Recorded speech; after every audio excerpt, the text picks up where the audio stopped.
Harry Potter sat in the Great Hall along with the other survivors of the Battle of Hogwarts. Even though they had won the war, the cost had been high. Harry wanted to be alone, but everyone else felt he should be the center of attention. Finally, Luna Lovegood said, "I'd want some peace and quiet if it were me." "I'd love some," Harry said. "I'll distract them all," Luna said. "Use your cloak." "Ooh, look, a blibbering humdinger," she said, looking out the window. Quickly pulling on the cloak, Harry slipped away unnoticed. He left the hall and went up the staircase, examining the damage as he went. Harry was unsure where he wanted to go, so he just kept climbing up until he reached the 7th floor. All the while, he was thinking about all the people who had died during the battle. Fred Weasley, Nymphadora Tonks, Remus Lupin, Colin Creevey, even Professor Snape and Crabbe, all victims of the battle. More than 50 people had died defending Hogwarts, protecting him while he went about his mission of locating and destroying Voldemort's last Horcrux. Admittedly, Crabbe had been trying to stop Harry, but even so, he was only around 18 and had, in fact, destroyed the last Horcrux, saving him from having to do it. Soon, Harry realized he was outside the Room of Requirement. Briefly, he wondered if it still worked. It had been on fire last time Harry checked. An out-of-control fiendfire spell that Crabbe had cast. It had destroyed the Horcrux along with everything else in the room, but perhaps the room itself had survived. Harry was still thinking about his friends, however, still wishing he could have saved more lives, so he kept walking. As he walked, he went back over the names in his head. Fred, Lupin, Tonks, Colin, Snape, and all the others. He didn't know all their names, those who had died to protect the castle.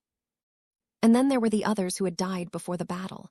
Cedric Diggory, Dobby, Sirius, Mad-Eye, and others. Harry suddenly realized he was at the end of the corridor. He turned around. Still thinking of the people as he walked, going back over their names in his head. Again, Harry reached the end of the corridor, so he turned around. Again, he passed the door to the Room of Requirement, only this time it appeared in the wall. Cautiously, Harry felt the handle. It was cool to the touch, so he carefully opened the door a crack. No surge of heat or glow of fiery light greeted him, so he opened it further. Still nothing untoward happened, so he opened it fully. The room was small, only around 3 meters by 3 meters, about 10 feet by 10 feet, and the ceiling was of a similar height. Positioned exactly in the center of the room was a giant hourglass-like shape, but open at both ends and with nothing in it. Harry entered the room and heard the door close behind him. The only light came from the hourglass itself, which glowed faintly. Harry approached it, examining it carefully, wondering how it managed to float the way it did. It was obvious now it had no support of any description. It was just sitting there in midair. He reached out and touched glass. Immediately, the hourglass started swinging, the top coming down and hitting Harry in the head. Off balance, Harry fell forward, the opposite side of the hourglass hitting him in the back as it turned over and propelling him into it. Harry was trapped, thrown around like a rag doll as the hourglass spun quicker and quicker. Unable to do anything to help himself, Harry became dizzy and finally passed out. "Up! Get up, now!" Harry jumped. "Aunt Petunia," he thought. Harry looked around. He was surprised to find he was in the cupboard under the stairs at 4 Privet Drive, Little Whinging, Surrey.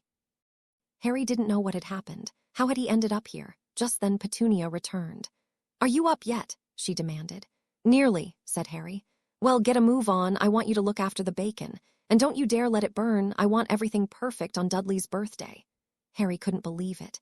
Everything seemed to be happening just the way it had happened on Dudley's 11th birthday. Sure enough, as the day went on, more similarities occurred. Mrs. Figg had broken her leg and was unable to take Harry, so he went to the zoo with the Dursleys and Dudley's friend Piers. While at the zoo, Harry had talked to a snake, and after Dudley knocked him over, Harry had helped the snake to escape. When they returned home, Harry had been locked in the cupboard. Harry now realized he had gone back in time, courtesy of the Room of Requirement, but had retained all his memories of his previous life. He was being given the chance to save innocent lives, just as he had wished for. Harry remembered that the first Hogwarts letter had arrived 1 week before his birthday, so, on the day in question, Harry made sure he was in the kitchen when the mail arrived. Vernon told Dudley to get then. After Dudley complained, he made Harry get the mail. This time, however, Harry made sure his letter went straight into the cupboard under the stairs as he walked past back to the kitchen. This way the Dursleys would never suspect anything. After doing his chores, Harry returned to the cupboard and opened his letter. It was exactly as he remembered it, only this time he had his reply all worked out. Taking the pen, paper, stamp, and envelope he had earlier borrowed from Aunt Petunia's stationery box, he wrote the following reply. Dear Professor McGonagall, I am delighted to accept your offer of a place at Hogwarts, however my aunt and uncle are not in favor of me attending. Would it be possible for a Hogwarts staff member to visit me at my house on 31 July at about 7:30 a.m.? I look forward to this meeting and to attending Hogwarts. Harry reread the letter and felt it was good enough, so he placed it in the envelope, wrote the address on it, and fixed the stamp in place before going out for an evening stroll. He made sure this stroll took him past the post office so he could drop off the letter before returning to Privet Drive. The next day, while Harry was weeding the garden, he saw movement amongst the shrubs. Curious as to what was causing the movement, Harry used the trowel to move some branches. As he did so, a small snake poked its head out through the gap. Harry recognized it as a common adder, probably the most venomous snake in Britain. Harry pulled back carefully so as to not startle it. "Hello," said Harry. The snake looked at him carefully before replying, "You speak to me human. Why?" "Because I am one of only a few humans who can. It is rare for humans to be able to speak snake language. I was wondering, do you have a name?" "Name? What is name, human?" asked the snake. "It is what you are called. My name is Harry." "What am I called? Nobody has ever called me anything other than Snake." "Okay," said Harry. "Would you like me to give you a name?" Again the snake thought before replying. "Yes, will you give me a name?" "How about Sam?" Harry asked. "Sam Snake." The snake nodded its head. "I like it. Sam Snake it is, Harry. I thank you." "You're welcome. My full name is Harry Potter, but please call me Harry and I will call you Sam." Sam nodded. "Are there any mice around here?" "Very few," Harry replied, "but I know of other places where there are plenty of mice. If you would like to come with me when I start at Hogwarts, you will find hundreds of mice there. You can eat as many as you like." "Where is this place, Hogwarts? How do we get there?" Sam looked very excited about the prospect of an unlimited supply of mice to feed on. Harry couldn't help laughing before explaining. "Hogwarts is a long way from here, and I won't be starting for over a month, but in the meantime, I can feed you with something else if you like." "How about scraps of bacon and other meat?" Sam hissed. "What am I to do in the meantime? Should I stay here and wait for you to come to me, or should I hunt in the area, coming to see you every day?" "You should carry on hunting. Come back here every second or third day, but try to stay out of sight. The people I live with," Harry motioned towards the house as he said this, "won't like you and will try to hurt you if they see you. They are not very nice people." "Agreed," hissed Sam. "I will come to this place every few days so we may catch up.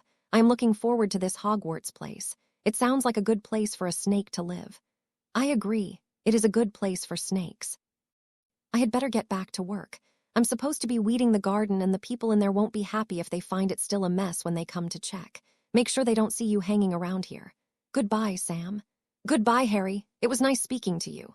The next week passed quickly for Harry. On the morning of his birthday, Harry awoke early, determined to be up before anyone else. Gradually, the Dursleys got for their day, as usual ignoring the fact it was Harry's birthday and making him prepare breakfast. At precisely 7:30, however, there was a loud crash against the door. "What the hell was that?" bellowed Uncle Vernon, but Harry was already heading to the door. Quickly, before his uncle could reach it, Harry opened the door. Outside was a huge man. Harry, of course, recognized Hagrid, but pretended to be shocked at the sight of such a large man. "Hello, awry," Hagrid said. "I haven't seen you since you were a baby." "Hello," Harry replied. "Sorry, but I don't know your name." Before Hagrid could reply, Vernon yelled, "Who the hell are you and what are you doing here?" "Rubeus Hagrid, keeper of the grounds and keys at Hogwarts School of Witchcraft and Wizardry. Call me Hagrid, everyone does." Vernon's face, previously red with rage, suddenly went grayish-white. "Hoggy, how the hell did you know about this, boy? Is this your doing?" he yelled at Harry. "Yes, my letter arrived last week and I replied straight away. I asked if a staff member could and talk to me since you haven't told me anything about it even though you clearly did know something," Harry replied. He decided he wasn't going to take anything from Vernon or Petunia. He was going to speak up for himself from now on. "You will not be going," yelled Vernon. Petunia and Dudley, who were now standing behind Vernon, were looking on, wondering what was going to happen. Petunia agreed with Vernon. Dudley just looked confused. "I'd like see a great muggle like you stop him, Dursley. If Awry wants ter go, then he will. You do want to come Hogwarts, don't yer, Awry?" "Yes, of course I do, Hagrid. I think it best we leave now, though, just in case," Harry replied, well aware the neighbors were watching proceedings with interest. "Yeah, good idea, Awry," said Hagrid. "Let's be off then." Harry went to the cupboard under the stairs to get a jacket. Hagrid stayed close behind him just in case. When Harry opened the cupboard, he was careful to show Hagrid that was where he slept. "What's this about, eh?" asked Hagrid. Harry replied, "This is where I sleep." "Dursley," bellowed Hagrid. Half an hour later, Harry and Hagrid left to catch the train to London. Harry was now sleeping in Dudley's second bedroom thanks to Hagrid. The Dursleys were cowering the kitchen. Petunia and Vernon were worried about the Dudleys' new pig's tail, while Dudley himself was just too scared to think of anything else. After arriving in London and being introduced to about a dozen people, including Professor Quirrell, at the Leaky Cauldron, Harry was finally able to set foot in Diagon Alley. First stop was Gringotts, Wizard's Bank, where Harry couldn't help but be amazed by the amount of money in his vault. After that, they went another vault where Hagrid removed a small package which he placed in his coat. Harry pretended to be curious about it, but Hagrid wouldn't tell him what it was. Harry, of course, already knew but was careful to pretend he didn't. Next, they went to Madame Malkin's where Harry got his robes while Hagrid went off to get something to drink. After confirming he wanted Hogwarts robes, the seamstress got him to stand on a stall next to a boy with white blonde hair and pale, pointy features. Draco Malfoy, Harry remembered. "Hello, Hogwarts too?" the boy asked. "Yes, I'm looking forward to it.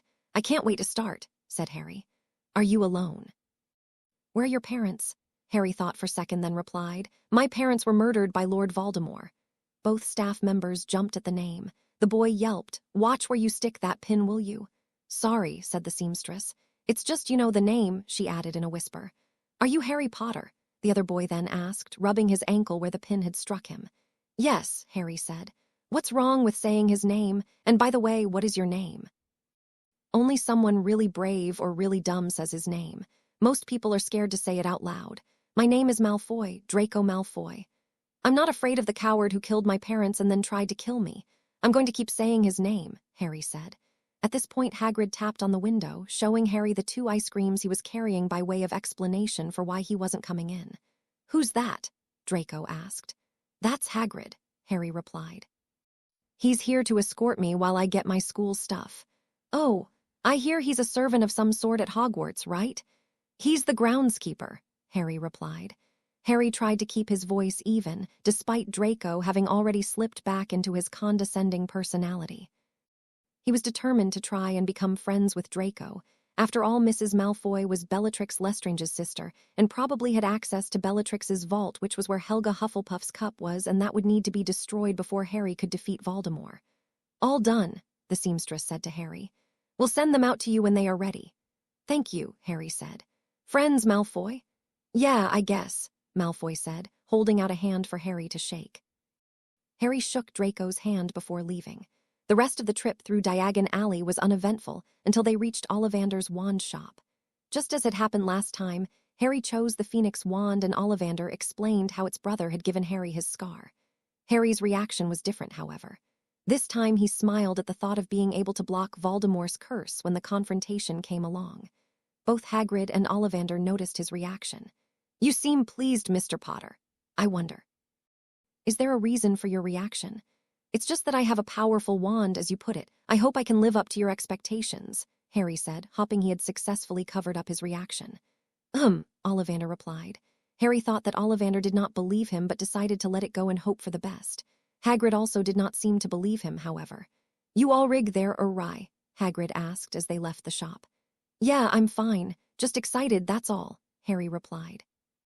Hagrid bought Harry a birthday present, a snowy owl that looked very familiar to Harry, and then they left Diagon Alley. After stopping for a burger on the way to the railway station, Harry boarded the train back to Little Whinging. When he reached Privet Drive, the Dursleys were waiting. Before any of them could say anything, however, Harry addressed them. "Don't think you can talk me out of this. If you try to stop me going, you will find yourselves facing several wizards who are only too willing to help me if I ask them. Apart from that, things should be much the same as before, right?" Dudley ran away while Vernon and Petunia grunted their replies. Finally, Vernon spoke. "You still have chores to do. Don't think you can just lay about doing nothing."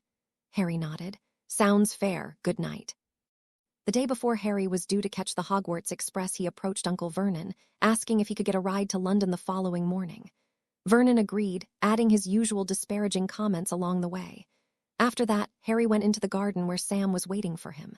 "All ready, Sam. This time tomorrow you will be at Hogwarts where you can eat as many mice as you like," said Harry. "Finally," hissed Sam. "I am looking forward to it. Shall I join you now?"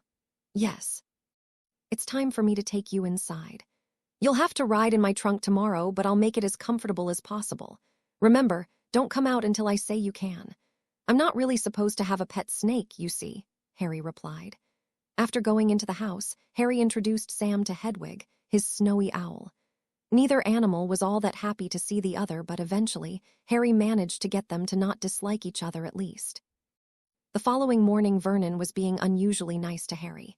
He helped load Harry's trunk into the car, and when they reached King's Cross, helped Harry load it onto a trolley and even wheeled it into the station for him. When they reached Platform 9, however, Vernon looked around. "Let's see," he said, sneering. "Platform 9, Platform 10, yours should be somewhere in the middle, but it doesn't seem to exist, does it?" "That's fine," Harry said. "Hagrid told me how to get onto platforms, so goodbye until next year, I guess." And, with that, Harry marched straight towards the barrier between platforms 9 and 10 and passed through onto platform 9 and 3-4. He almost wished he could have seen the expression on Vernon's face, but decided not to risk angering him. Besides, now that he was in the wizarding world, Harry would be able to practice some basic magic. Pulling out his wand, Harry said, "Wingardium Leviosa," and pointed it at his trunk. The trunk floated gently into the air, and Harry walked along with it just in front of him until he reached the end of the train. Once there, he climbed on board with the trunk still floating in front of him until he found an empty compartment. He then hoisted it by magic into the luggage rack before ending the spell. "Wow, I wish I could do that." Harry turned around. The speaker was a tall blonde girl whom Harry remembered from the last time he had been at Hogwarts before he traveled back in time. She had pale skin and light blue eyes. He thought she may have been a Slytherin, but he couldn't remember her name. He shrugged. "Just a basic first-year spell, Wingardium Leviosa. It's in the Standard Book of Spells, Grade 1, he said. "Oh wow, I need to read my textbooks," she said. Would you mind, and can I sit with you?" "Sure." Harry cast the spell on the girl's trunk and lifted it into the rack.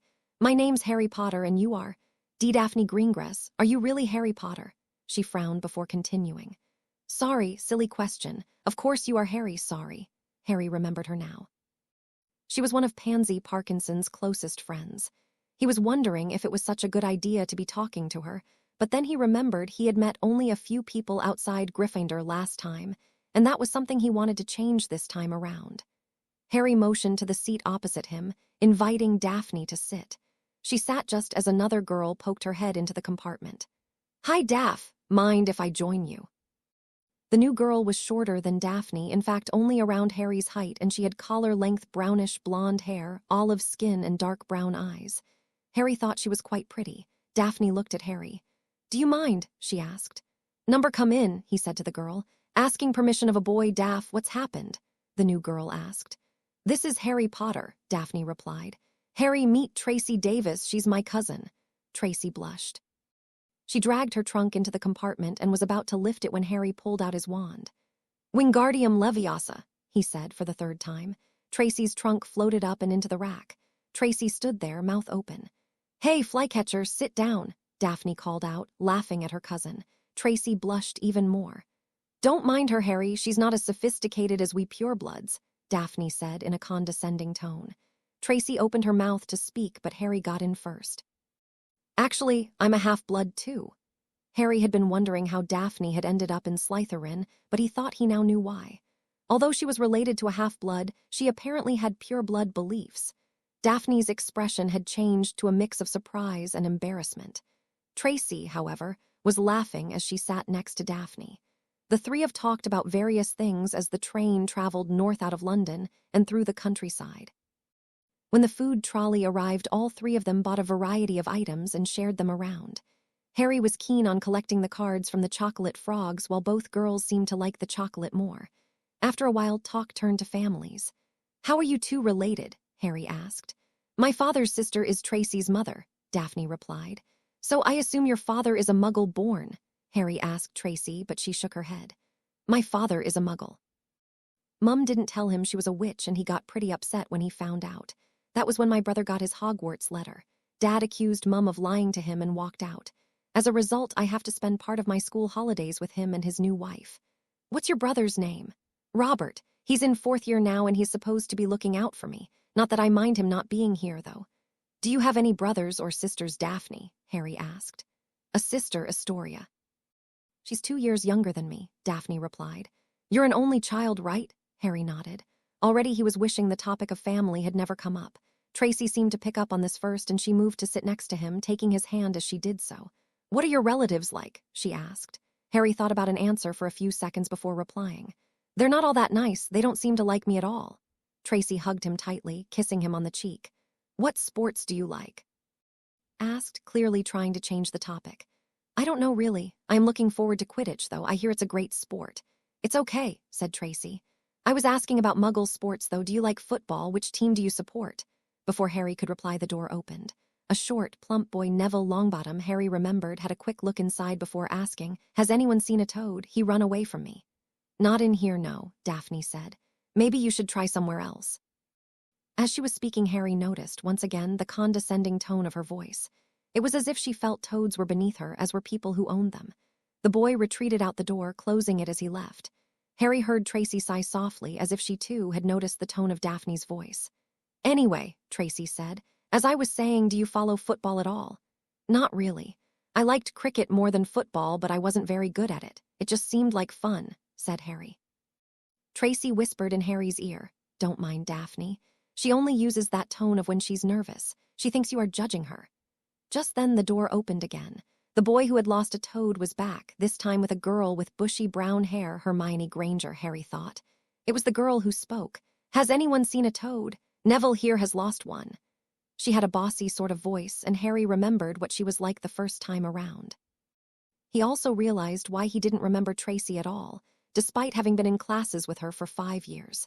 Hermione had much longer hair and prominent, uneven teeth, but other than that, you could have mistaken her and Tracy for sisters. Harry realized any memory he had of Tracy had been overwhelmed by memories of Hermione. Harry remembered he didn't like Hermione at first, but had grown to like her. She was the sister he'd never had. Already told him no, Daphne said, again the tone of voice. Hermione seemed to notice it too. I was only asking. Come on, Neville, let's go somewhere else. Who was she? Asked Daphne. Little Miss Bossy Boots, Tracy asked. Harry decided not to comment. Clearly neither girl liked Hermione without even knowing her name. The rest of the journey passed uneventfully, apart from when Harry saw Malfoy outside the compartment. Malfoy seemed to check who was in there with Harry before leaving, his usual smirk visible. Daphne noticed him too, but didn't comment. Tracy was more interested in what was out the window. After changing into school robes, the three of them waited until the train stopped before getting out together. Hagrid greeted Harry, much to the surprise of both girls, before leading them to the boats where they all shared a boat. They were joined by a tall, red-headed boy whom Harry knew was Ron Weasley. Daphne also recognized him, but didn't say anything, merely glaring at him when he asked to join them. It was Harry who said that he could. Hagrid led them to the castle where Professor McGonagall addressed them before making them wait in an antechamber while she left to make the final preparations. Harry chose not to say anything until Ron mentioned something about wrestling a troll. Don't be silly, he said. All we do is put on a hat which tells us what house we are best suited to. That's all, Ron asked. I could kill Fred and George. After the Hogwarts ghosts startled them by appearing through a wall, Professor McGonagall led them into the Great Hall for sorting. After the Sorting Hat song, she unrolled a long scroll with everyone's name on it.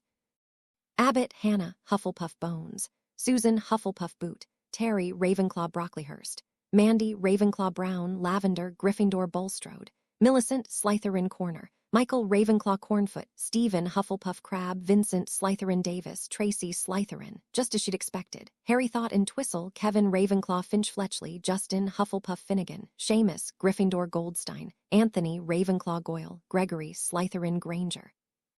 Hermione Gryffindor Greengrass, Daphne Slytherin, again as expected, Harry thought. Hopkins Wayne Hufflepuff Jones, Megan Hufflepuff Lee, Sue, Ravenclaw Longbottom, Neville, Gryffindor, MacDougal, Morag, Ravenclaw, Macmillan, Ernie, Hufflepuff, Malfoy, Draco, Slytherin, Predictable, Harry Thought, Moon, Lillian, Asterisk, Gryffindor, Not, Theodore, Slytherin, Parkinson, Pansy, Slytherin, Paddle, Padma, Ravenclaw, Paddle, Parvati, Gryffindor, Perks, Sallyann. Hufflepuff, Potter, Harry sat down on the stool, fully aware of the muttering around the room. "Hello, Hat," he thought. "I hope you can keep a secret." "Of course I can." "And I see it is a very strange secret," said the Hat.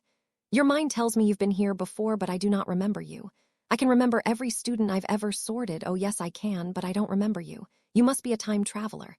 Tell me why you have come back and I will decide whether or not to help you." "I have returned to save innocent lives and to help people who need it," thought Harry. "An honorable motive indeed, and you speak the truth." "Very well, I shall help you and keep your secret." Then the Hat called Gryffindor.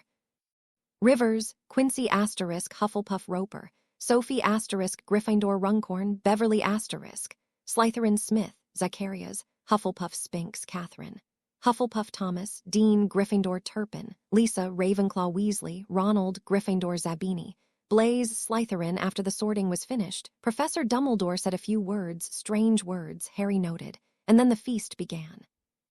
After the feast, Dumbledore gave his usual notices, as well as the extra one about third floor corridor, and then dismissed everyone to bed. Harry hadn't really been listening to the headmaster. Instead, he had been planning how to arrange things to his best advantage, without arousing suspicion about what he was doing. Harry knew it would be difficult, and he couldn't make all the changes he wanted to too quickly without completely changing the timeline. Only now was he realizing just how big a task he had to fulfill. Harry stayed awake after his roommates fell asleep. Once he was sure they were sleeping, he crept out of bed and opened his trunk. "Sam," he hissed, and the snake poked its head out from the cauldron where it was hiding. "Hello, Harry. I assume it is now safe for me to come out." "Yeah, come with me. If I'm right, there's a place not far from here where we can talk." Quietly, Harry left the common room carrying Sam. They went into a classroom just down the hall where Harry placed Sam on the floor. Sam sniffed around before returning to Harry. "We will meet here every couple of nights if possible," said Harry. "It's as good a place as any, and there should be plenty of mice around here for you. You're free to go almost anywhere in the castle or even into the grounds, but don't get lost and try to avoid people. I'm not supposed to have a snake, nor am I supposed to be able to speak with them." Apparently, it's supposed to be a sign of an evil wizard being able to talk to snakes. "Evil? What rubbish," Sam hissed. "However, your advice is sound and I should be able to avoid the humans. I wonder if there are any male snakes here. I've wanted a mate for a while now. Goodbye for now, Harry." Harry sat back for a moment. He hadn't realized Sam was female. At least Sam could just as easily be short for Samantha as it could be for Samuel. Harry decided to use his knowledge of events that were going to happen to improve his standing as a student. The following morning at breakfast, when Professor McGonagall was handing out timetables, he asked her if he could see her that evening after classes to discuss a personal matter. McGonagall told Harry he could stay behind after Transfiguration, since it was the last class of the day. Monday, 8:45, 9:45 Charms with Ravenclaw 9, 45:10. 45 History of Magic with Ravenclaw 11, 00, 12, 00 Study 13, 00, 14, 00 Potions with Slytherin 14, 00, 15, 00 Transfigurations with Slytherin 15, 15, 16, 15 Study Tuesday. 8:45, 9:45 Herbology with Hufflepuff 9, 45:10. 45 Herbology with Hufflepuff 11, 00, 12, 00 Study 13, 00, 14, 00 Defense Against the Dark Arts with Hufflepuff 14, 00, 15, 00 Transfigurations with Slytherin 15, 15, 16, 15 Study 23, 00, 00, 30 Astronomy with Hufflepuff Wednesday. 8:45, 9:45 Study 9, 45, 10. 45 Study 11, 00, 12, 00 Charms with Ravenclaw 13, 00, 14, 00 Potions with Slytherin 14, 00, 15, 00 Transfigurations with Slytherin 15, 15, 16, 15 Herbology with Hufflepuff Thursday. 8:45, 9:45 Astronomy with Hufflepuff. Supervised Review of Classwork 9, 45-10, 45 charms with Ravenclaw 11-00-12, 00 history of magic with Ravenclaw 13, 00-14-00 flying starts week 2. With Slytherin 14-00-15-00 flying starts week 2. With Slytherin 15-15-16, 15 study Friday. 8:45-9, 45 potions with Slytherin 9, 45-10, 45 potions with Slytherin 11, 00-12, 00 study 13, 00-14, 00 study 14, 00-15, 00 study 15, 15-16, 15 study Harry set off for the first class with the rest of the Gryffindor boys. On the way, Harry and Ron Weasley began talking. Although Ron seemed friendly enough, Harry wasn't sure if he was trustworthy. After all, first time around, Harry had met Fred and George, and then Ron had come looking for him. This time, Harry hadn't met the twins or Ron until after arriving at Hogwarts. In fact, Harry now realized he still hadn't met the twins. Lessons proceeded much as they had first time around. Hermione still tried to answer every question even if it had been directed to someone else, while in History of Magic, everyone still had trouble staying awake. After History of Magic, Harry pulled Hermione aside. "Hermione," he said, "you don't have to answer every question, who know. Calm down, you don't have to prove you know everything. Nobody expects it of you after all." "But I do know the answers. Why shouldn't I show the teachers I can do the work?" she asked. "Firstly," replied Harry, "it's not the teachers you need to be aware of, it's your classmates. Carry on like you did today and they will all start to avoid you. You're alienating them already and you're going to need friends if you want to cope here." "But I am smart," she said. "Why shouldn't I show everybody my strengths? Surely they will appreciate me for that." Harry thought she was almost challenging him to prove her wrong. He decided to try a different tack. "No one doubts you're smart," he said. "You're acting as if you're better than we are. We're 11 years old, I know I don't like being made to look bad, and I'd say the others feel the same way. Just calm down." Hermione was glaring at him. "Well, I think I am right. Stop trying to boss me around. I see you're just like those 2 girls you were sitting with on the train. Well, I don't like that, goodbye." With that, Hermione walked away. Harry glanced at Ron and Seamus, who had been listening in. "Don't waste your time with her, Harry," Ron said. "She'll never listen." "You are right, though, Harry," Seamus added. "I can't stand that attitude of hers, no one can." Classes continued much the same as before. Finally, after transfigurations, Harry approached Professor McGonagall. "Potter, how may I help you? I'm not really sure how to explain it. You see, quite often I see something in a dream or the like, and then later on it happens." McGonagall looked at him, surprised. "Potter, what you are describing sounds like divination. Seeing the future or an event the way you describe it is unusual. It is also a very imprecise branch of magic, often little better than fortune-telling and lucky guesses. I will tell you I put little stock in such things. However, if you do see something, by all means tell me." "Okay. See, I had a dream like that last night. It was flying lessons, and I saw Neville Longbottom fall off his broom and hurt his wrist." "I was wondering if it means anything," Harry asked, curious to see how McGonagall would react. "I think we should wait and see what happens. Flying lessons don't start until next week, so in the meantime, we should just note that you told me this. Is there anything else, Mr. Potter?" "Yes, Hermione Granger. She's already making herself unpopular with the rest of the class. I tried talking to her, but she thought I was being bossy and walked off." McGonagall sighed. "Yes, I have noted that also about her. Do not try to interfere, Potter, just let her settle down. I'm quite certain things will improve over time. Now, is that all?" "Yes, thank you, Professor," said Harry. "Off you go, then," McGonagall replied. The rest of the week progressed as normal. Harry met Fred, George, and Percy Weasley. The twins told Harry their younger sister Ginny would definitely want to meet him and even suggested trying to set up a meeting. Percy, however, put a stop to that and told them off. Come Friday, Harry and the rest had their first potions class. Ron mentioned he had been told Snape always favored Slytherin, and all agreed this would be a chance to find out if it were true. They learnt very quickly that it was. Remembering what had happened last time, Harry called Neville aside and offered to be his lab partner. This surprised the others, particularly Ron, but Harry explained, "You've seen what Neville's like. He's going to need all the help and support he can get, particularly if what we've heard about Snape is true." Harry's statement was proved true almost as soon as they entered the classroom. Snape's opening speech showed just how much contempt he had for the class. Harry had worked out a strategy for dealing with Snape. When Snape called on him to answer his questions, Harry brought up the memory of Snape killing Dumbledore on the top of the astronomy tower and held it in his mind. "Potter," Professor Snape snapped. "What would I get if I added powdered root of asphodel to an infusion of wormhood?" Harry thought for a second, making sure his chosen image was firmly in his mind before replying. "That would be the potion of living death, sir." Snape, as indeed did most of the class, looked surprised. "Very well," he said. "Tell me then, if I asked you for a Bozor, where would you find one?" "In the stomach of a goat, sir. Also in your storage cupboard," Harry added silently. "And what is it used for?" Snape asked. "It will protect against most poisons, stopping you from dying," Harry replied. Snape glared at him, but then suddenly, for just a moment, Harry saw a flicker of surprise in the professor's face. "What is the difference between monkshood and wolfsbane, Potter?"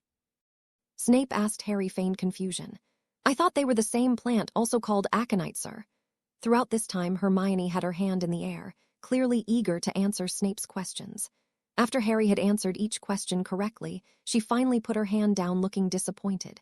"Well, why aren't you all writing that down?" snapped Snape. After that, the class got around to making their first potions. Harry helped Neville and managed to prevent any accidents. Harry remembered all too well what happened last time: melted cauldron, potion burning through people's shoes, Neville being taken to the hospital wing, etc., and was happy it hadn't happened again.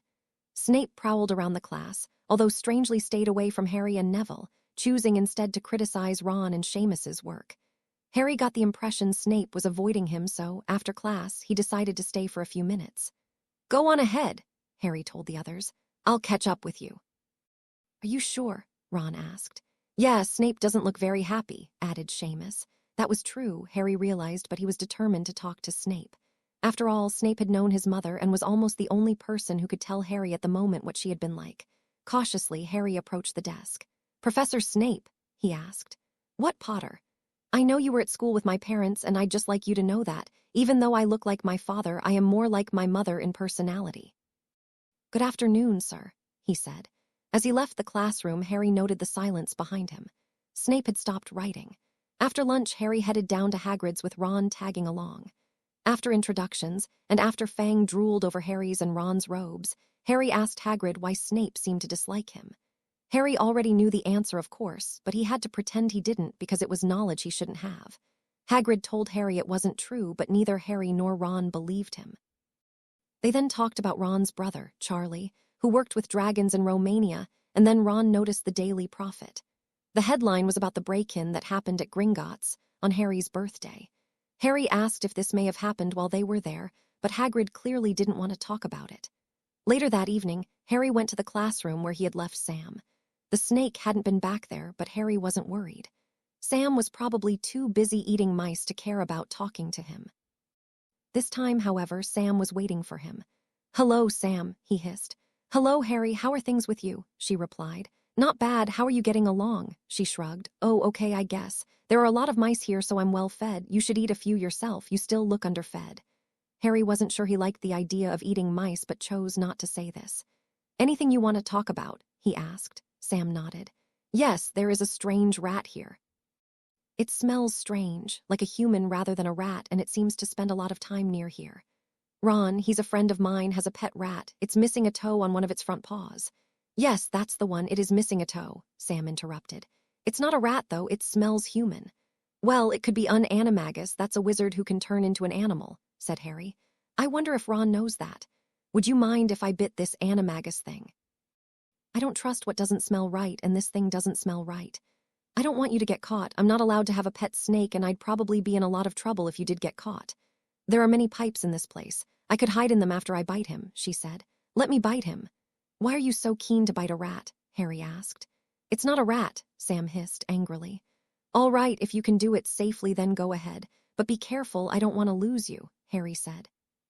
After that conversation, Harry returned to the common room. He knew the rat was Peter Pettigrew, and since Sam was going to take care of the problem, he knew he had one less matter to resolve. Harry only hoped that Sirius would want him around. Still, there was no reason to doubt he would. All going well, too, Harry realized one of the people he wanted to save would be saved. All in all, a very satisfactory start to the year. Saturday after breakfast, Harry went to the library to work on his assignments. He remembered most of them, so he just worked from memory. Not surprisingly, Hermione was there, but he had decided not to sit with her, instead choosing to work alone in a different part of the room. After a short while, however, he was joined by Daphne and Tracy. "Hey, Potter," Daphne said, "you really got up Snape's nose yesterday. It was a really smart idea standing up to him like that." "How come you're not in Slytherin?" "I thought Slytherin was for the ambitious, not people like me who prefer a nice, steady life," Harry replied, looking her in the eyes. "Steady life equals no ambition equals boring life. I don't want a boring life. I want to be the best I can be at everything I do," Daphne said, sitting down at the table. Tracy sat next to her. Harry nodded. "That makes sense, but I am quite happy to stick in the background. I would rather be known for doing something through my own efforts than by something that someone else did to me." "Do you mean you don't want to be known as the hero of the wizarding world?" Tracy asked, the surprise evident in her voice. "Of course not." Harry's voice was laced with sarcasm. "Why would you think that?" "Oh, sorry, but that's what Malfoy was saying. I just thought it was true." Tracy spoke quietly, clearly embarrassed, while Daphne looked just as uncomfortable. "Sorry, Potter, maybe we should leave," Daphne said. Tracy nodded her head in agreement. After the two Slytherins left, Harry was joined by Susan Bones. "May I join you, Potter?" "Sure," said Harry. He looked at Susan. She was only just taller than him, with strawberry blonde hair to her waist, brown eyes, and pale, although slightly ruddy, red-tinged skin. "Doing your homework. What subject are you doing now?" Susan asked. "Charms. It's pretty straightforward, really. I thought I'd do the easy ones first." "I overheard part of your conversation with those girls. I don't know why they were surprised that you don't want to be the center of attention. I know I don't." "Hagrid did mention some of your family had been killed by Voldemort," said Harry. Susan flinched when Harry said the name. "I don't know how you can say the name. Most people are afraid to even say it." Harry shrugged. "It's just a name. Translated into English, it means fear of death. Voldemort's scared of dying. At least that's how I interpret it anyhow." "Let's just, do our homework," Susan said, pulling out her own charms assignment.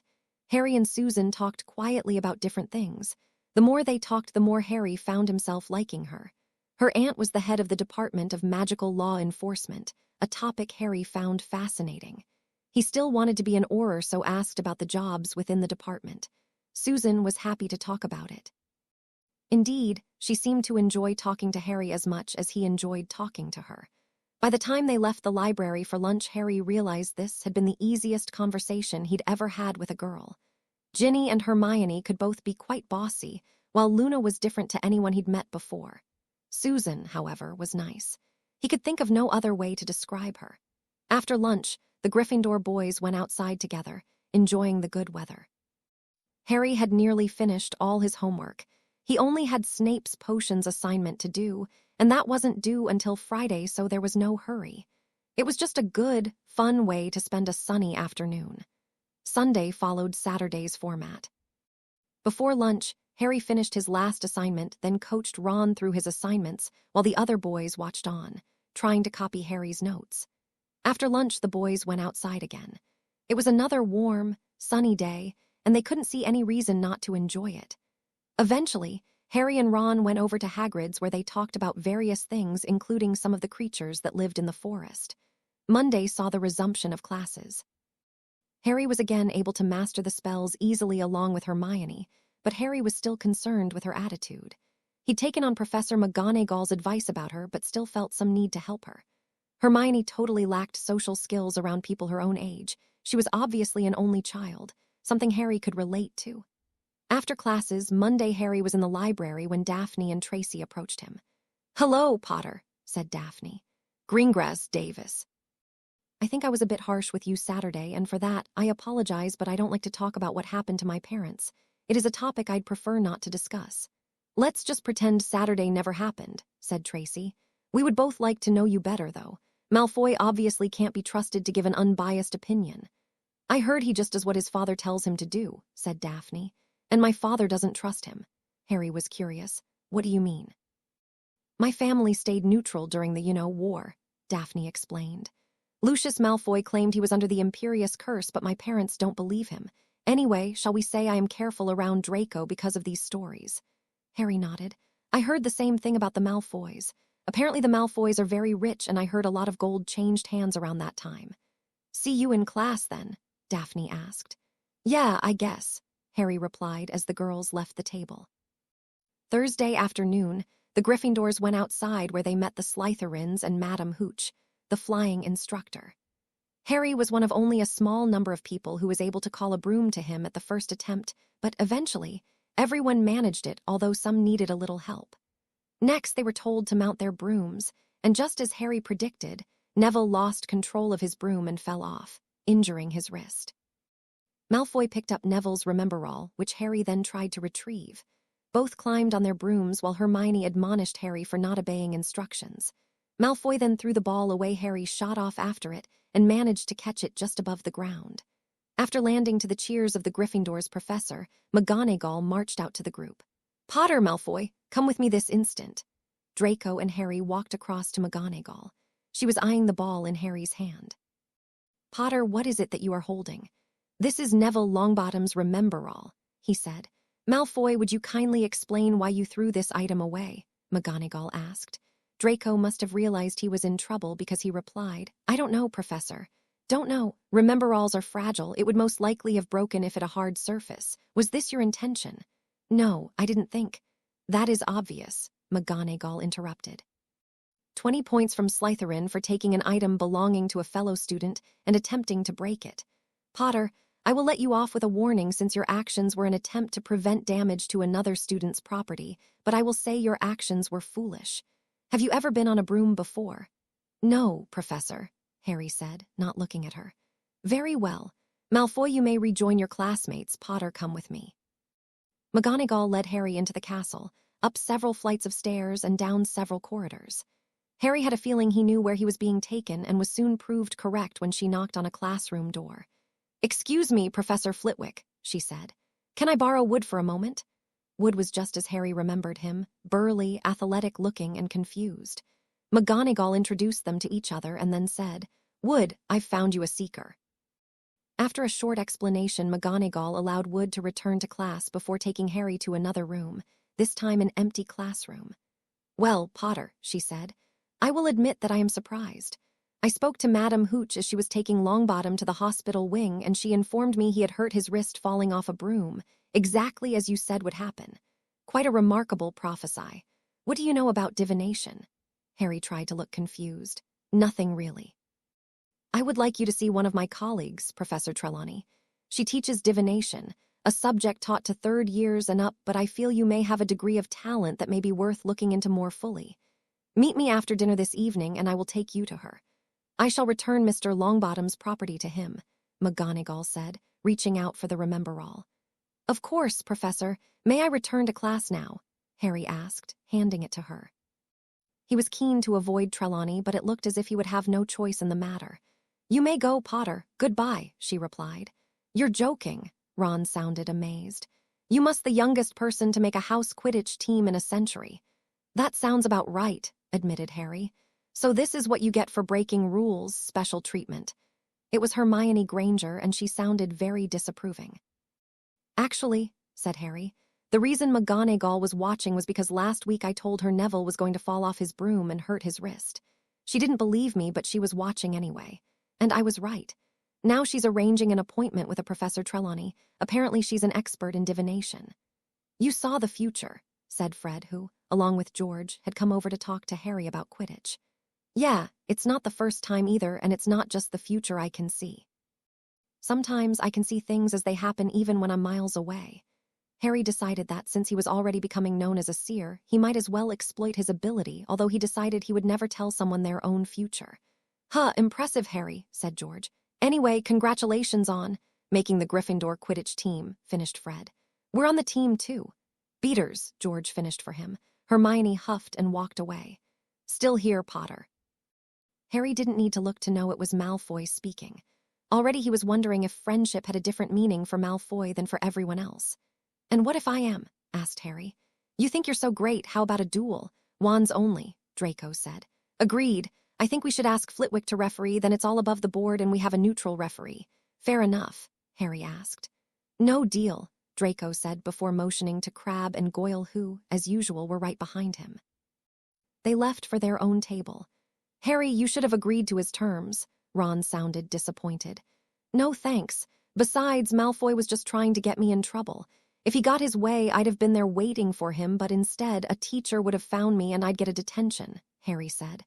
Are you sure of that? Asked Ron. Harry nodded, very sure. That evening, McGonagall took Harry to the North Tower. Professor Trelawney is expecting you. When you are ready, I am ready, and the ladder will be released, allowing you to enter her classroom, she said before leaving.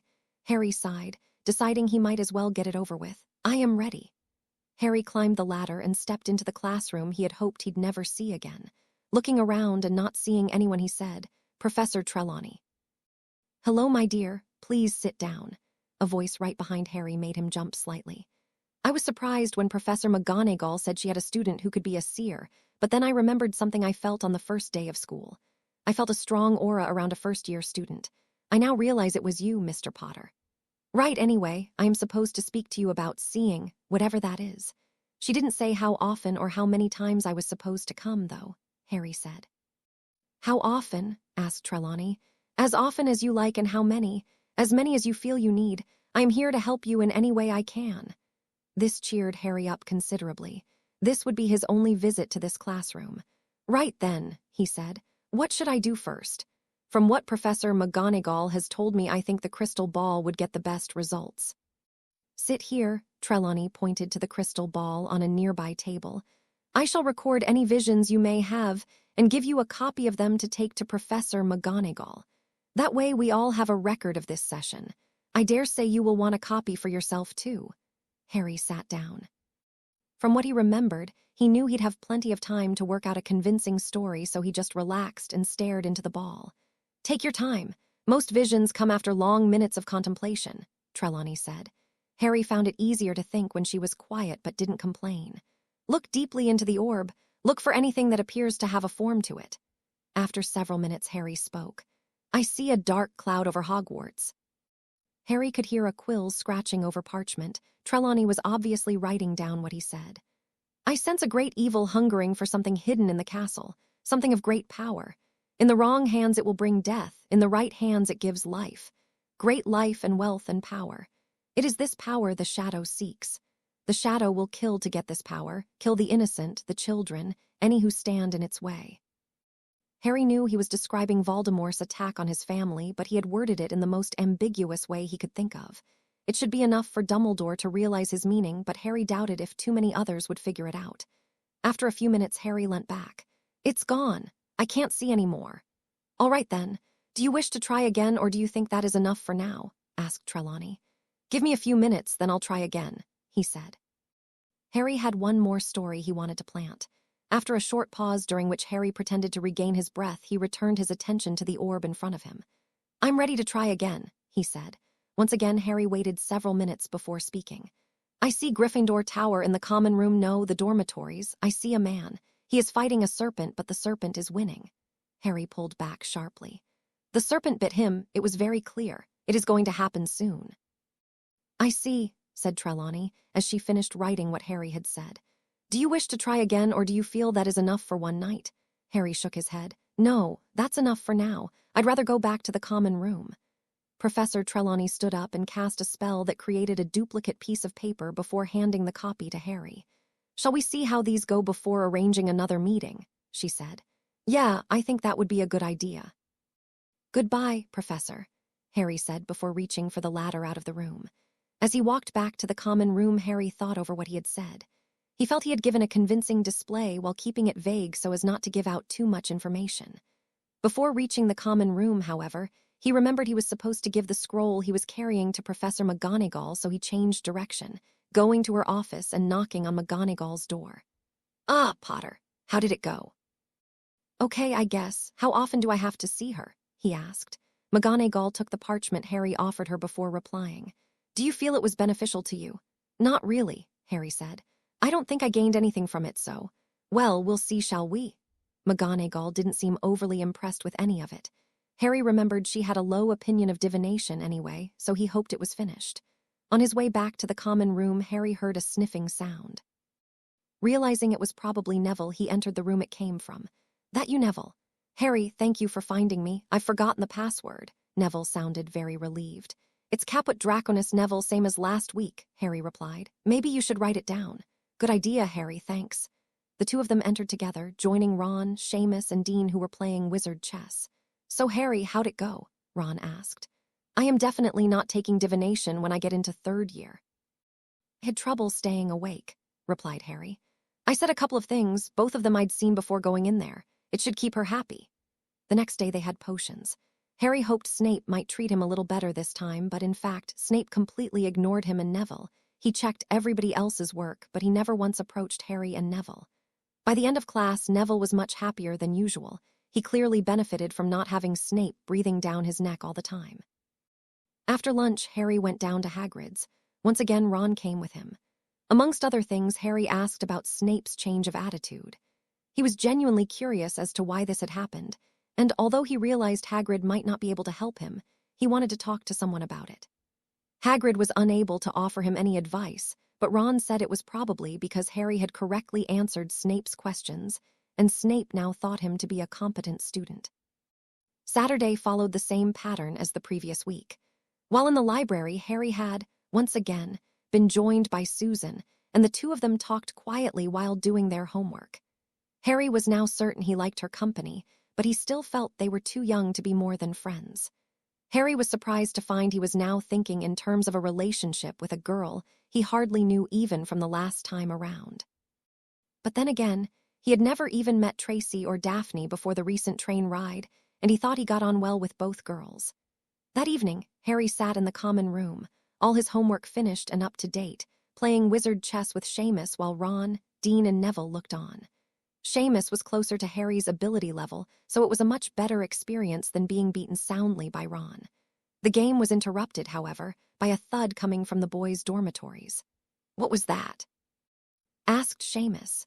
Before anyone could reply, though, there was another thud, a yelp of pain, then a series of crashes that culminated in the door to the boys' dorms crashing open as a man came tumbling down the stairs, through the door, and into the common room where he finished in a crumpled heap on the floor. The man yelped and jumped to his feet, making a dash for the portrait hole. He had barely gone 2 paces before 2 bolts of red energy flew across the room. One narrowly missed him, but the second one struck home. The man crashed to the floor, unconscious. "Somebody get Professor McGonagall. Tell her we have caught an intruder in the common room." The speaker was an older boy wearing a prefect badge just like Percy's. An older girl ran from the common room, barging through the portrait hole and earning herself a reprimand from the fat lady. "Do be careful." "You nearly broke my nose," she yelled.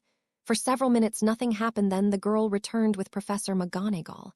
"What has happened, good heavens?" McGonagall said, looking at the man on the ground. She bent over him, examining him closely. She looked straight at Harry for a second, then waved her wand. 2 silver cats erupted from the end of her wand and shot away through the door. "This man has been bitten by a snake." "Stand back," she said, conjuring a stretcher out of thin air and floating the man out of the common room. "Prefects, please escort everybody to the Great Hall. You are to remain there until I tell you it is safe." McGonagall took the unconscious man to the hospital wing while everyone else went to the Great Hall. In the Great Hall, everyone began talking at once. "Who was that? How did he get in? What was he after?" were the most common questions. Harry, of course, knew all the answers but managed to appear just as confused as the rest. He was genuinely worried. He hoped Sam had gotten safely away and into hiding, so it was easy to share the look of worry on so many faces. Soon after arriving, a man entered the hall. "Attention please, Gryffindors. I am Professor Kettleburn, and I have been asked to supervise you while the common room is being searched. I am unable to answer many of the questions I know you want to ask. However, I will try." "Who was that man?" someone yelled. "His name is Peter Pettigrew. He is supposed to have been dead for 10 years, Kettleburn replied. "If he's meant to be dead, how has he stayed alive and out of sight?" Percy Weasley asked. "That I cannot answer. I simply do not know how it may be possible." "You said he's supposed to be dead. How did he supposedly die?" asked Harry. "He was reported murdered shortly after you know who died." This caused a lot more discussion. Somebody suggested he may have faked his own death and framed someone for it. Harry knew this to be true but kept quiet. Eventually, Professors Dumbledore and McGonagall entered the hall. "May I have your attention, please?" Dumbledore called over the babble. "We have searched the common room and the dormitories, and we have been unable to locate any snake. It appears the snake has escaped, so you will be allowed to return to your common room, but be aware that it may still be there. I think it unlikely, though. You should all be safe. I would the Weasley family to remain for a few minutes. The rest of you may leave. Ron and his brothers all looked confused. The others all wondered what was happening, but decided to wait and see. After they re-entered the common room, however, McGonagall addressed them. It turns out that the man found here, Peter Pettigrew, is an unregistered animagus who has been pretending to be a rat. The Weasley family's pet rat, to be specific. Scabbers, someone said aloud. He is currently being questioned by Ministry of Magic officials, so I should be able to tell you more in the morning. As it is after midnight, and I recommend you all go to bed and try to get some sleep. I will attempt to answer your questions in the morning. Good night. As McGonagall left, several people tried to talk to her, but she ignored them, leaving the pupils to talk amongst themselves. No one slept in Gryffindor that night. After the excitement of the intruder in the Gryffindor common room, things took a while to settle down. Harry soon found himself having to explain how he had seen this with such accuracy, and by end of the meeting, he'd realized he would have to be even more careful. Dumbledore, especially, seemed eager to learn more of Harry's ability. Harry was genuinely nervous about meeting him, and fortunately, Dumbledore stopped questioning him so closely. Dumbledore had obviously realized he was making Harry nervous, and after a few days had stopped interviewing him. It wasn't until the following Thursday that Harry was able to check on Sam. He managed to slip away from his fellow students and avoid any teachers as he made his way to the classroom he had left Sam in. The snake was waiting for him, much to his relief. "Hello, Sam, how are you?" "I am good, Harry. There have been many people around, so I had to stay hidden. Are they all looking for me?" You did well catching that traitor, well done. He is the reason my parents are dead." "So I should have killed him," Sam hissed angrily. "No," Harry said. "It's better that he is alive to face his punishment. Death is too good for him." "All right, I shall leave it then. Will you still visit me regularly? I enjoy your company." "Of course, whenever I can. You are a true friend to me," said Harry. Harry was happy Sam was safe, but for the moment at least, he was more concerned about himself. It had come as a great relief when Dumbledore and McGonagall had stopped asking questions about his visions. Harry made no more prophecies, using the excuse he was too nervous to see anything. Fortunately, McGonagall accepted this without question, and after a few days, so did his fellow students. With regular Quidditch practices and homework, Harry was now busier than many older students, but by doing his homework at a regular time and place he was coping. His regular homework sessions in the library gave him the opportunity to meet many fellow students from other houses, including several Slytherins besides Daphne and Tracy. Even Malfoy had changed his attitude toward Harry. It seemed that Draco actually did want to be Harry's friend after all. As Halloween approached and Hermione's behavior and attitude remained unchanged, Harry realized he would need to do something to help her. He decided it was time for another prophecy. At lunchtime on Halloween, Harry knocked on Professor McGonagall's door. After entering the room, he said, "Professor, I have had another vision." "What is it this time, Potter?" "A troll is going to get into the castle this evening, and it is heading for the girls' bathroom on the first floor. Hermione Granger heard a comment Ron Weasley made about her, and she is currently in that bathroom crying. If Hermione doesn't leave, she will be in great danger." McGonagall looked at Harry before speaking. "What do you mean? Trolls are not intelligent enough to enter the castle on their own. Are you implying someone is going to let a troll in here?" "I'm telling you what I have seen, Professor, that's all." Harry had no idea why she didn't seem to believe him. McGonagall sighed. "Potter, I am asking because there is no way a troll could get into the castle. There simply aren't that many entrances into Hogwarts, and only one that is large enough for a troll, the main entrance right next to the Great Hall." "There is no other access point for a troll." Harry nodded. It did make sense, but he still felt it was wrong. Then he realized why. Trolls could fit through human-sized doors if they wanted to. "Anyway," he said, "when the troll enters, the safest place for the students to be is in the Great Hall. The troll will come through the dungeons, which is where the Slytherin common room is, so you obviously can't send them there. Most of the staff should stay with the students, but Professor Dumbledore, the heads of the houses, and Hagrid should be able to catch the troll. That's my suggestion, anyway. I shall inform the headmaster, but I do not think we have much to worry about. It seems just too far-fetched to come true," McGonagall said. "Is there anything else?" "No, Professor, goodbye." That evening, while nearly everyone was in the Great Hall enjoying the Halloween feast, the door was flung open by Professor Quirrell. "Troll in the dungeons," he yelled before fainting. "Silence! yelled Dumbledore over the panic that now filled the hall. All students are to remain seated at their house tables. Heads of the houses, come with me, you too, Hagrid. The remaining staff are to ensure no pupil leaves until I return. Poppy, can you please see to Professor Quirrell? The teachers left the hall. Quirrell soon woke up and seemed surprised to find the room still full of people. He resumed his place at the staff table before asking, "What is happening with the troll?" One of the other teachers answered, "Professor Dumbledore is leading a group of staff to deal with it. The rest of us are to stay here and ensure the students' safety." About 10 minutes later, Dumbledore returned. "The troll has been taken care of. You are quite safe now. However, one student has been escorted to the hospital wing." "Poppy, if you could please go tend to her, I will help with the removal of the troll and then contact the ministry," he said. Madame Pomfrey hurried out of the hall with Dumbledore. Meanwhile, everybody began talking. "Hermione Granger's not here," Harry said. "She must be in the hospital. I hope she's okay." Ron looked uncomfortable. "Do you reckon it's because of what I said about her? I mean, probably," Harry said, nodding. "I think you should apologize to her, you know." "I guess, yeah." Hermione did not return to the common room that night, so it wasn't until breakfast the next morning that Ron got his chance. "I didn't mean to upset you yesterday. I'm sorry, Hermione." "Yes, thank you, Ron, and thank you too, Harry, for telling them where I was. Professor McGonagall got to me just as the troll arrived. The other teachers and Hagrid took care of it while she protected me. McGonagall told me about your vision." Hermione shuddered slightly as she spoke. "Want to join me in the library next Saturday?" Harry asked her. He had already asked Ron, but Ron wasn't really interested in studying. "I think I will. People do seem to like you more than me, and I would like more friends."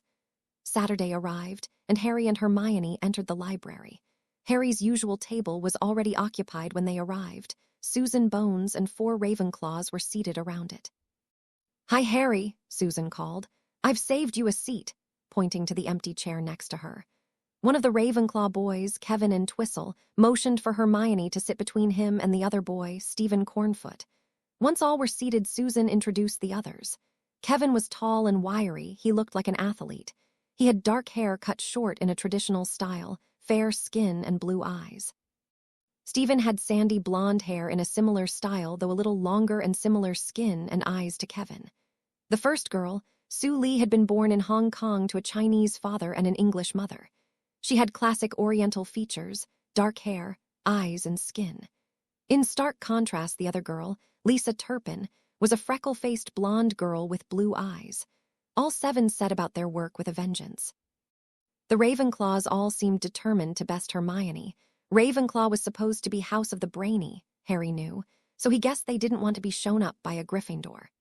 Harry and Susan worked at a more sedate pace, making sure they did as well as possible but not wanting to overexert themselves. Harry found himself liking Susan more as they spent more time together. He decided that, once they were alone, he would talk to her more personably. The following Saturday saw the first Quidditch match, Gryffindor versus Slytherin. Before the match, Harry told Ron and the others of a vision he had seen. It was of him playing Quidditch, and someone tried to curse his broom. He asked his fellow students to keep an eye out for the culprit and to tell a teacher if they saw anything. As it turned out, Professor Dumbledore attended the match. After realizing this, Harry told his friends the attack was unlikely, but they should still keep an eye out, just in case. Harry was not attacked during the game, which Gryffindor won 170-30, and afterwards, as the team headed back to the common room for their party, Professor Dumbledore approached Harry. With him was a man Harry didn't know, although he suspected who it might be. Harry's suspicions were confirmed when Dumbledore spoke. "Harry, may I see you a minute, please?" "Of course, sir," Harry replied while looking at the other man. "Harry, this is Sirius Black. He is the man imprisoned for the murder of Peter Pettigrew, whom we now know to be still alive. Sirius is also your godfather and has asked to meet you, if that is all right with you." "Godfather?" Harry asked, trying not to look too excited.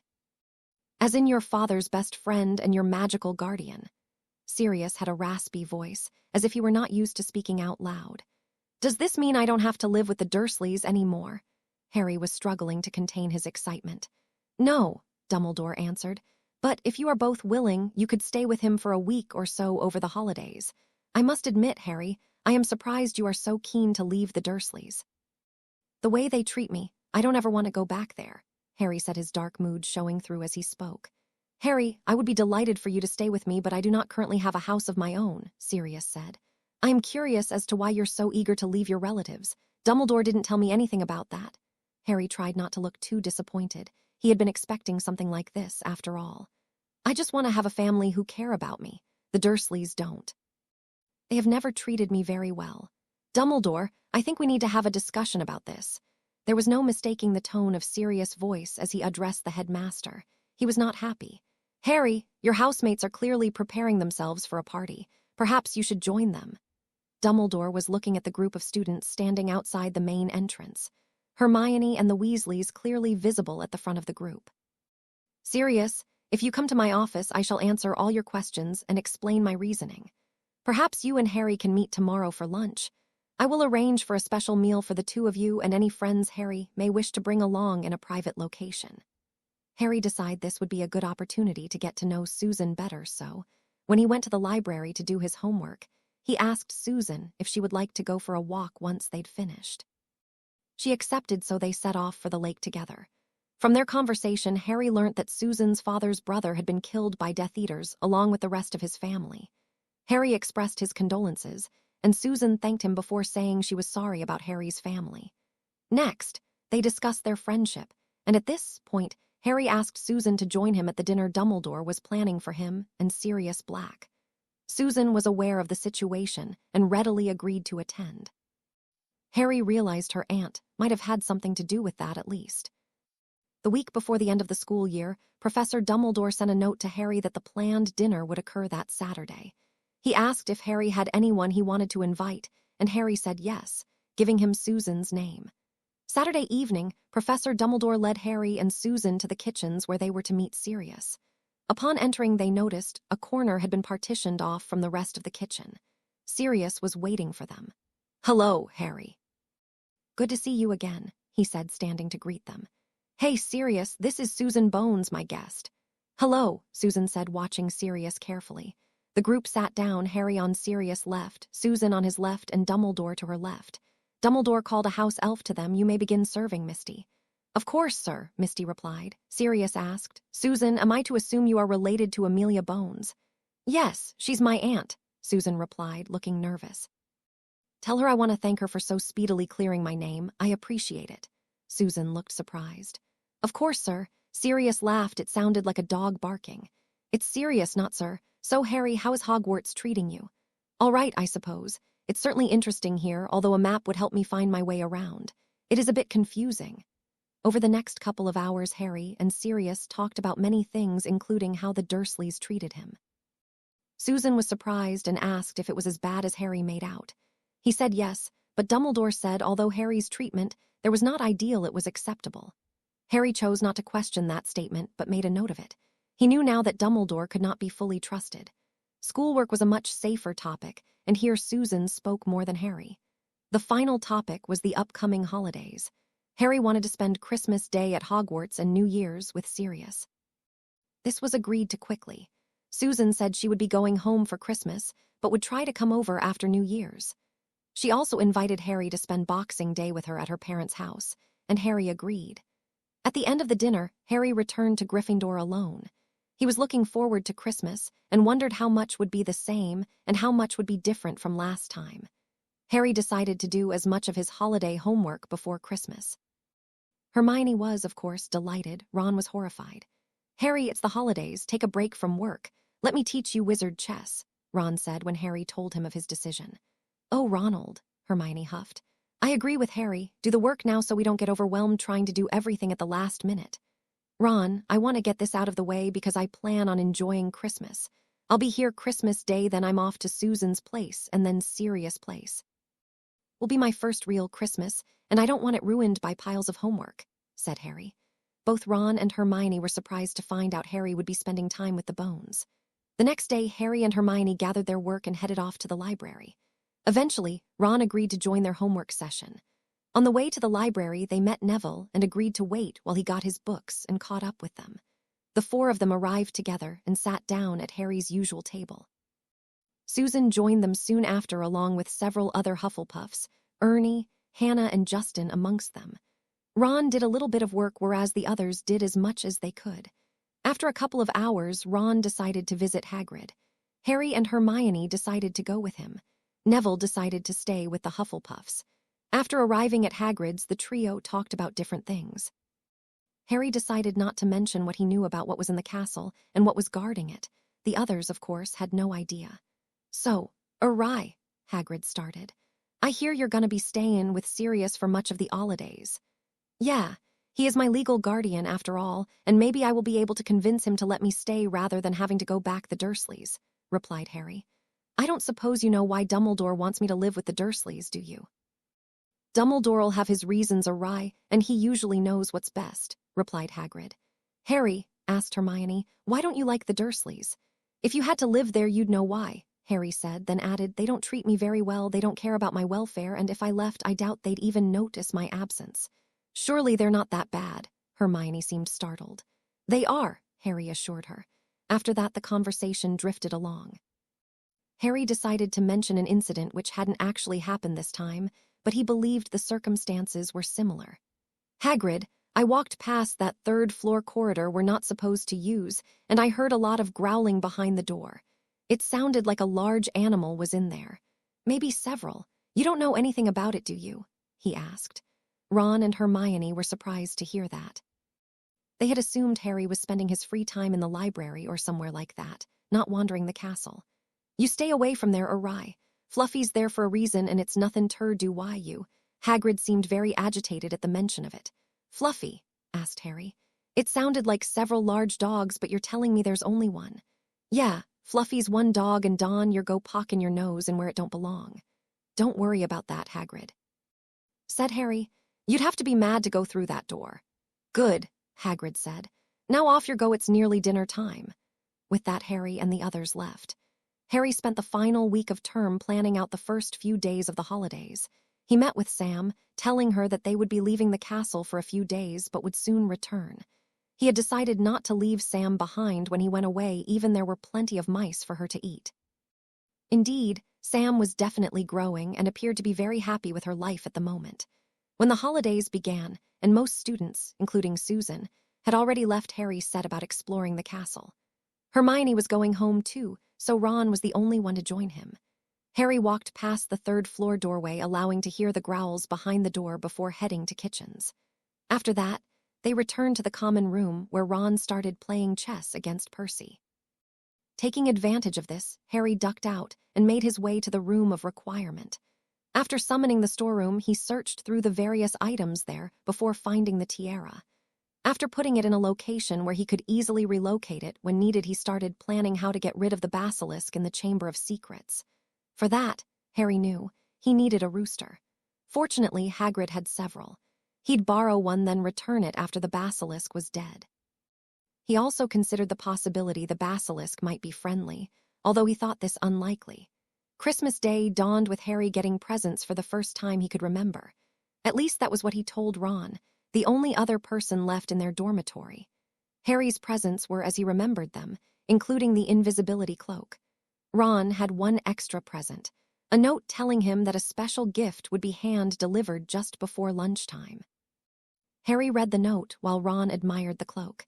He thought the writing might be Sirius's, but wasn't entirely sure, having not seen a recent sample of Sirius writing. As Harry and the Weasleys entered the Great Hall, they were stopped by Sirius and Professor Dumbledore. It was Dumbledore who spoke. "Good morning. For those of you who haven't met him, this is Sirius Black. Ron, Sirius has a present for you." "Hello, Ron." Harry noted Sirius' voice was stronger than the last time they'd spoken, even though it was only a week ago. "Since you no longer have a pet, I thought I'd get you a replacement." Sirius then lifted the cover off a cage containing an owl. Harry noticed it was not Pig, but a much larger brown owl. Ron was shocked. Thank you. I wasn't expecting thank you," he stammered. "Well, that's all I came here for. Harry, I look forward to seeing you in a few days," said Sirius. Dumbledore and Sirius headed for the main gates while Harry and the Weasleys entered the Great Hall. Fred said, "So, Ronald, what are you going to call your new owl?"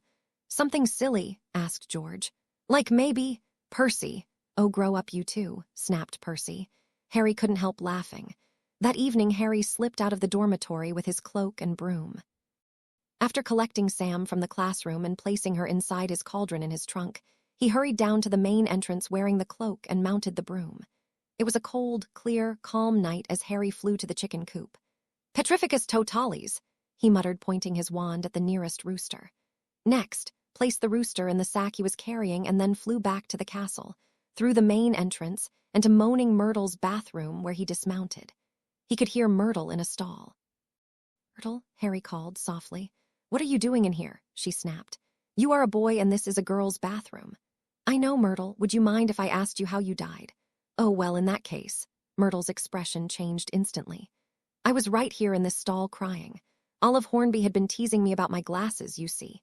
Anyway, someone came in and started saying funny words, like a made-up language, but I could tell it was a boy, so I came out to tell him to use his own bathroom. I opened the end, I died just like that. I saw these big yellow eyes staring at me. Right there they were," she said, pointing at a sink on the opposite wall. Harry examined the sink and found what he was looking for. "Myrtle," he said, "I am going to avenge your death. I am going to kill the basilisk that killed you, but I must insist you don't tell anybody about it. At least not yet anyway. If certain people found out, they could make things very difficult for me." When Harry had said basilisk, Myrtle had yelped and jumped back. After he had finished speaking, she stepped forward. "You're going to kill a basilisk? How?" "With a rooster. Strange as it seems, basilisks are killed by the crowing of a rooster. Don't ask me how it works, it just does," Harry replied. "So do you promise not to tell anyone?" "I will agree if you promise to come and talk to me every now and then." "All right, occasionally I will visit you, agreed?" "Agreed," Myrtle said. Harry turned his attention to the sink. "Open," he hissed in parcel tongue. The sink moved, revealing the deep tunnel underneath it.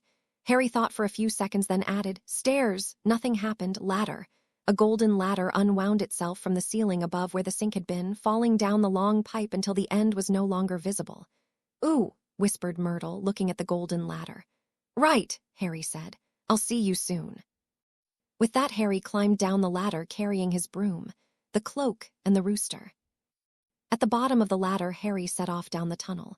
It was just as he remembered it, floor covered in dead rats and similar small creatures, and a giant discarded snake skin.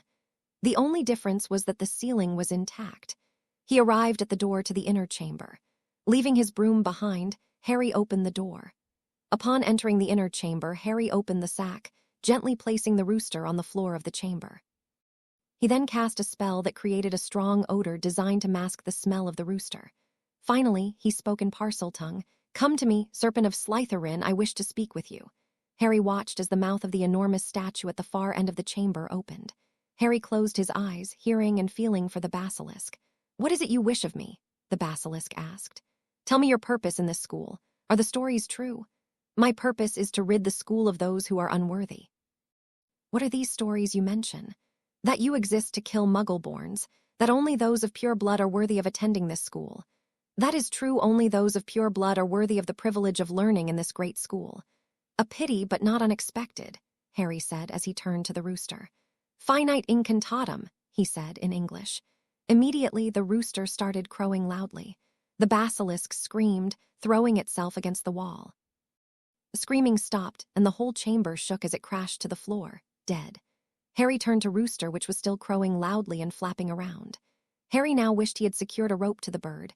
Trying to catch it now would be difficult. He watched as it flew around the room, passing right over the basilisk several times before landing on its head. Harry realized it was looking the basilisk in the eye and was that it was still alive. Feeling reassured, Harry stunned the rooster before approaching both animals. He then put the rooster back in the sack before aiming a cutting spell at the basilisk's mouth. A large fang dropped out onto the floor. Examining the fang carefully before picking it up, Harry noted that it was razor-sharp and serrated, with tiny holes through which he could see the venom oozing out. Carefully, he placed the fang onto a clean cloth he had in his pocket. Next, he turned back to the basilisk and repeated the cutting spell several times. Once he had extracted a half-dozen fangs and placed them on the cloth, he wrapped them up and put them in the sack along with the rooster. He then left the chamber, picking up his broom along the way. Returning to the foot of the ladder, Harry made sure everything was secure before climbing up. After stepping off the ladder, to the sound of Myrtle celebrating his return, he closed the entrance to the Chamber of Secrets. "You're alive," Myrtle said. "Yes, the basilisk didn't kill me, I killed it," Harry said. "How did you kill it?" "With a rooster. Don't ask me how it works or why, it just does. The crowing of a rooster is fatal to a basilisk. It doesn't make sense, but there you go. Myrtle nodded, looking happy. So, what's next, Harry? He thought her inquiry sounded a little too friendly for his liking. I'm going to return Hagrid's rooster to him, then I'm going to bed. It is quite late, and I'm meeting Susan Bones tomorrow morning, he replied before leaving the bathroom. By the time Harry left the castle, a cold wind had picked up, making him shiver as he returned the rooster. Upon returning to the castle, he flew up to the 7th floor and entered the room of requirement, lighting a small fire in the room in order to warm up a little. He couldn't help but marvel at the fireplace, the room created to fulfill his wish, but couldn't help but wonder if this was a possible way for someone to sneak into castle. It was basically similar to how Draco brought Death Eaters in the night Dumbledore died. Then he remembered the vanishing cabinet had not been created by the room, so he relaxed his fears, deciding it probably wasn't a risk. After warming up, Harry retrieved the tiara. Briefly, he wondered if he should attempt to find a way of repairing it after destroying the Horcrux, but in the end he decided it was almost impossible. Only Phoenix tears could cure basilisk venom, and the only Phoenix he knew of was in Dumbledore's office. The less Dumbledore knew, the better, Harry thought. Placing the tiara on a tabletop, Harry pulled out one of the fangs he'd retrieved and raised it over the tiara. Apparently sensing what was going to happen, the Horcrux tried to possess him, flooding his mind with terrifying images. "Knowledge is power," screamed an image of a man with the face of a snake. "Put me on! I will show you the true meaning of power." Another image, this time of Harry wearing the tiara and standing over the bodies Death Eaters and the Dursleys. Harry saw himself wielding the sword of justice over everyone who had ever harmed him. Everyone except Lord Voldemort, he suddenly realized. That realization gave him the power to break free of the enchantment. Harry looked down at the fang in one hand and the tiara in the other. With shock, he realized he had been about to put it on. He put the tiara back on the table and immediately drove the fang into it. A terrifying scream filled the room, rising to a crescendo of sound before stopping abruptly. The tiara lay smoking on the table, a black tar-like substance dripping from it. The tar was smoking as it ate into tabletop, taking several minutes before it finally stopped. The surface of the table was scarred permanently. Harry realized even magic wouldn't be able to fix it. Next morning, Harry was woken by Ron. "Hey, Harry, wake up or you'll miss breakfast." Harry yawned. "What time is it?" "Breakfast time," Ron replied. "You sure you're all right?" "Didn't sleep well. I had another vision." Harry climbed out of bed. "I should really tell McGonagall about it." "What did you see?" Harry dressed quickly while replying. "Wait till we see McGonagall. That way I only have to at once." They went to Professor McGonagall's office, but she wasn't there, so they headed to the Great Hall. Professor McGonagall was having breakfast and talking to the headmaster as Harry approached them. "Good morning, Harry," Dumbledore said as they stopped by the staff table. "Good morning, sir, Professor McGonagall. I had a strange vision last night." "I don't know what to make of it," Harry replied. Professor McGonagall motioned for him to proceed. "I saw a man, but he had the face of a snake and glowing red eyes." Harry noticed at this point that both Dumbledore and Snape, who was nearby, were listening intently. "He was trying to give a crown, telling me that if I wore the crown I would have great power. He told me with the crown I could punish those who have hurt me. I definitely saw the Dursleys on the ground at my feet, but it felt wrong, I guess. So I forced myself to wake up."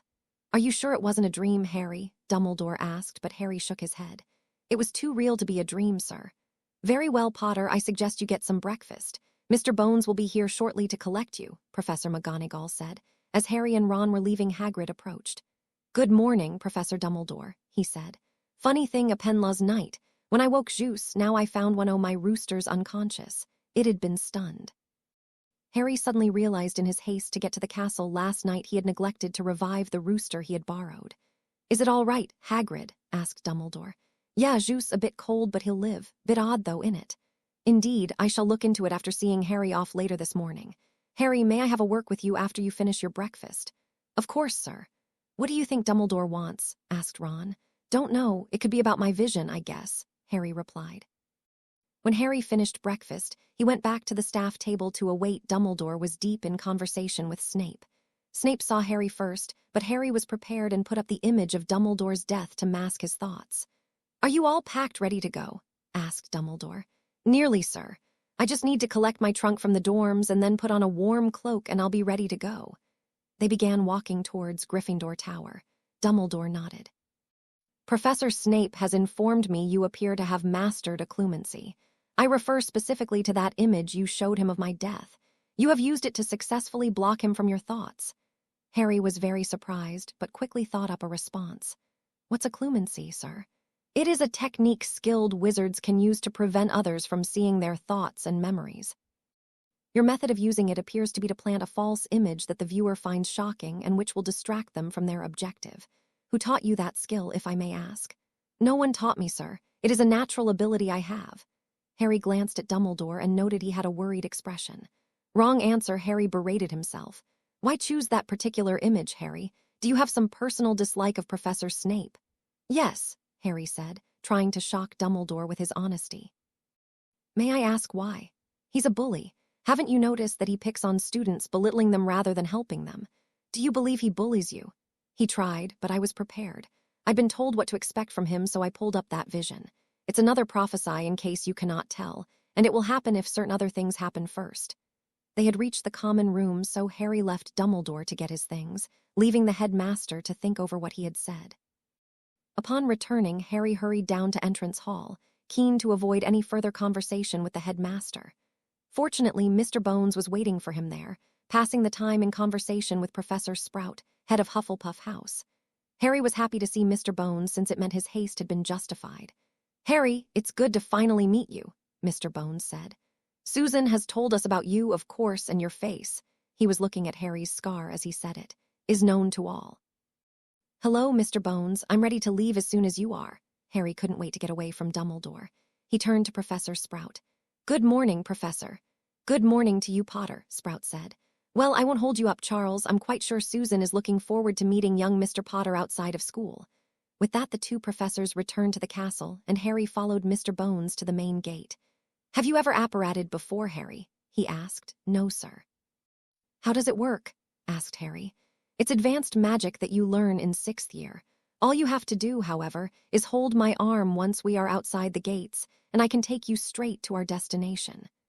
Once outside the gates, Mr. Bones held out his arm for Harry, who took hold of it firmly while holding his trunk with his other hand.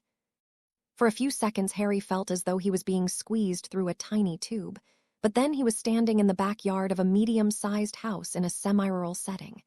He could see a field beyond the nearby fence, but beyond that were several more houses, perhaps 200 meters or so away.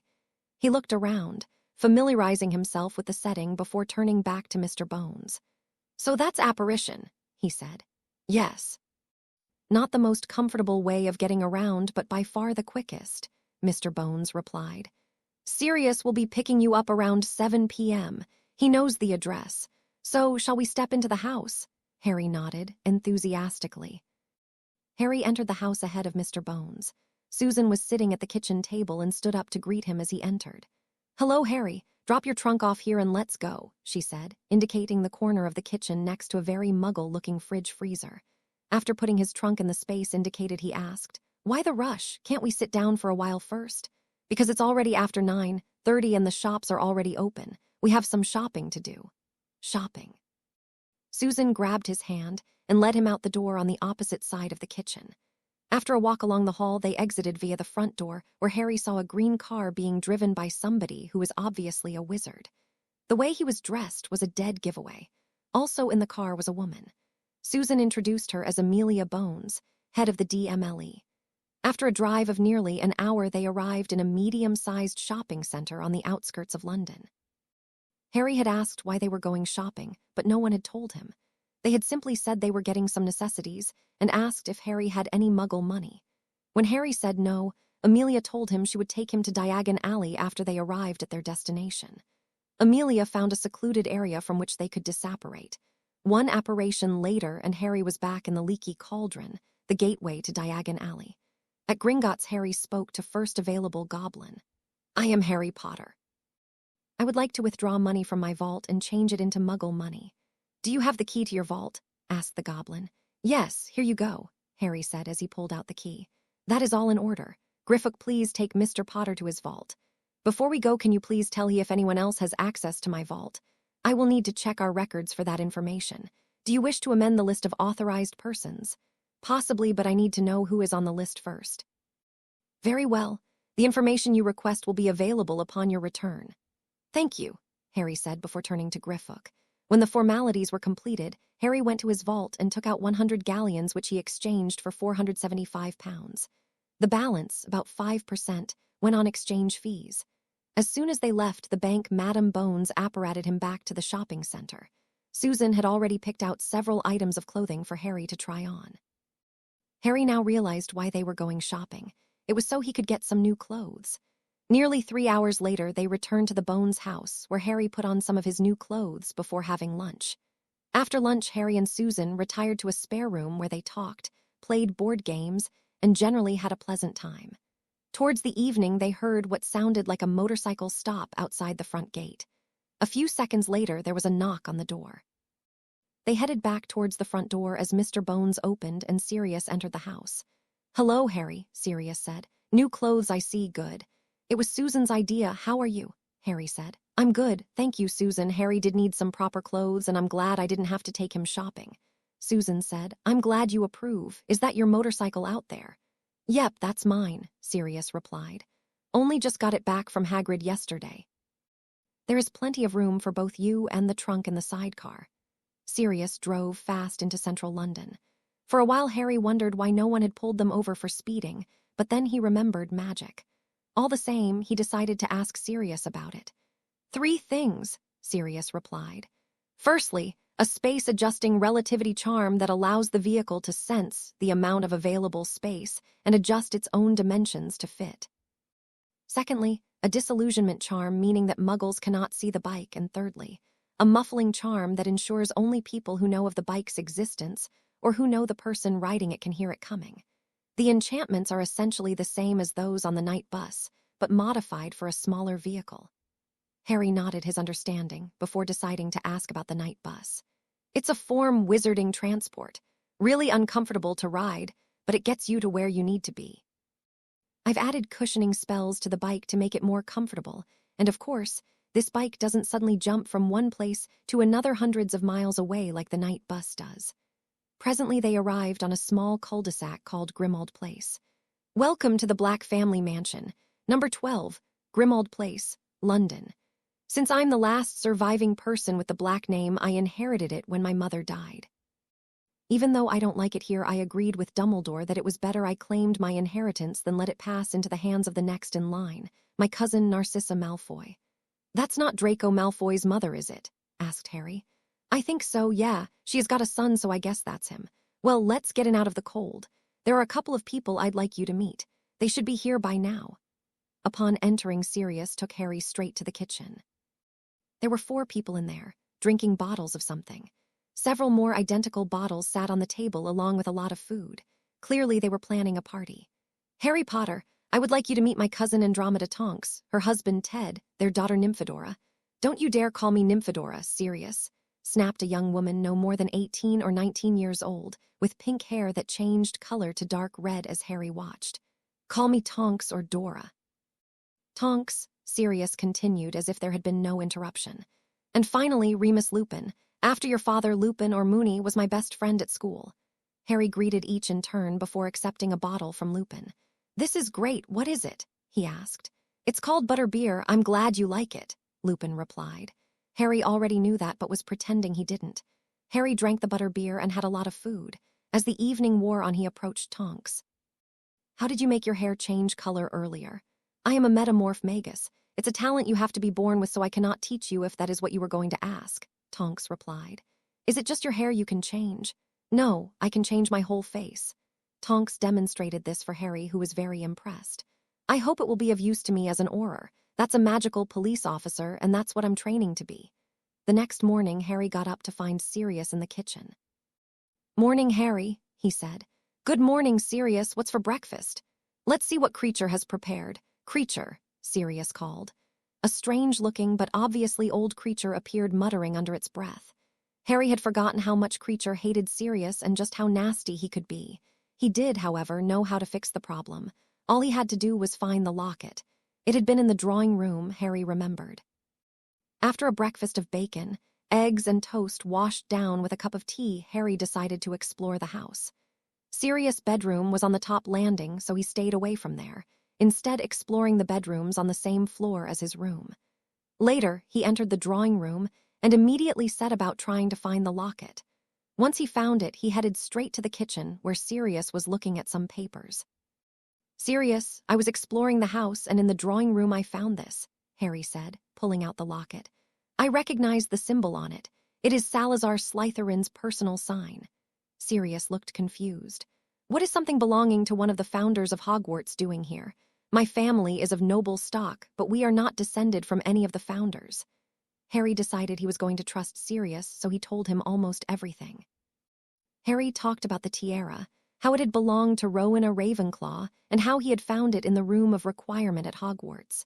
He then described the basilisk. Sirius was very shocked to hear that there had been a basilisk at Hogwarts, but was even more shocked when Harry told him he had killed it. Harry explained about Horcruxes and how basilisk venom was one of the few ways to destroy them. He showed Sirius one of the fangs he had extracted and demonstrated how it could be used to destroy a Horcrux. He also explained about how the Horcrux had tried to possess him. "Dumbledore mentioned you'd had a vision about a crown offering you power over your enemies. Everything makes sense now," Sirius said. Harry looked angry. "Dumbledore told you that?" he asked. "Yes. Is there some reason he shouldn't have?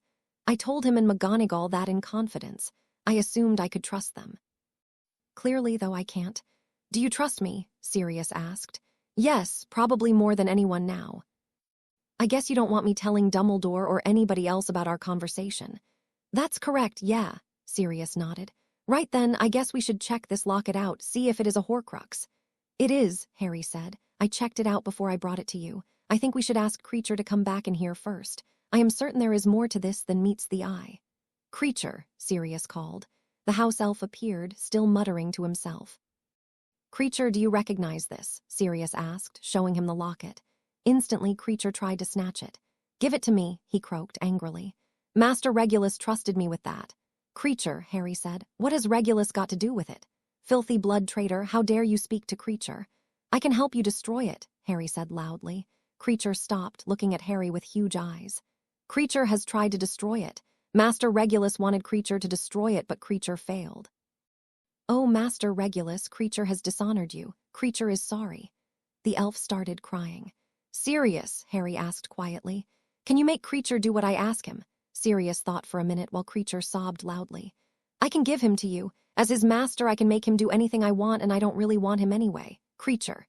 He said the last word loudly, attracting the elf's attention. Creecher looked up. "Yes, master." The last word was delivered with a sneer. "I, Sirius Orion Black, your lawful master, hereby order you to do whatever Harry Potter tells you. He is now your master, and I withdraw any claim over you that I have. Do you understand, Creecher?" The elf turned to Harry. "You are now my master. What do you wish Creecher to do?" "Tell me, where did this locket come from?" Creecher told of the cave. How the snake-faced man had made Creecher drink a potion, expecting him to die, but Regulus had told Creecher to return to the house. He said how he and Regulus had gone back there, and how Regulus had drunk the potion, leading to his death, but not before telling Creecher to destroy the locket. Creecher mentioned the substitute locket they had left behind and his own failure to fulfill Regulus' last wish. When Harry said he knew how to destroy the locket, Creecher had yelped with delight and almost knocked Harry over in his enthusiasm to finally fulfill Regulus' wish. Harry gave Creecher the basilisk fang and placed the locket on a flat, wooden surface while Sirius looked on. He spoke in Parseltongue, and the locket opened. Immediately, a huge, terrifying figure with the face of a snake and empty black eyes rose from the locket. It turned to Creecher and began speaking. "You are an inferior creature, an insignificant nothing," it said in a voice full of venom. Creecher stepped back, clearly shocked by what had happened. "Creecher," Harry said, "stab the locket, do it now." Creecher stepped forward, but the figure spoke again. "You are a coward, you do not even honor your true master. You are pathetic." "Creecher, I order you to stab the locket with the fang," said Harry. "I must obey," said Creecher as he brought the fang down on the locket. An unnatural scream filled the room. The figure turned into black smoke, twisting violently into unusual shapes before dissipating. The now mangled locket was still smoking, while a black, tar-like substance was seeping onto the wooden board, eating into it. Sirius was in shock. Creecher, his hand still holding onto the fang, was looking at the remains of the locket. Well done, Creecher, Harry whispered into the silence that now filled the room. So that's what a Horcrux does when you try to destroy it, Sirius said when he recovered from his shock. Yeah, it must be able to sense when it's going to die and then tries to protect itself. The tiara that I found at Hogwarts did much the same thing, Harry explained. How many of these things have you destroyed? Asked Sirius. That is the second one. The tiara was the only other one I've found to date. I think there are about 3 more out there, though, maybe more than that, Harry replied. Who made them? Voldemort. Anyway, the locket was Salazar Slytherin's. The tiara was Rowena Ravenclaw's. My guess is we look for artifacts belonging to Godric Gryffindor and Helga Hufflepuff and some personal item that belonged to Voldemort. By we, I assume you expect me to help you find them, asked Sirius. If you want to. If not, I can look through my visions to try and locate the remainder. I already have a fair idea. I know where one is, Gringotts. Sirius, however, was laughing. Of course I'll help you. Where do we start? Gringotts, Harry smiled. No, not Gringotts. The first thing we have to find is the place Creecher got this one from, he said before turning to Creecher. Creecher, Harry asked. How may Creecher help Master? He asked, still holding the fang over the still smoking locket. Where did you get the locket from? Did anyone go with you to get it? Master Regulus took Creecher to cave. The locket was in a stone basin on an island in the middle of a large, underground lake. The island could only be reached by boat, and it had many magical protections. Master Regulus and Creecher went to the island, and Master Regulus drank a potion from the basin. Master Regulus told Creecher to take the locket and leave him. Creecher wanted to help Master Regulus, but Master made Creecher come back here and try to destroy the locket. But Creecher failed him. Then new Master came along and helped Creecher. Now Creecher wants to help Master Harry Potter. Creecher, can you take Sirius and me to this cave? Harry asked. Creecher can. Does Master want to leave now? Shall we, Sirius? Harry asked of Sirius. This should be interesting, he said, smiling. Right, Creecher dropped the fang. I think we are ready to leave. Can you take us right to the interior of the cave? Creecher is unsure of that, but Creecher will try. Creecher let go of the fang, and it clattered onto the tabletop next to the ruined locket. With that, Harry, Sirius and Creecher joined hands and Creecher disapparated, appearing outside a small cave on the coast. Creecher cannot take you any further. There is a magical barrier against that wall that Creecher cannot take Master through. That's fine, Creecher. This is good enough, Harry said as he examined the wall. Sirius was also examining the wall, looking for some sign of an entrance. There's something here, Harry, Sirius said. It appears as though we need to give the door something before it will open, probably a password. More likely blood, Harry said. It seems to be the sort of thing Voldemort would do. Harry pulled out a small knife and pricked his finger before wiping the blood on the stone. Immediately, an archway started glowing in the wall, allowing the group to enter.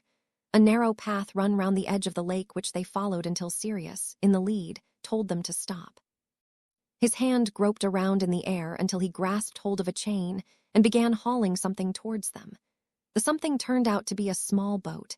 It was obvious they would not all fit into it, so Harry and Sirius boarded it, leaving Creecher to apparate over to the island. Once they were all on the little island, Creecher told them that the potion in the basin would have to be drunk. Harry, however, had a different idea.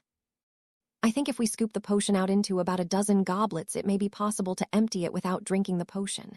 Do you have a dozen or so silver or crystal goblets that we could bring along next time? He asked Sirius. Plenty of silver ones, yeah. Might as well put them to some use, I guess, Sirius replied. Creecher could bring the goblets straight to Master. It is only when there are peoples with Creecher that Creecher cannot come right to here. Good idea. Creecher, can you bring us 12 silver goblets on a tray, please? Harry asked. With a crack, Creecher was gone. Sirius was looking around the island and the lake. I get the feeling we're being watched, he said, sounding nervous. Creecher returned a few minutes later. Harry took the tray of goblets and placed them on the ground before picking up one goblet and dipping it into the potion. He carefully placed the full goblet on the tray, making sure not to spill anything, and picked another goblet. After doing 6 times, Harry felt the goblet scrape the bottom of the basin. He felt around, finally finding something at the bottom, which he attempted to pick up.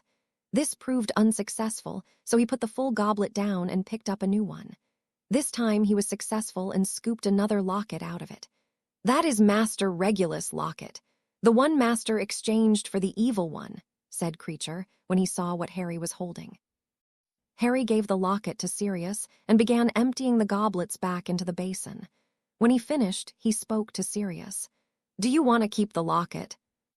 After opening it, Sirius handed a note to Harry before giving the locket itself to Creecher. "I think you should have this. It means more to you than to me," he said. "Creecher can keep this." The elf seemed to be in awe. "Yes, it's yours, Creecher. Can you take the tray and goblets back to Grimald Place while Harry and I have a chat?" Sirius asked. With that, Creecher disappeared with a crack. Harry and Sirius climbed into the boat and returned to the path. They then walked back to the entrance while talking. "How much of what you've been doing at Hogwarts does Dumbledore know about?" Sirius asked. "He knows some of it, but I don't entirely trust him. I would prefer if Dumbledore didn't find out about the Horcruxes or the basilisk," Harry said. "Why not?" "Dumbledore is withholding information from me. Information about my parents and why Voldemort killed them and tried to kill me. I already know a lot more than is prepared to tell me. I've even tried asking him questions I already know the answer to, and he just won't give me the answer." "What have you asked him? Perhaps I could help you with that as well. I promise I won't tell him anything you don't want him to know." Harry thought about this for several seconds before replying. "One of the first things I asked him was why Voldemort tried to kill me. It was a test to see if he could be trusted. I already know it was because of a prophecy made before I was born, but I don't know the wording. Dumbledore wouldn't even tell me that it was a prophecy, though. Dumbledore told your parents that a prophecy had been made and advised them to go into hiding, but he didn't even tell them the exact wording. It's not only you he's keeping secrets from, it's everybody. I don't think Dumbledore trusts anyone fully." By this time, they had reached the entrance and found it had sealed itself. Sirius cut his finger and smeared the blood on the stone so they could leave and then healed the wound. Once outside, they walked along the edge of the cave, trying to avoid the cold water until Sirius decided it was time to disapparate. Moments later, they were back at Grimald Place, where Creecher had prepared hot drinks for them. The remainder of the holidays passed quietly as Harry and Sirius tried to work out plans for the future. The day before Harry was due to return to Hogwarts, Susan came over. Harry introduced her to Creecher, whom he described as his house elf, but pointing out that Creecher would not be returning to Hogwarts with him. Creecher was to stay at Grimald Place to help with the cleaning since the house had been sitting empty for a couple of years. No one told Susan about the Horcruxes. Harry and Sirius had agreed the fewer people who knew the better, at least for the moment. When the question of how they would get to Hogwarts the next day came up, Sirius offered to drive them there in his motorcycle. Susan declined, saying she'd rather take the night bus and invited Harry to accompany her. Harry accepted her offer, and Tonks, who had dropped in for a visit, agreed to supervise them. The following morning, the trio boarded the night bus for what turned out to be an uncomfortable trip. It was the same as Harry remembered, and he decided this would be the last time he used this means of transport. When they reached Hogwarts, both he and Susan were happy to get off. It turned out Susan had suggested it only because she knew Harry had a limited knowledge of the wizarding world and had wanted to show him a new experience. Harry thanked her, but said he wouldn't be doing that again if he could help it. Upon returning to Gryffindor Tower, Harry found Ron in a panic. It turned out Ron hadn't done any of his homework, even though some of it was due the next day. "I told you, Ron, you should have done it straight away so you didn't find yourself in this very situation. Now I suppose you'll want to copy my notes," Harry said. "Yeah, thanks," Ron replied. "What if I don't let you borrow them?" Harry asked. Ron was in shock. "But I need them, Harry. How will I pass the course without them?" "You could try taking your own notes, Ronald," said Hermione, who had just entered the common room along with several other students. The Hogwarts Express had apparently arrived a few minutes earlier, and the students had just now reached the castle. "You mean you expect me to pay attention in class?" Ron seemed incredulous. "Wouldn't hurt," Harry said. "Look, I will help you, but I won't let you copy. You need to start paying more attention in class, and I recommend you come to the library with me each week. That will give you your best chance of passing through your own efforts. That's always the best idea." "Thank you, Harry. I guess it wouldn't hurt to try a little harder," said Ron. Harry soon settled back into his weekly routine. Classes proceeded as normal while come Saturday morning, Harry was in the library doing his homework. After the first week, Quidditch practices started with Wood having seemingly developed a fanaticism now that Gryffindor had won a game. Harry wouldn't have minded so much, but Wood was now insisting on Saturday morning practices, and this starting to affect Harry's study schedule. Finally, Harry told Wood enough was enough. The match against Hufflepuff is over a month away. Practicing 5 or 6 times a week now isn't going to help us. Besides, since the first week I've set Saturday aside for assignments and homework. This is a school. After all, and academic pursuits are the main interest here. There's no such thing as too much practice, Wood complained. Do you think Hufflepuff are sitting back doing nothing? Who knows how much practice they are putting in? They are practicing twice a week, Mondays and Thursdays, with sometimes an extra session on Sunday. Clearly they believe 2 or 3 times a week is enough, as do Ravenclaw and Slytherin. They, too, train 2 or 3 times a week, Harry replied. He'd asked Susan how often Hufflepuff trained and then compared that with what he'd learned about the other houses from speaking to other students. Wood was surprised, but quickly changed tack.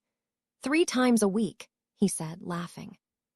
They obviously don't care that much about the tournament then, training tonight Potter or else. Harry watched Wood as he left before turning away, shaking his head. Almost immediately, he met the Weasley twins. Good try, Harry, George said. Pity it didn't work, added Fred. I've got an idea, Harry said. Why don't we all sneak off somewhere Wood can't find us? If no one turns up to training, he can hardly complain, can he? We could try, said Fred. But I doubt it will work, George finished. He'd just come after us the next day, Fred said. And make us practice for twice as long, said George. Harry had to admit they were probably right, so he dropped the idea. Fortunately, Harry was able to rearrange his schedule. From now on, he would do his homework on Sunday, which meant he was still able to get everything done, although the lack of free time was becoming irksome. January passed into February and on into March. The Gryffindor v. Hufflepuff game was the last weekend before Easter, while the weekend before that saw Ravenclaw and Slytherin play. Ravenclaw won, so Harry knew that if they beat Hufflepuff, their match against Ravenclaw would effectively be the final. Unfortunately, Wood realized this too and began insisting on longer training sessions every day, including Sunday. Finally, McGonagall stepped in and told Wood his fanatical insistence of continually training was adversely affecting the team. She told him no training for 4 weeks after the game against Hufflepuff as the team needed recovery time. Harry and the others were delighted. Wood was disappointed. But Professor, he said, we need to train if we are to win. No, McGonagall said firmly. There is such a thing as overtraining, and you have clearly reached that threshold. I am aware some of your teammates are considering quitting the team because they have no tome for socializing and barely enough time to do their schoolwork. Need I remind you Hogwarts is a school and not a professional Quidditch team? Wood gave in. No, Professor, I understand, he said. As it was, the team looked somewhat jaded for the match. It was obvious to everyone except Wood that they had been training too hard. Harry, though, had his own problems. When he found out Dumbledore wasn't going to be there, he immediately went to his friends and reminded them of the prophecy he had made before the game against Slytherin, pointing out that Dumbledore's absence fulfilled the last provision of it. Soon after the match started, Harry's broom gave a violent lurch. Then it began vibrating violently, trying to throw him off. When people realized what was happening, a timeout was called. Once this happened, players from both teams started to maneuver around under Harry in case he fell off while spectators tried to identify the culprit. They produced 2 suspects, Snape and Quirrell. At this point, Harry regained control of his broom. The game resumed after Dumbledore arrived, along with a couple of Aurors who monitored the crowd for the remainder of the match, which Gryffindor won 170-60. After the match, Harry, along with Ron, Hermione, Susan, and another Hufflepuff first-year Megan Jones were in Hagrid's cabin discussing the event. Most of those present believed Snape was the one responsible, but Harry was certain it was Quirrell. There's something odd about Professor Quirrell, Harry insisted. Sure, Snape's evil, but I don't think he'd try to kill the son of his best friend. What? Snape and your father were friends? Asked Ron. The other students present were just as surprised as he was. Harry shook his head. No, my mother. I've heard from a reliable source that Snape and my mother grew up together, and Snape always considered her his best friend.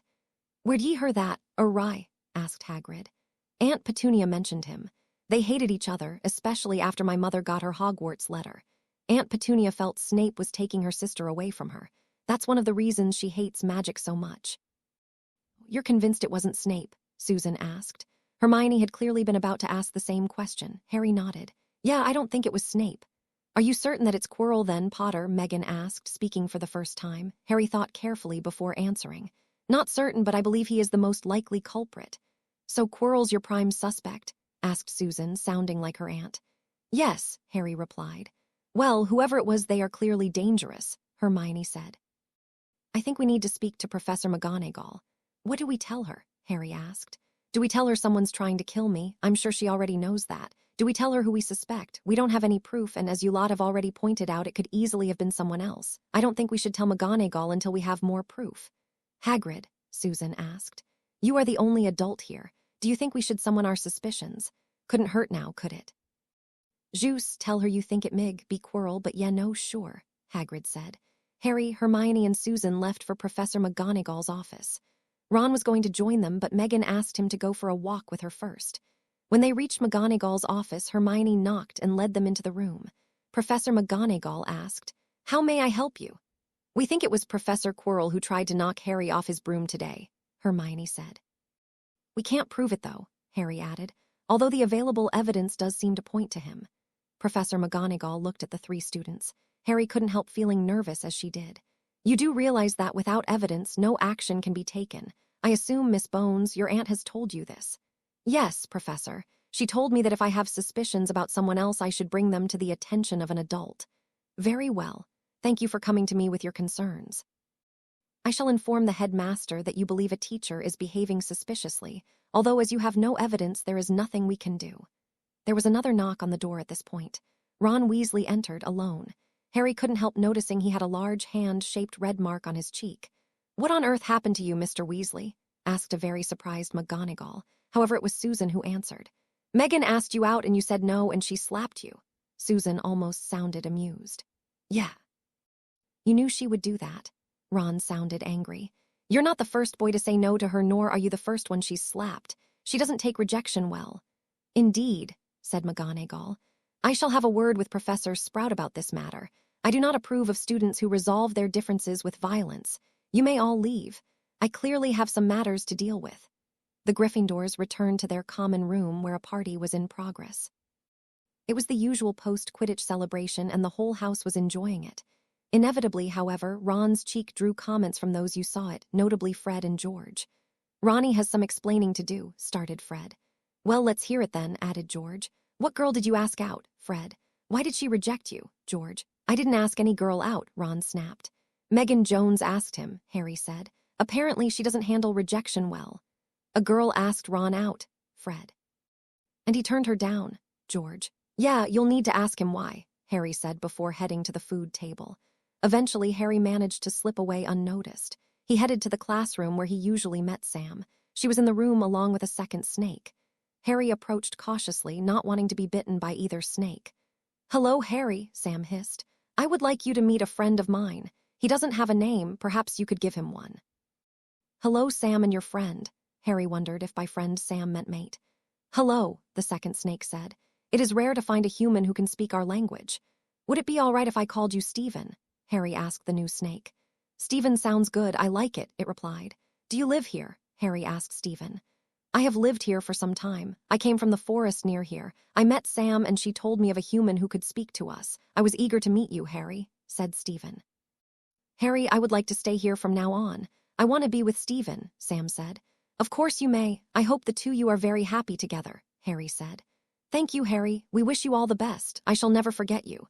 You have done so much for me," Sam said before both snakes slithered toward the door and out into the corridor. Harry returned to the common room and went up to bed. The Easter holidays arrived. Harry had planned to stay at Hogwarts, but on the first day a letter arrived for him from Sirius. He had a special present he wanted to give Harry and asked to meet him by the main gate that afternoon. Sirius told him to inform McGonagall of the plan. At the main gate, Sirius gave Harry a small mirror. He explained that it was a magical two-way mirror that would allow them to speak whenever they wanted. Sirius recommended they only use it in the evening or for emergencies. Sirius had been informed of what had happened at the Quidditch match and was determined to keep a closer eye on what was happening at Hogwarts. He felt Snape was the person most likely to have tried to knock Harry off his broom, and held that belief even after Harry said he was convinced it was Quirrell. After returning to the common room, Ron asked Harry what Sirius had wanted. Harry explained about the mirror, saying it was only to be used in emergencies. After that, they sat down and finished the homework they had been set. Hermione was happy Ron was joining them, while Ron had finally realized the folly of leaving everything to the last minute as he had been doing. As usual, several other students joined them. Although Hermione did not approve of copying, Harry didn't mind so much. He was happy to help whenever he could. Although Harry was sad to see Sam go, he was happy for her. The first time he'd spoken to her at Hogwarts, she had expressed a desire to find a mate, and now she had Stephen. Both snakes were obviously very happy at Hogwarts, and Harry had no doubt Hagrid would be willing to look after them if he asked him to. Sam and Stephen, however, seldom came the room anymore, and it wasn't until 2 weeks after Easter that Harry met one of them again. One night he slipped into the classroom and found Stephen there alone. "Harry, I'm glad to see you again," said Stephen when Harry entered the room. "Hello, Stephen, how are you? Why isn't Sam with you?" Harry asked. "Sam stayed behind to look after our eggs," Sam said. "I wish all the best for your new family," Harry said. "Do you have any other news?"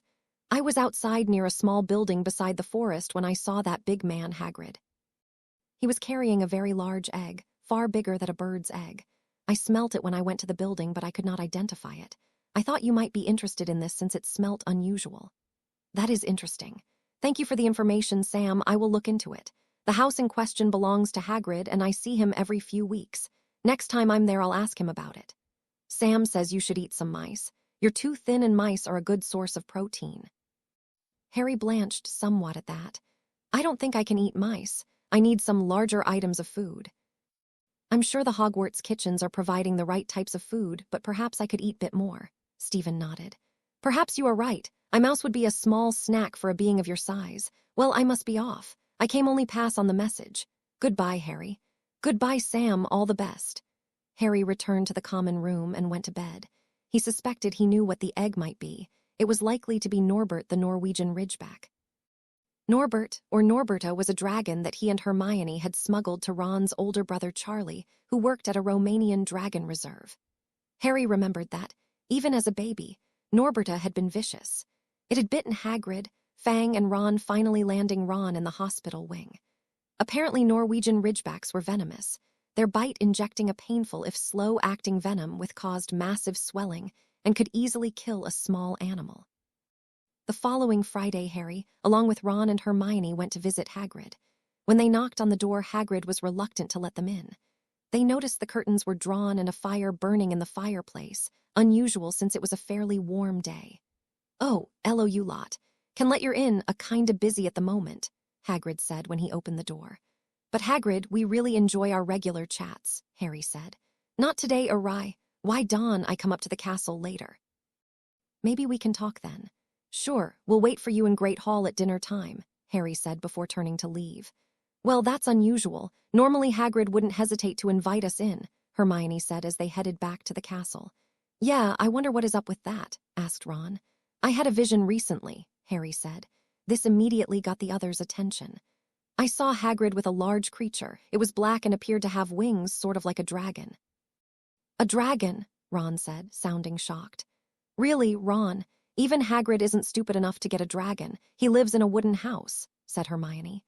"Actually, Hagrid did tell me he wanted a dragon, and he doesn't seem to think things through very often. It wouldn't surprise me if he did have a dragon," Harry said. The next day they were in the library as usual studying together. Ron was with them, but he still wasn't taking it as seriously as the others. With them were Susan and Ernie from Hufflepuff and 3 Ravenclaws, Lisa, Sue, and Mandy Brocklehurst. The Ravenclaws were wondering why Hagrid had been in the library earlier. Lisa mentioned he had been looking for books on dragons. The Gryffindors were very interested but didn't mention anything about it. That afternoon, Harry and Ron were telling Hermione that Hagrid must have a dragon. Nothing else made sense. Hermione still didn't believe them, but she was willing to accept that maybe it was true. Harry decided it was time to do something about it, so he headed back to Hagrid's. The other 2 followed. "Hagrid," Harry said when they knocked on the door. "Can we come in? We have something important to ask you." "Not today, awry. See, I'm kinda busy at the moment. Perhaps you could talk to Professor McGonagall if it's urgent." "I want to ask you something about dragons," Harry said. The others looked at Harry, surprised he had been so forthright about it. "Ah, in that case maybe you should come in," Hagrid said. Inside the cabin it's stiflingly hot. The fire in the hearth was blazing away, and sitting in amongst the flames was an egg. It was big and grayish-black, and Harry watched it for several seconds before speaking. "What kind of dragon will hatch from that egg?" "That's a Norwegian ridgeback. They're really rare, they are." There was distinct pride in Hagrid's voice. "Hagrid," said Hermione, "you live in a wooden house. It'll be fine. Already got a name for I am gonna call I am Norbert. Sounds a boo right for a Norwegian ridgeback." "And what if it's female?" Harry asked. "Dunno, pretty sure it's male," Hagrid said. "What are you going to do? Surely you don't plan on raising it here?" Harry asked. "It's as good place as any in it." "Hagrid, you live in a wooden house." Hermione sounded almost hysterical. "Ah, it'll be fine," Hagrid replied. "First a giant three-headed dog, now a dragon. I'm not sure it's safe here anymore," Harry said. "Let's go eat. Maybe we can think of an answer," said Ron. Harry and Hermione agreed. After returning to the castle, Ron asked, "Any ideas?" "There is only one thing we can do, tell someone," Hermione said. She still sounded upset. "Who, though?" Ron asked. "McGonagall," was Harry's reply. "Perhaps if we wait, maybe Hagrid will come to his senses," said Ron. Eventually, that is what they did. They decided to do nothing in the meantime. A week later, Hagrid sent them a note. "It's hatching." Harry decided it was time to act. He wrote 2 letters, the first one to Sirius. "Dear Sirius, I hope you are well. I've been very busy here lately, but I have had another vision. I am putting this in writing rather than telling you via the mirrors because I want to make sure there is a permanent written record of what I'm about to tell you. I see a large, old house. The house is known locally as the Riddle House. Voldemort's real surname is Riddle, so I'm guessing this may have been his father's house. Not far from it is a tumble-down wooden shack. The shack is falling to bits, but the floor remains relatively intact. Under the floor, I see a small, empty space. Either in that space or just below it is an item. I cannot see what it looks like, but I know what it is. It is another of Voldemort's Horcruxes. Near the shack is a road. On that road is a sign which points to 2 towns with same name. One of the towns has a name like Little or Lesser before the name, while the other has a name like Great or Greater. The first of these 2 towns is closer. I will try to supply more information later, but if you have the time, you may try looking for this house and the Horcrux it contains. I must go now. Exams aren't far away, and I would like to do well. Harry Potter." The second letter was a much shorter letter which he left unsigned. "Dumbledore, Hagrid has a dragon egg in his cabin." Next, Harry made his way to the owlery. He called down Hedwig and gave her the note for Sirius. "Hey, girl, take this note to Sirius Black, okay?" Hedwig hooted in reply before flying off into the distance. Next, Harry called down Ron's owl. Harry wasn't sure why Ron had called it Barnsley, but that wasn't important. Harry asked Barnsley to take the note to Dumbledore and told him to leave as soon as it had been delivered. After completing this errand, Harry hurried off to class. The morning passed slowly, but finally break time came along, and the trio headed out to Hagrid's cabin. When they arrived, Hagrid was clearly excited. "It's nearly out," he said. They waited a few minutes before the egg cracked open. An ugly, black-skinned, lizard-like animal flopped out. If it wasn't for the wings, Harry would never have guessed it was a dragon, at least until it sneezed and sparks flew out of its mouth.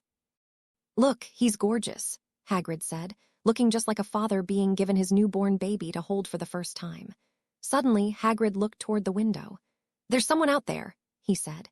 Harry raced to the window and looked out. "Malfoy," he said. He was certain Malfoy had seen the dragon and was running up to the castle to tell someone. Harry also noted Professor Dumbledore was just leaving the main entrance. Malfoy stopped by the headmaster and appeared to say something. Dumbledore replied and began walking towards Hagrid's cabin, Malfoy right beside him.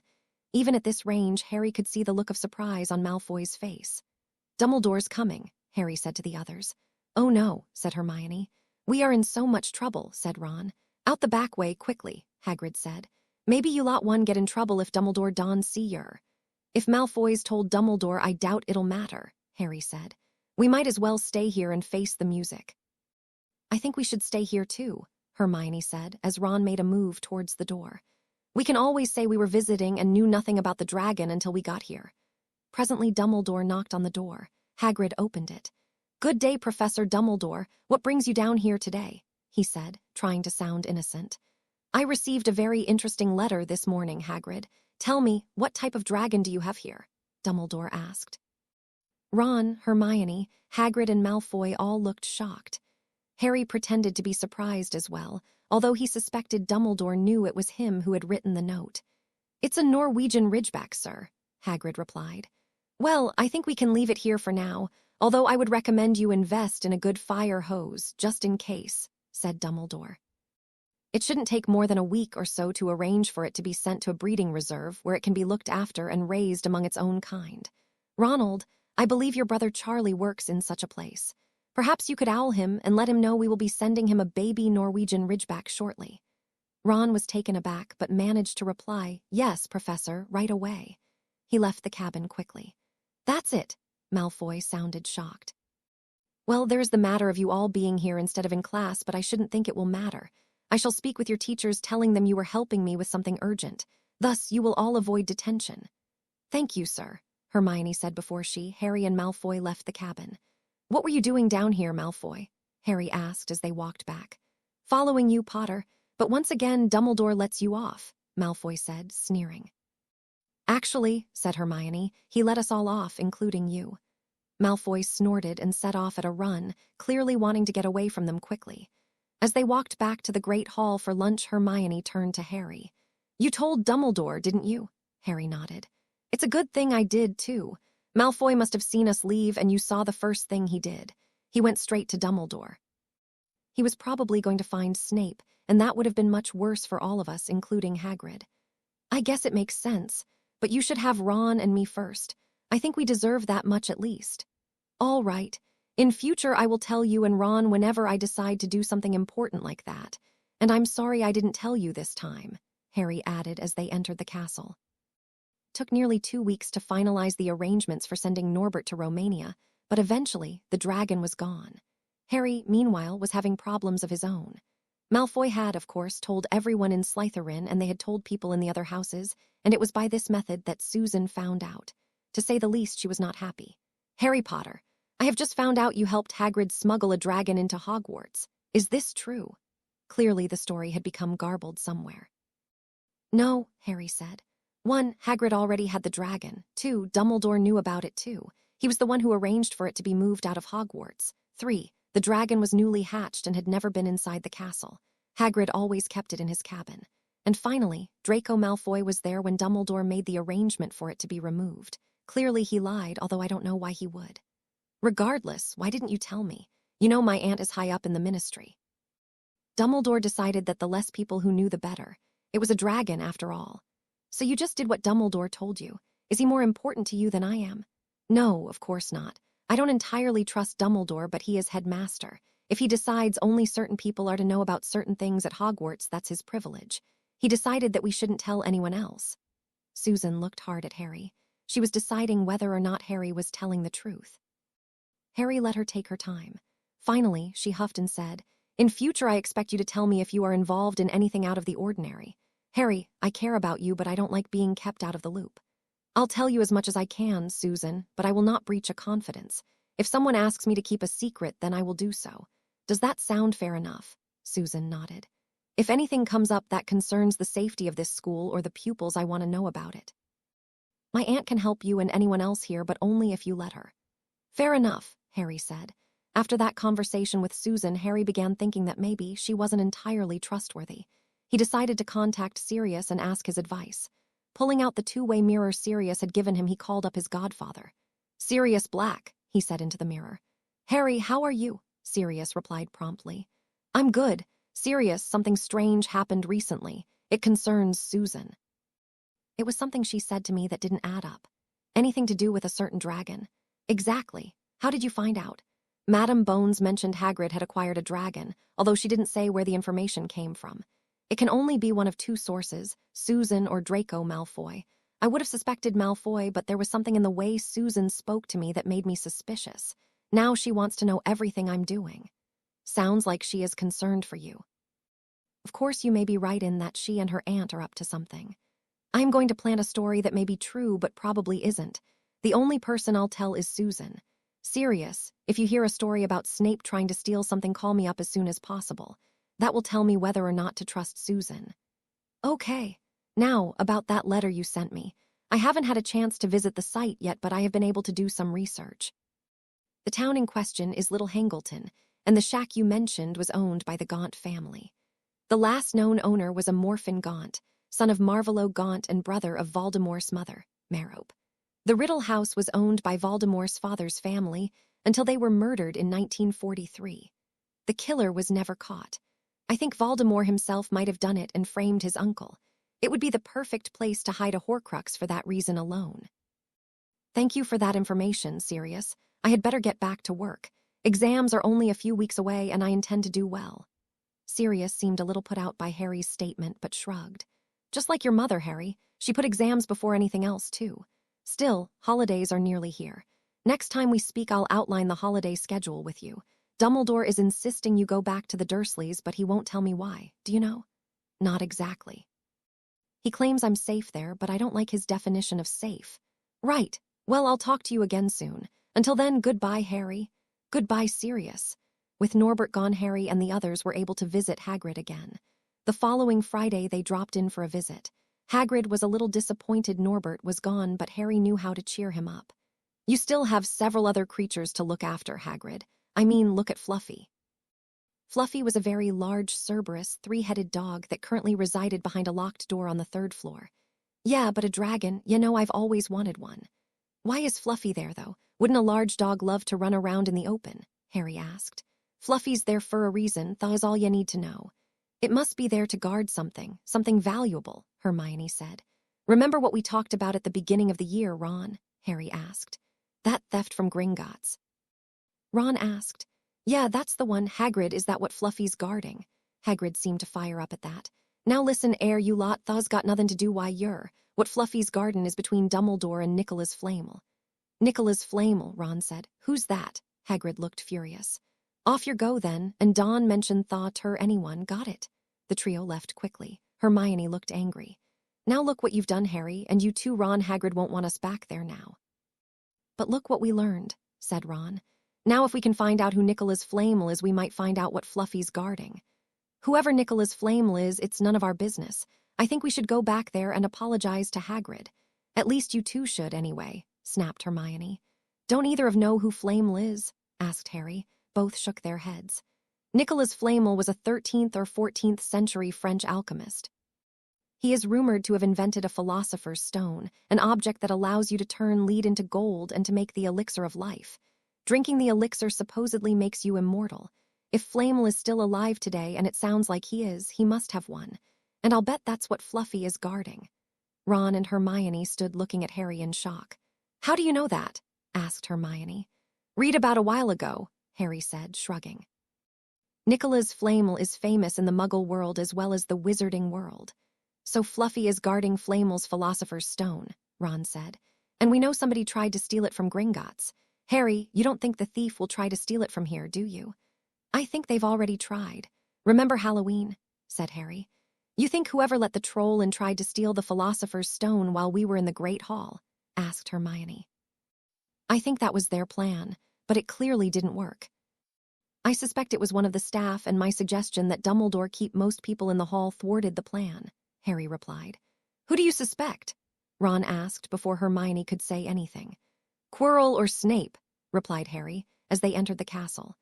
Harry caught up with Susan Saturday after Quidditch practice. He had decided on the story he was going to plant, and after ensuring they were alone, he told her he thought that Snape was trying to steal the philosopher's stone. Susan was surprised that Snape would try to steal something that Dumbledore was guarding, and said she doubted the stone even existed. Harry explained the stone was real, and that someone had already tried to steal it from Gringotts on his birthday back in July last year. He added he couldn't prove it was Snape, and asked her to keep quiet about it until he was sure. The following evening, Harry was doing some revision for exams when Sirius called. Harry Potter.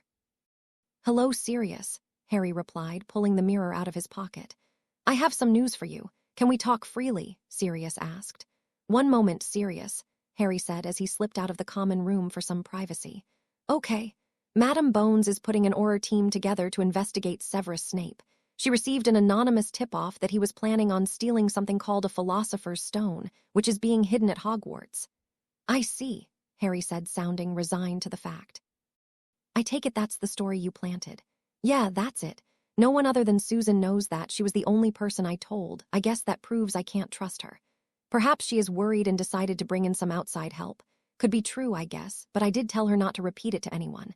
And besides, I know the story is not true. Someone is trying to steal the Philosopher's Stone, but it's not Snape. Sirius was clearly surprised. The Philosopher's Stone is real.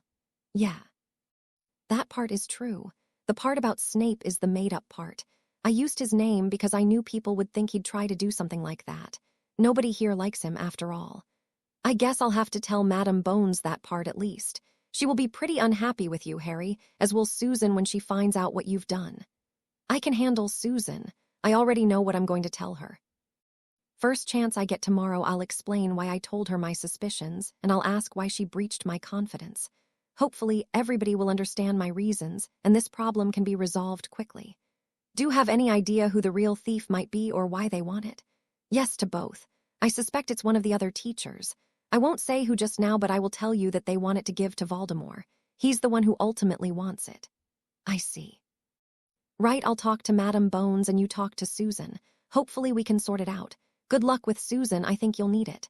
Right then, bye Sirius, finished Harry just before the mirror went blank. Susan, can we talk privately? It was lunchtime Monday, the week before exams were to start. Sure, Susan said, grabbing some food from the table before joining Harry. Yesterday I talked to Sirius. He told me your aunt was starting an investigation into something here at Hogwarts, Harry began as they left the Great Hall. Susan was surprised to hear that. How did you talk to Sirius? Two-way mirror. Anyway, he told me the inquiry was to do with Snape and the Philosopher's Stone. You were the only person I told about that, and I asked you to keep it quiet. But you didn't, did you? I thought it was too important to keep it secret. Susan was clearly on the defensive. Snape is not the thief, it's someone else. That's why I asked you to keep it quiet. I was waiting for proof, and now I have it.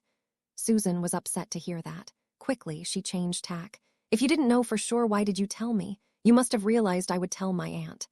I didn't realize that. I only told you because you wanted me to keep you up to date. Now I don't know if I can trust you.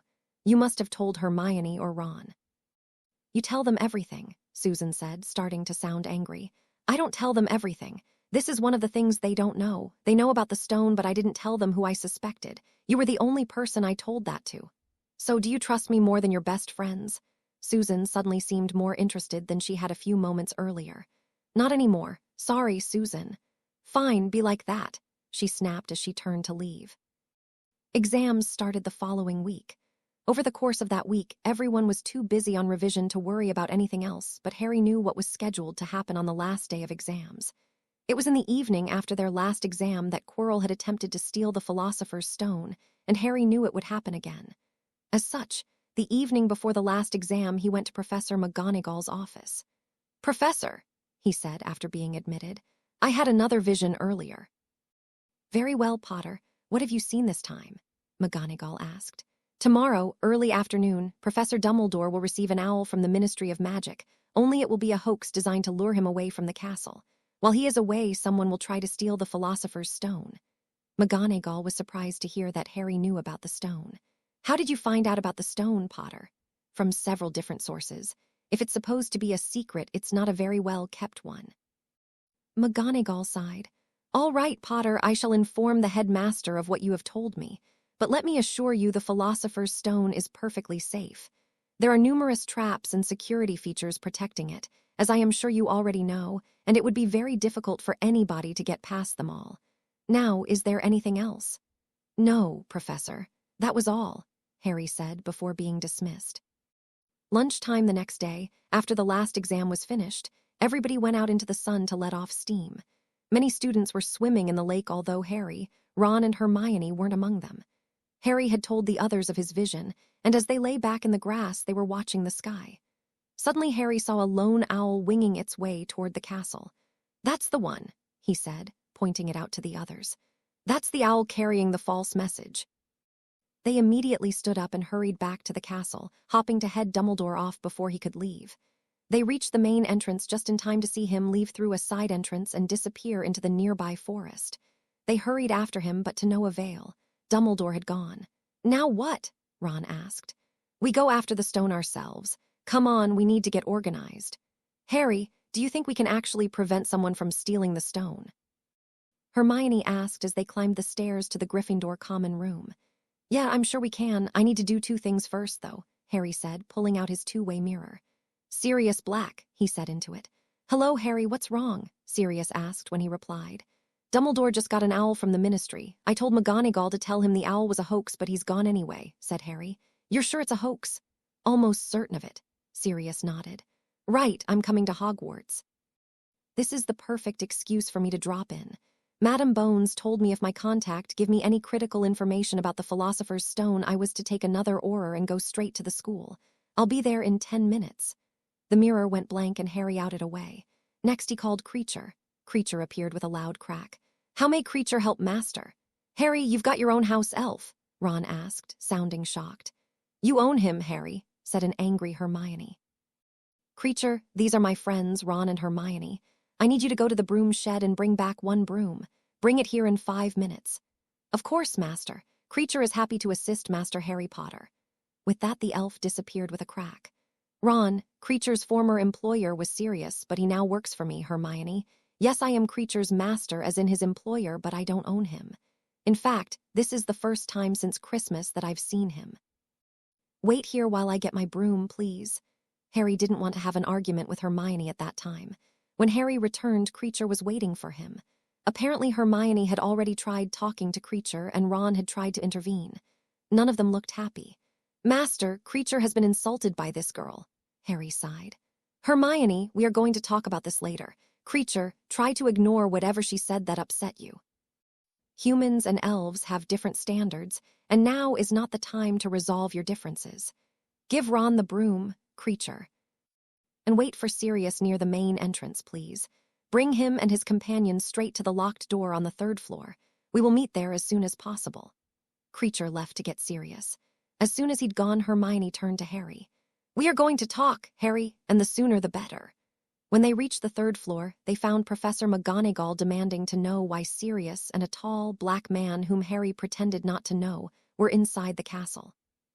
The other man was saying that Dumbledore was under investigation over why a certain rare, magical item was being hidden in a school and not a safe deposit box.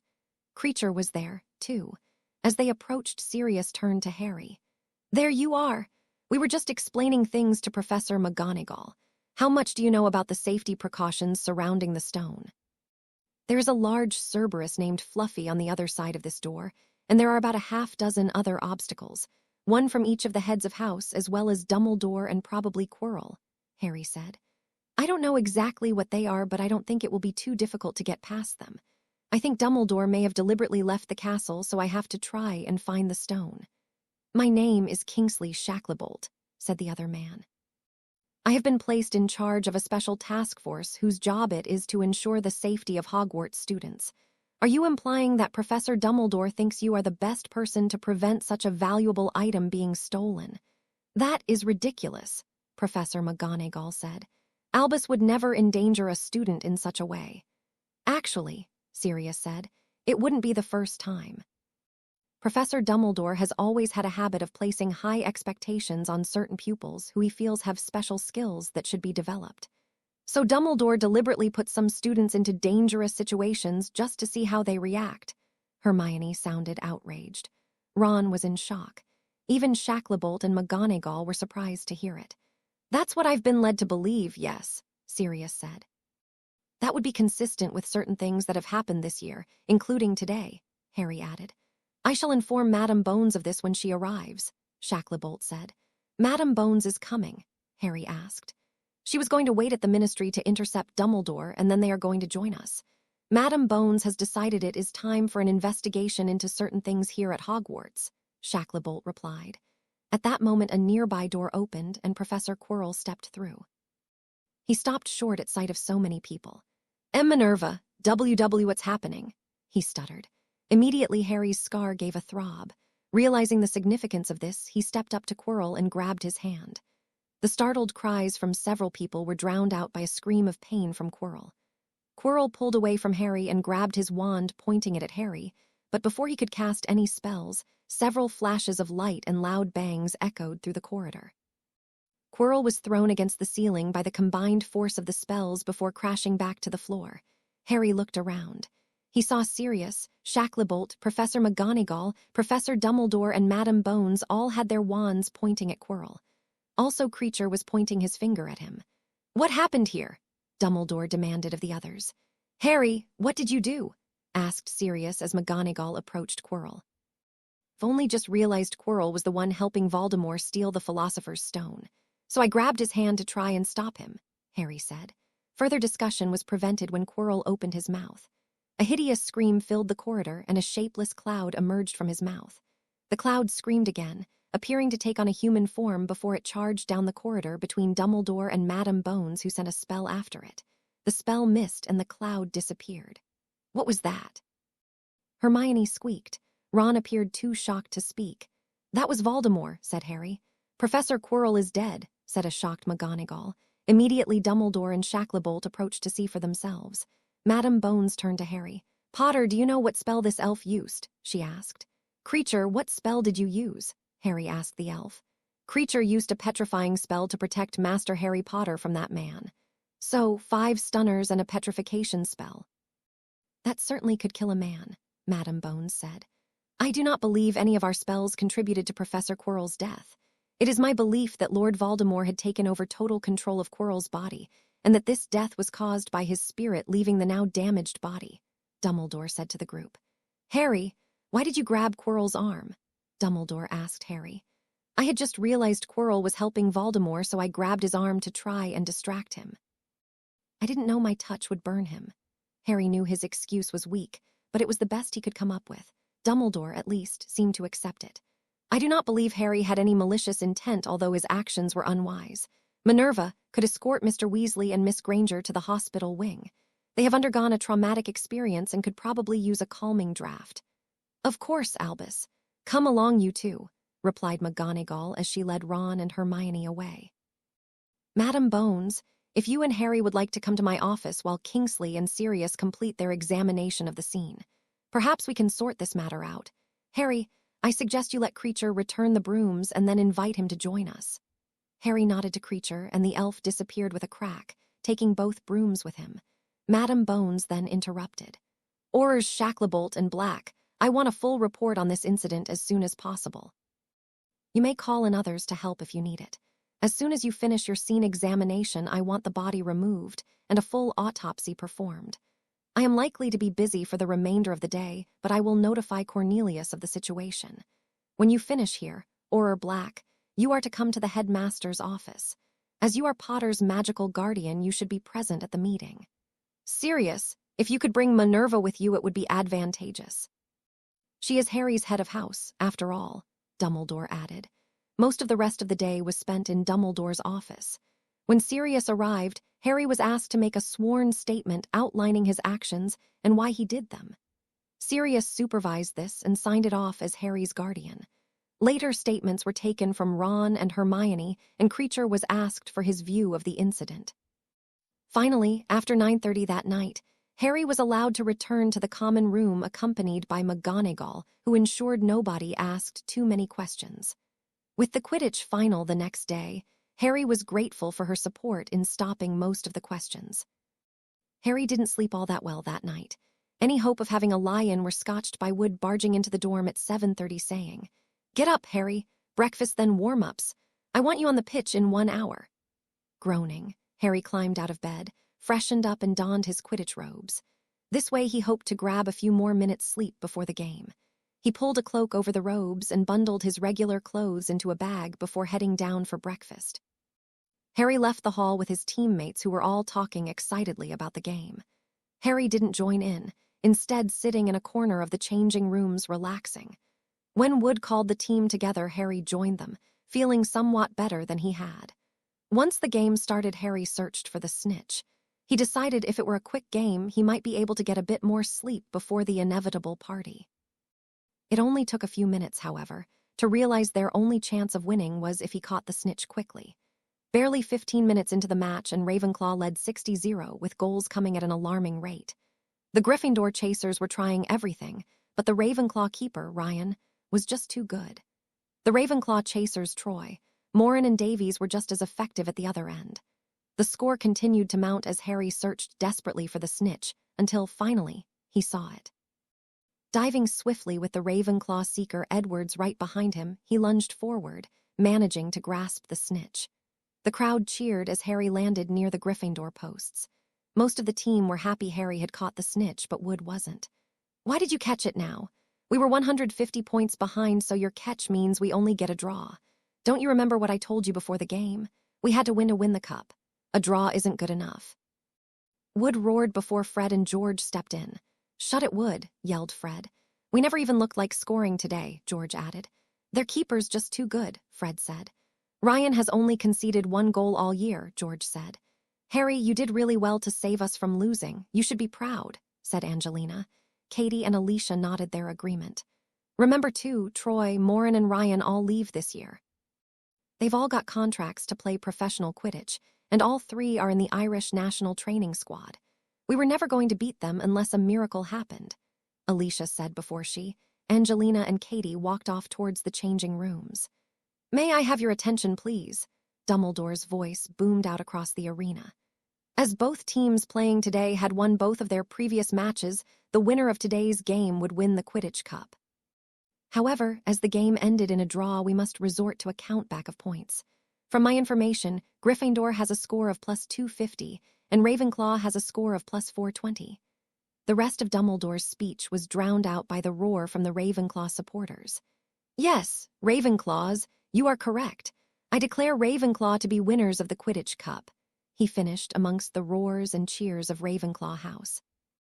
Harry, Fred, and George stayed on to watch presentation of the cup, but Wood had marched off to the changing rooms, passing the girls who had stopped by the entrance to listen to Dumbledore's speech. They then headed off themselves, leaving Ravenclaw to their celebration. After changing back into regular clothes, Harry headed back to the castle. Seated near the entrance was Susan Bones. When she saw Harry, she stood up and approached him. "Hello, Susan," Harry said. "Hello, Harry, can we talk, please?" she replied. "Can we go to the kitchens? I'm hungry and tired." They entered the castle, walked past the great hall and down to the kitchens. Susan tickled the pair and the door handle appeared. "Creecher," Harry called, and the elf appeared with a crack. "How may Creecher help Master today? I would like you to help the castle elves for the next few days. I'm sure Sirius won't mind. Now if you could get us a large plate of ham and chicken sandwiches and a flask of pumpkin juice, please." Susan was surprised to hear Harry say please to a house elf. A Hogwarts elf approached Harry. "Why is Sir asking another elf to get him food?" "I am Creecher's master, and I would like him to personally serve me for a few days. I am playing it safe as there may be some people who want to hurt me. It is in no way a slight on your service," Harry explained. The elf accepted the explanation and left. Harry turned to Susan. "What do you want to talk about?" "Us," was Susan's one-word answer. The sandwiches and pumpkin juice arrived. Susan ate a sandwich while Harry poured 2 glasses of juice for them. "Okay, what about us?" Harry asked. "Harry, everything I did was to help you, including telling Aunt Amelia what you told me. I told her because I knew she could help you. All Aunt Amelia and I want to do is help you. You've made it very plain you don't like the Dursleys, so I want to offer you an alternative instead of having to stay with them. I know Sirius wants to take you in, but he has little chance of success because of his record. Do you see what I mean? Sirius was cleared of all charges. Why shouldn't I live with him? He wasn't cleared of all charges. He was convicted of being an unregistered animagus, so even though he works for the ministry now, he is ineligible to be caregiver for any child other than his own. That's wizarding law, and it's been around for hundreds of years. Do you understand now?" "Not entirely." "I stayed with Sirius over Christmas. Why can't I stay with him now?" Susan looked uncomfortable over that statement. Harry knew then she was lying. Just then, though, a voice called from inside Harry's pocket. "Harry Potter," it said. "Excuse me, Susan," Harry said before pulling the mirror out. "Hello, Sirius. Hello, Harry, where are you?" "I'm in the kitchens with someone." "Oh, I see. Who's the lucky lady?" "Susan. She wanted to talk, so we came here for some privacy." Susan rolled her eyes as Harry said that. "Right. Well, when you finish with her, I am in the Great Hall. I want to talk to you about a couple of matters that have come up. Should I wait here or meet you in the kitchen?" "Come to the kitchen. It's quieter than the Great Hall. Susan and I are nearly finished. It shouldn't take more than a few more minutes." "Right. I'll be there in 5 minutes. See you then," Sirius said before the mirror went blank. "Harry, I want to help you. So does Aunt Amelia." "Please reconsider your decision to break off our relationship," Susan said, almost pleadingly. Harry sighed. "I told you something in confidence and you told someone else. Susan, I'm not sure I can trust you anymore. All I will ask is that you and your aunt don't make things difficult. I've learned the hard way not to trust people. Too many people are only after personal gain. Dumbledore's an example of that. He'd rather keep secrets from people who have every right to know the truth, as long as he gains something out of it. I keep secrets too, but not from people who have a right to know. You were on that list, but not anymore. I'm sorry. Susan got up and left without saying a word, but Harry could see the tears in her eyes. He genuinely felt sorry for her, but he no longer believed he could trust her. Harry ate a few more sandwiches while waiting for Sirius, who came in earlier than Harry had expected. So, Harry, how did it go with Susan? Not well. We broke up a few days ago and she was trying to get back together. I think she's going to hate me from now on. Oh, well. Now, the things I wanted to talk to you about. Firstly, the autopsy on Quirrell showed he was dying anyway from a degenerative illness, probably brought on by Voldemort possessing him for so long. As far as the Ministry is concerned, the matter is now closed. That's good. It was unfortunate it had to happen. It's not something I want to remember, Harry said. Sirius nodded. Now, the other matter. Apparently, I'm not allowed to have custody of you because I was an unregistered animagus. However, Dumbledore has given the Ministry his personal guarantee that I am of good character, and I am fit to take on some of the responsibility. But he has insisted that you return to the Dursleys for the first month of the summer holidays. That's better than nothing, I suppose. Harry remembered what Susan had said a few minutes ago. Apparently it was true, but there was obviously an easy way around it. Maybe Dumbledore wasn't all bad after all. Why don't I pick you up from the Dursleys on your birthday? I doubt you've had much in the way of presents or parties with them. That sounds great, Sirius. I'll look forward to the day you arrive. Do you know why Dumbledore is insisting on me staying at the Dursleys at all, though? Sirius frowned. No, he wouldn't tell me why, and I did ask him. Oh, well, I guess the next time I see you will be my birthday, then. At this, Sirius laughed. No. I will be waiting for you when you get off the train. I want a word with your aunt and uncle. And remember, if you need anything, use your mirror to call me up. I will try to get there whenever you need me. Harry was much happier with that in mind. He bade farewell to Sirius, then remembered he had asked Creecher to stay at Hogwarts till the end of term. Sirius agreed it was a good idea and then left Harry to return to the Ministry. He needed to get back to work. Harry had spoken to Sam about coming back with him, but she wanted to stay at Hogwarts with Stephen and their eggs. He wished them the best and promised to see them after school came back in September. The farewell feast on the last day of term was a very enjoyable one.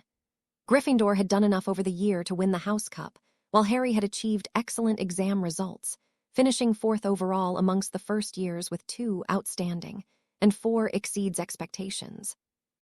Hermione had topped their year with 2 Ravenclaws finishing 2nd and 3rd. Ron managed to get through with passes in every subject, but most of his marks were in the acceptable grade. The train ride home the next day was quiet. Harry, Ron, Hermione, and Neville shared a compartment where they were briefly joined by Daphne and Tracy. The Slytherin girls knew Harry was no longer dating Susan and asked why they had broken up. Harry said truthfully that it was a trust issue.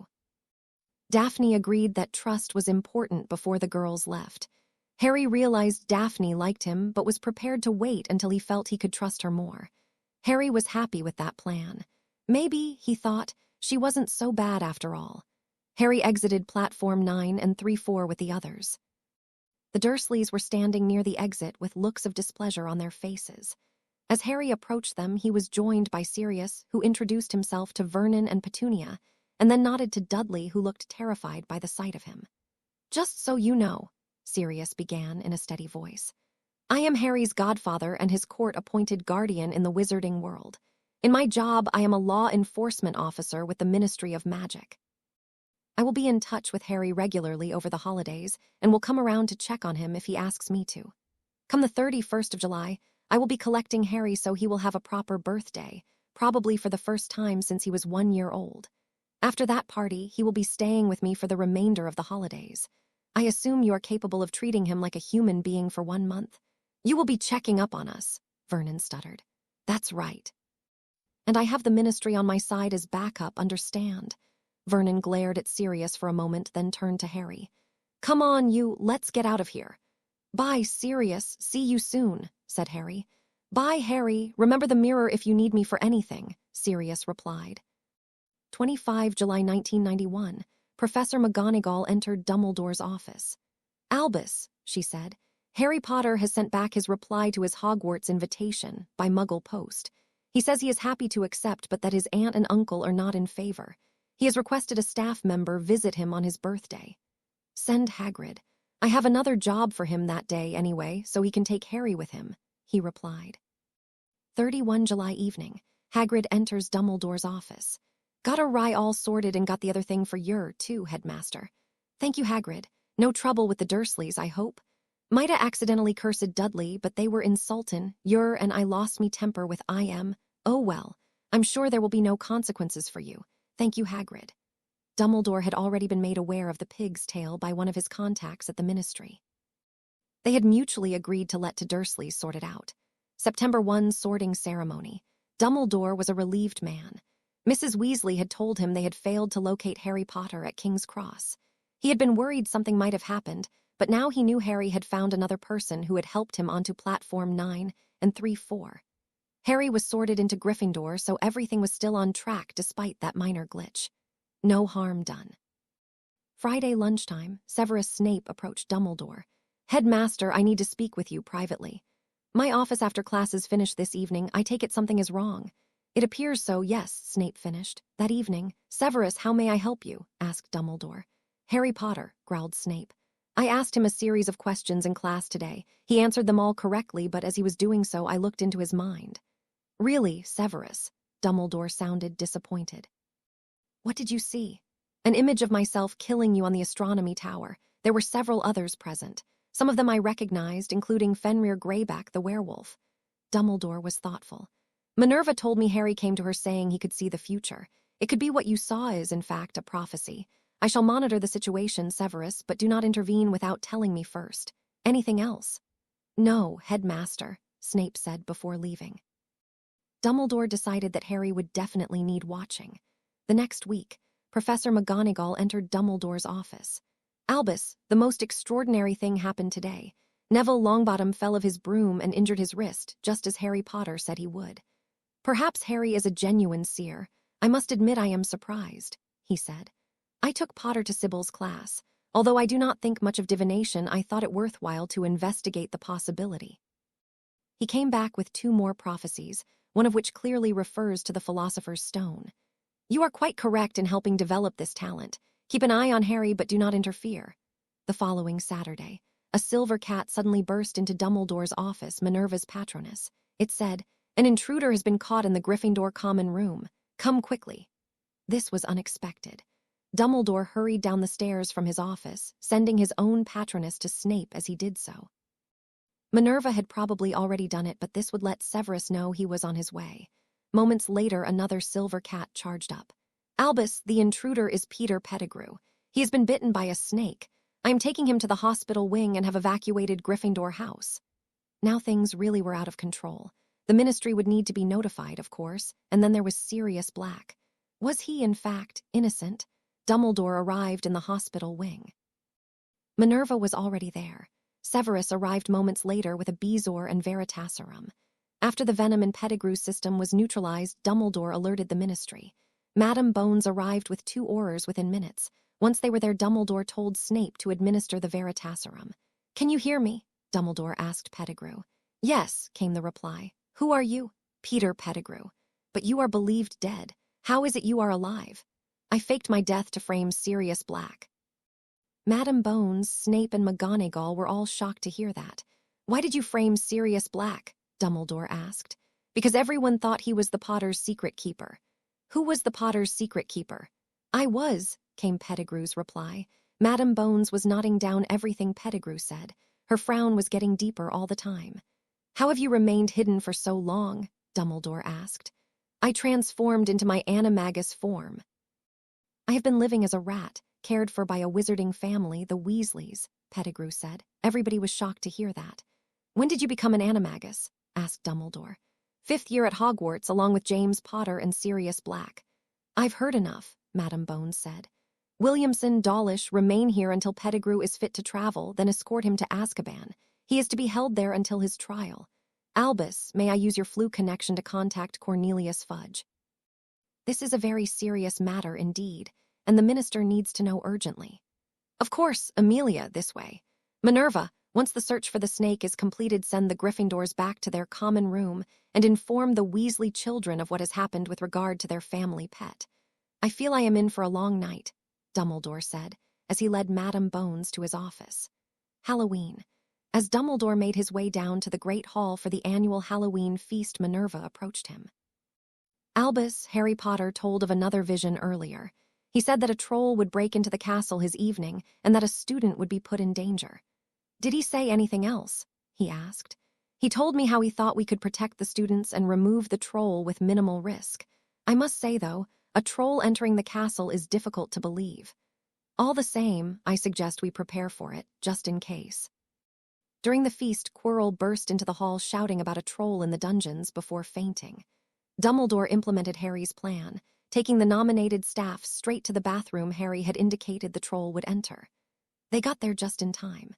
Professor McGonagall got Hermione Granger to safety, while the other staff rendered the troll unconscious and removed it. Once again, Harry's prophecy had been spot on. Dumbledore knew now Harry was a very talented seer indeed. Quidditch. Dumbledore met the now-free Sirius Black. Black was to be a guest at the Gryffindor v Slytherin Quidditch match today.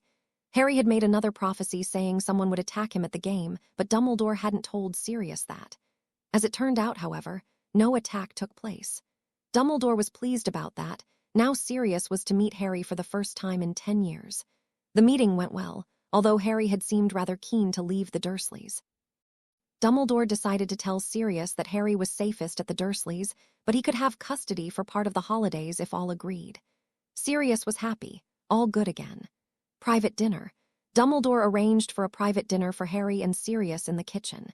He had expected Harry to choose Ron Weasley or possibly Hermione Granger as his guest, but he had chosen Susan Bones. Still, Harry was only 11. It was a bit early for him to have a girlfriend, but all going well, it wouldn't last. Dumbledore himself attended as chaperone, and things went much as he had hoped, although, once again, Harry expressed a desire to leave the Dursleys. It appeared as though he may need to visit them and remind them of their responsibility to their nephew. Christmas holiday. Harry was to spend part of the holiday with Susan and most of it with Sirius. A satisfactory but not ideal arrangement. At least with Sirius on his side, Dumbledore could still maintain some control over the situation. When Harry arrived for breakfast, he immediately approached Professor McGonagall. He mentioned a strange dream about a man with the face of a snake. Dumbledore was startled, to say the least, as was Severus, who overheard the conversation. Deciding to take the matter up, he walked with Harry to the common room. On the way, he learned Harry considered Severus to be a bully and that his occlumency was a natural talent. This statement particularly worried him. Was Voldemort trying to control Harry via the scar? Harry added that the vision Snape had told Dumbledore about was indeed a prophecy. All in all, Dumbledore knew he would need to be very careful with Harry. After Harry had left with Mr. Bones, Dumbledore told the other staff he would be spending the rest of the day away from Hogwarts. He walked out the gate and apparated the Sirius house, where he told Sirius about Harry's vision. He asked Sirius to try to find out more about it if possible. Quidditch, round 2. The next 3 months were very quiet. Sirius said Harry had talked about his visions, saying they came only when he was relaxed or asleep. Based on what Sirius had told him, it appeared as though the snake-faced man was a memory from his childhood. Feeling a little more relaxed, and helped by the fact that nothing unusual had happened since, Dumbledore decided things were back to normal, until Gryffindor played Hufflepuff and Harry was attacked while riding his broom. After Dumbledore arrived at the stadium with 2 Aurors Madame Bones had sent, apparently at Susan's request, the match resumed. Gryffindor won, to the delight of the Gryffindor fans, but Dumbledore knew it was only his presence at the game that stopped any further attempts to kill Harry. Later, he contacted Sirius and told him of what had happened. Sirius thanked him and asked what precautions were being taken to ensure it did not happen again. Dumbledore mentioned the Aurors, and Sirius was satisfied. Easter. Professor McGonagall informed Dumbledore that Sirius Black would be visiting Hogwarts at the start of Easter. He was concerned for Harry and would be giving him an emergency communication device in case anything else untoward should happen. It appeared innocent enough, so he allowed it to happen. Early May, an owl tapped on Dumbledore's window. He assumed it was from the Ministry, but when he opened the letter it carried, he found an unsigned note. Apparently Hagrid had acquired a dragon. Although unsigned, the handwriting looked familiar. Dumbledore watched from his office window, and as he expected, Harry, along with Ron and Hermione, were walking towards Hagrid's cabin. Dumbledore followed, meeting Draco Malfoy along the way. "Professor Dumbledore, Potter, Weasley, and Granger are out at Hagrid's with a dragon," Malfoy said. "I am aware of the facts, Draco. I was on my way to see it for myself. Perhaps you would like to accompany me." A very surprised Draco Malfoy followed him to the cabin. Once there, Dumbledore made the necessary arrangements for the dragon to be sent to Romania, where Ron's brother Charlie worked with dragons.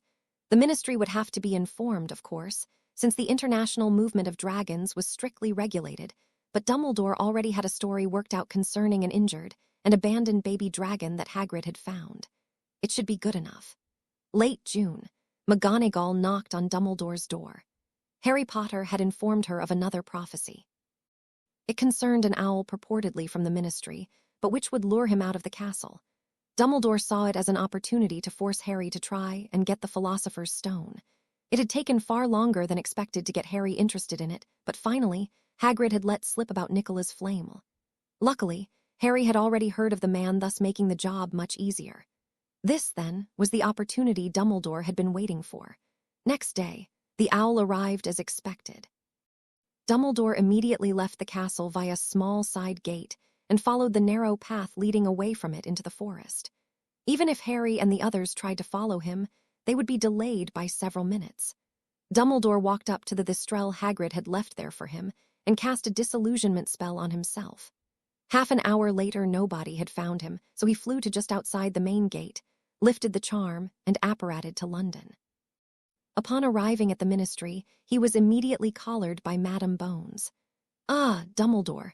Let's go then, straight back to Hogwarts to stop whoever it is from stealing the Philosopher's Stone. I have sent 2 Aurors on ahead to deal with the threat.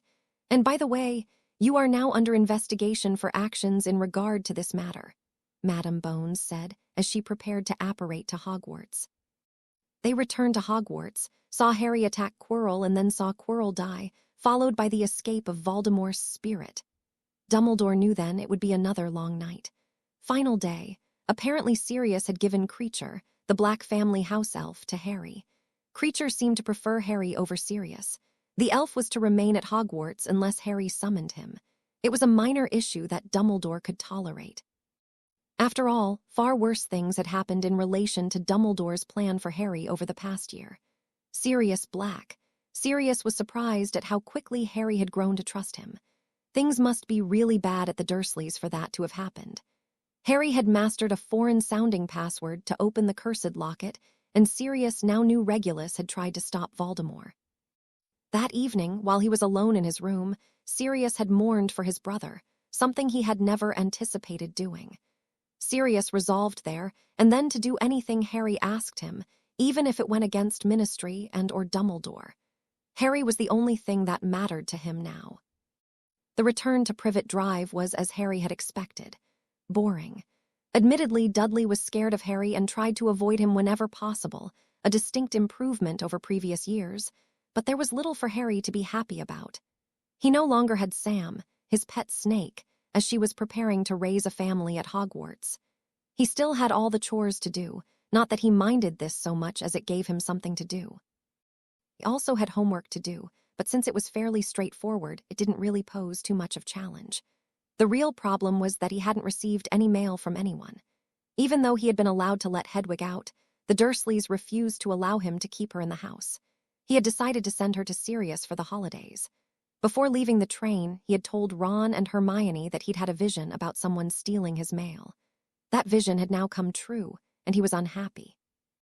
A week after the beginning of the holidays, Harry heard a voice inside his pocket. It was Sirius calling him via the two-way mirror. "Hello, Sirius," Harry said into the mirror. "Hello, Harry. Arthur Weasley spoke to me earlier saying you have not replied to a letter his son Ron sent you. What's happening?" Sirius said. "I haven't received any mail. It does fulfill another vision, though. You saw this would happen. Right, I'm starting an investigation." Interfering with someone else's mail is a serious crime, unless, of course, you have a permit to do so. Aurors can get these permits. Only when the head of the DMLE says we can.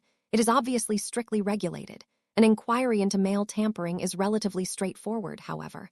All going well, we will identify and charge the thief in a week or two. I'll keep you informed. Thank you, Sirius. How are you anyway? I'm good. Creecher was asking when he can see you again. You should summon him and give him something to do. A house elf in a muggle house. Probably not a good idea, although it would scare the Dursleys. How are they treating you? Better than usual. I think you scared them at King's Cross.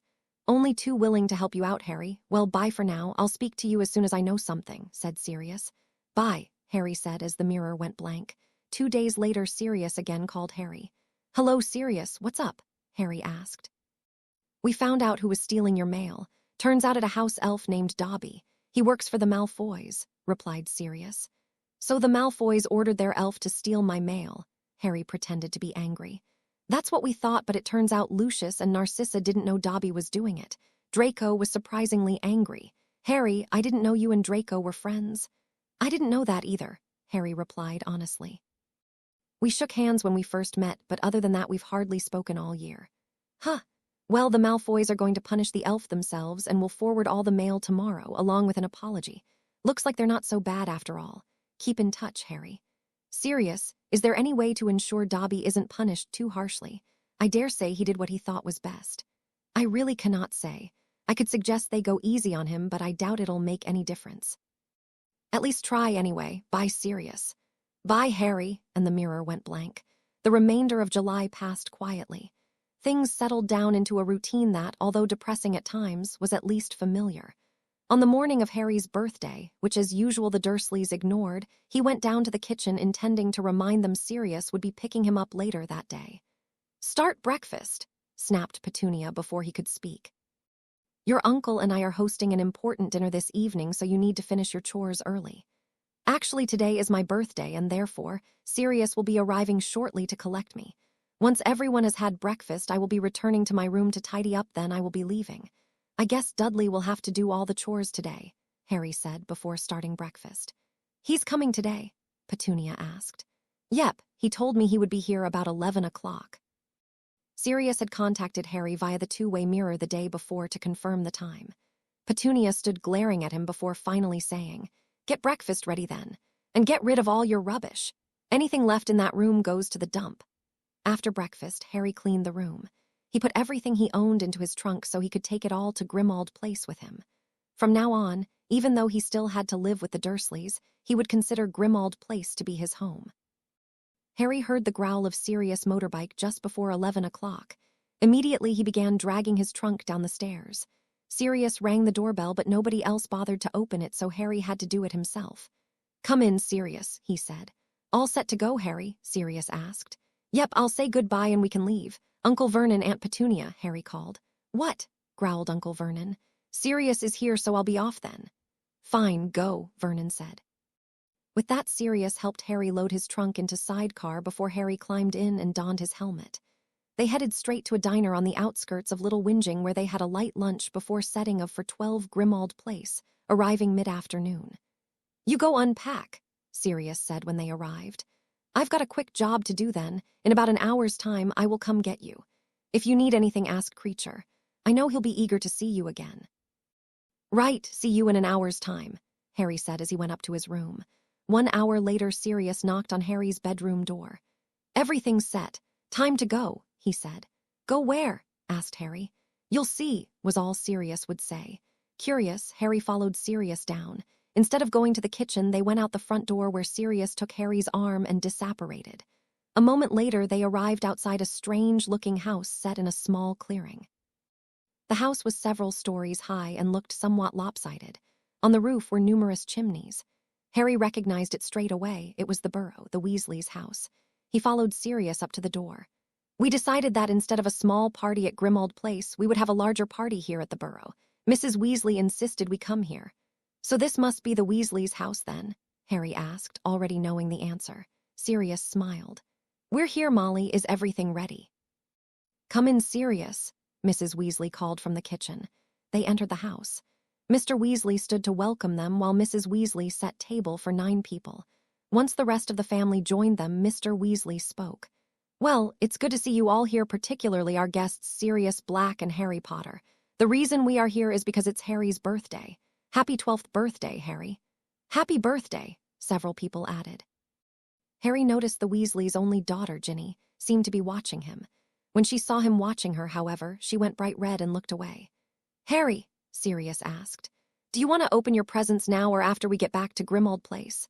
"I'll open the ones from the Weasleys now, I think," Harry replied. His presents from the Weasleys were mainly small, chocolate frogs, birthday cards including one Harry guessed must be from Ginny and some fudge. After eating, Harry and Sirius prepared to leave, but not before inviting the Weasleys to come with them. Fred, George, and Ron agreed to come. Ginny was told she had to stay while Percy said he was too busy. Harry knew busy meant writing to Penelope Clearwater, but he decided not to mention it.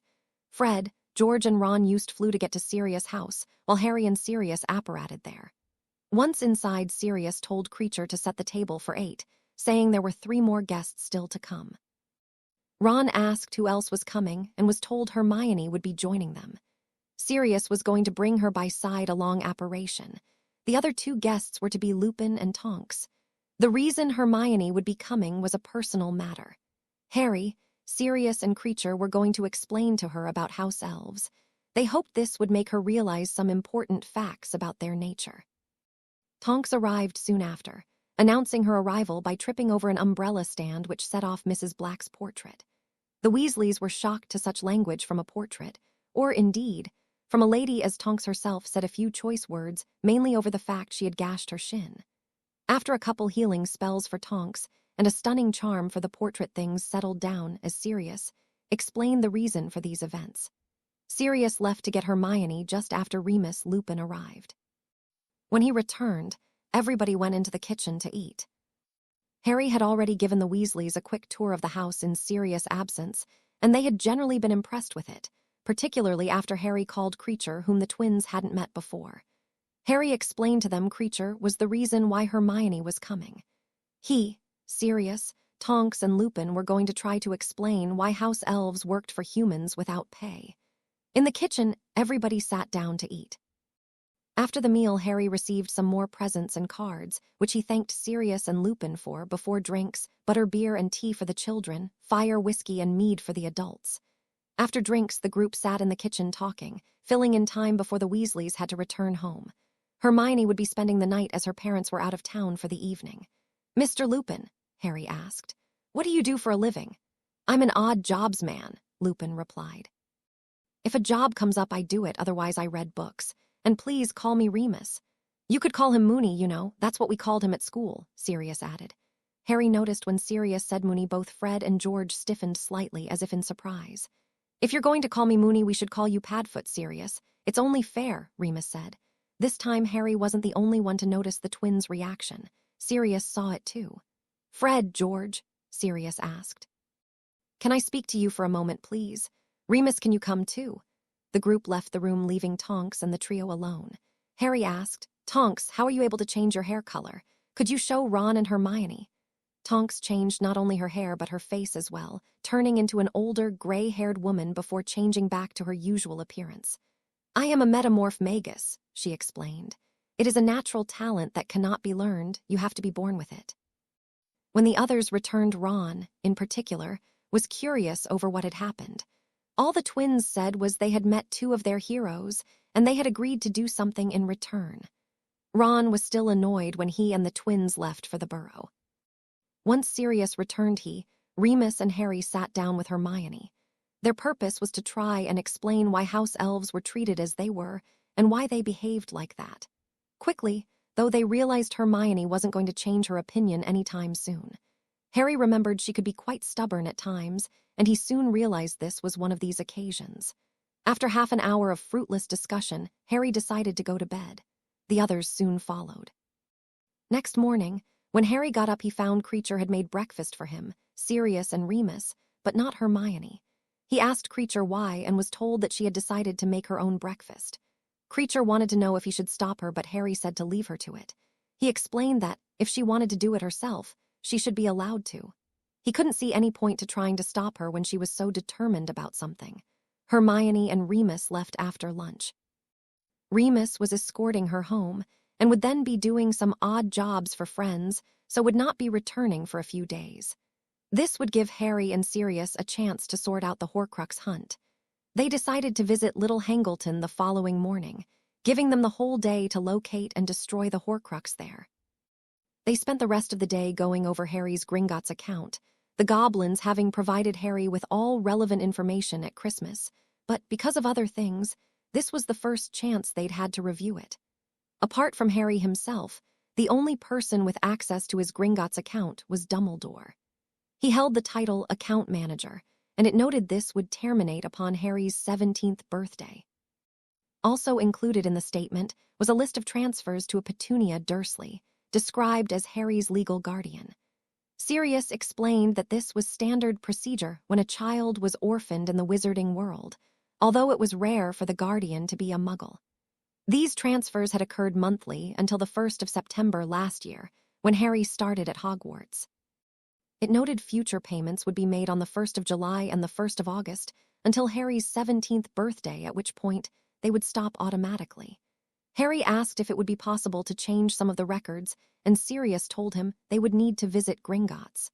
Sirius apparated him to Diagon Alley and they walked to the bank. The goblins at the door bowed as they entered, as they always did. Harry approached the first free goblin. "My name is Harry Potter." "Could I speak to someone regarding my account, please?" he asked the goblin. "Do you have your key?" the goblin asked. Harry showed him the key. "One moment, please." Shortly after, another goblin approached. "Mr. Potter?" he asked. "Yes, sir," Harry replied. "This way, please." Harry and Sirius followed the goblin into an adjacent office where they met another goblin.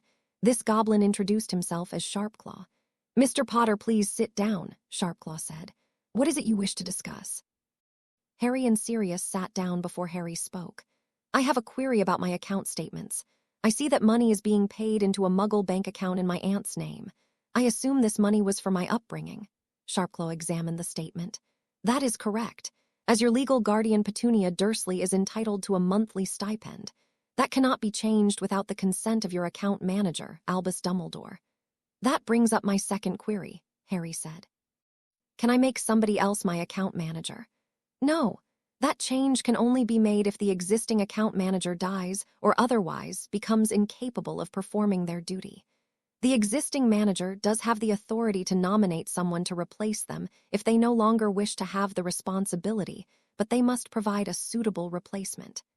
Harry nodded before turning to Sirius. "So, unless Professor Dumbledore agrees, I cannot stop the Dursleys getting that money, even though they are obviously spending it on Dudley and not me." "It seems so, yes," Sirius replied. "Sharpclaw, can Harry add another name to the list of people with access to his account?" Sharpclaw glared at Sirius before replying. "No, only the account manager can do that." "What if I no longer consider my existing account manager to be trustworthy?" Harry asked Sharpclaw.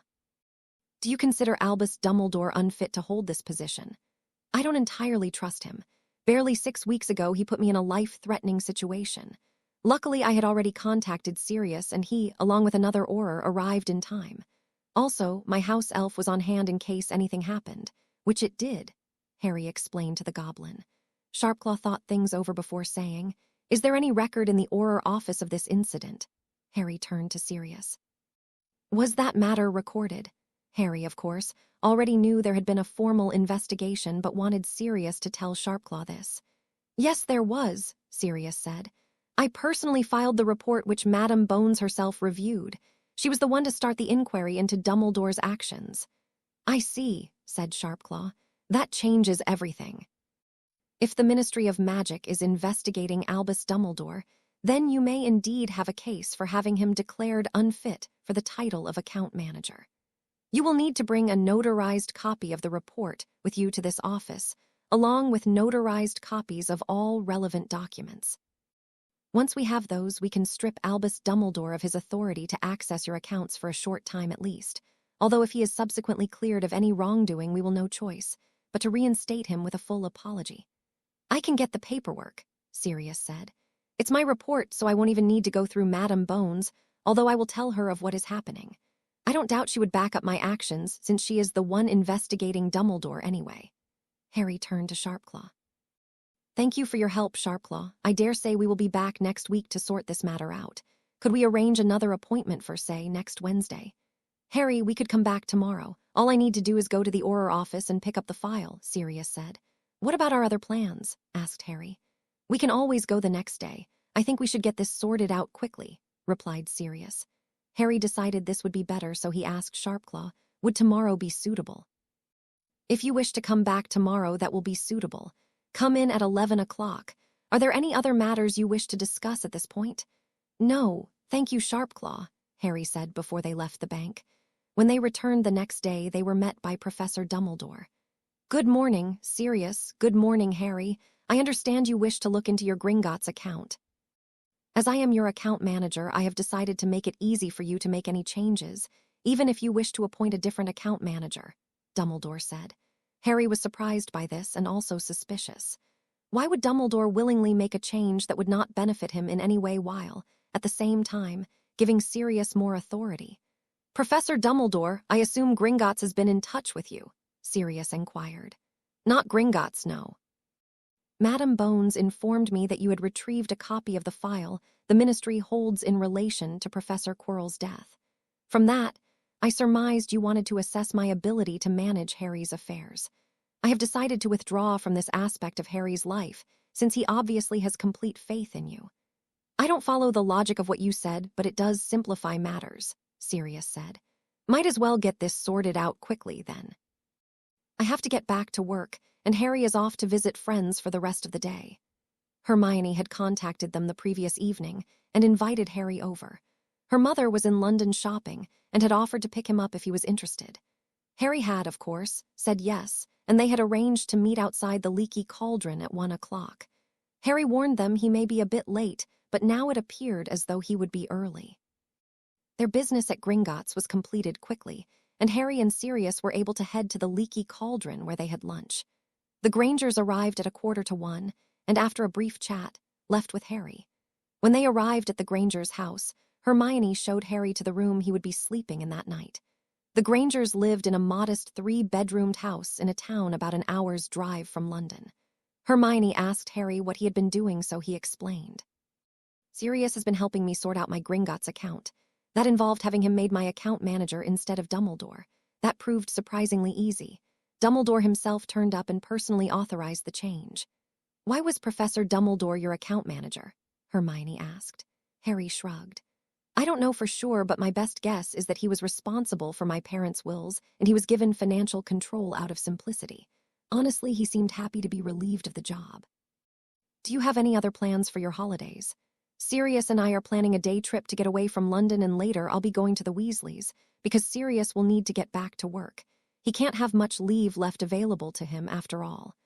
I got a letter from Ron asking me to come and stay as well. He said I could come for the last 2 weeks of the holidays. I guess you'll be there at that time, too. Looks like it, yeah, Harry said. After that, the conversation drifted along before Hermione decided to walk to the local park and invited Harry to come along. Harry noticed that, although Hermione knew most of the local kids, she didn't seem very friendly with many of them. One of them thought Harry was her boyfriend, but Hermione said they were just friends. Harry already had a girlfriend, she added, which Harry realized was a lie. He and Susan had broken up, a fact Hermione was well aware of. The next morning they walked to the local shops. Harry realized Hermione had many older friends among the townsfolk, and she seemed happiest when they were at the library or the bookshop. This did not surprise Harry. He already knew she was a bookworm. That evening, Harry had a light meal with the Grangers before Sirius arrived. The Grangers, Sirius, and Harry had a short conversation before Sirius took Harry back to Grimald Place. Their trip to Little Hangleton was scheduled for the next morning, so they decided on an early night. Next morning, Harry got up early and went to the kitchen. Once there, he summoned Creecher. How may Creecher help Master? The elf asked.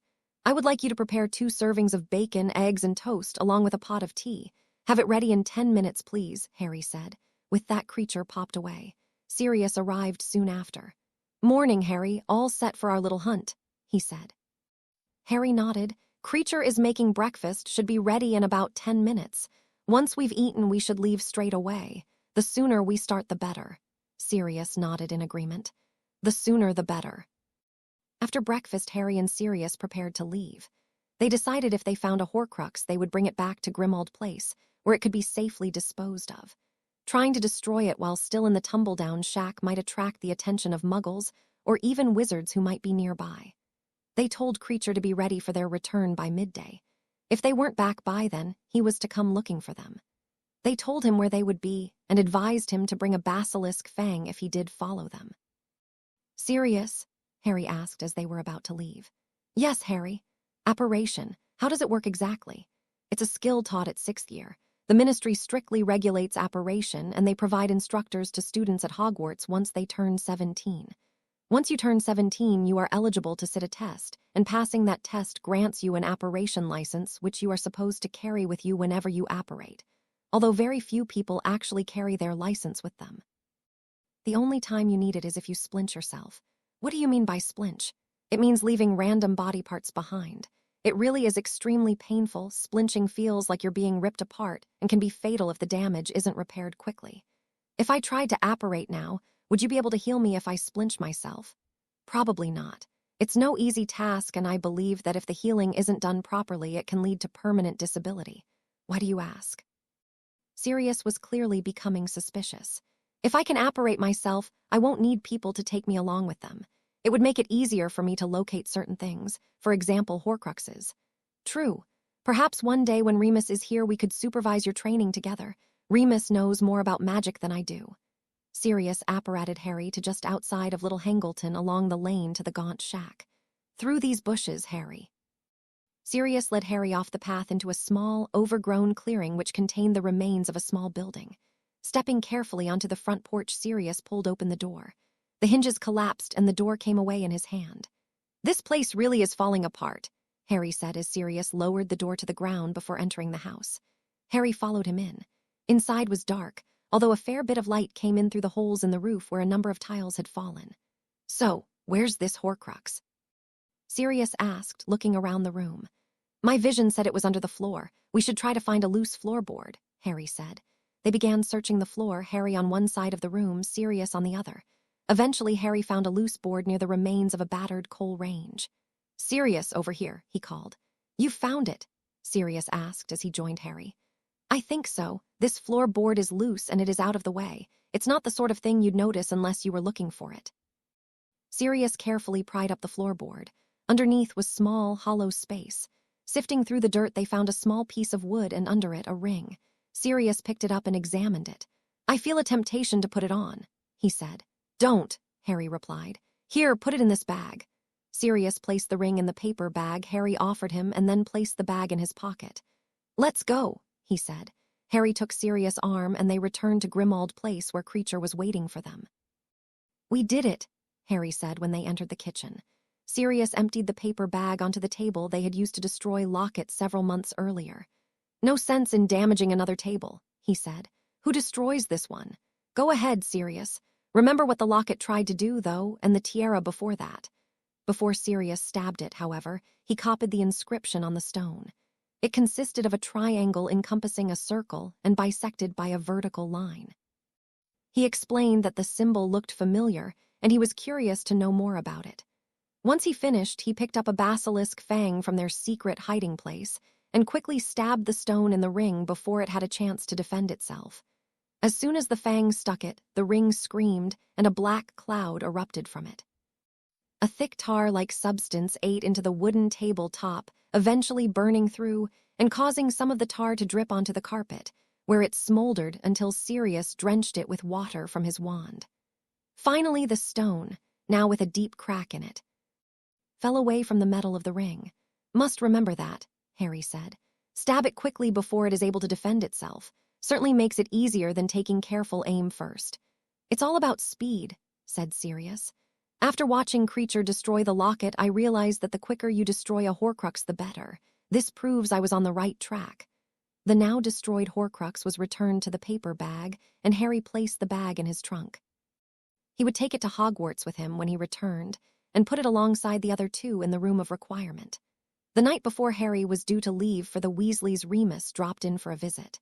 Sirius told him about the plan to help Harry learn how to apparate, but Remus refused to help.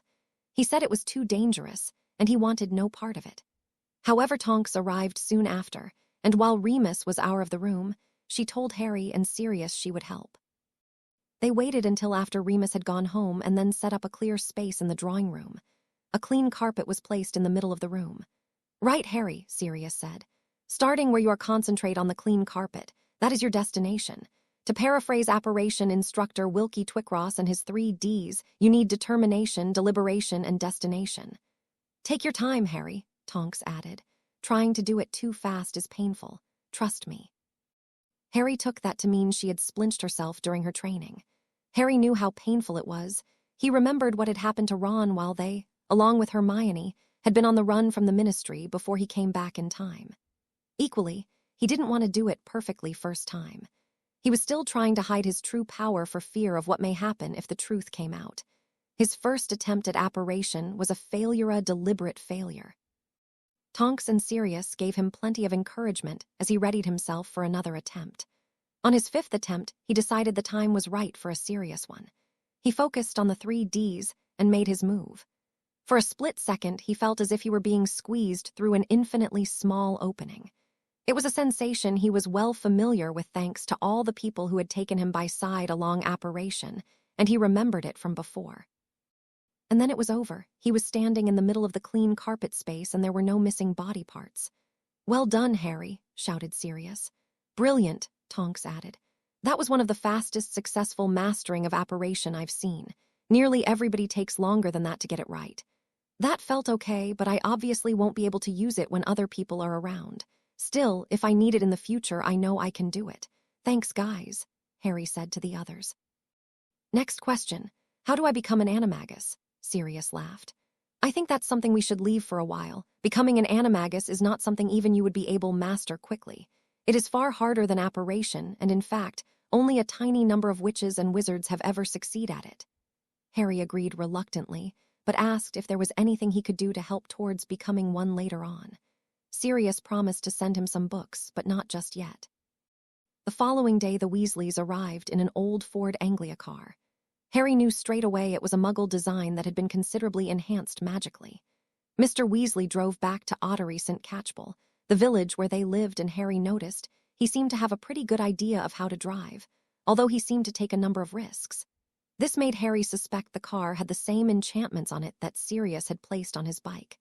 After settling in at the burrow, Harry got out his homework.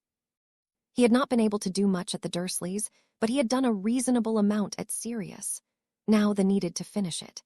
Ron hadn't even started his homework, a fact which didn't surprise Harry at all. Harry reminded Ron that he needed to get organized rather than leaving everything to the last minute. A few days later, Hogwarts letters arrived for all the Weasleys and Harry. The book list was the same as Harry remembered it to be. Obviously, Gilderoy Lockhart had been appointed as the new DADA teacher. The Weasleys were speculating who the new teacher would be. Most believed it was a witch, a fan of Lockhart's. For his part, Harry said nothing. He was busily planning how to show Lockhart up as the fraud he was. The Weasleys were going to Diagon Alley a week before the start of term. They arranged to meet Hermione there while Harry contacted Sirius. He knew this would be the day Lucius Malfoy slipped Tom Riddle's diary into Ginny's cauldron, and he wanted Sirius there to catch Malfoy in the act. Harry remembered that Lockhart would be there signing books at the time, so there would be literally hundreds of witnesses if things did get out of hand. Hagrid would be there, too. His presence alone should prevent any trouble. The day arrived and Harry, along with the Weasleys, used flu powder to reach Diagon Alley. This time he made sure to say the name correctly. He didn't want to end up in Nocturne Alley again. After arriving at the leaky cauldron, they stepped through into Diagon Alley where they met Hermione and her parents. Sirius joined them almost immediately. "Hermione, over here," Harry called. Hermione led her parents over. "Mum, Dad, this is Ron Weasley, Mr. and Mrs. Weasley, and these are Ron's brothers, Fred, George, Percy, and this must be Ginny," she said, pointing out Ron and the others in turn. "But you're Muggles," Mr. Weasley said. "Please come in, you must join us for a drink." "Arthur, we need to go to Gringotts first," Molly reminded him. A slightly sheepish-looking Mr. Weasley followed his wife to the bank while the others came along with them. After getting their money, and in the case of Granger's exchanging Muggle money for wizard money, they split into small groups. Fred and George joined their friend Lee Jordan while Ginny stayed with her parents. Harry, Ron, and Hermione set off together with Sirius, who showed them around some of the stores they had never been to before. He even took them to the entrance to Diagon Alley, telling them they should never go down there alone. While they were there, they met Hagrid. After a short discussion, Hagrid agreed to accompany them back to Flourish and Blots. On the way, Hagrid told them he had been looking for flesh-eating slug repellent. Apparently, they were destroying Hagrid's garden at Hogwarts. At 12:30, they met up at Flourish and Blots, where they discovered Gilderoy Lockhart would be signing autographed copies of one of his books. As soon as Sirius saw this, he groaned. "Don't tell me that Asterisk is signing books here now," he said. The others were surprised to hear Sirius using that kind of language, but Harry was smiling. He wasn't the only one with a low opinion of Lockhart. "Gilderoy Lockhart was a few years ahead of me at Hogwarts. I think he was 6th year when I started. I've never met such an arrogant asterisk in my life," he said by way of explanation to all who heard him. Hermione and the Weasleys looked angry. "How can you say such a thing? Look at all the things he's done," snapped Hermione, thrusting one of Lockhart's books at Sirius. "If he's done even 1/10 of the things he says he's done in those books, I'll run naked down Diagon Alley telling everybody I meet Lockhart's a hero," Sirius replied. The looks on the faces of those who heard him were indescribable. "Right, moving on to something different," Harry said loudly. Harry, Hermione, and the Weasleys joined a long queue comprised, as far as Harry could tell, mostly of witches around Mrs. Weasley's age. Harry hoped to stay out of sight, but today was not his lucky day. A photographer jostled Ron aside, and Ron complained loudly, which drew Lockhart's attention to him. Harry was right next to Ron, and Lockhart saw him. "It cannot be, Harry Potter," Lockhart exclaimed before barging through the crowd and grabbing Harry's hand. "Big smile, Harry. Together we'll make the front page." After about a minute, Harry was able to get away from Lockhart. As he passed Ginny, he dumped the full collection of Lockhart's books into her cauldron. "You can have these, I'll get my own," he said. "Can't even go into a bookshop without making the front page, can you, Potter?" It was Draco Malfoy, and with him was a man Harry knew to be his father, Lucius. "Leave him alone," Ginny said, glaring at Malfoy. "That didn't take long, Potter. You broke up with the Bones girl barely 2 months ago and you already have a new girlfriend," Draco said. "Come now, Draco," a man with Draco said. "Aren't you going to introduce us?" When Draco didn't respond immediately, Lucius turned to Harry. "Mr. Potter, I am Lucius Malfoy.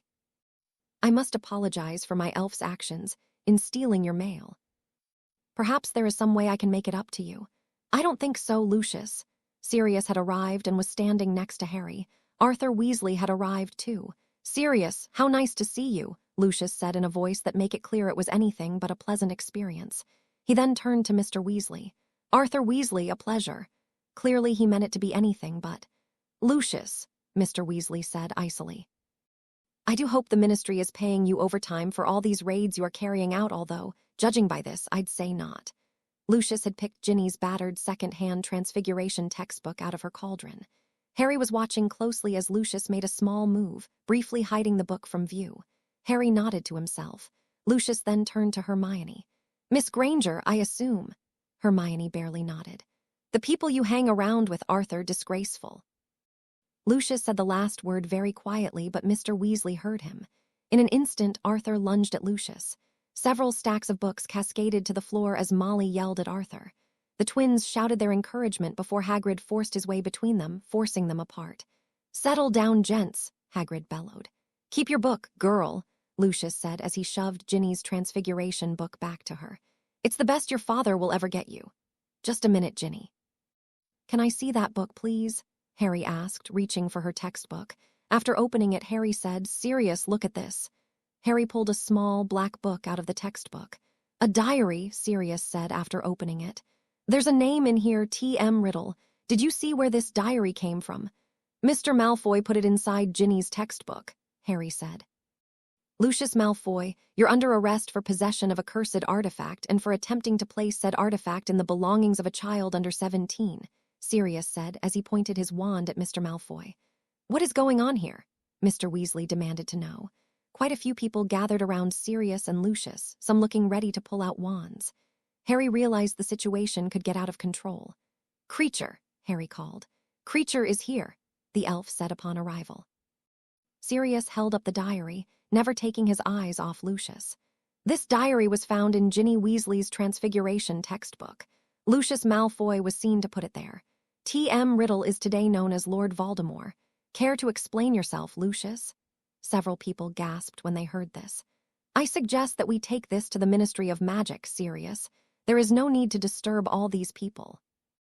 I do insist, however, that Mr. Potter accompany us since he is the one accusing me, Lucius said in an icy tone. Sirius turned to Harry, who nodded. Creecher, I would like you to come too, Harry said. I should like to come also, seeing as Ginny appears to be the victim here, Mr. Weasley added. Agreed. Do you wish anyone to join you, Lucius? Sirius asked. Draco, come, Mr. Malfoy said. Lucius, Sirius, Arthur, Harry, Draco, and Creecher left individually, arriving at the Moem in small groups. Once there, Sirius led them to the Department of Magical Law Enforcement, DMLE, where Sirius informed Madame Bones of the situation. What followed was a period of question and answer. Mr. Weasley acted on Harry's behalf since Sirius was the arresting officer while Madame Bones adjudicated. Harry knew the evidence was flimsy, but he knew of a Muggle technique that might help. Fingerprints. Harry found himself having to explain exactly how it worked. Fortunately, there was no shortage of ink with which he could demonstrate the technique. Lucius objected, pointing out that as it was not an approved technique, it could not be used, and Madame Bones agreed. She did, however, ask why he refused to even experiment with it. Lucius said he would not accept anything Muggles used without good reason, and he could see no good reason to try it now. After several hours, Lucius was released on the wizarding equivalent of bail. The case would be heard at a date to be arranged later. Mr. Weasley took Harry back to the burrow, while Harry sent Creecher to Grimald Place to help Sirius. Once they arrived at the burrow, the others, including Hermione, who was staying there until the end of the holidays, asked what had happened. Arthur made it clear that, as it was to be dealt with at a later date, nobody was to talk about it. 2 days later, Sirius called Harry via the mirror. Harry Potter. Hello, Sirius, Harry said as he took out his mirror. Can we talk in private? I don't want anybody to overhear what we are about to discuss. Harry excused himself from Ron and the others. After walking out to the Weasleys' broom shed, he addressed Sirius. Go ahead. Nobody can overhear us, Harry said. Firstly, are you certain Lucius put that diary in Ginny's cauldron? As certain as I can be. I saw him move the textbook so no one could see what he was doing, and his other hand was right there, also, so he could do it quickly. Right.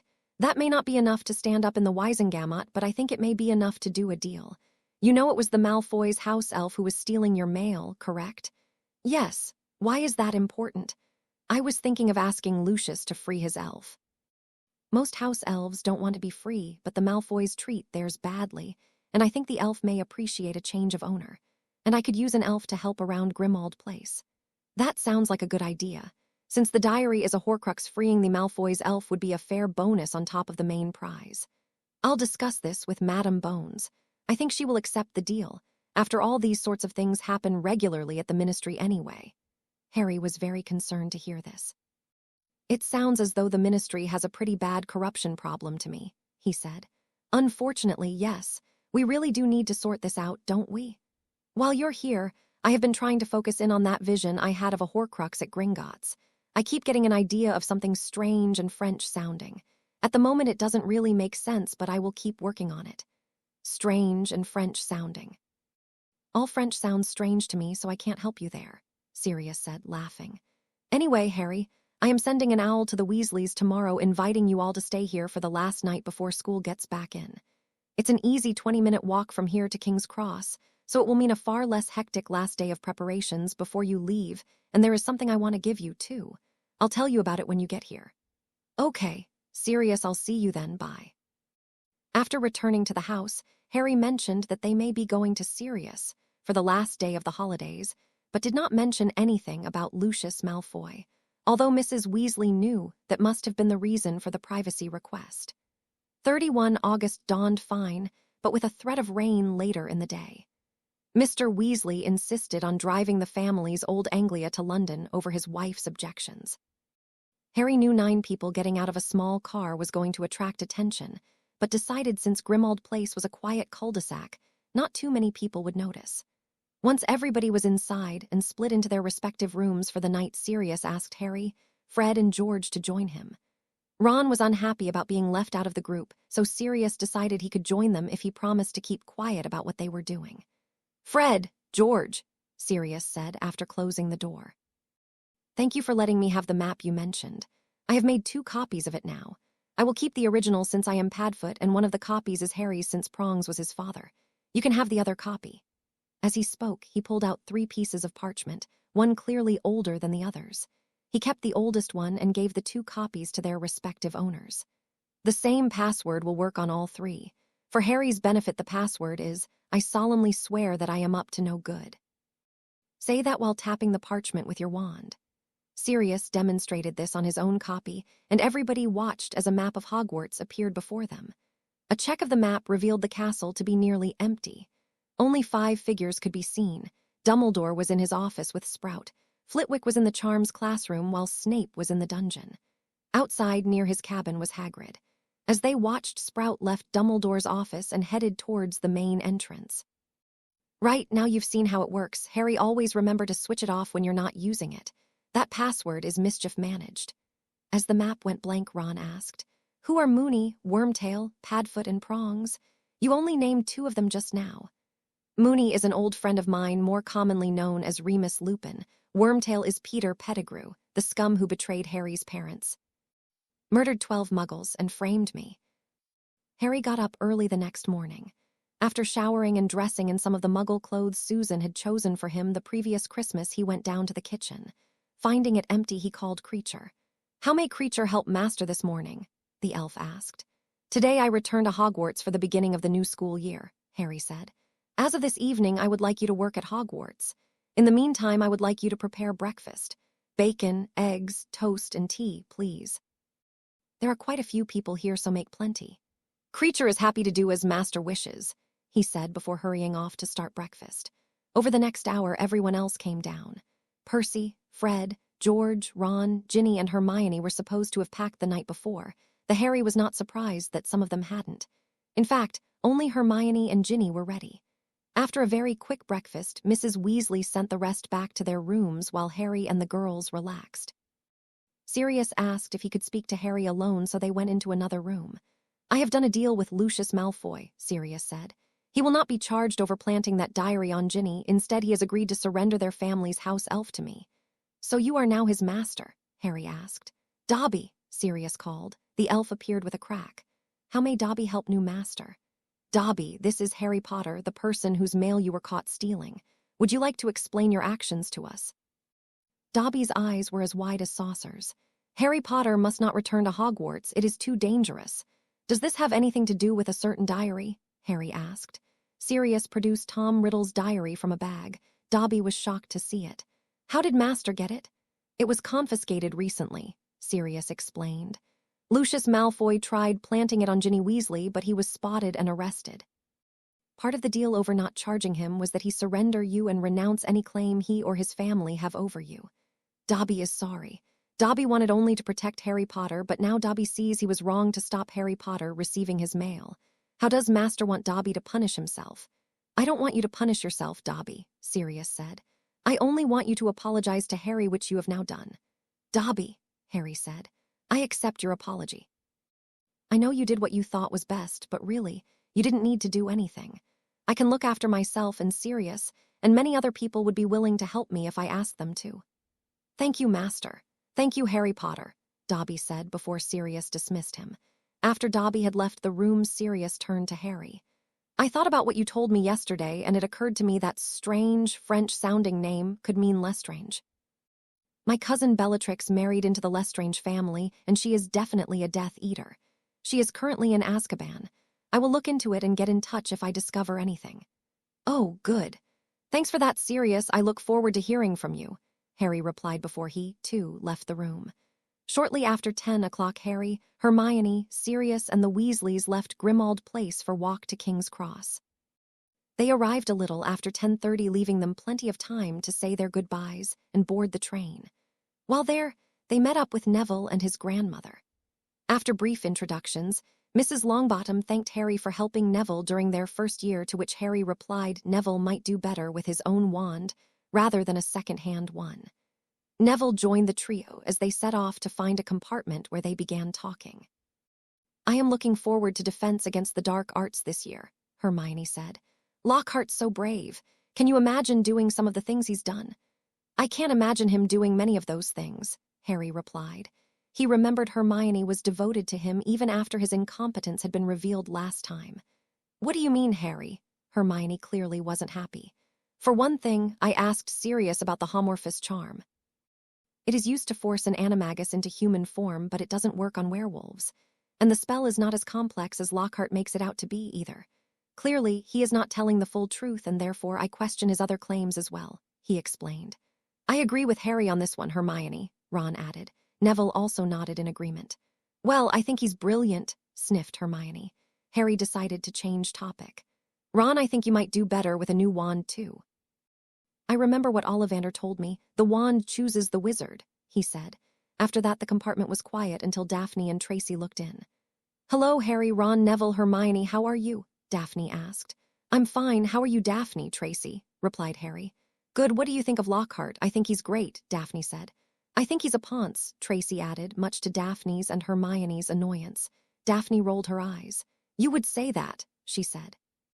I agree with Tracy on this one, although Hermione agrees with Daphne. Ron and Neville also agree with me, Harry said, trying to prevent an argument starting.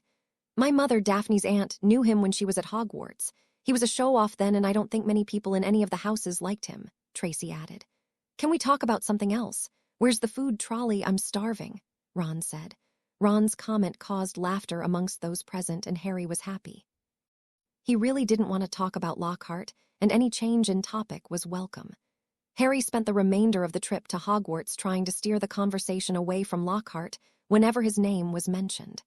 In this endeavor, he had an ally in Tracy, who was clearly just as unimpressed with Lockhart as he was. Indeed, by the end of the journey, Harry found himself with Tracy more than any other person. He had to admit Tracy was an attractive girl, olive-skinned, dark-eyed with collar-length brownish blonde hair and almost exactly his height. And she was a very friendly, easygoing person of reasonable intelligence. The more he talked to her, the more he liked her, in fact. Harry began to regret that, once they reached Hogwarts, they would be separated by house lines. As the train pulled into Hogsmeade Station, Harry returned to Hermione, Ron and Neville, while Tracy joined Daphne and the rest of the Slytherins. Harry approached the carriages carefully, knowing full well he would see the Thestrals and wondering who else would be able to see them. Daphne and Tracy walked past without any hint they had seen them, but Hermione was clearly looking at the one pulling their carriage. It appeared as though Neville and Ron could see it too. Harry, Ron asked. What do you think those funny-looking dragon things are? They look weird, Neville added, all skin and bone with wings. Hagrid must know what they are. Let's ask him, Hermione said.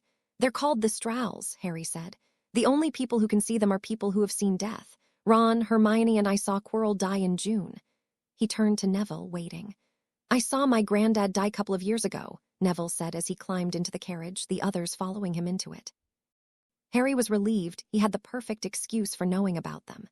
After settling into the Great Hall, they sat through the sorting of the first years. When Luna Lovegood's name was called, Harry paid close attention.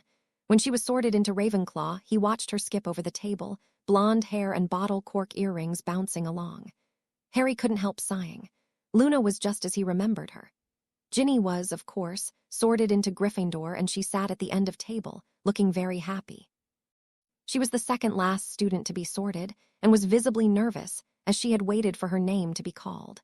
When it was announced that Professor Lockhart would be teaching defense against the dark arts, there was a mix of cheers and groans. Most of the girls cheered, and most of the boys groaned, although there were several exceptions to both cases. Harry could see there would be some real divisions over the year. After the feast, the students went to their dormitories. The prefects guided the first years while the other students followed along, only listening when they were told the password. Neville groaned when it was announced, but Harry reassured him if he stuck with others he would be all right. At breakfast the following morning, Professor McGonagall handed out timetables as usual. Harry noted that each subject was with another house, and the houses were the same as last year. This year, they had first period Monday off as well as first period Tuesday, while astronomy was midnight Monday, and would finish at 1 a.m. Tuesday. Defense against the dark arts was Tuesday before lunch, and Harry resolved to make it as difficult as possible for Lockhart. Looks like we get lots of free time this year, Ron said, after examining his timetable. And we will need to spend that time studying, won't we? Hermione added. Harry smiled. He was quite certain the only people in their year who didn't know Ron and Hermione were in love with each other were Ron and Hermione. During morning break, Harry led the others away from the courtyard. He explained he'd had a vision of a first year who would want Harry to sign a photograph of himself, and then Lockhart would arrive, blowing it completely out of proportion. He said he didn't want anything to do with that, and would rather stay inside the castle than risk that happening. That night, Harry went to the classroom where he had met Sam and Stephen, the two snakes he had helped to bring together last school year, but they were not around. He wasn't all that surprised or disappointed, but he had hoped they might be there for a chat. Still, the empty room gave him the opportunity to call Sirius privately. "Sirius Black," he said into the two-way mirror. "Hello, Harry, how was your first day back?" Sirius asked. "Not too bad. I found out I'm not the only one who thinks Lockhart is an idiot." "That's not surprising. I dare say anyone who knew him as a pupil would have told their kids what he's like. Have you had a class with him yet?" "Oh, I see him Tuesday morning, just before lunch. Sirius, about the diary. Have you arranged for it to be destroyed yet?" "Not yet. I was going to hold it until you return here for Christmas. All going well, we should have the other one from the Lestrange's vault by then. I have been making inquiries into the financial holdings of several prominent Death Eaters under the pretense of maybe arranging some sort of financial compensation for their victims, but there is nothing definite yet." "Okay, then. As long as the diary is safe, there is no real danger. I have to go now. People may notice my absence if I'm away for too long. I'll call back Saturday evening." "Right. Tell me what Lockhart's like as a teacher when you see him, Harry. I want to know if he's as bad as I think he'll be." "Bye, then," Sirius said. "Bye, Sirius," Harry said as the mirror went blank. The dreaded day arrived. Harry would soon have his first class with Professor Lockhart. When he arrived, he was careful to take a seat at the back of the room between Ron and Neville. He noticed Hermione sitting in the front row with Hannah Abbott and Justin Finch-Fletchley, both Hufflepuffs. Justin was, in fact, the only boy in the front row. The others were Lavender and Parvati. Also seated in the back row were Susan Bones and Zacharias Smith. "Good morning, students," Lockhart said in a cheery voice. "I thought we might start today's class with a little quiz to see how well you have read my books." With that, he handed out a long scroll. The questions were the same as Harry remembered them. What is Gilderoy Lockhart's favorite color? What is Gilderoy Lockhart's secret ambition? What, in your opinion, is Gilderoy Lockhart's greatest achievement to date? And so on, over 3 sides of paper totaling 54 questions, all about himself. Harry decided to treat the questions like a joke. For Lockhart's favorite color, he wrote shocking pink. For his ambition, Harry wrote, set the world record for the most Valentine's Day cards received in any year. For question 3, Harry wrote, still being alive despite being utterly inept at everything. Harry carried on in the same vein, pausing only to show Ron and Neville his answers. When all the papers were collected, Lockhart announced Hermione had a perfect score. She blushed while the boys rolled their eyes. Harry noticed Susan Bones glaring at Lockhart and heard her mutter something that sounded like stuck-up Ponce.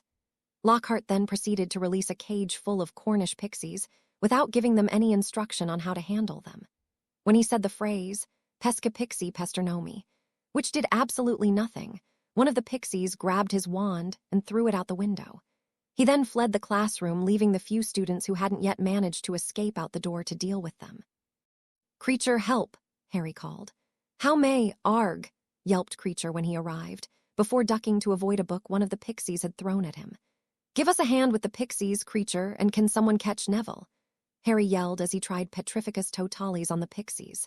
Eventually, with help from Hermione and Creecher, he managed to catch them all while Ron caught Neville when he fell from the chandelier, preventing him suffering any serious injury. With Lockhart nowhere to be found, the students returned to their common room.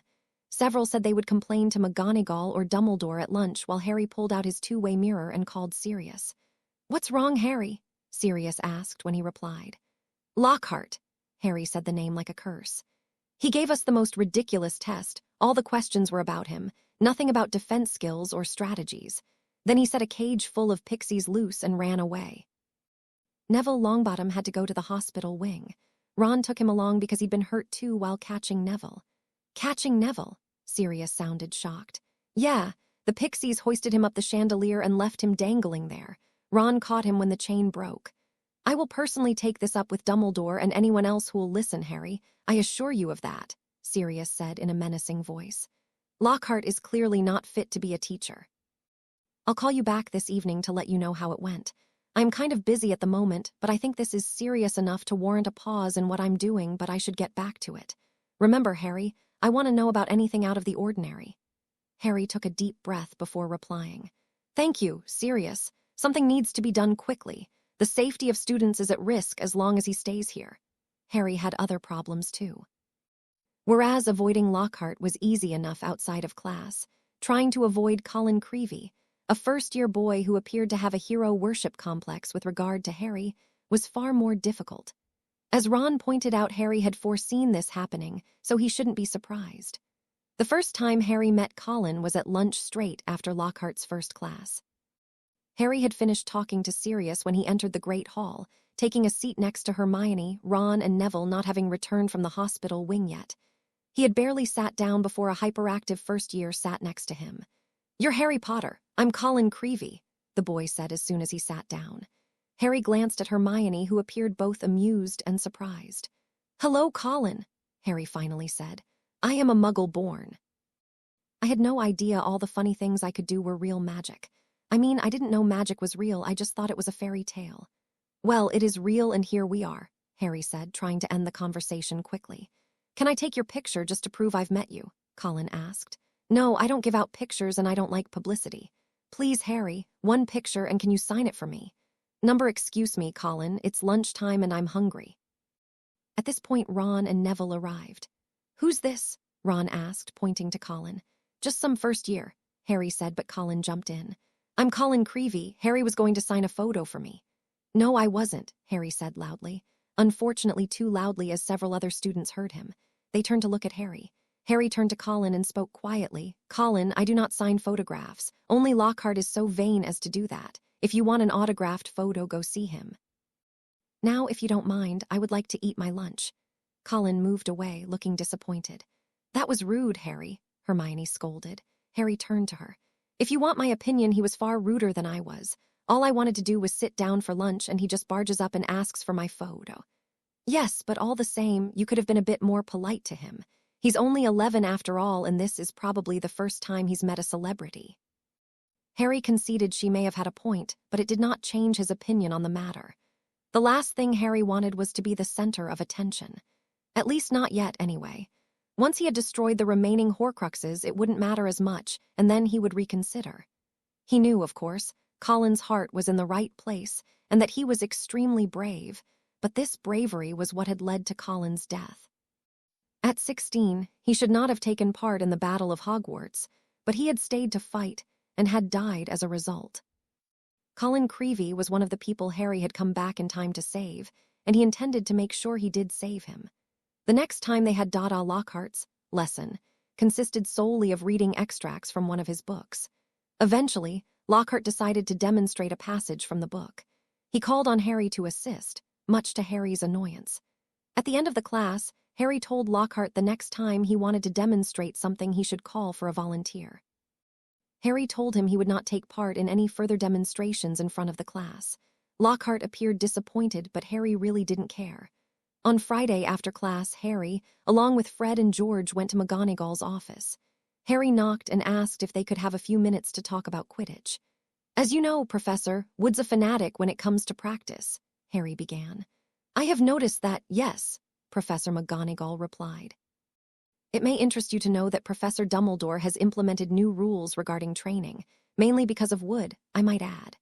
Oh, may I ask what these new rules are? Harry asked as Fred and George nodded their agreement. Professor McGonagall eyed the three boys carefully before saying, Am I to assume Wood has not passed the information on to the rest of the team? He, along with all the house captains, were spoken to on the first day back from the holidays. Wood didn't tell us anything, Fred said. What was he supposed to have told us? George asked.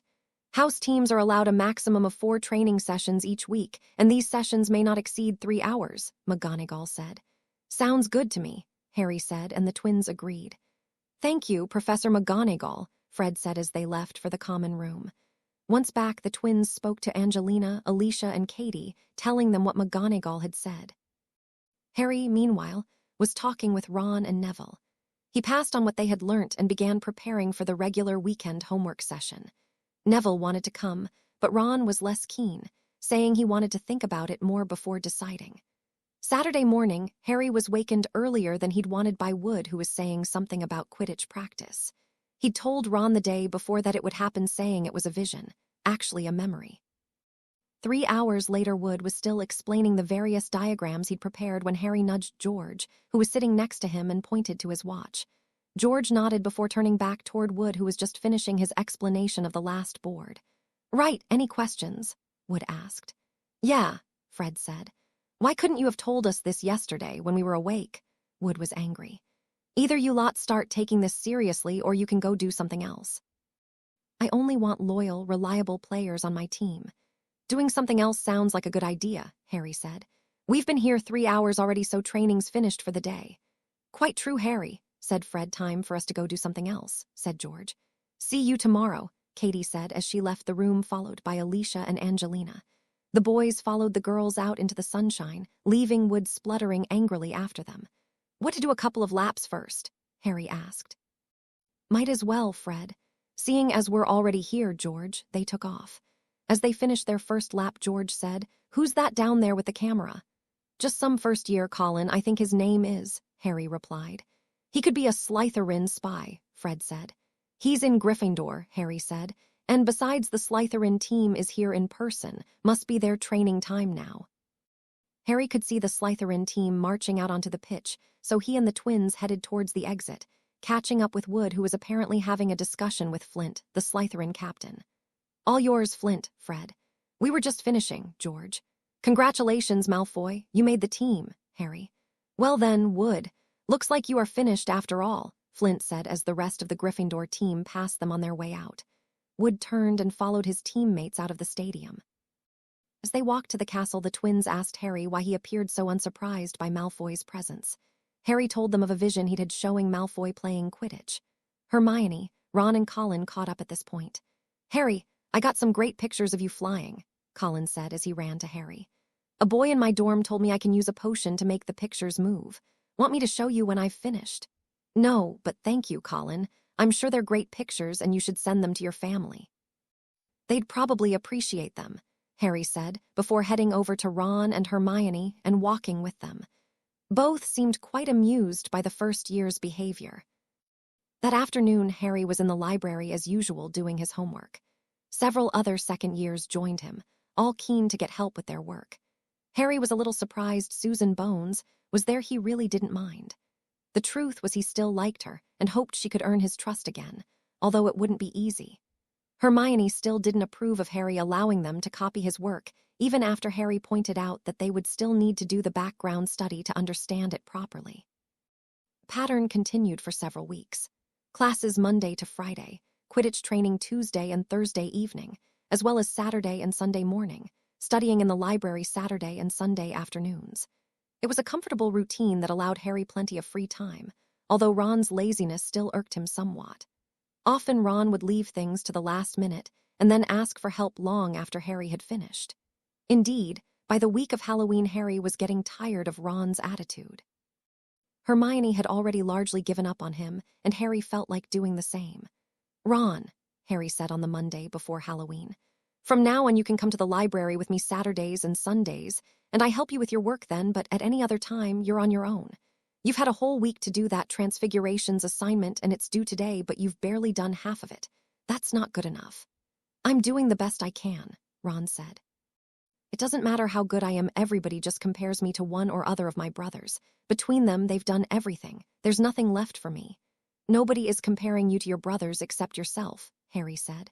"Ron, you are different to your brothers, and that's a good thing. The only advice I can give you is to be yourself." "How can I be myself when I don't know what that is?" "That I cannot help you with," Harry said. "Only you know that." On Halloween, Harry, Ron and Hermione agreed to attend nearly headless Nick's 500th Death Day party. As they made their way into the dungeon where it was being held, they noticed it start to get very cold. Once they arrived, they met a number of ghosts they hadn't seen before, including several non-Hogwarts ghosts. The party did not go as Nick had hoped. Another ghost named Sir Patrick Delaney Podmore Acacer properly decapitated Podmore turned up and disrupted proceedings, while Peeves was his usual disruptive self. The others were surprised Harry already knew Moaning Myrtle and wanted to know how it happened. Harry explained he had met her and asked how she had died. He said Myrtle was the happiest she had ever been when explaining about her death. He also said there was more to the story than that, but he didn't want to talk about it as it was a secret, although he implied it involved Myrtle spying on boys in the bathroom. Ron and Hermione readily agreed to never mention it again after hearing that.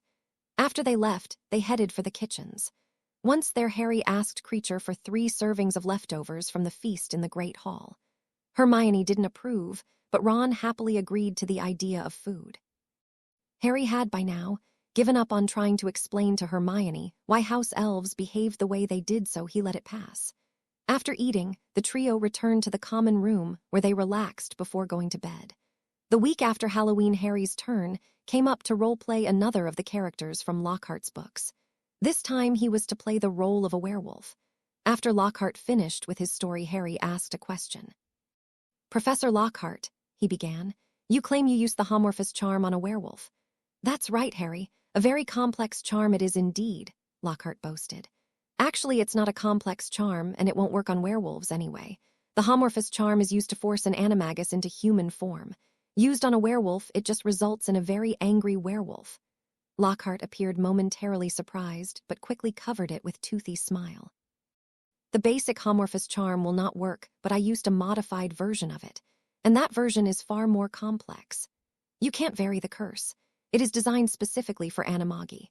The Animagi transformation is one that the caster wants to happen, but becoming a werewolf is not voluntary. It's the result of a disease passed on by biting another while transformed into a werewolf. I invented the variant used on werewolves, Harry," Lockhart said. "I know it works because I've performed it. You can read about it in my books. Now, no more questions. Homework tonight is to compose a poem about my defeat of the Wagga Wagga werewolf." "Professor Lockhart, my aunt would be very interested in learning the spell, particularly since it seems to be a cure for lycanthropy. Can you tell us the incantation and wand movement so I can inform my aunt?" Susan asked. "I doubt your aunt would be able to learn the spell. Only someone of great skill, such as myself, could be expected to master it," replied Lockhart. "But my aunt is Madame Bones, head of the DMLE. She's one of the most powerful witches in Britain." Lockhart was now very much on the defensive. He thought for a few seconds before smiling and saying, "No, Susan. Although your aunt is undoubtedly very skilled, I doubt if even she has the specialized skills necessary to cast this spell. Remember to do the homework." An autographed copy of the autobiography to the person whose poem is the best. Before anyone could ask any more questions, Lockhart practically ran up the stairs to his office. As the students left, Susan approached Harry. "What do you think of Lockhart, Harry?" she asked. Harry made sure Hermione couldn't hear him before replying. "I think he's a fraud and a liar, and Sirius agrees with me," he said. Susan smiled. "I'm glad to hear that. I think he's an arrogant publicity hound." "Aunt Amelia told me to carefully examine what he said and to not take anything at face value. And of course, you're right about the Homorphous charm. It doesn't work on werewolves, and Aunt Amelia has never mentioned anything about a variation that does work. See you later, Harry." "Goodbye, Susan," Harry replied before catching up with the others. "Was she trying to get back together with you again?" Hermione asked. "No," Harry replied. "Although it turns out we do have a few more things in common. She doesn't like Lockhart either." "I think you're both being stupid," Hermione huffed before walking away. The next month was spent partly in preparation for the Gryffindor v Slytherin Quidditch match, set down for the last Saturday in November. The Saturday before saw Ravenclaw defeat Hufflepuff thanks to a great catch by the new Ravenclaw seeker, Cho Chang, but before that, Hufflepuff had held the lead. The Ravenclaw team was nowhere near as strong as the previous year, so the Gryffindors were confident they could win the cup. Wood was, of course, complaining about the restrictions now being placed on training times, but Professor McGonagall refused to bend the rules.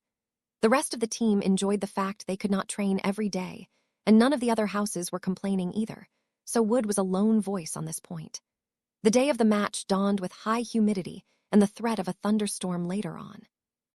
Once the game started, Harry flew higher than the rest, but found himself being closely marked by Draco. Even though there was no sign of the snitch, Harry and Draco regularly came into contact, as they jockeyed for the better position.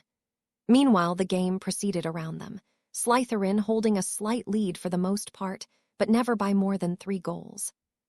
After more than an hour, making this by far the longest Quidditch match Harry had ever played, and with the score being 170-150 to Slytherin, Harry finally saw the snitch. It was behind and below Malfoy, so Harry quietly flew past him before suddenly accelerating. Too late, Malfoy realized what was happening and turned in pursuit, but Harry caught the snitch, while Malfoy was still some distance away, securing a 300-170 victory for Gryffindor. That night, the Gryffindor common room held its usual party. Harry had called Sirius via the two-way mirror and told him of their victory and of their recent lessons with Lockhart. These lessons were little more than a joke, and Harry was happy to tell Sirius that most students no longer held him the respect he was used to, but this hadn't affected Lockhart in the slightest. Sirius told Harry of their Christmas plans. They would be having a quiet Christmas together, with only Remus likely to be joining them. Harry agreed it would be good to have a quiet Christmas, and he asked if Sirius could get something special as for him as presents to Ron and Neville. When he told Sirius what they were and why he wanted them, Sirius said it was a great idea. Term continued in the same peaceful manner. Harry still spent most of his Saturdays in the library working on assignments and helping his fellow students regardless what house they were in, although usually the only Slytherins there were Tracy and Daphne. Both girls seemed friendly enough, although Daphne's attitude was, at times, annoying. She accepted purebloods as her equals, but seemed to require half-bloods and muggle-borns to prove their worth. Generally, though, the group worked well together, even helping younger students who asked for assistance. Colin Creevey, however, was still a nuisance, regularly asking Harry for help even if he was sitting next to a different student. "Colin," Harry finally said one day in mid-December, "always ask the person sitting next to you if you need help." "Sorry, Harry." "But you are an expert at everything," Colin replied. "No, I'm not. Hermione is smarter than me. She is the expert here," Harry said. Colin was, in fact, sitting next to Hermione, with Megan Jones sitting on his other side. Megan was doing fairly well and had offered to help him, but Colin was interested only in Harry's support at the time. Fortunately, she still tried to help even after the Colin had treated her. Sitting with Harry on this occasion were Ron, who had finally decided he needed to do some work on his assignments, and Lisa Turpin, a blonde Ravenclaw who was enjoying the chance to work alongside students from other houses. All in all, there were a dozen students, including 2 first years, the other being Ginny. Harry and Lisa were talking quietly while Ron was trying to copy Harry's work. Hermione had previously told Ron to do his own work, but Harry was less concerned with it and made no attempt to stop him. As the group broke up, Lisa asked Harry if they could go for a walk. Sue Lee, the other Ravenclaw in the group, left for her common room while Hermione herded the other Gryffindors, including Ron, away. Once they were alone, Lisa turned to Harry. "I was wondering if you would like to go on a date with me." Harry didn't reply immediately. Lisa was certainly attractive, but he hardly knew her. In the end, that fact made up his mind. "I would like to get to know you better before deciding. We've sat together a few times, but really, that's all we've done. We haven't really talked, have we?" "Perhaps a private dinner together, just the 2 of us, so we can talk," Lisa asked. "Okay, it will have to be in the new year. Christmas holidays are about to start, after all," Harry replied. With that sorted, Harry and Lisa went back to their respective common rooms. The Weasleys were to stay at Hogwarts over Christmas. Mr. and Mrs. Weasley were going to visit their oldest son Bill in Egypt and would not return until the new year. Hermione would also be staying, while Neville would, as usual, be going home to his grandmother's. On the last day before the holidays began, Harry and Ron were playing wizard chess in the common room, with Ginny watching their every move. "And you too, Ginny. I asked Sirius if you could over for one night during the holidays, and he said it was fine by him. He suggested New Year's Eve. Percy, Fred, and George are welcome, too, as is Hermione if she wants to," Harry said as the game ended in an easy win for Ron as usual. "I suppose Mum and Dad would be okay with that," Ron said. "I'll ask the others to see if they want to and then send Barnsley to Mum." Barnsley was Ron's owl, a present from Sirius the previous year. "Okay. I'll talk to Hermione when I get back from Hagrid's this afternoon. We should both go down to visit him since we haven't done that very often this year." "Can I come visit Hagrid too?" Ginny asked as the boys got up to leave. Sure, come on then, Harry replied. Ron agreed and the three of them left together. Hagrid welcomed them when they arrived. I thought you'd forgotten where I live, awry. Been a long time, you know, Hagrid said.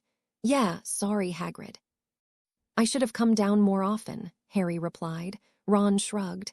I guess it just slipped my mind, he said. Hello, Hagrid, Ginny said. I see ya got ya wish then. Ginny went bright red. No, not like that, no, she stammered. Not like what? Ron asked. Harry sighed. Ron, how can you have not noticed Ginny is infatuated with me? Even Fred and George have realized that. So you're not going out why Ginny then? Hagrid asked. I was talking to Lisa Turpin and she wanted to meet up with me, Harry said. By this stage, Ginny looked like a beetroot. Lisa Turpin, that blonde Ravenclaw? Ron asked. Harry nodded. I barely know her, though, so we thought we'd meet up after New Year's just to talk and get to know each other. Hagrid patted Ginny on the back, almost knocking her over. Ah, well, maybe next time then, he said. Hagrid, stop embarrassing me, Ginny said. Look, we came out to talk before the holidays start, so let's talk about plans.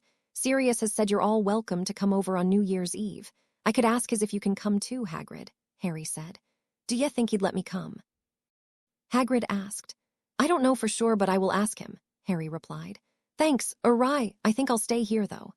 Harry decided to try and find a way of getting Hagrid reinstated, but wasn't quite sure how to go about it. He knew Sirius had the diary, and that was the key to Hagrid's freedom, but was unsure about how to prove this without giving away too much information. It would take some careful planning, Harry now realized. Harry caught the Hogwarts Express the next day. Neville sat with him for the whole journey while a number of other students dropped by at various times. When they reached King's Cross, Harry found Tonks waiting for him. Watch her, Harry, she said when he joined her. Hey, Tonks, where's Sirius? Working late. Some routine Auror business, nothing to worry about. We trainee Aurors weren't invited, so I offered to pick you up and take you to Grimald Place. From that, Harry realized it must be an office function of some type. He assumed the trainee Aurors had a separate function they attended. Well, maybe next time then. More likely the one after that. I'm only in my second year of training, after all. Tonks took Harry's arm and apparated to Grimald Place. After Harry dropped his trunk off in his room, he returned to the kitchen where Dobby had prepared dinner. Master Harry Potter, Dobby is delighted to see you again. Sit here, Master Harry, and Mistress Tonks is sitting here, Dobby said, pointing each person to their respective chairs before serving dinner. Thank you, Dobby, Tonks said as she sat down. So, Dobby, how do you like working for Sirius now? Harry asked. Dobby is happy.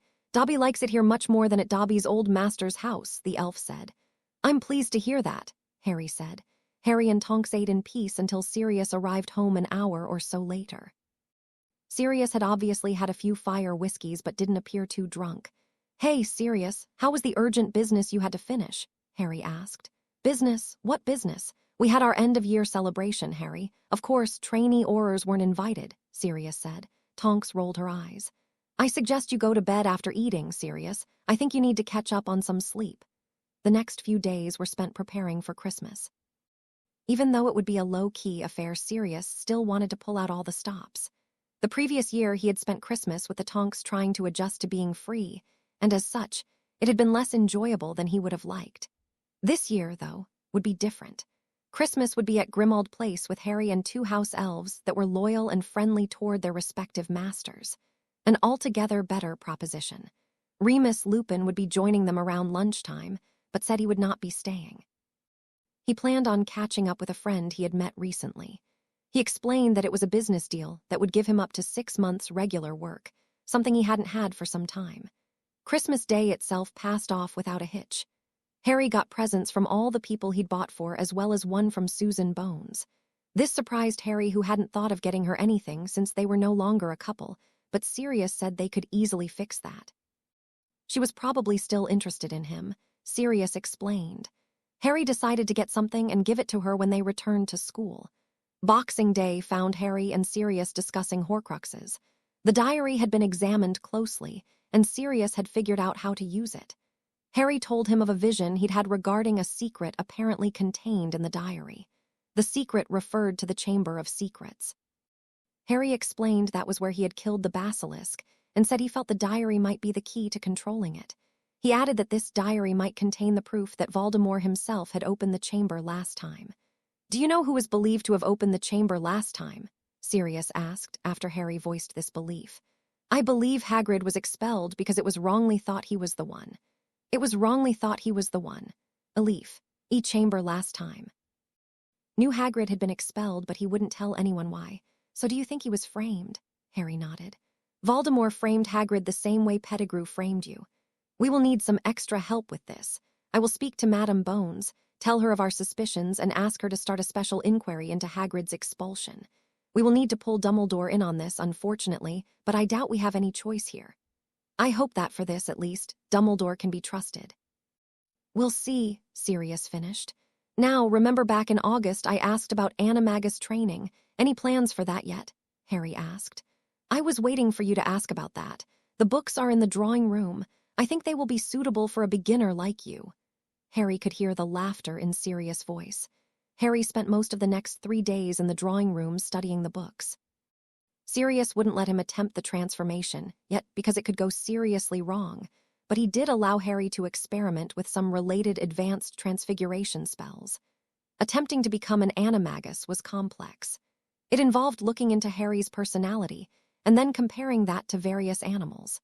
From this, Harry was able to determine what animal he would likely become, and with this in mind, began to concentrate on that principle. He readily agreed with Sirius that this was something that could wait until the summer holidays. Becoming an animagus was more complicated than he had expected, and would clearly require more time than was currently available. On December 31, the Weasley children arrived for the planned New Year's party. Hermione would not be attending as her family were going away for the holiday, and wouldn't be back until a couple of days before term began. Percy, Fred, George, and Ginny quickly sorted themselves into their respective rooms, but Ron stayed to talk to Harry. Harry, Ron asked, why was my present a voucher for an Ollivander's wand? Firstly, your old wand was nearly falling to bits anyway. You need a decent wand to perform the spells you're learning at Hogwarts. Secondly, a second-hand wand will not work as well for you as it did for its original owner because, as Ollivander will tell you, the wand chooses the wizard. You have to win over a wand before it will work properly. I suppose it makes sense, Ron said gloomily. I hate being poor. Harry had no answer to that, so let it pass. The party lasted till 1 a.m. when Sirius decided it was time for the younger ones to go to bed. Percy was allowed to stay up later, but even he was in bed by 2 a.m., the same time Sirius called it a night. A few days later, Sirius took Harry to the ministry to meet with Madame Bones. While they were there, she contacted Hogwarts and invited Dumbledore to come into the office. They had already agreed there was no point in not informing Dumbledore of their plans, since it was likely he'd find out soon enough anyway. Good morning, Albus, Madame Bones said when he arrived. Madame Bones, a pleasure. May I inquire as to the reason for this invitation? Sirius has been looking into this diary which, as you probably know, was confiscated from Lucius Malfoy back in August. Ah, yes. I was curious as to what had happened to it. Have you been able to determine what it is exactly? Yes, Sirius said. After carefully checking it, we discovered a powerful spell on it. Apparently, anyone writing in it falls under a compulsion spell, not dissimilar in many respects to the Imperious Curse. Indeed, Dumbledore sounded surprised by this news. Sirius nodded. It seems this diary was designed to force people into performing actions they would not normally do. We checked its age and compared it with Hogwarts records from the same era. This diary proves that Hagrid did not open the Chamber of Secrets. Nor was he responsible for Moaning Myrtle's death. It was Tom Riddle, aka Lord Voldemort, who opened the chamber and killed Myrtle. I have assessed the evidence and agree wholeheartedly with Sirius' assessment, Madame Bones said. It is my opinion that Rubeus Hagrid's expulsion was invalid and should be overturned. As you are the headmaster of Hogwarts, the final decision is in your hands, of course, so I will leave it for you to determine what course of action you take. I will be very interested in your decision. It would give me no greater pleasure than to see Hagrid reinstated. I have always felt the decision to expel him was wrong, but I had no evidence with which to overturn it. Now that I have that evidence, I shall immediately overturn the decision. Thank you to you all for your help, Dumbledore said, before leaving to return to the castle with the good news. The day before Harry was to return to Hogwarts, Sirius took him aside.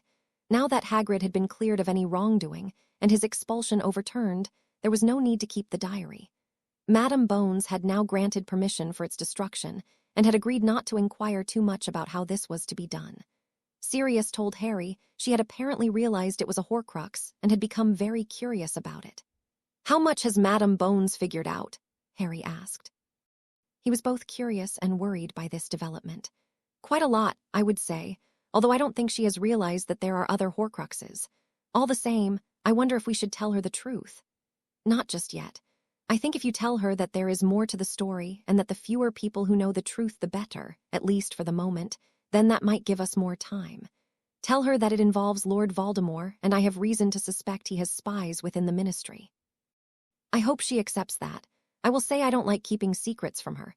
Madame Bones has been of great help to me since my release, and I think she deserves to know exactly what is going on. I will tell her that it was your request that the information is kept confidential. I just hope she accepts it." Harry, too, was uncomfortable with hiding the truth. He was beginning to realize that he was becoming just like Dumbledore, something he didn't like at all. Harry decided to change topic.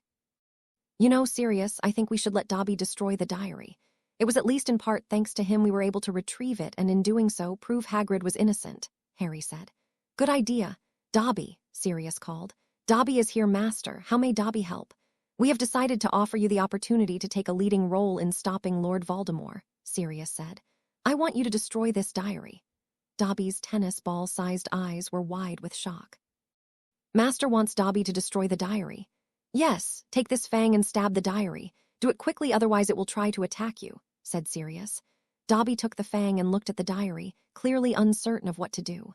"Dobby," Sirius said, "I order you to stab the diary." Dobby drove the fang into the cover. A fountain of ink exploded out of the book, accompanied by a scream. Black smoke billowed up while a tar-like substance burned into plank of wood Sirius had placed it on.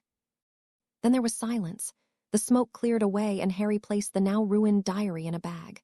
"Thank you for your help, Dobby," Sirius said. "You have done us a great service with your actions here. You have every reason to be proud of what you have done." "House Elves is not supposed to feel proud. We do as our master tells us," Dobby said as he watched Harry and Sirius tidy up their workspace. "You may go now, Dobby. I will take Harry to the station. Please have a light lunch ready for my return." "A few sandwiches should suffice," Sirius said before he and Harry headed for the door. The train ride was uneventful. Harry and Neville returned to the common room where they were met by the Weasleys and Hermione. As soon as they were settled and Ron asked Harry for help with his schoolwork, it turned out he had done next to nothing on any of the assignments. "You've had the whole holidays to them, Ron. Seriously, it was only about 5 hours' work in total," Harry said. Hermione agreed entirely with him. "Do them yourself," she said. "They're not that difficult." With that, she dragged Harry away to the library to do some independent research with her. Despite Harry and Hermione refusing to help him, Ron managed to complete the assignments in time for class. Hermione said it showed what he was capable of doing when he put his mind to it. Harry knew Ron had asked Percy for help. Percy had agreed, but only if Ron did something for him in return. What this was, Harry really didn't care. The first weekend after Harry returned to Hogwarts, he met with Lisa Turpin. He told her he had arranged private dinner for the two of them in an empty classroom on the 7th floor, and that his personal house elf would be serving them. Harry escorted her to the classroom where Creecher admitted them and pointed to their seats on either side of a small table. The plates, cutlery, etc. were already there, as was a flask of pumpkin juice. Wow, you really planned this out, didn't you?" Lisa said when they were seated. She was wearing jeans, sweater, and tennis shoes and possibly felt underdressed in such a formal setting, Harry realized. "Don't worry about it. I've never been to a formal dinner, but this looks about right, though. How you dress isn't important." Harry was dressed in some of the clothes Susan had sorted out for him a year ago, but they were still clean and tidy despite their age. Over the course of their 90-minute dinner, Harry and Lisa talked about themselves, what they looked for in others, and what they wanted to do with their lives. Although they got on well together, both quickly realized they were not a good match. At the end of the evening, they agreed to remain friends, but not to pursue a relationship. Harry walked Lisa back to the base of the stairs leading to Ravenclaw Tower before returning to Gryffindor, where Hermione and the Weasleys were waiting. Later that week, Harry was told to go to the headmaster's office. Dumbledore wished to speak to him. The meeting with Dumbledore was a friendly affair in which the headmaster thanked Harry for helping to prove Hagrid was innocent. He was curious about the diary, but Harry said it had been destroyed after being thoroughly examined at the Ministry of Magic. Since this was entirely true, Harry felt comfortable telling Dumbledore. January, February, and March passed largely without incident, if you don't count Valentine's Day. On 14 February, they arrived in the Great Hall to find Lockhart had decorated it in pink. He then announced he had hired a band of dwarves to deliver Valentine's Day cards throughout the day. He also thanked those students who had sent him Valentine's Day cards. Hermione, it turned out, was one of those students, much to Ron's disgust. 2 Saturdays before Easter, Gryffindor played Hufflepuff at Quidditch. The restrictions in place regarding Quidditch training were working for the players of both teams, although Wood was still complaining about them. Weather conditions were good and Harry enjoyed the game. After a little over half an hour, Harry caught the snitch, thus giving Gryffindor a comfortable win 260-70.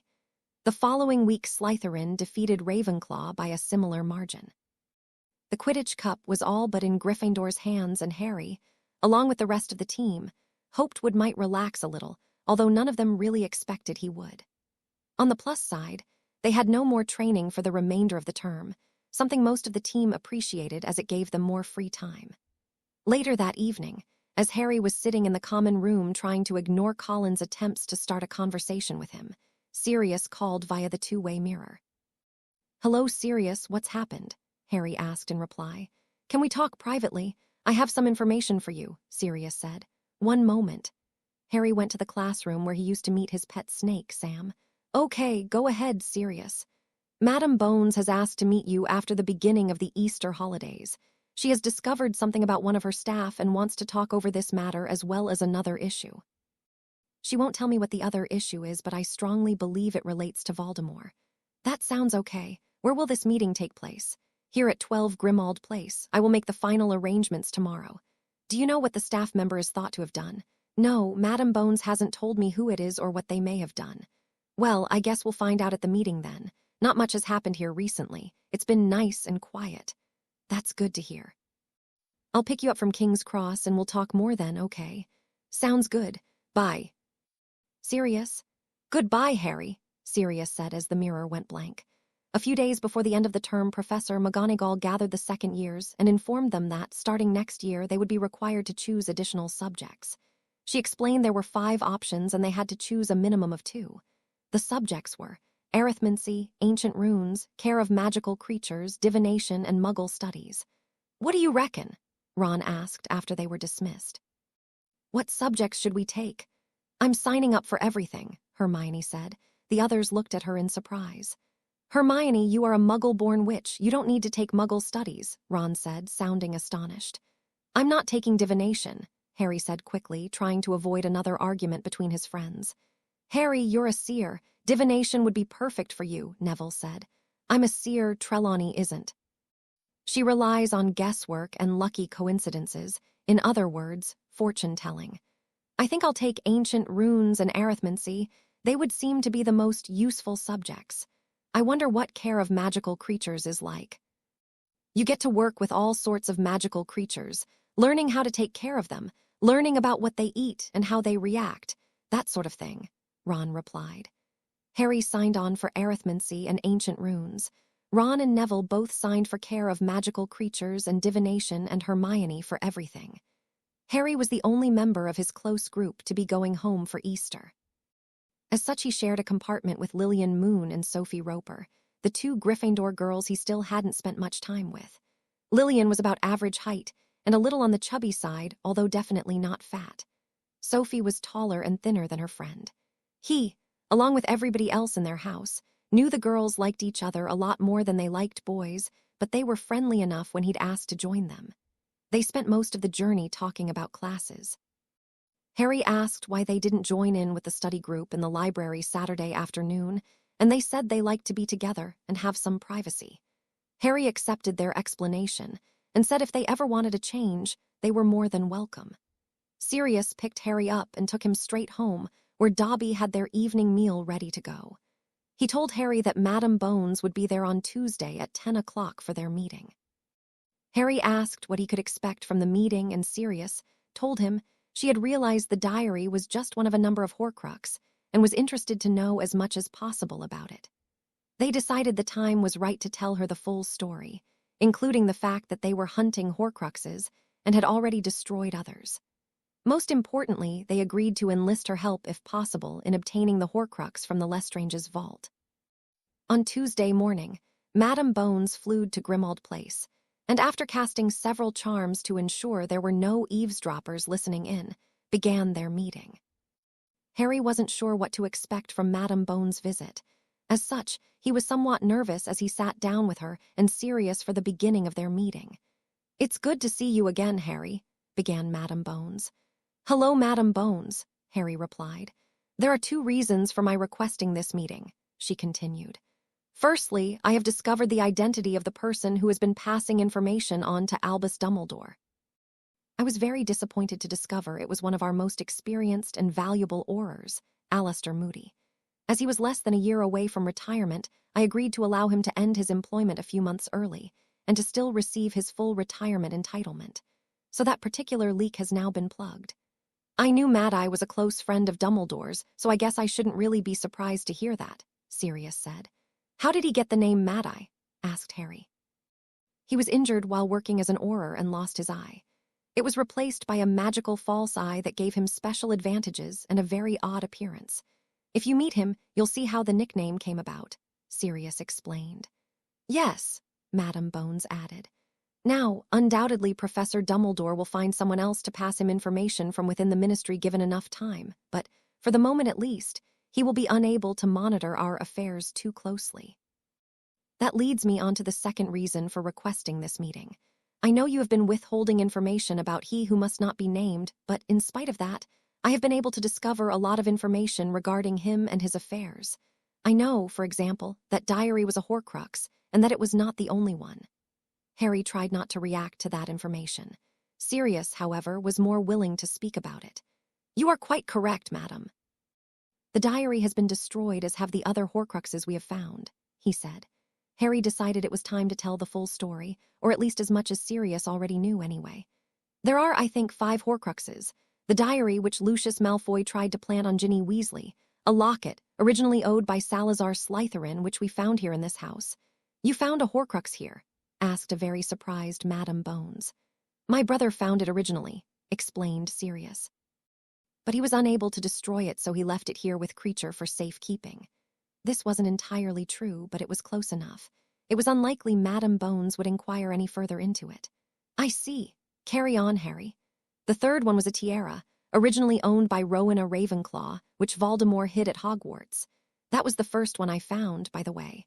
I explored the castle quite extensively when I first started there and found my way into the Room of Requirement. The tiara was in there. The other one we've been able to locate was a ring, which was found under the floorboards of an old tumble-down shack on the outskirts of Little Hangleton. The shack was owned by an old wizarding family named Gaunt. A short distance away was a manor house owned by the Riddle family. Voldemort's real name was Tom Riddle, same as his Muggle father, while his mother's surname was Gaunt." Madame Bones had listened in silence as Harry explained all this. She had nodded a few times, indicating she already knew much of what Harry had said, but had clearly been surprised by some of the information, particularly that Riddle, aka Voldemort, was a half-blood. After Harry had finished, she sat silently for a few minutes. "You say these are the ones you have found. By that I assume there are others you have not yet located." "One more, yes. We know where it is, but we can't get to it because it's in a vault at Gringotts. There may be others as well, but I don't think so. I would guess that at most there is one more still to be identified," said Harry. "Do you know which Gringotts vault this Horcrux is in?" Madame Bones asked. "My cousin, Bellatrix Lestrange's vault," Sirius replied. "Am I to assume this was the reason behind your attempt to seize the assets of known Death Eaters back in September?" "Partly, yes.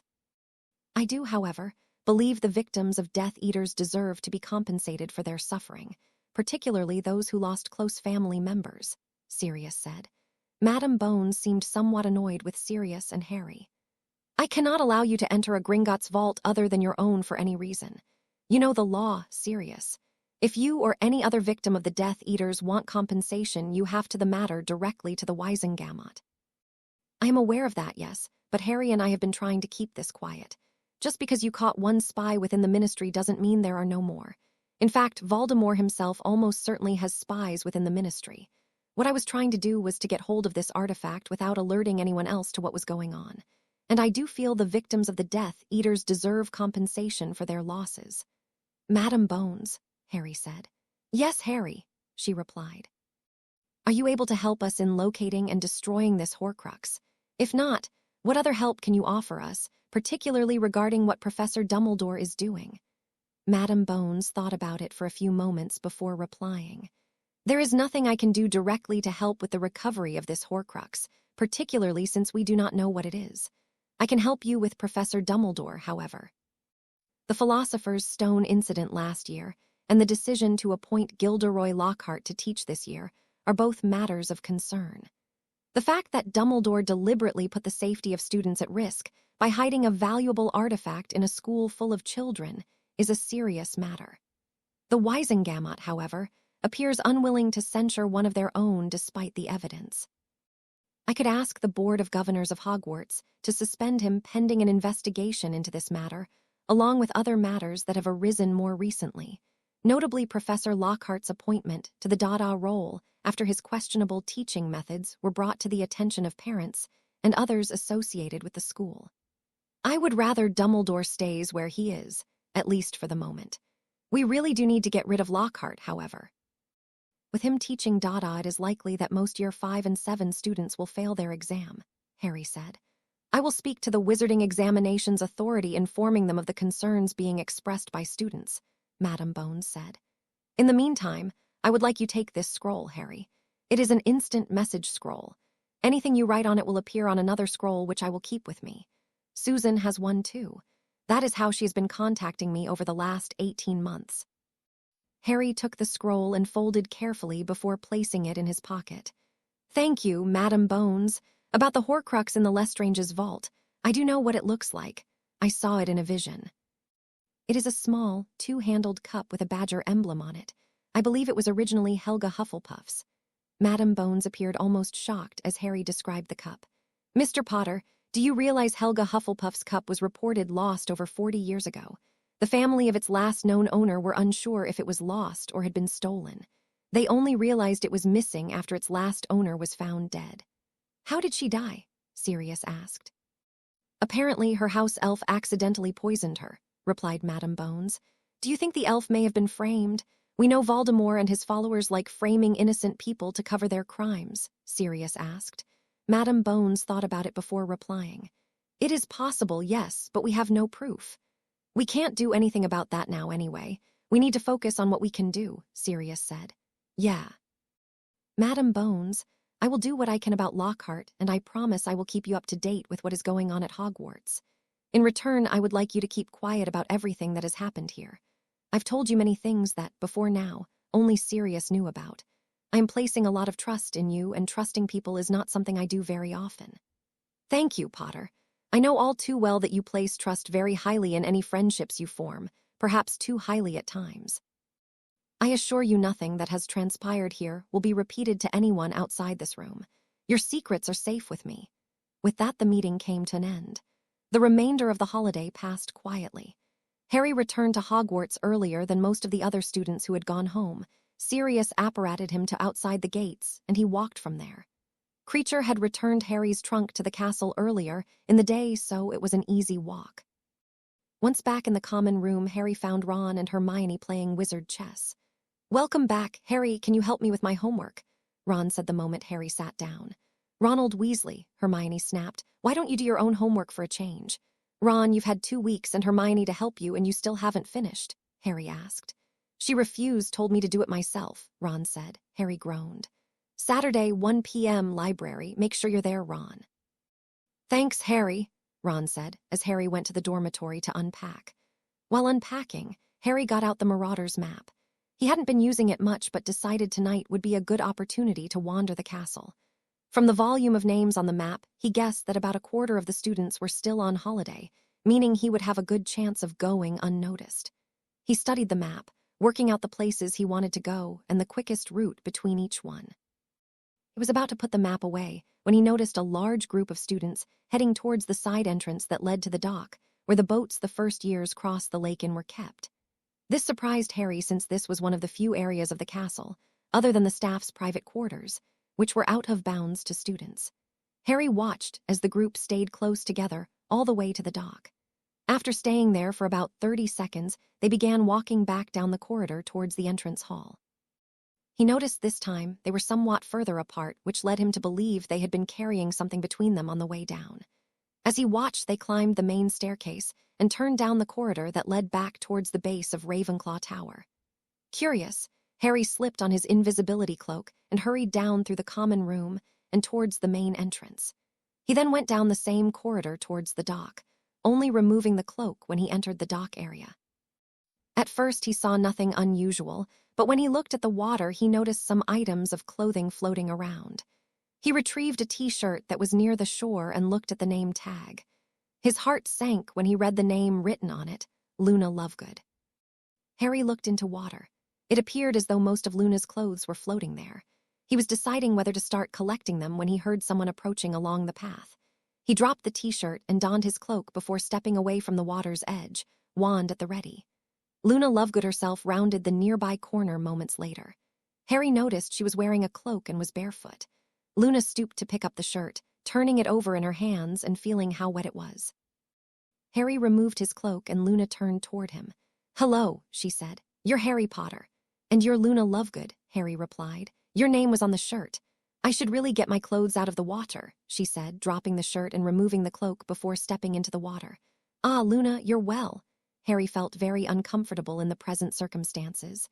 "I was having a shower. One of the girls told me my clothes were here when I got out. I think I can trust you." Luna had by now picked up a handful of clothes and turned to place them on the dry ground. Feeling a little awkward, Harry picked up the t-shirt he examined earlier and cast a drying spell on it. "What's that you're doing?"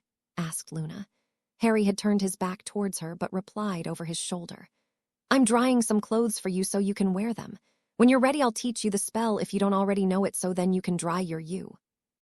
"Other clothes?" Harry had almost said underwear but changed his mind at the last minute. "Thank you, Harry, I would appreciate that." At no point during the time they had been together had Luna shown any embarrassment or indeed any real emotion. This isn't natural, Harry thought. Once Luna had collected all her clothes, she, too, began drying them. Much to Harry's relief, she had pulled the cloak back on before joining him. After about 10 minutes, Harry asked, "Is that everything?" "Yes." "Everything I collected is dry and quite warm now. Thank you again, Harry." Luna dressed in some of the newly dried clothes before gathering the rest of them into one bundle, wrapping them in the cloak she had come down in. "Let me help you with those, Creecher," Harry said. The elf appeared with a pop. "How may Creecher help Master?" "Creecher, can you take Luna's belongings back to the first-year girls' dormitory in Ravenclaw Tower, please?" Creecher is happy to obey Master Harry Potter's instructions. "Hello, Creecher, how are you?" Luna said to Creecher as she gave him the bundle. "Creecher is well and thanks Miss Luna for her courtesy," Creecher said, bowing to Luna before disapparating. "Come with me, Luna. We're going to see Professor Flitwick," Harry said after Creecher had gone. "I really should get back to the common room. I need to finish some work before classes start back." Harry shook his head. "No, we are going to see Professor Flitwick. He is your head of house, and he needs to know about what has happened. If you don't act now, this bullying will only continue, and what happened here is already a serious matter." In fact, they had barely regained the entrance hall when they encountered Professor Sprout, head of Hufflepuff House. "Mr. Potter, Miss Lovegood, what are you doing down that corridor? You both know it is out of bounds to students." "Professor Sprout, I was helping Luna recover several items of hers that her housemates had taken and dumped in the water by the dock," Harry replied. Professor Sprout was in shock. "What do you mean? Are you telling me people are stealing Miss Lovegood's belongings and damaging them?" "Oh, it's not that bad," Luna started saying, but Harry cut her off. "Yes, I was escorting her to Professor Flitwick's office to tell him what is happening." "Of course," Professor Sprout said. "Come with me, you two. I shall personally see you to his office. I shall summon Professor McGonagall, too. She is the most senior female staff member and should be made aware of the situation." Professor Sprout led them to the 7th floor, where Flitwick had his office, and knocked on the door. "Good afternoon, Professor Flitwick," Sprout said upon entering. "I have just been made aware of a serious case of bullying concerning Miss Lovegood here. Mr. Potter has informed me that several of her housemates have been stealing her belongings. Most recently, these were recovered from the water in the dock area." Harry had never seen Professor Flitwick look as angry as he did right now. It was surprising just how angry such a small, normally cheerful person could become. "What items were taken and where are they now?" Flitwick in a deathly voice. "Some of my clothes." "Harry summoned a house elf to return them to my dormitory after he helped me dry them out," Luna replied. "I see," Flitwick replied. "Thank you, Mr. Potter. I congratulate you for your chivalrous actions. I shall talk to Professor McGonagall about arranging a suitable reward for you. For the moment, please return to your common room or wherever you were before assisting Miss Lovegood. I shall need to speak to you again, but firstly, I need to sort out this matter." "Goodbye, professors, goodbye, Luna," Harry said before leaving. Over the weekend, Harry helped Ron to finish his assignments. Hermione refused to help, and this time, Harry made sure that Ron did the work himself, providing only general guidelines rather than allowing him to copy. As usual, the study group was made up of students from all the houses, and they all helped each other. There was one new addition to the group, however. Luna Lovegood had decided to join them. From the interactions Luna had with her housemates, Professor Flitwick had obviously had words with them. Sue Lee, in particular, seemed to have taken the younger girl under her wing, but the other Ravenclaws were more standoffish and seemed to regard Harry with similar caution. Monday morning during breakfast, Professor Dumbledore called for everyone's attention, an unusual event in itself. "May I have your attention, please?" he said over the babble of conversation. Nearly everyone in the hall went quiet. A few days ago, a very serious incident of bullying was brought to the attention of staff. Let me say now that bullying in any form will not be tolerated at Hogwarts, but this incident was serious, as it involved the theft and deliberate damaging of another student's personal belongings. As you may have noticed on your way in this morning, Ravenclaw has lost 50 points from the total they had before the holidays. This is because several first-year Ravenclaws were caught bullying one of their own. These 5 students have been suspended from all school activities for 1 week, starting today. You may also have noticed Gryffindor have earned an extra 50 points. This is because it was a Gryffindor student who went to the assistance of the Ravenclaw first year. By this time, several students were muttering amongst themselves. The Ravenclaws generally looked unhappy, the Hufflepuffs and Slytherins curious, and the Gryffindors happy but confused. "For your information," Dumbledore continued, "Hogwarts runs a 3 strikes policy for serious offending within the school. Those students who have been suspended have their first strike, and if they receive 2 more, they will be expelled. Thank you for your attention." Dumbledore sat down, and the hall returned to its usual noisy self. It didn't take long for the students to learn it was Harry who had assisted Luna. The news spread quickly through all 4 houses. Both Harry and Luna had been pressed for details, but neither was talking. Harry explained to his friends that the matter was now closed, and he had nothing further to say on it. He assumed Luna was just being her usual self, a fact that Ginny later confirmed. In early May, Harry was with Neville reviewing potions when Sirius called via the two-way mirror. "Hi, Sirius, what's up?" he asked when he answered the call. "I was wondering if you've checked that scroll Madame Bones gave you. She has been waiting on your reply for several days." "Oh, sorry, I completely forgot about that." This was true. Harry hadn't checked it since he got it. "Right." Sirius did not sound happy. "Are you alone at the moment?" "Neville's with me. No one else, though." "All right, this concerns Neville, too. Madame Bones would like your help in exposing Lockhart as the fraud we all know he is. Since Neville was actually injured as a result of Lockhart's incompetence, he may be able to help, too. Write to her via that scroll with your answer. And remember to do it, too." "I will, Sirius. Thanks for the reminder." The final Quidditch match for the year, Gryffindor v Ravenclaw, was held in early June. The previous weekend, Slytherin had comfortably defeated Hufflepuff, securing second place for the year in the Quidditch Cup competition, and Gryffindor was all but assured of the title, but they still wanted to win outright. Early on, it became apparent some of the Ravenclaw team were targeting Harry, probably because he had cost them so many points earlier in the year, but this attention was to the detriment of their own team, as Gryffindor raced out the 100-0 lead in quick time.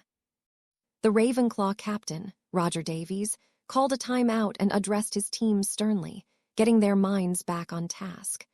Some of what he said could be overheard by other people, and it was not polite language. After a reprimand by Madame Hooch, he quietened down, and the teams returned to the air, but the damage was already done. When Harry caught the snitch ahead of the Ravenclaw seeker, Cho Chang, Gryffindor had recorded a 350-30 win, one of the heaviest defeats Ravenclaw had suffered in recent years. With Quidditch out of the way for the year, Harry was able to concentrate solely on his upcoming exams. Having done so well in his first year, he knew the pressure would be on to repeat the performance this year. Hermione, of course, would be under at least as much pressure to repeat her top-of-the-class performance, but at least she was used to it. Saturday study in the library was the usual busy session. Colin Creevey was far less annoying now than he had been. Megan Jones from Hufflepuff seemed to have taken a liking to him, and usually worked with him semi-independently of the rest of the group, which was a relief for Harry especially, as it meant he no longer had Colin interrupting him every 5 minutes.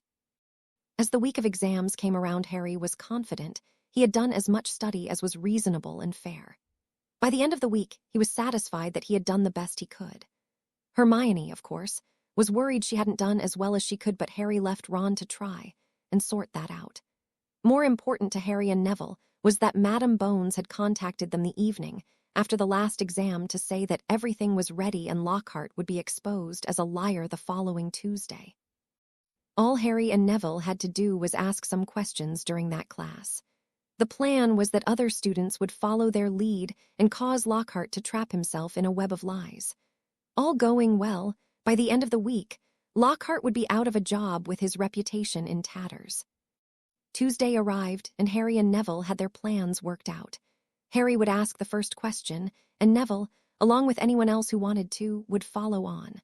All they had to do now was wait for class to begin. "Well, I must say that I was more than a little disappointed with some of your exams," Lockhart began when everybody had settled into class. "Although most of you passed, many of the marks were, to say the least, disappointing. Clearly many of you had read my books to the depth which is required in this class. Professor Lockhart," Susan Bones said, "I would like you present you with this gift." She pulled out an unopened bottle of butterbeer and walked to the front of the class, opening the bottle as she did so. "Drink up, Professor, you've earned it." Everyone else thought this was strange behavior. After all, Susan had been one of Lockhart's biggest critics, but Harry suspected he knew what was happening. "Hang on a sec, Neville," he said quietly. "Let's see what happens here." "You think it's part of the plan?" Neville asked quietly. "I'd say so, yeah," Harry replied. "Thank you, Miss Bones," Lockhart said, opening the bottle, taking a mouthful. "I know I'm not supposed to drink while in class, but butterbeer isn't really alcoholic, so it should be okay." "Professor Lockhart?" Harry asked. "Yes, Harry. Did you really defeat the werewolf you wrote about in your book?" "No, I didn't," Lockhart replied as he drank more from the bottle Susan had given him. "What?" Hermione sounded shocked. "Who did defeat that werewolf, then?" Neville asked. Harry realized the bottle must have been laced with a truth serum, possibly Veritaserum. "It was some ugly old Armenian warlock. I can't remember his name." Suddenly, Lockhart seemed to realize what was happening. "Miss Bones, what have you done?" "I'm doing exactly what my aunt told me to do, and it's working better than we expected." "Yes, well, I'm afraid I cannot allow any of you to leave this room," Lockhart said as he pulled out his wand. "Expelliarmus," a voice shouted from the corner of the room. Lockhart's wand flew out of his hand and was caught by Madame Bones, who was just lifting a disillusionment charm off herself. Nearby, a man was doing the same thing. "What is happening?" Lockhart asked. "You are under arrest for illegally modifying the memories of an Armenian warlock.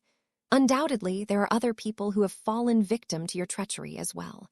Williamson, kindly escort Gilderoy out of the room and take him to the ministry. I assume you have no objections, Professor Dumbledore." "None at all, madam," Dumbledore said while removing his own disillusionment charm. Dumbledore was standing by the bottom of the stairs leading to Lockhart's office. "Students, as you no longer have a DADA teacher, I shall be supervising your class for the rest of today, while all future DADA classes for this year are canceled. As for your exams, I am going to assume that you have all passed and that you all studied to the best of your ability.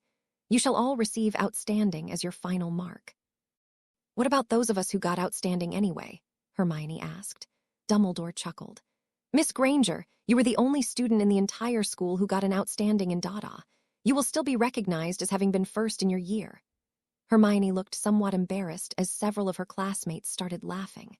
After everybody had settled down, and Lockhart, Auror Williamson, and Madame Bones had left the room, Dumbledore sat on the teacher's desk and addressed the class. "I haven't taught a class in 23 years. Please excuse me if I make a mistake, although any mistake I do make will be far less severe than the one Professor Lockhart made. I certainly expect more from a defense teacher than to simply take a drink without first checking to see if it were safe." Susan put her hand up. "Sir, that was only plan A. We had a plan B worked out just in case." "Indeed. Your aunt informed me that plan A, as you put it, would probably fail." I believe even she was surprised by how easy it was to trick him. "Most of us already knew Lockhart was inept," Harry said, earning a glare from Hermione. "Professor Dumbledore," Hermione said, "you must have considered him competent if you appointed him in the first place. Professor Lockhart was the only applicant for the position. It was either appoint him or have a subject with no teacher available. I could not allow that to happen," Dumbledore replied. "Considering how little we've learnt this year, I doubt it would have made any difference," Harry muttered to Ron and Neville, both of whom agreed with him.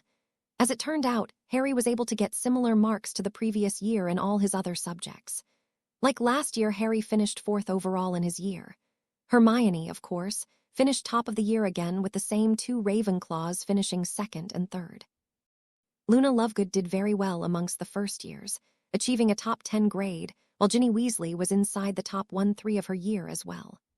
Gryffindor had already won the Quidditch Cup, so the students were happy as they entered the Great Hall for the farewell feast. When Dumbledore confirmed, they had won the House Cup as well. All the Gryffindors cheered. Once they had settled down again, Dumbledore made another announcement. Gilderoy Lockhart was to face numerous additional charges. It was now clear that he had done essentially none of the things he claimed to have done in his books. The majority of the students cheered when this was announced also, although some were clearly disappointed. After the feast, Harry returned to his dormitory for some last-minute packing. Almost the only things he didn't pack, other than the clothes he would wear tomorrow, were the Marauder's map and his invisibility cloak. After activating the map and donning the cloak, he slipped out of the common room. The first place he visited was the classroom where he used to meet with his pet snake, Sam. He hadn't seen Sam all year, nor had he seen Stephen, her mate, and tonight was no different. It seemed the snakes had all left the castle, and Harry couldn't help but feel sad. Sam had been a good friend and was largely responsible for Sirius being free. She had bitten Peter Pettigrew early in Harry's first year at Hogwarts, an event that led to Pettigrew's arrest and Sirius being cleared of all charges. After leaving the room, Harry went to a statue he knew concealed the entrance to one of the secret tunnels out of the castle. After making sure no one was nearby, he entered the tunnel, following it all the way to the end. There he practiced advanced magic, including apparating to the street outside 4 Privet Drive, Little Whinging, and back again. Everything there was its normal, boring self, so he decided not to do anything, just to enjoy the freedom being able to apparate gave him. Lastly, Harry visited the Room of Requirement. He chose to enter his own secret storeroom first, checking that all 4 destroyed Horcruxes were still there. Once satisfied, Harry stepped out and re-entered the general storeroom where he had originally found the tiara. This time he was looking for an advanced potions book, which would give an advantage the following year. While there, he got books on basic runes and arithmancy as well. Although all 3 books had seen better days, they fulfilled Harry's needs. Finally, he returned to the common room and went to bed. On the train ride home, Harry shared a compartment with Ron, Ginny, Hermione, Neville, and Luna. Neville was sitting between the 2 younger girls and appeared to get along well with both. Ginny especially seemed to like Neville, while Luna was her usual amusing self. Harry was pleased to see his friends accept Luna for who she was rather than treat her differently, because she didn't conform to their own standards. All in all, it had been a good year, and with any luck, next year would be even better. Chapter 12.5, Dumbledore. It had not been a great year for Albus Dumbledore. To start off with, the Flamels had decided to take back the Philosopher's Stone. They were unhappy that he had used it to try and lure Harry Potter into becoming a hero. Even though this was not what he'd had in mind, it is what Sirius had believed, and his opinion had swayed the Flamels into changing their minds. The Ministry of Magic had then held an inquiry into Dumbledore's management of Hogwarts, as well as into several other matters. Along the way, he had learnt from Mad Eye Moody, a close friend of his in the Auror department, that Harry was looking into his Gringotts account and that Sirius was helping him. Dumbledore then decided it was time to step back and voluntarily gave up control of Harry's finances. Since Harry wanted Sirius to have control, the obvious thing to do was give the job to Sirius. With any luck, that would forestall any further investigation, although he had done nothing wrong with respect to Harry's money anyway. Eventually, the inquiry was put on hold, but Dumbledore knew he would need to be more careful in the future. The DADA position was once again proving problematic. Word had spread quickly that the last teacher to hold this position had died while in the castle itself, and this had put off all but one applicant. That one applicant was Gilderoy Lockhart, a man Dumbledore knew to be completely unsuitable for the position. But, as the only candidate, he had been left with no choice but to appoint him. Hoping to prevent any further action by the Ministry, Dumbledore had personally gone to the Wizarding Examination Authority, WEA, and explained to them why this had happened. Luckily, they had accepted his explanation, and there would be no further action over it. Unfortunately, it took only 3 days for Lockhart to do something that resulted in a full-scale inquiry into both Lockhart's and Dumbledore's competence. Even worse, the fact that 2 students ended up needing medical treatment very nearly resulted in both himself and Lockhart being suspended. The Ministry and the WEA only ended their investigation when Dumbledore told Lockhart he was forbidden to bring any creatures or objects into class and to restrict himself solely to book-related study in the future. Finally, things began to settle down with only the usual incidents that happened every year. This continued until after Christmas when Madame Bones, head of the DMLE, contacted him saying they had now uncovered evidence that Rubeus Hagrid had been wrongly expelled. She provided a summary of the evidence, including the fact that a diary had been recovered, and after thorough analysis, it had been determined that someone else had opened the Chamber of Secrets and had been responsible for the death of a student. Dumbledore immediately reinstated Hagrid and tried to obtain the diary only to be told it had been destroyed to prevent it falling into the wrong hands. Dumbledore later asked Harry about it, but was told only what he already knew, that Harry had seen Lucius Malfoy place the diary in Ginny Weasley's cauldron, and that, after research by Ministry, the diary had been destroyed. Nothing else happened until just before Easter when Mad-Eye Moody was suspended from the Auror Department. Madame Bones had discovered it was Moody who had been passing information onto Dumbledore from within the Ministry. Luckily for Moody, his previous good service to the Ministry put him in good stead, and instead of dismissal, he had been offered early retirement on full entitlement. This did, however, leave Dumbledore needing to find another source of information from inside the Ministry. Only a few days later, during the Easter holiday, Professor Flitwick informed him of a very serious case of bullying that had occurred earlier that day. A first-year, Luna Lovegood, had been having a shower when several of her dorm mates had stolen her clothes and thrown them into the lake. Flitwick had requested Dumbledore countersign the order of suspension that he had imposed on the students. What had surprised Dumbledore the most was that it had been Harry Potter who had gone to Luna's assistance. He hadn't realized Harry even knew her, but then he realized Harry may have simply been in the right place at the right time. He knew it was in Harry's nature to help people whenever he could, so it seemed likely this is what had happened. In early June, Madame Bones had contacted him again about Lockhart. They had uncovered evidence of witness tampering by illegal use of memory charms involving Lockhart, and she requested his assistance in laying a trap for him. Dumbledore immediately agreed to the request. In fact, it had proved remarkably easy to trap Lockhart. The first plan outlined to him was so obvious Dumbledore seriously doubted it would work. He had, therefore, been very surprised that it had worked perfectly. Lockhart openly confessed to what he had done and was immediately escorted from the castle and placed under arrest. The WEA agreed that all students be credited with a pass in this subject, regardless of their actual mark, so all Dumbledore needed to do now was find a new DADA teacher for next year. July with the Dursleys had been as frustrating as ever for Harry. Dudley had been given a brand new TV as a welcome home from school present, while Harry had received nothing. Not that he had expected anything, of course. Harry's birthday, the 31st of July, started off the same as every other day had. Harry arrived in kitchen to see the Dursleys sitting around the new TV. Currently being shown was a news broadcast about an escaped convict. "The public are reminded that Pettigrew is extremely dangerous and should not be approached," said the announcer, but Harry was no longer listening. "Peter Pettigrew has escaped," Harry said to the room in general. Instantly, all the Dursleys were staring at him. Dudley had even managed to stop eating. Harry looked around the room before saying, "Pettigrew is the reason my parents are dead." He was their secret keeper, but he betrayed them to Voldemort then, when he got found out. He murdered 12 people and framed Sirius Black for his crimes.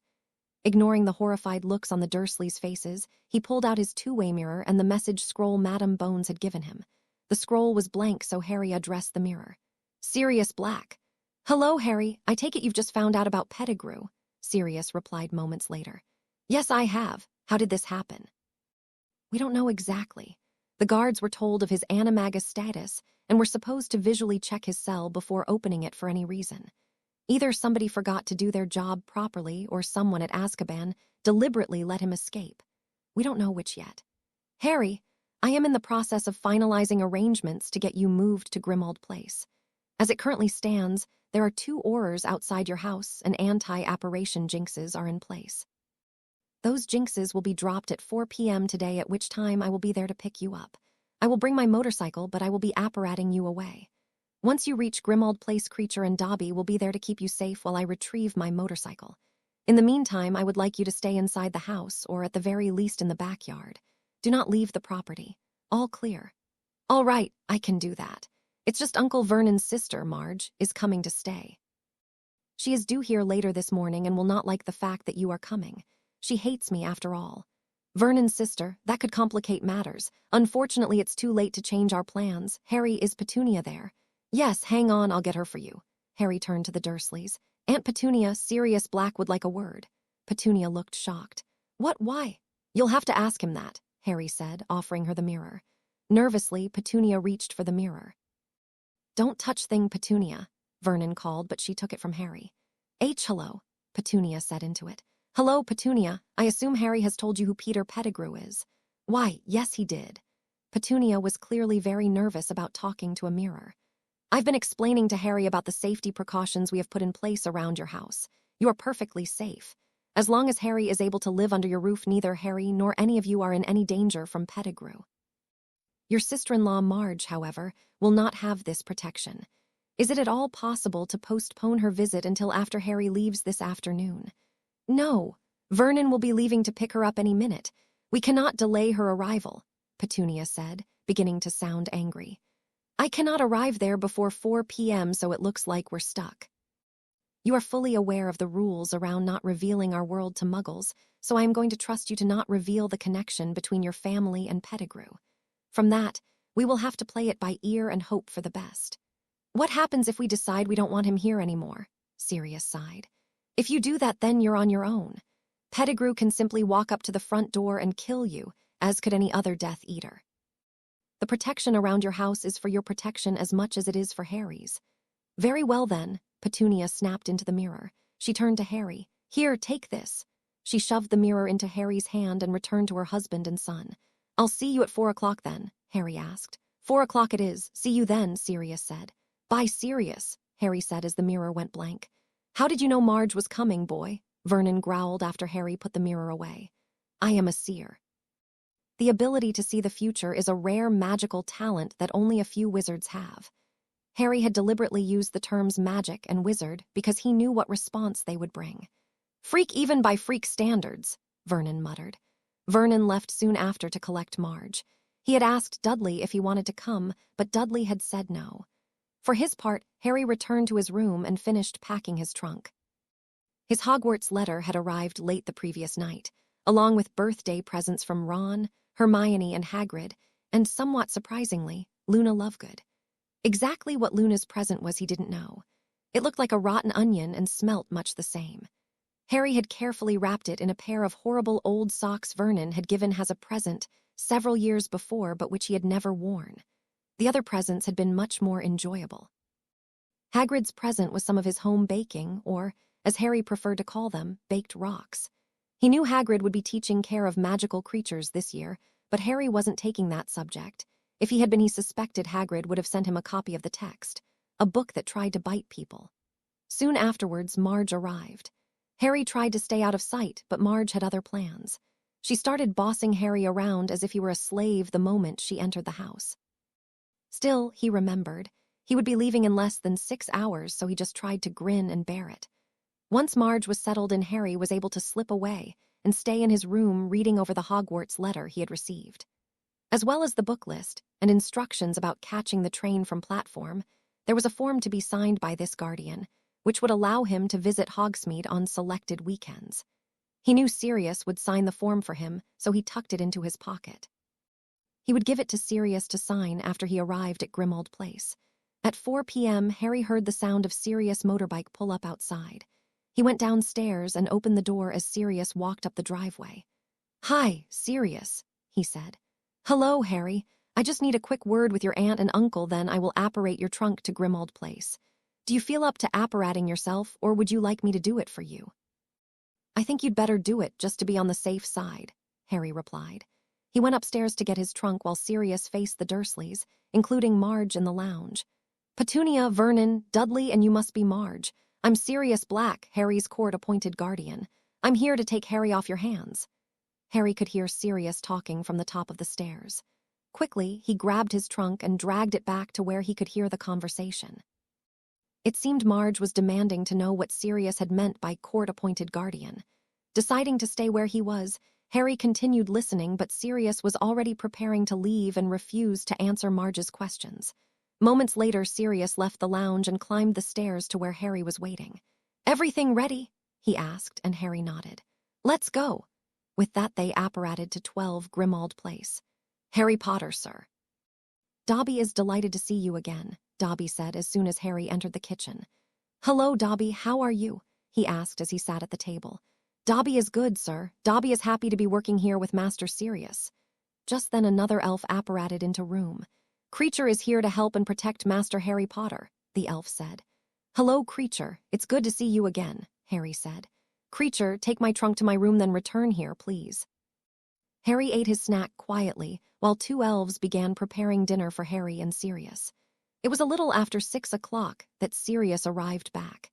He had returned to Privet Drive to retrieve his motorbike and had ridden it back. Apparently, Marge had asked a lot of questions and made several disparaging comments about Harry and Sirius had been forced to obliviate her. Sirius explained that, as an official representative of the Ministry of Magic, he was allowed to do whatever he felt necessary to hide the existence of the wizarding world. "So you used the obliviate charm on Marge. What did Vernon think of that?" Harry asked. "He wasn't very happy," Sirius replied. "But when I told him what would happen to him if he tried to stop me doing my job, he accepted it was necessary."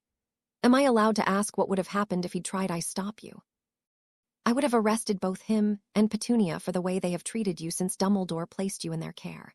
What they don't know, apparently, is that Dumbledore would have gotten them discharged with a warning. Remember how I told you deals were a common occurrence in the wizarding world's judicial system?" "Yes, I remember." "Well, Dumbledore would have simply arranged another deal that would see them released, but placed under surveillance to ensure they treated you better next time." "In other words, nothing would happen," Harry said, groaning as he did so. "Basically, yes," replied Sirius. That evening, Sirius arranged a small birthday party for Harry. The Weasleys were overseas. Mr. Weasley had recently won a large sum of money, and the family had decided to spend it on a trip to Egypt where they were visiting Bill, while Hermione was in France with her family. This left only Neville and his grandmother, along with Tonks, Lupin, and another Auror, Kingsley Shacklebolt, as guests. Harry remembered it had been Neville's birthday the day before and gave him a gift at the same time Neville had given him one. Next day, Harry was eating breakfast when Sirius spoke to him. "Madam Bones has appointed me to full-time duty as your bodyguard. In other words, I get paid to sit here keeping an eye on you. I don't even need to go into the ministry." Harry was delighted. "So I guess that means you are able to help me with my animagus training then?" "Of course. And I can help you with anything else, too. How are you going with the Horcrux in the Lestrange's vault?" Sirius' face darkened. "Not well. Even with Madam Bones' help, I have been unable to get any legislation passed that would allow for Death Eater's vaults to be searched, even for dangerous magical items." "Well, there's no great hurry for that. I haven't had any Voldemort-related visions for quite some time now, so overall, everything's going reasonably well, at least for the moment," Harry said. "Right then, about your animagus training. I've managed to read through most of the books you lent me, but there is still a lot I don't understand. For the moment, I don't think I'm ready to attempt anything," Harry said. "I know that. If you thought you were, I would tell to stop dreaming. It took your father and me several years to master the art. There is no way you could master it in less than a year. Keep studying, Harry, and next year we'll see how you are getting on. What I was asking about was how much additional research you'd done. Oh. I've done a little. I know of the potions that can be used to reduce the adverse effects of the transformation, and of course, I know of the Homorphous charm. Sirius nodded. So far, so good. Come the Christmas holidays, I will give you more advanced books to read through. In the meantime, do you think there are any other students who might be interested in becoming animagi? I can't think of any, no, Harry replied. I don't suppose asking people would be a good idea. After all, the less people who know about this, the better. And since this specifically about me, I think I have the sole right to decide. Telling others of your plans would not be a good idea.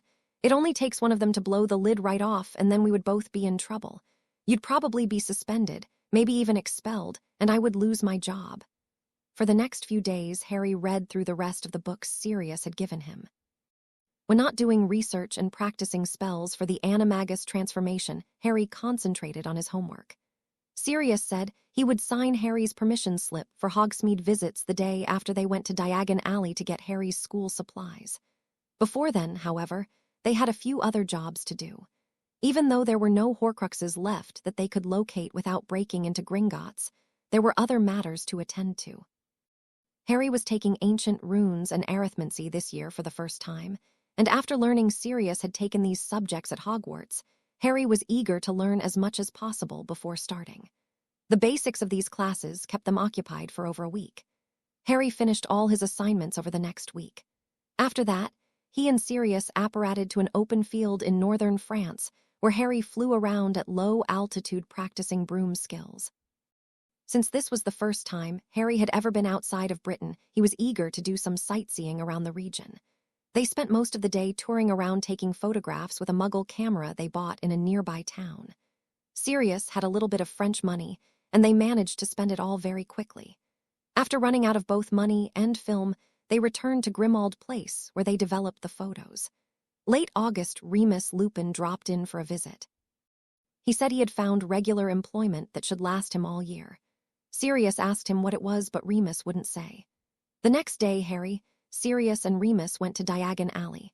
While there, Harry bought the textbooks he would need for the upcoming year, and they had a close look at the new firebolt broom that had just come onto the market. The sign said price on request, which they took to mean it was very expensive and probably outside their price range. On the 31st of August, they returned to Diagon Alley, where they met the Weasleys and Hermione. Percy Weasley had been appointed head boy for the upcoming year and was showing off by wearing his new badge all the time. Fred and George said they had plans to deal with that, but first they needed to get into a magical environment so their spell would not be detected. After they had bought their school supplies, everybody returned to Grimald Place for an end-of-holidays dinner. Hermione and Ron were talking about their care of magical creatures textbook. Apparently it had tried to bite them when they went to open it. Hermione was upset by this. It meant she had been unable to read ahead for their lessons. After dinner, nearly everybody went to bed. Harry and Sirius, however, stayed up and talked about what they hoped to achieve this year. The Horcrux in Gringotts was the main problem. They still hadn't figured out how they were to get it. Madam Bones was unable to push through any legislation that may have helped them, and they couldn't think of anything else to do other than stealing it.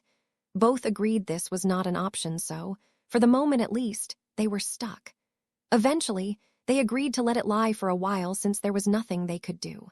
September 1st dawned warm. Harry, Hermione, and the Weasleys managed to get to King's Cross around 10:30, once again showing benefit of having a place to stay within easy walking distance of their destination. After everybody boarded, they searched for a compartment. When they found Remus Lupin apparently asleep on the train, Harry realized this must be what he had meant by long-term employment. "Hello, Remus," Harry said as they entered. There was no response. Shrugging, Harry sat down before saying, "I guess I'll have to get used to calling him Professor Lupin from now on." Ron and Hermione sat with Harry. After they were seated, pulled out his two-way mirror. "Sirius Black," he said into it. "Harry, what's happened? You've barely had enough time to get on the train," Sirius said with a note of panic in his voice. "I found out what Remus meant by having regular employment. Did you know he would be teaching at Hogwarts this year?" Remus is a teacher. Sirius sounded both relieved and amazed. Yeah, we're here in the same compartment with him, but he's asleep. I tried to wake him, but he's dead to the world. By now Sirius was laughing. Let him be, Harry. I'm sure Professor Lupin is tired. When he wakes up, tell him I said hi. Will do, Sirius. Bye, Harry said. Bye, Harry. Next, Harry pulled out his wand. Hominum revelio, he said. A force brushed over all 4 people in the compartment but seemed to do nothing else. What was that about? Ron complained. Just making sure we are alone in here. No invisible people or animagi hiding here, Harry replied. The further north they traveled, the worse the weather got. Eventually it got so dark and stormy they began to wonder if they would get soaked on their way to the carriages. Before they were due to reach Hogsmeade, however, the train suddenly slowed down, finally coming to a shuddering halt that sent several trunks and bags crashing to the floor, although no one was hurt. Then the lights went out. After a short discussion between the 3 of them, the compartment door opened and somebody fell over Harry's legs. Harry and the other person yelped in pain, Harry recognizing Neville's voice as it happened. It's us, Neville, Harry called out. Harry helped Neville back to his feet before casting Lumos. The light from the wand attracted Ginny Weasley, who joined them moments later. Any idea what's happened? She asked as she sat down. Neville closed the door after her. All of you stay here. I'll go and find out. It was Professor Lupin who spoke, the first words he'd said on the whole journey. Lupin cast a fire-making spell, the flames appearing in his hand and casting off light, but apparently no heat. Before Lupin reached the door, however, it opened. Standing in the doorway was a cloaked figure that towered to the ceiling.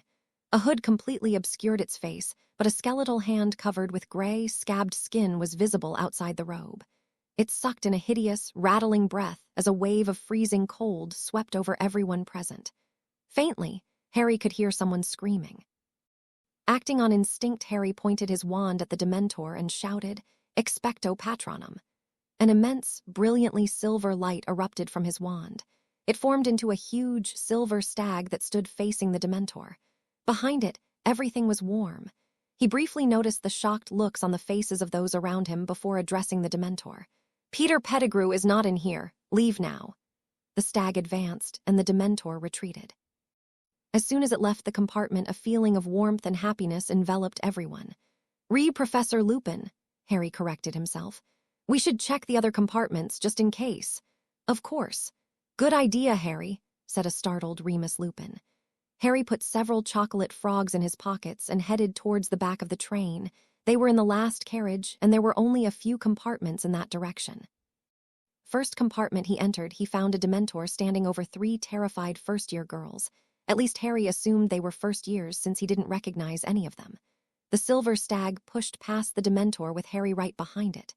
Once he stag was between the girls and the Dementor, Harry drove it out of the compartment. A quick hominum revelio confirmed no one was hiding there. Take these, he said to the girls, giving them each a chocolate frog. They'll help you calm down. I'll ask Professor Lupin to look in on you soon. After checking the rest of the carriage, he returned to his own compartment, canceling the Patronus as he did so. Everyone okay in here? He asked. Harry, what was that? Said a shocked-sounding Hermione. That was a Dementor, one of the guards from Azkaban, he replied. Hermione shook her head. Not that spell you cast, what was it? It's called a Patronus. It is only thing that will drive away a Dementor. Have any of you eaten any chocolate? You'll find it helps calm you down. I've never even heard of a Patronus. What book was that from? Hermione asked. Harry shrugged. I can't remember where I read it, but it's not a standard spell anyway. I would like to know where you learned how to cast it, Harry. Was it something Sirius taught you? Professor Lupin asked as he returned to the compartment. No, I read it. I can't remember what book I read it in. It might have been in one of the advanced books he gave me to read, but I'm not sure. How did you know about chocolate being a cure for the effects of a Dementor? Probably in the same book, Harry replied. I do remember it gave a reasonably thorough grounding for facing a Dementor.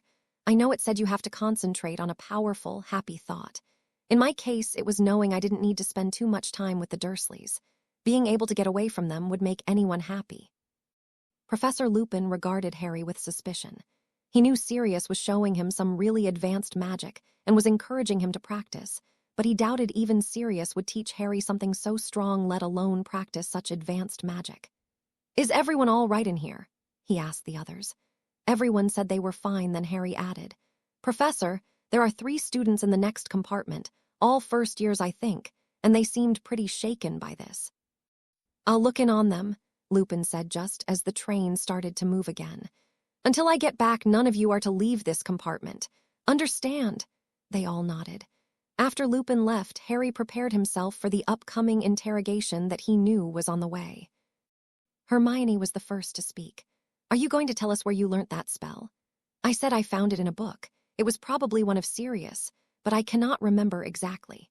Anyway, Dementors suck all warmth and happiness out of the environment, forcing people to endure only their worst memories. Many people held in Azkaban go insane around them. Some even kill themselves. They are exactly the sort of creature that would join forces with Voldemort if he asked them to. In fact, they are amongst the worst creatures to exist today. They are little better than demons. The others jumped slightly when Harry said Voldemort's name, but other than that they simply looked at him with shocked expressions. At this point, Lupin returned to the compartment. Well, Harry, you certainly surprised us with that Patronus. That is a very advanced piece of magic that requires a lot of power and control to be able to cast it successfully, Lupin said as he sat down. How are those first years? Harry asked, trying to avoid the question. They'll recover. They received quite a fright when that Dementor entered their compartment, but only leads to another question. How did you know to give them chocolate? All the things I learned about Dementors came from books. I learnt what was necessary to summon a Patronus the same way, but this was the first time I'd done it. I have mastered a number of spells at the first attempt, so it's nothing unusual.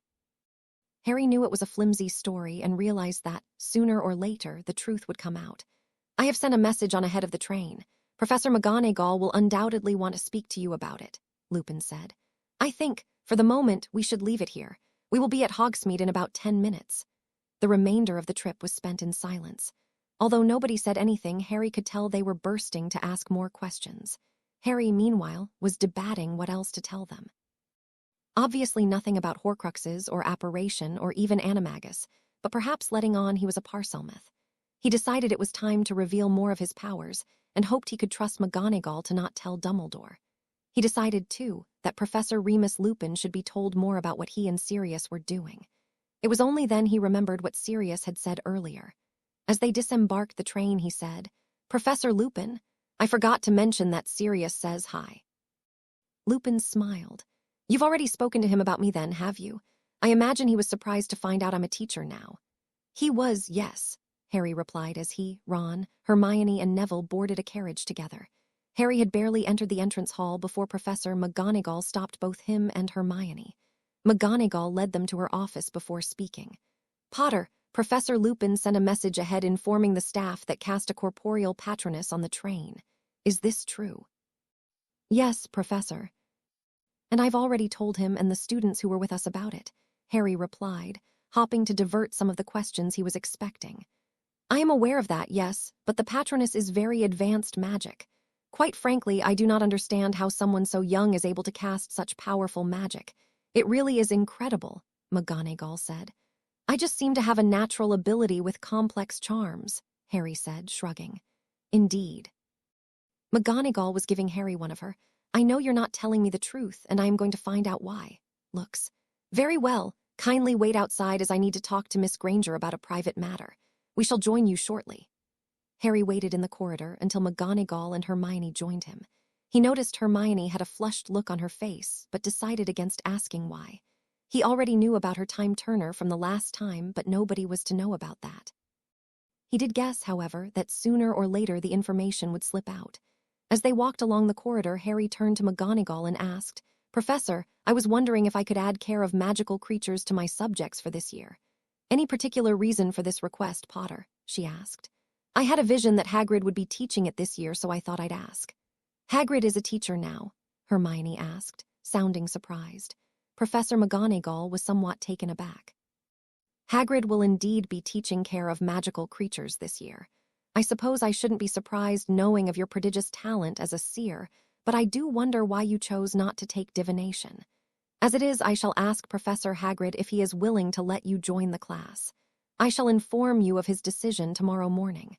Do you wish to add divination as well? No, thank you, but I think 3 subjects is enough.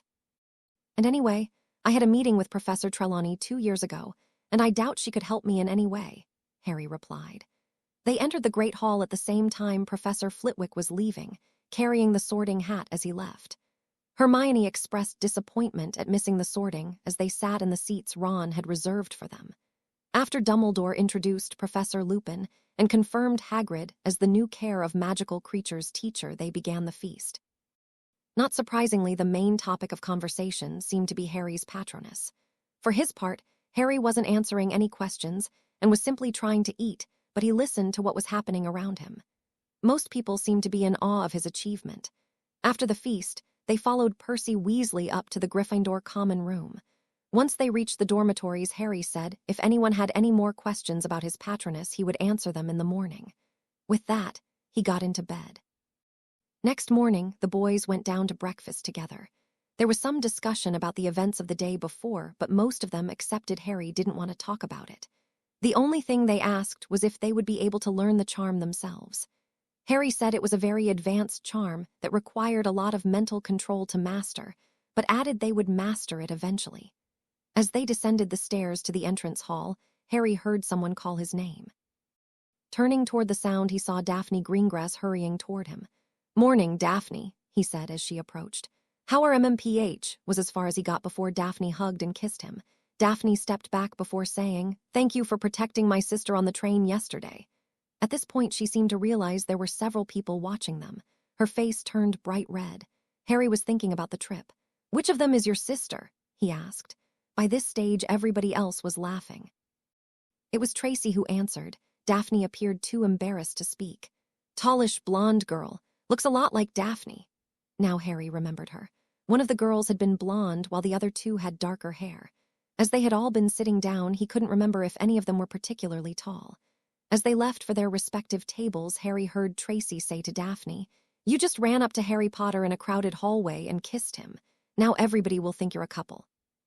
Professor McGonagall distributed timetables during breakfast. She told Harry Hagrid was delighted he was interested in care of magical creatures and was happy for him to join the class. He noticed his first class for the day was arithmancy. While reading through the rest of the timetable, he heard Ron ask Hermione about her timetable. "Hermione," Ron asked, "they've obviously made a mistake here. According to this, you've got both divination and arithmancy at the same time. How will you manage that?" "I've got it all sorted out with Professor McGonagall. I will be able to manage," she replied. "I still don't see how it will work. You can't be in two places at once." Ron still sounded skeptical. "I told you it's all arranged," Hermione snapped. "Now, are we going to class or not? Divination is in the North Tower. It'll take ages to get there." Hermione left the table with Ron and Neville right behind her. Harry left soon after for the arithmancy classroom. Since he and Hermione were the only Gryffindors taking arithmancy, Harry thought he would be alone for this lesson at least. He assumed Hermione wouldn't want to reveal her secret on the first day, but when he reached the classroom, he found Hermione already there. "Hermione, I thought you were going to divination just now," he asked. "What? Oh, yes, of course. I changed my mind. Arithmancy seems so much more interesting." Harry, of course, didn't believe her. Still, this did confirm to him that Hermione had a time-turner. He decided not to push it any further for now. Instead, he entered the classroom and sat at an empty desk. He expected Hermione to sit next to him, but when the seat was taken, he was surprised to realize it was Daphne Greengrass who was sitting there. "Morning, Greengrass. I hope you're feeling better now," he said. "Good morning, Harry Potter," she said, not looking at him. Harry glanced around the room, finally seeing Hermione sitting next to Tracy Davis. Hermione looked just as surprised as Harry felt. "Good morning, class. I am Professor Vector. We shall begin with the roll." Professor Vector was an older woman with graying hair. The class consisted of all 10 Ravenclaws, 5 Slytherins, Greengrass, Davis, Runcorn, Knott, and Zabini, and 2 Hufflepuffs, Macmillan and Bones, as well as Hermione and Harry. He noticed Beverly Runcorn was sitting alone, something she seemed to do quite often, so he asked Daphne about it. She said Beverly Runcorn was not a very popular person. In fact, the only person she seemed friendly with was Pansy Parkinson. Harry enjoyed the class immensely. By the end, he knew he had made the right choice by taking this subject instead of divination. Their next class was to be Transfiguration, and Harry made sure to sit next to Ron once he and the others had arrived from divination. Harry thought Hermione was right behind him, but in fact, She arrived with Ron and seemed to be talking about the divination lesson they had just had. Apparently, Trelawney had told Hermione she was going to die a sudden death at a young age. Hermione seemed unimpressed, but everybody else seemed worried for her safety. After the class settled down, Professor McGonagall started talking about human transformation. To demonstrate the point, she changed into her animagus form and back again. Harry was one of the few students impressed by it. "Really, what has got into so many of you today? I'm used to my transformations being greeted with applause from classes," Professor McGonagall said. "Professor," Hermione said, "we just had our first divination lesson." "Ah, I see," McGonagall said. "So, which of you is going to die this year?" "I am," Hermione replied. "Miss Granger, let me tell you that Professor Trelawney has predicted the death of a student every year since she started working here, and to date, none of those students has died," McGonagall said. "Now you know why I am not taking divination," Harry put in. "I doubt there is much she can teach me if that was anything to go by." "How can you say that?" Ron demanded. Seamus and Dean nodded in agreement. She was right when she said Neville would break his first teacup, and she made a couple of other predictions that could come true given time. "I had to see her in first year, remember," Harry said. "As far as I can tell, she relies on guesswork and coincidences rather than actual prophecy." "That will be enough," McGonagall interrupted. "We are here to learn transfiguration, not debate divination. Now, copy his down." With that, she began writing notes on the day's lesson on the board. After transfiguration, they headed to the hall for lunch. On their way, Harry asked, "Hermione, you were in arithmancy with me this morning, so how could you have been in divination? The classes are on at the same time." Everybody who heard Harry looked at Hermione, clearly very interested in the answer. "Oh, it's not important," Hermione said, clearly uncomfortable with the question. "I've got a lot of work to do. We were given homework from arithmancy, remember. I'd better get started." With that, she hurried off in the direction of the library. "How did she get to arithmancy?" Ron asked. "She was with us, indicating Neville and the others, from when we left here after breakfast." "She arrived late at arithmancy," Harry said. "I thought she was right behind me, but Daphne Greengrass confirmed Hermione had come running down the hall after she and Tracy arrived. They didn't actually see where she came from either. She just appeared from round a corner, but there had been no one there a moment earlier."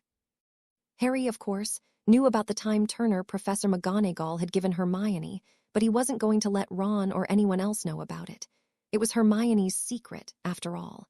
After lunch, they left the castle heading toward where they could see Hagrid standing near his cabin. On the way, Harry pulled Hermione aside. "Hermione, I know Professor McGonagall gave you a time turner yesterday. How did you find out about that?" she asked. "It's the only logical way for you to be in two places at once, unless someone is using Polyjuice Potion to impersonate you." Hermione was both upset and angry. "Professor McGonagall made me promise not to tell anyone about it. She had to write all sorts of letters and references for me before the ministry would allow me to use one. Nobody is supposed to know about it." "Well, you didn't tell me, so you haven't broken any rules, but if I could figure it out so quickly, then so can the others. I promise I won't ask you about it again, and I won't enter into any debate with Ron or anyone else about your timetable, but you will need to be a bit more subtle about using it. People will only get more suspicious as time goes on." Hermione looked around nervously. Draco Malfoy and several other Slytherins were approaching. Malfoy was watching Harry and Hermione as he walked. "We need to get to class," she finally said. They arrived outside Hagrid's cabin, where Professor Hagrid told them to follow him. He led them to an empty paddock on the edge of the forest. "Rig, then," Hagrid began. "The first thing you want to do is open your books to." "How do we open our books?" Malfoy asked loudly. He, along with the rest of the class, produced books that were held closed by various means. Some had sealed them with tape, others used a belt or a length of rope, while some had squeezed them into tight bags or used bull clips. Hagrid looked around the class, disappointment clearly showing on his face. "Hasn't anyone been able to open their books yet?" he asked. Nobody responded. "You gotta stroke the spine like this." Hagrid took Hermione's book and ripped the tape off it. The book tried to bite, but Hagrid ran his finger down the spine. The book shivered and fell open in his hand. "There. Thaw's how you do it," he said, returning the book to Hermione. "How silly of us," Draco said loudly. "Why didn't any of us think to stroke the book?" "Rig, anyway." Hagrid appeared to have lost track of what he was saying. "Well, I should get the magical creatures, shouldn't I?" Hagrid left them a few minutes, during which time Malfoy and his fellow Slytherins mumbled uncomplimentary things about him. They only stopped when Lavender Brown squealed and pointed to the creatures Hagrid was leading toward them. The creatures were a strange cross between a giant eagle and a large horse. Harry recognized them as hippogriffs, but was just as interested in them as everybody else was. He recognized Buckbeak and paid special attention to him. Hagrid went over the appropriate instructions for working with such large animals. Harry paid attention, but noticed that Malfoy and co weren't listening. At the end of the instruction period, Hagrid said, "Rig, who wants to go first then?" "Professor Hagrid," Harry said, but before he got any further, Hagrid interrupted him. "Good on ya, Harry, come on up. Actually, sir, I was going to suggest you ask students to repeat back your instructions before allowing anyone near the hippogriffs. I know, for example, Malfoy wasn't listening." As Harry said that, Malfoy, along with Crabbe, Goyle, and Parkinson, snapped around and glared at him. Malfoy was clearly not happy about being called out. "Is that true, Malfoy?" Hagrid asked. "Of course I was listening, I'm not stupid, you know," Malfoy snapped angrily. "That's news to me," Ron muttered so only Harry and those nearby could hear. "Allrig, Malfoy, how do you approach a hippogriff?" asked Hagrid. Malfoy waited a second before replying. "You walk up to it and bow. If it bows back, you can pat it." "You do that and it'll probably rip your hand off," Hagrid growled in reply. "Harry, you tell him what you're supposed to do. You approach it carefully, maintaining eye contact. You stop a respectable distance and bow to it while keeping eye contact. Then you wait. If it bows back, you approach closer to it and carefully reach out and touch it. If it doesn't bow back, you back away. No sudden movements and always show it respect." "Well done, Harry. I hope rays of yeah were listening, 'cause Harry's right. No sudden movements and always show respect." After that, Hagrid allowed some students to approach the hippogriffs, but those who hadn't been paying attention were told to stay back. At the end of an accident-free lesson, the students returned to the castle. For homework, Hagrid had told them to write a report on handling hippogriffs. He had also awarded Gryffindor 10 points for Harry correctly describing the method of approaching a hippogriff during the lesson. Not surprisingly, the Slytherins in the class were less than happy with Hagrid. Harry was happy he had averted any serious injury to any students present. That evening, Harry summoned Creecher. He asked Creecher to stay at Hogwarts where he would work in the kitchens. Unless Harry asked for something specific, Creecher was to perform the normal duties of any Hogwarts house elf. The next day, they had their first potions class for the year. Potions was generally bearable, although Snape still liked picking on Neville whenever he made a mistake, something that, even with Harry's help, still happened more often than was desirable. Their first potion class required accurate measuring of the ingredients. Neville didn't quite get them right, and Snape took pleasure in highlighting this for the rest of the class. After the first few days, things settled into their regular routine. The first Ancient Runes lesson was scheduled for the same day as the first DADA class with Professor Lupin. Harry, along with all the other Gryffindors, were looking forward to it, and they weren't disappointed. The class sat waiting where Lupin, and most of the students had their books out, but Harry wasn't. "I've had another vision," he said. Professor Lupin has a practical class lined up that should be really interesting." "Just so long as his practical classes are better than Lockhart's, then it should be worthwhile," Ron said. At this point, Professor Lupin entered the room. "You can put your books away," he said. "Today we are going to have a practical lesson. If you would all like to follow me, we'll get started." At the mention of a practical lesson, an excited murmur ran through the class. Practical DADA lessons were a rarity. Their only previous one had been with Lockhart and had resulted in Neville and Ron needing medical treatment after Lockhart had abandoned them in a room full of escaped pixies. After that, Lockhart had been banned from giving any practical lessons. During their first year, Professor Quirrell had concentrated solely background information, really little more than an introduction to the subject. As they approached the staff room, then ran into Peeves the poltergeist. As soon as Peeves saw Lupin, he began singing Loony Loopy Lupin. The class wondered how Lupin would react. "This is a very handy spell," Lupin said. "Watch closely. Waddy-wassy." The chewing gum Peeves had been forcing into the keyhole shot out and straight up Peeves' nostril. The poltergeist flew off down the corridor, making rude gestures to Lupin as it went. "That was cool," Dean said when he stopped laughing. "Thank you, Dean. Now this way." Lupin led them to the staff room where they found Professor Snape. "Don't bother closing the door, Lupin. I'd rather not see this. Perhaps you should be aware that this class contains Neville Longbottom. I urge you not to ask him to do anything unless Potter or Granger is holding his hand." While the students glared at Snape, Professor, Lupin replied calmly, "I was rather hoping Neville would assist me in a demonstration, and I'm sure he will perform admirably." Neville looked unhappy as Snape left the room. Lupin pointed to a large wardrobe at the other end of the room. Suddenly, the wardrobe lurched. "Nothing to worry about," Lupin said. "It's only a boggart." From the reactions of some of the students, it was clear they felt a boggart was something to be worried about. For his part, Harry was only interested if his boggart would still be a Dementor. Lupin was speaking. "Now, can anyone tell me what a boggart is?" Hermione's hand was up in an instant. Lupin nodded to her. "It's a shape-shifter. It can take the form of whatever it thinks will frighten us the most." "Correct, Hermione. At the moment, the boggart doesn't know which of us it will encounter first. This gives us a big advantage over it. Can anyone tell me why?" Hermione put her hand up, but Lupin asked Harry instead. "Harry, can you tell us the reason?" "Because there are so many of us, including Hufflepuffs, it won't know what to turn into," Harry said, reminding Lupin that there were other students present as well as the Gryffindors. "Yes, of course there are. Neville, what frightens you the most?" Lupin asked. Neville mumbled something that made Hannah Abbott, who was closest to him, smile. "Sorry, Neville, I didn't catch that." "Professor Snape," Neville said in a louder voice. Many students laughed and Neville went red. Lupin suppressed a laugh. "Neville, I believe you live with your grandmother, correct?" "Yes, sir, but I don't want the boggart to turn into her either." No, you misunderstand me. I was wondering if you could picture the clothes she normally wears," Lupin said, smiling at him. "A green dress," said Neville, "and she always wears a hat with a stuffed vulture on it." "Does she carry a handbag?" Lupin asked. "Yeah, a big red one." Now, the charm for repelling a boggart is simple enough. You have to think of something that makes you laugh, and with that in mind, say the spell ridiculous. Practice without wands first. The whole class shouted ridiculous. "That's right. Before we begin, I want everyone to think of what frightens them the most, then think of a way to make it look funny." "Neville, are you ready?"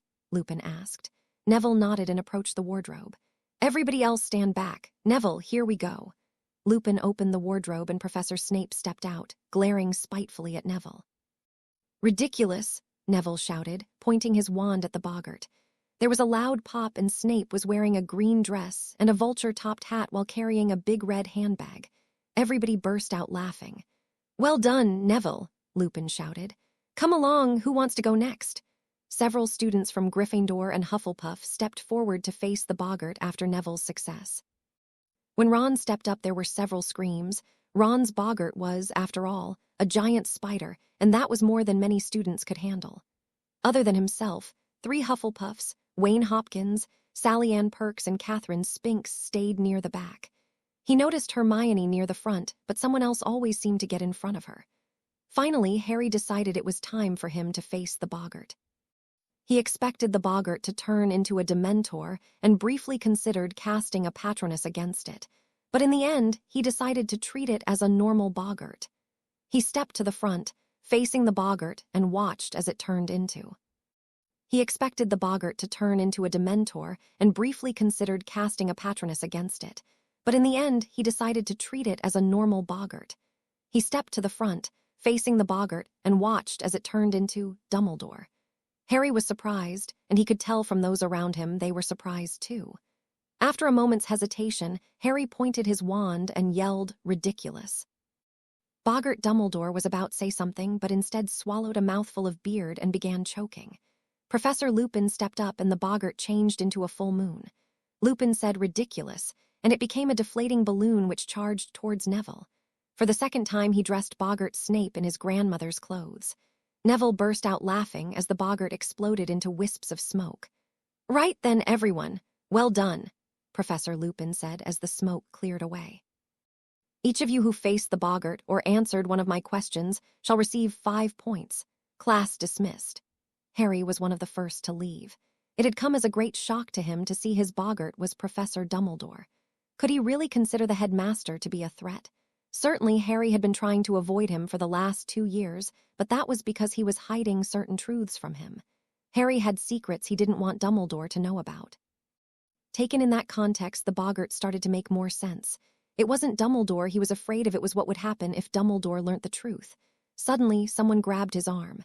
"Harry," Ron said loudly, "I've been trying to get your attention for the last minute or so." Harry shook himself. Sorry, Ron, I've got a lot on my mind. Such as, why are you afraid of Dumbledore? Perhaps, Neville asked. Yeah, exactly, Harry replied. I think it's more like I'm afraid of what will happen if the wrong people find out about a secret I'm hiding. I don't trust Dumbledore, never have in fact, and I think that's why my fear manifested itself in him. Are you going to tell us what it is you're hiding? Ron asked. No, Harry replied. It's nothing personal against you or any other student. It's something Madame Bones mentioned over Easter. That was a lie, but he hoped it would be enough to divert some questions he would rather not answer. Well, okay, I guess, Ron said. Let's get back to the common room. I haven't played anyone other than Fred and George at wizard chess in a while. Sorry, Ron, but I've got ancient runes this afternoon. I might as well get there early since Professor Lupin let us out early. Harry headed towards the ancient runes classroom. He found several students already there, all of them Ravenclaws. He assumed they must have had a free period since it was unlikely they were let out early. Shortly after he arrived, the rest of the class turned up. Hermione was the only other Gryffindor, while the only Hufflepuffs were Susan and Zacharias Smith. A quick head count revealed the only Slytherin not present was not. Someone knocked on the door, but there was no reply. From that, Harry assumed the door must be locked. Soon, he noticed the group were studying the door itself. What's so interesting about a door? Malfoy asked when he saw what they were doing. There's a rune carved on the door. None of us has been able to translate it yet, replied Anthony Goldstein, one of the Ravenclaws. Let me see that, Hermione said as she pushed her way to the front of the group. Harry joined her. Although he had never taken runes before, he had read Sirius old textbooks and had an idea of what common runes looked like. Well, it's 2 symbols, so that probably means 2 separate words, Harry said. It could be 2 syllables, Hermione said, but Harry shook his head. If they were syllables, they would be connected in some way. These are separate, see? He pointed to a small open gap between the symbols. How do you know so much, Potter? Anthony asked. I asked Sirius about runes. He took the subject when he was a pupil here, and he gave me a basic overview of standard symbols and how they were arranged. Both of them look like double-syllable words, Michael Corner, another Ravenclaw, put in. Anthony agreed with him. Harry wasn't so sure, but thought they were probably right. Of course, now I see, Hermione added. The second one is a and pry, and the other one looks like a door. So it means door appear, does it? Asked Morag MacDougal, another Ravenclaw. No, it's in Latin, Anthony said. It says door open in Latin. He said the phrase in Latin and the door opened. Well, I'm glad someone figured it out, said a voice from inside the room. Come along, settle down. Once everybody had taken their seats, Daphne once again sitting next to Harry and Beverly Runcorn again sitting alone, the middle-aged woman at the front spoke again. I am Professor Babbling, and it is my job to teach you runic languages. It is already clear that I have my work cut out for me, although you really aren't any worse than last year's class. It took them at least as long as you did to figure out how to open the door. Professor Babbling then took the role. Once finished, she began to explain the course requirements, saying that, in order to pass their end-of-year exam, they would need to be able to translate a standard set of runes and then use them to write an essay. The translation would be more important. The essay would be just to show they knew how to write in what was, in effect, a foreign language. She also mentioned that, starting in 5th year, they would be required to enchant stones with runes. This was a requirement for their OWL exam. If they chose to progress beyond 5th year, they would learn to adapt runes into an everyday setting. Harry realized that ancient runes would probably be the most important subject he would take in his whole Hogwarts career, and was already thinking of ways runes could be used to ward property or for personal protection. After class, Harry left with Hermione. They had only gone a short distance when she asked him, "Why are you afraid of Dumbledore?" "I did say I have some secrets I don't want him to find out. I think that answers your question." Hermione wasn't prepared to give up. "What are you hiding? Whatever it is, it must be very important if you're not even going to trust your best friends." "It's a secret. That's all I'm prepared to say. Can we please talk about something else? How are you finding your new subjects?" "I like arithmancy. Divination seems to be a waste of time. I think you had the right idea by not taking it. The others are okay, I guess. What about you?" Relieved by the change in topic, Harry said, "I think ancient runes is going to be my favorite subject. It seems to be the one with the most practical uses.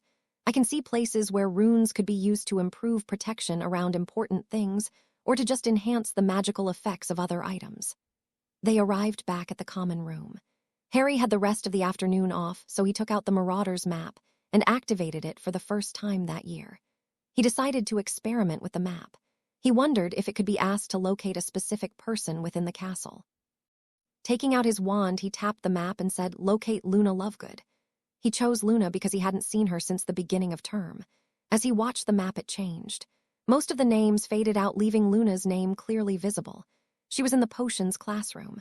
He tapped the map and said, "Show everybody." All the other names returned, but Harry could still see Luna in class with the rest of the Ravenclaw second years. It appeared they shared this class with Hufflepuff, which meant that Gryffindor and Slytherin must share as well. Next, Harry tapped the map and said, "Locate Peter Pettigrew."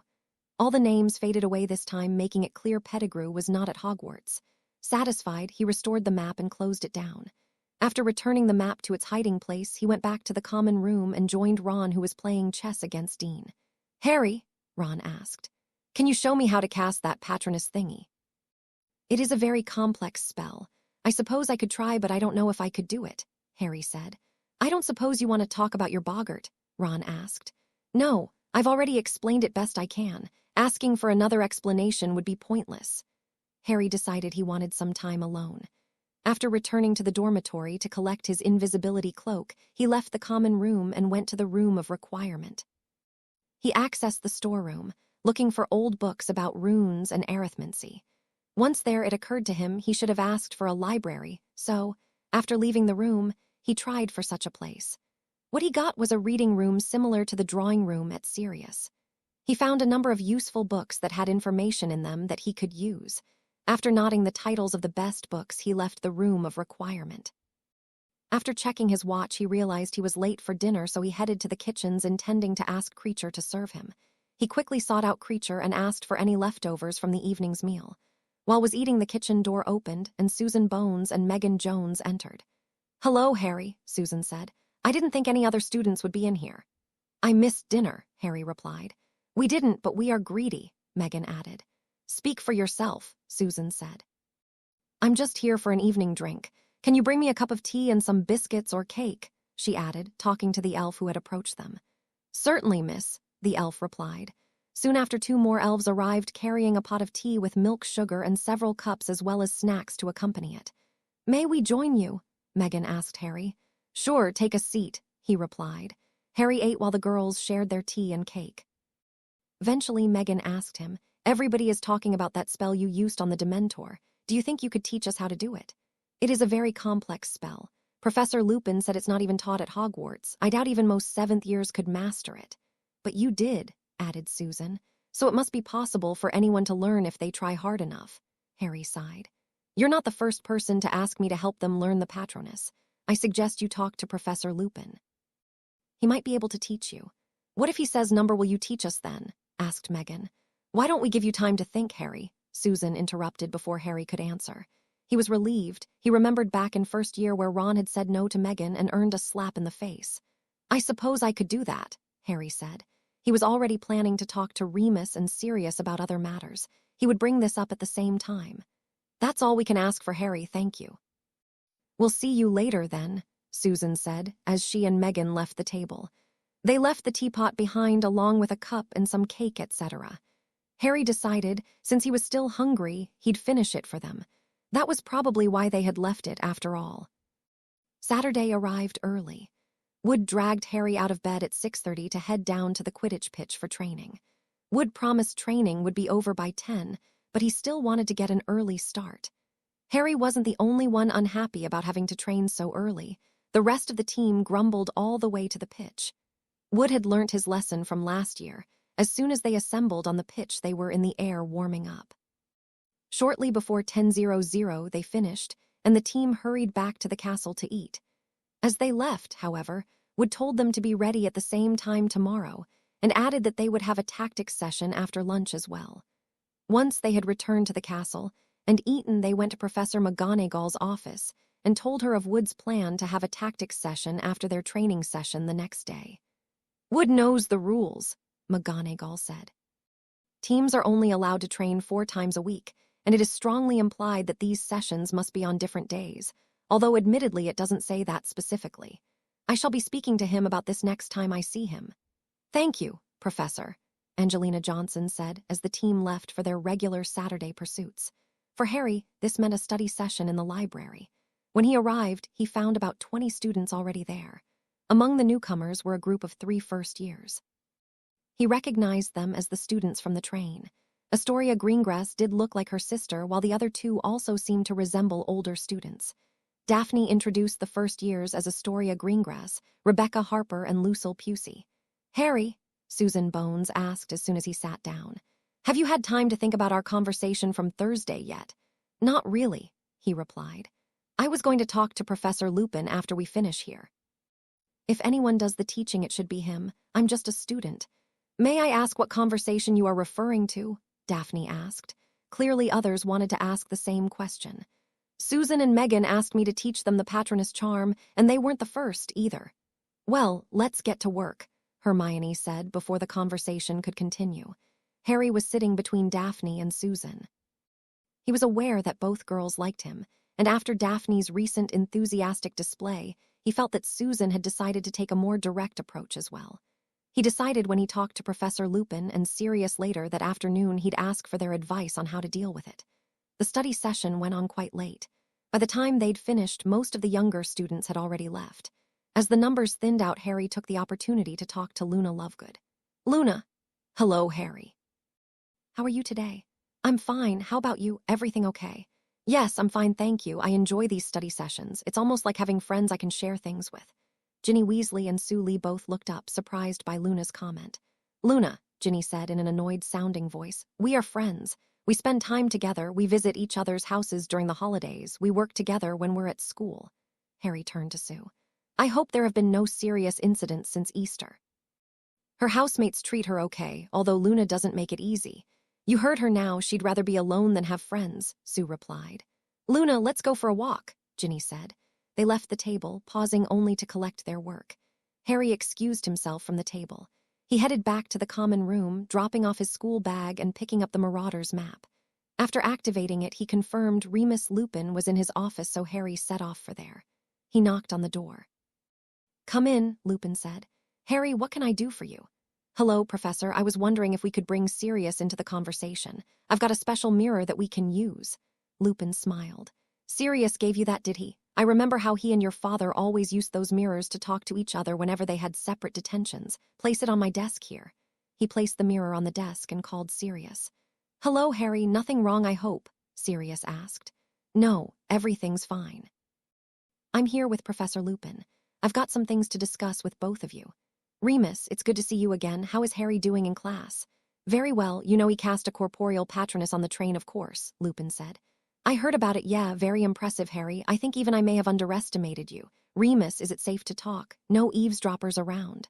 "One moment, Sirius. I'll put up some privacy wards," Lupin said. "Can I help you with those, Professor?" "I know the Muffiliato charm." Sirius and Remus were both surprised. "You know that charm?" Sirius asked. "Has Snape been giving you private lessons?" Harry almost burst out laughing. "Snape giving me private lessons is about as likely as Dumbledore telling me the truth. That's not going to happen." "What do you mean, Dumbledore not telling you the truth?" Lupin asked as he put the privacy spells in place. Once he'd finished, Harry said, "I know Dumbledore is lying to me. He is denying me knowledge I have every right to. For example, he has never told me about the prophecy made before I was born that caused Voldemort to go after me. It wasn't my parents he was after, it was me." "How do you know this?" Lupin was in shock. "I saw the truth in one of my many visions. I don't think I told Sirius everything about this one, but he knows most of it." "Harry did tell me most of that, yes," Sirius put in. "I think you can now see why Harry's boggart turned out to be Dumbledore." "How did you find that out?" Harry asked Sirius, but it was Lupin who answered. "I told him. I told Dumbledore too, but now I think I may have made a mistake.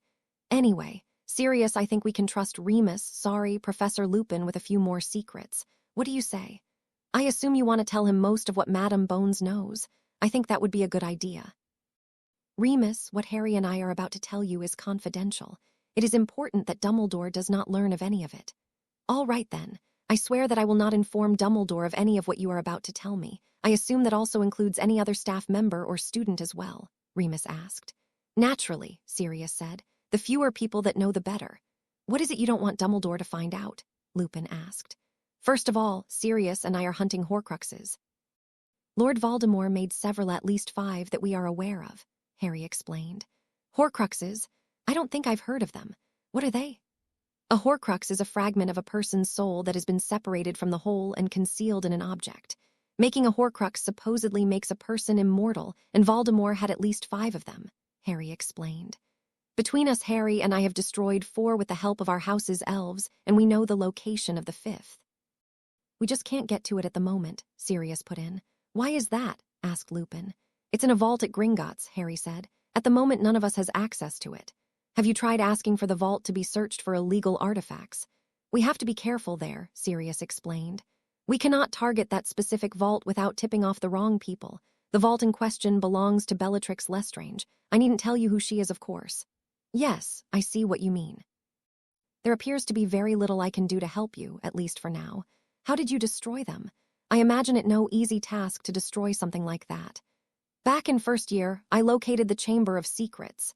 Salazar Slytherin built it when they built the castle, and he left a basilisk in it, Harry began. Lupin was shocked to say the least, but indicated Harry should continue. I talked to Moaning Myrtle.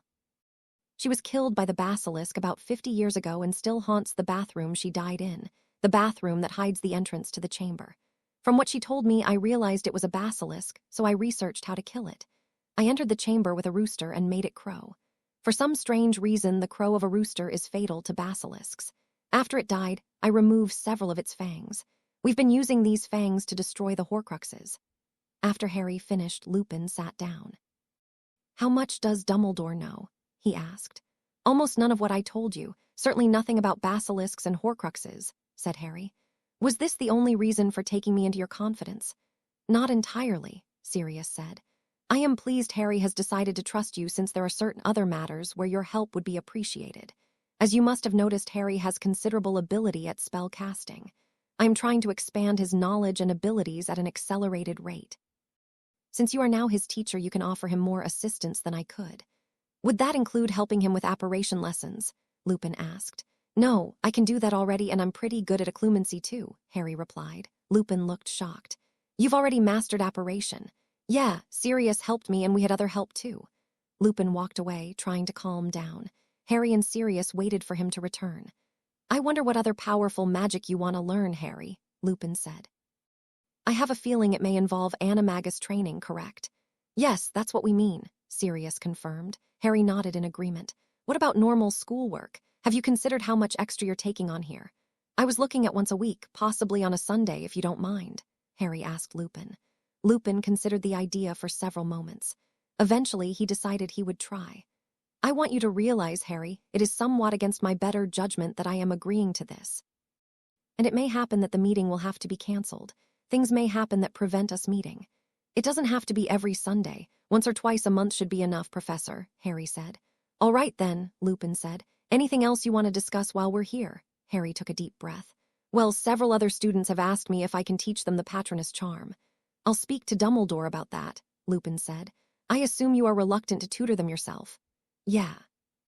I don't feel comfortable with it. That surprises me, Sirius put in. A good way to learn something properly is to help others learn. I thought that was why you have these weekly study sessions in the library. Do you think I like showing off? Harry asked him. No, but I have heard some students do hold you in awe for your knowledge and abilities. Harry had to admit that was true. Generally, only the younger ones do that. Kind of annoying, too, he said. Anything else you want to mention while we're here? Lupin asked. There is one thing, Harry said. Over the last week, several girls have been making moves on me. Daphne Greengrass especially seems to be getting very friendly. I heard about that, Lupin put in. I believe she ran up to you in a crowded hallway and kissed you, correct? Why didn't you tell me about that, Harry? As your guardian, I think I should know about such matters.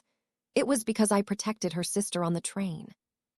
She was one of those first years I told you about, Professor, Harry replied. I assume Miss Greengrass is one of the students who wants your help with a Patronus, asked Lupin. Yeah, she's one. Daphne's a good-looking girl, but she seems a bit of a snob. She talks down to people she thinks are inferior. Her cousin and I seem to be the only non-purebloods she thinks of as equals. My advice is talk to her, Sirius put in. Maybe she's the girl for you, maybe not. I know Susan Bones still likes you. Is she another one of these girls you mentioned? Yeah, also Astoria Greengrass, Ginny Weasley, and a couple of others, I think. Do either of you have any advice? Take your time, Sirius replied. You're only 13, it's not as if you're an old man yet. For once I am in complete agreement with Sirius, Lupin added. No need to rush. As for those extra classes, we'll see how it goes. It's only the first week. I think that by the time you start regular weekly lessons, you may find you have a lot of work to do. I know I will. I've got classes to plan, work to mark, results to record. It's going to be a busy year, Harry. I better get going, Harry said. The others may be wondering where I've gone. Goodbye, Sirius, Professor Lupin. Bye, Harry. Keep out of trouble, Sirius said as the mirror went blank. Harry placed the mirror in his pocket and left for the common room. After Sunday morning's training, Wood called the team together. It was obvious to the rest that he was unhappy about something, and they had a fair idea why. I spoke to McGonagall yesterday, and she told me that tactics session I had scheduled for this afternoon counts as one of our 4 training sessions for the week. Because of this, I have canceled it, but I still expect you to get together and discuss tactics for our upcoming games as often as possible. I know you're all as disappointed as I am with this, but unfortunately we have no choice, he said.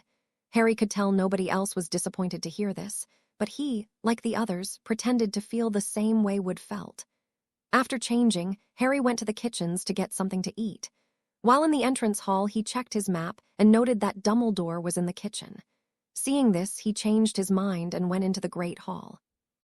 Unfortunately, there was no food on the tables, so he decided a trip to Hagrid's was in order. He was hungry enough to even try some of Hagrid's cooking. From the map, he knew Ron and Hermione were already there, so he assumed he would be able to get a cup of tea if nothing else. Upon arrival, Hagrid let him into the house. Ron had been asking about some of the creatures they would be learning about in the future. You'll find why, the rays of the class, Ron. It wouldn't be fair to the others if I told your what to expect now, would it? Hagrid explained. Harry, Hermione began, have you had breakfast yet? No, I haven't, Harry replied. I went to the kitchens, but Dumbledore was there, so I couldn't go in. Why, Don, you're like Dumbledore, Harry, Hagrid asked. Harry thought carefully before answering. It's not so much I don't like him as I don't trust him. I know he is hiding things from me, and as a result, I'm now hiding things from him. Ya gotta trust people more, Harry, Hagrid said. If Professor Dumbledore is hidden things from you, then he muse have a good reason for doing it. Maybe ya should trust him more. You never know, if you tell him everything, then he might tell you more. Hagrid does have a point, you know, Hermione added. I quite agree you shouldn't withhold secrets from the people you can help you the most, unless, of course, you made a promise to someone else that is more important. Why? Ron asked. Are you not telling us something important? Harry was surprised Ron asked such an intelligent question. So apparently was Hermione.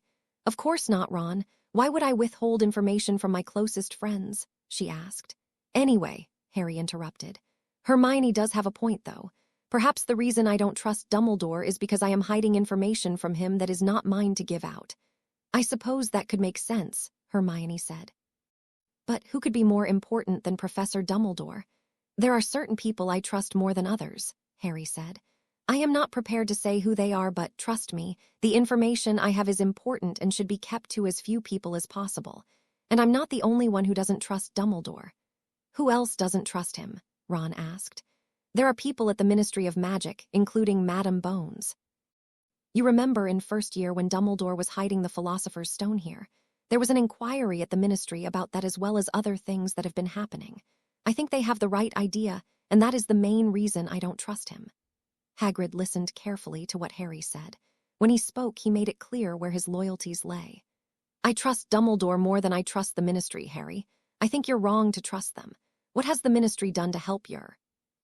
Madame Bones has done some things I am not prepared to talk about. She, along with Sirius and a few others, have helped me in a number of matters, Harry replied. I didn't come here to talk about why I don't trust Dumbledore. I was hoping to catch up with friends and maybe have a cup of tea. I have to leave because I still need to finish some homework. After saying that, he headed back to the castle. All in all, it had been a bad morning for Harry. He knew sooner or later he would either have to tell Ron and Hermione everything or find some new friends who didn't ask so many questions. He felt uncomfortable with the situation he was now in and felt he needed help from someone he trusted. The obvious choice was Professor Lupin, so that was where he went. After Lupin let him in, Harry quickly outlined the problem. At Lupin's suggestion, he called Sirius. Sirius. Ron, Hermione, and Hagrid were asking a lot of questions about why I don't trust Dumbledore. It's starting to become annoying and I'm not sure how to handle it, Harry said once Sirius appeared in the mirror. I think you're going to have to tell them the truth. Maybe not Hagrid since he can't be trusted with a secret, but at least tell the others. They are your friends and it's possible they are concerned about you, Sirius said. Lupin agreed. How is this for an idea? Began Lupin. Bring Ron. Hermione and any other students or staff you trust to my office this afternoon at 2 o'clock. Then we can discuss some of the things you're hiding. Even if they can't help you, they will respect you more and will ask fewer questions in the future. With that settled, Harry returned to the hall for lunch. When Ron arrived, Harry told him that he was prepared to tell him and Hermione certain things, but asked they accept the fact there were things he didn't want to discuss. When Hermione came in soon after, he said the same thing to her. At 2 o'clock, they headed to Lupin's classroom. Come in, Lupin said when they knocked. Harry told me you are asking a lot of questions about things he doesn't want to talk about. We are going to tell you some things, but there are others that Harry feels are of no importance to you. I think it reasonable he be allowed to keep quiet about things he doesn't want to talk about. We just want to know why Harry doesn't trust Dumbledore, Hermione said. I cannot see any reason for it. I don't trust Dumbledore because he is not telling me things I feel I have a right to know. In fact, in many cases I already know about them, but he still won't tell me anything. To me, it seems he is the one who should more open about certain matters. Before we go any further, Lupin interrupted, I think we should bring Sirius into the discussion. Harry, call him up with your mirror. Harry took the mirror from his pocket and said, Sirius Black. Harry, I assume you have Ron and Hermione with you, Sirius replied. We're in Professor Lupin's office. Nobody else is here, though. Harry has already said Dumbledore is withholding information, and I've asked Ron and Hermione to respect Harry's right to silence, Lupin added. That sounds reasonable, Sirius put in. Carry on, Harry. I know about the prophecy made before I was born that named me as the one who would defeat Voldemort, Harry continued. The others winced when Voldemort's name was mentioned. I know, too, it was Dumbledore who left me at the Dursleys after my parents were killed, and you all know how badly they treat me. In short, I have every reason to not trust him. Why didn't you tell us this before? Asked Hermione. I believe I did. I said it differently, but the meaning is the same. I don't trust Dumbledore and would prefer to have as little contact as necessary with him. Why didn't you say this in front of Hagrid? Asked Ron. You heard him this morning. He trusts Dumbledore completely, even though it was the Ministry that finally got his expulsion overturned. Dumbledore did nothing beforehand. I can vouch for what Harry is saying, too, Sirius said. Harry and I asked the Ministry to look into it after we uncovered evidence that pointed to Hagrid being innocent. Dumbledore must have had this information, too, but chose not to do anything with it. I guess that does explain why you don't trust him, said Hermione. I take it you don't want to talk about it anymore, Ron asked. No. Can we forget about it and go back to being friends the way we were before this came up? Asked Harry. Ron and Hermione both agreed, so they said goodbye to Sirius and Professor Lupin and walked back towards the common room. They were walking down to corridor to Gryffindor Tower when they saw Fred Weasley and Angelina Johnson ahead of them. Fred opened a door to let Angelina in before he caught sight of the trio. He signaled them to keep going just as Angelina screamed. She ran from the room shouting, "Snakes, loads of them." Fred, Ron, and Hermione drew their wands, but Harry pushed past them into the room. As he suspected, the snakes were Sam and Stephen, along with 3 smaller snakes. When he entered, they began slithering toward him. Hello, Sam, hello, Stephen. Harry, what are you doing? Ron said in a strangled whisper. You're not talking to them, squeaked Hermione. Hello, Harry, allow us to introduce our offspring, hissed Sam, pointing to 3 smaller snakes now crawling toward him. Guys, Harry said in English, I would like you to meet Sam, Stephen, and their children. I brought Sam to Hogwarts back in first year and she bit Peter Pettigrew. She is the reason Sirius is free. Oh my, moaned Hermione. You can talk to snakes, Ron whispered, and they treat you like a friend. Harry nodded before turning back to the snakes. One of the bobbies was crawling over Harry's foot. He knelt down and placed his hand under its chin. Immediately it began slithering up his arm. Have you named them yet? Harry asked. Not yet, replied Sam. We were wondering if you could help us. 2 of them are boys while the one on your left leg is a girl. The snake currently crawling over Harry's left leg looked up while the others, one now halfway up his arm and the other having placed its head on Harry's right thigh, hissed greetings. What on earth is going on here? Professor McGonagall was standing in the doorway looking horrified. "Hello, Professor. These are my pet snakes, and please don't shout, it upsets them." All 5 snakes were currently hissing loudly. Harry could tell they were upset. "Your pet snakes?" "Yes, Professor." "This is Sam," Harry pointed out Sam amongst the group. "She bit Peter Pettigrew back in first year." "You own the snake that attacked Pettigrew." "She is my pet, but I don't own her per se. She and her family are companions. Familiars might be a better word." "And what are you doing at the moment?" "Thinking of names for the young ones. Please excuse me for a moment," Harry said before turning his attention to the snakes. "I will call this one Stuart." The snake in question had settled itself around Harry's shoulders. He gently patted its head as he spoke. He turned to the one resting against his thigh. "This one I will call Sebastian, and the girl I will call Sarah." "Thank you, Harry. I hope we haven't caused you too much trouble. It is unusual for any other people to come into this room, which is why we chose to wait here," Sam said. "I'm sure it will be okay." "You haven't hurt anyone after all," Harry said, before carefully placing all the snakes back on the floor and standing up. Once Harry was standing, Professor McGonagall told him to follow her. They were going to see Dumbledore. McGonagall locked the door behind her as they left. Professor McGonagall led Harry to a gargoyle where she gave a password. The gargoyle stepped aside, and she took him up a spiral staircase that moved as they climbed. At the top of the stairs was a door. McGonagall knocked and entered the room. Professor Dumbledore was seated behind his desk. Harry took his time, taking in the details of the room. He noted Fawkes on his perch near the door and the sorting hat on its stool behind Dumbledore's desk. "Good afternoon, Harry," Dumbledore said, interrupting Harry's review of the room. "Good afternoon, Professor Dumbledore," Harry replied. "Please sit down, Harry. I would like to have a talk with you about this afternoon's snake incident." Harry sat down before starting. "I brought Sam with me to the castle back in first year. I met her in Little Whinging before I came to Hogwarts. She was very friendly, and I asked her to come here with me. She seemed happy at the prospect of an unlimited supply of mice." "I imagined she would be," Dumbledore replied. Harry could tell that Dumbledore was trying to glean information from his mind using occlumency, but Harry was prepared. He was holding an image of total blackness in his mind. "So, how did you come to have 5 snakes all, seemingly, wanting to be your friends or pets?" "After Sam bit Peter Pettigrew, she set about finding a mate. She met Stephen later that year, and they went off to start a family. The 3 smaller snakes are their children. I was giving them their names when Professor McGonagall arrived. This afternoon was the first time I'd seen them in over a year. You know, of course, Hogwarts does not permit the keeping of snakes as pets. You are allowed a cat, an owl, or a toad," said Dumbledore. "Then why were the Weasleys allowed to keep a pet rat?" asked Harry. Dumbledore realized Harry had seen through his plan.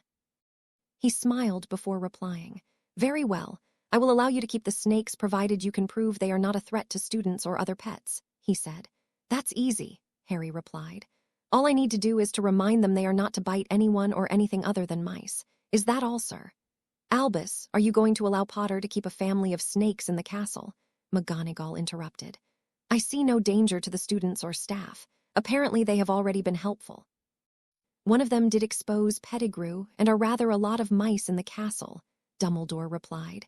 "Very well, Albus, but I must express my concern on this matter. It only takes one accident after all." "I shall note your concerns, Minerva," Dumbledore replied as he took a quill and began writing what had been said. When he finished, he turned back to Harry. "Harry, is there anything else you would like to discuss while we are here?" "Not unless you would like to summon Professor Lupin. I am not prepared to discuss the matter I'm sure you are implying without him being present." "I assume we are talking about your boggart." "Yes, that is what I mean," Harry replied. "I admit to being surprised when Professor Lupin told me that I was the thing you feared the most, but I believe I understand your meaning. It is not so much myself you fear, but what I stand for. You have secrets that you do not want people to find out, and, as a result, you have built up powerful shields against what you see as a potential threat. Harry, please understand that what I do to protect the innocent. Perhaps you feel I should be more open with you. Indeed, perhaps I should. What is the one thing you would most like to know?" Harry decided this might be a chance to see if Dumbledore was prepared to tell him the truth. Thinking carefully, he decided which question he would ask. "Professor, why did Voldemort try to kill me when I was only 15 months old? Before you were born, a prophecy was made concerning Voldemort. It pointed toward the one who would eventually defeat him. He did not have the full prophecy. His informant overheard only part of it. Voldemort decided it was your parents who it referred to, along with you. He believed by killing you he would prevent the prophecy coming true. He was, of course, mistaken. Harry was surprised. Dumbledore had told him most of the truth, although not all of it. Nonetheless, it was more than he had expected. I already know of the prophecy, sir. In fact, you've told me nothing I didn't already know. However, I do appreciate the gesture. Now, for your information, I believe the reason my boggart turned into you is because I know you're not telling me the truth about many other things. I think my boggart represented the fact that I do not believe I can trust you. After all, it was you who left me with the Dursleys, and they have never treated me well. All that money they received for my welfare was spent on Dudley.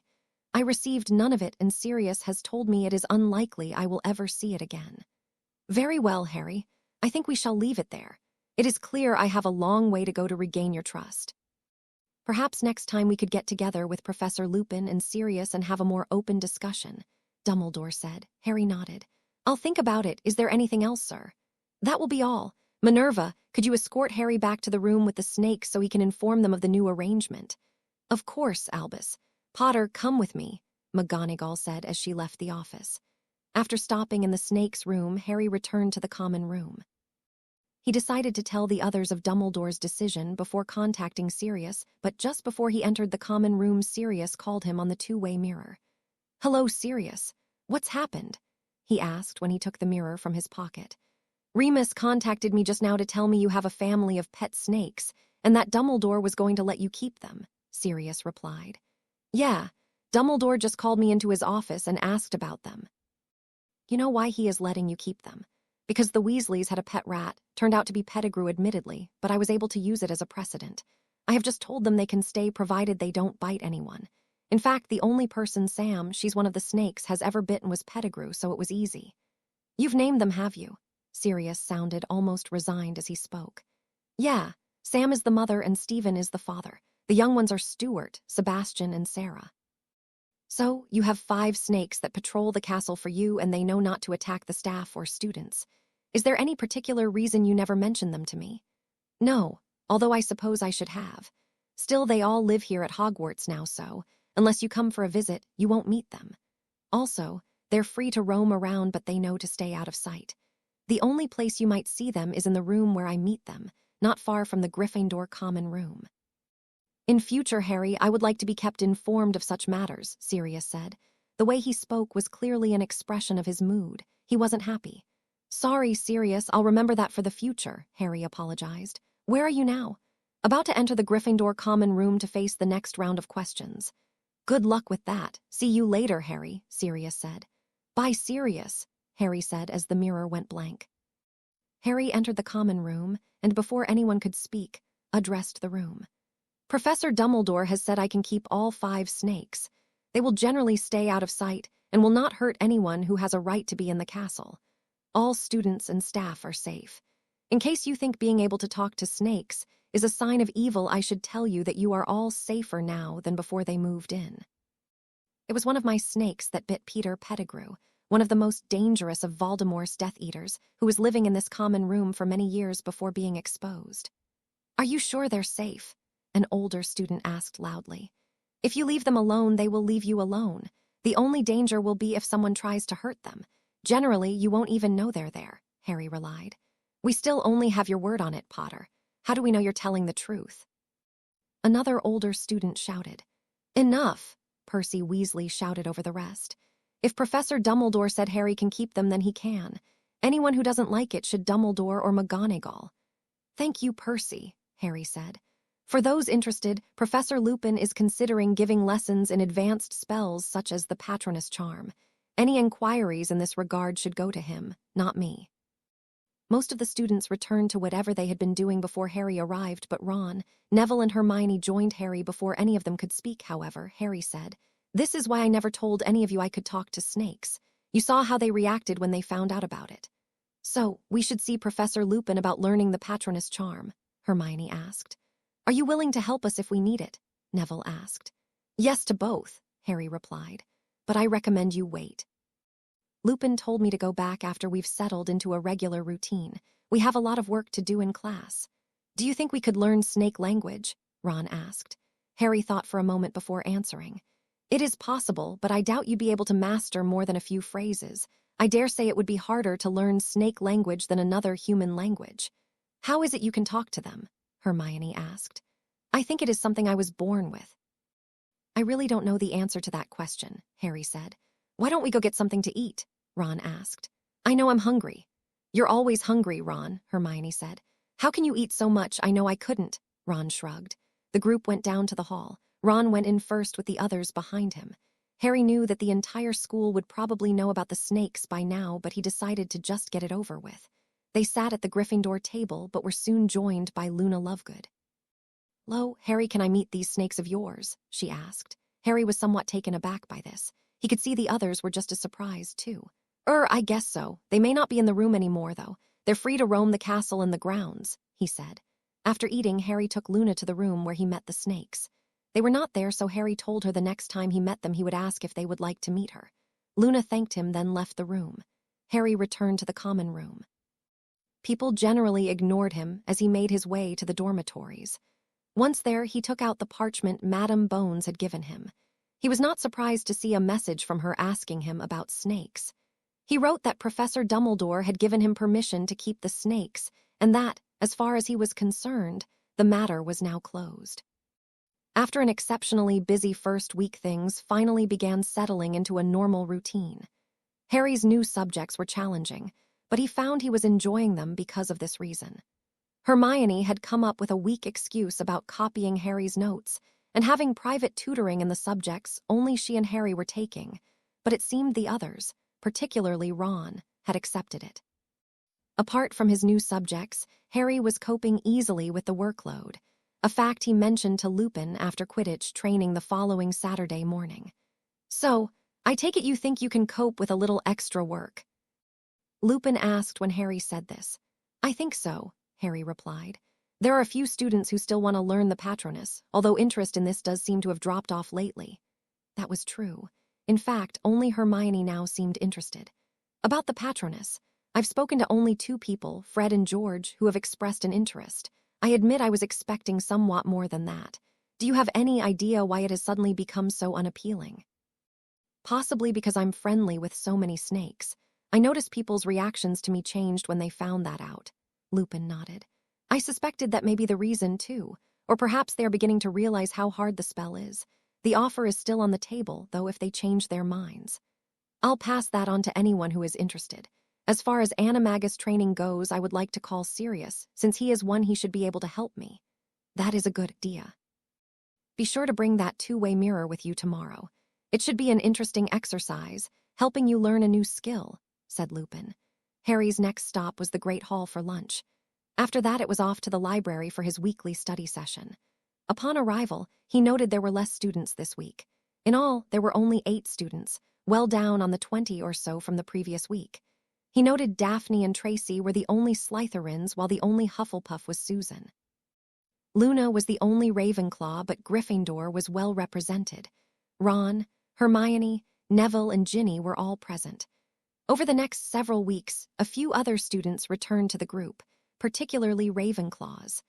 Many of the younger students stayed away, which was good since it allowed them to concentrate on their own work without having to stop to help others as often. Harry intended keeping his promise to Luna, but since that first Saturday, none of the snakes had been seen anywhere around the castle. He guessed they were just keeping their word about staying out of sight, but it was a little disappointing. He strongly suspected Luna would really like a pet snake. She was a little different to most people after all, and he thought they would probably like her, too. Mid-October, Harry was with Hermione heading to the Transfiguration class when they came across several students standing around Lavender Brown, who was crying.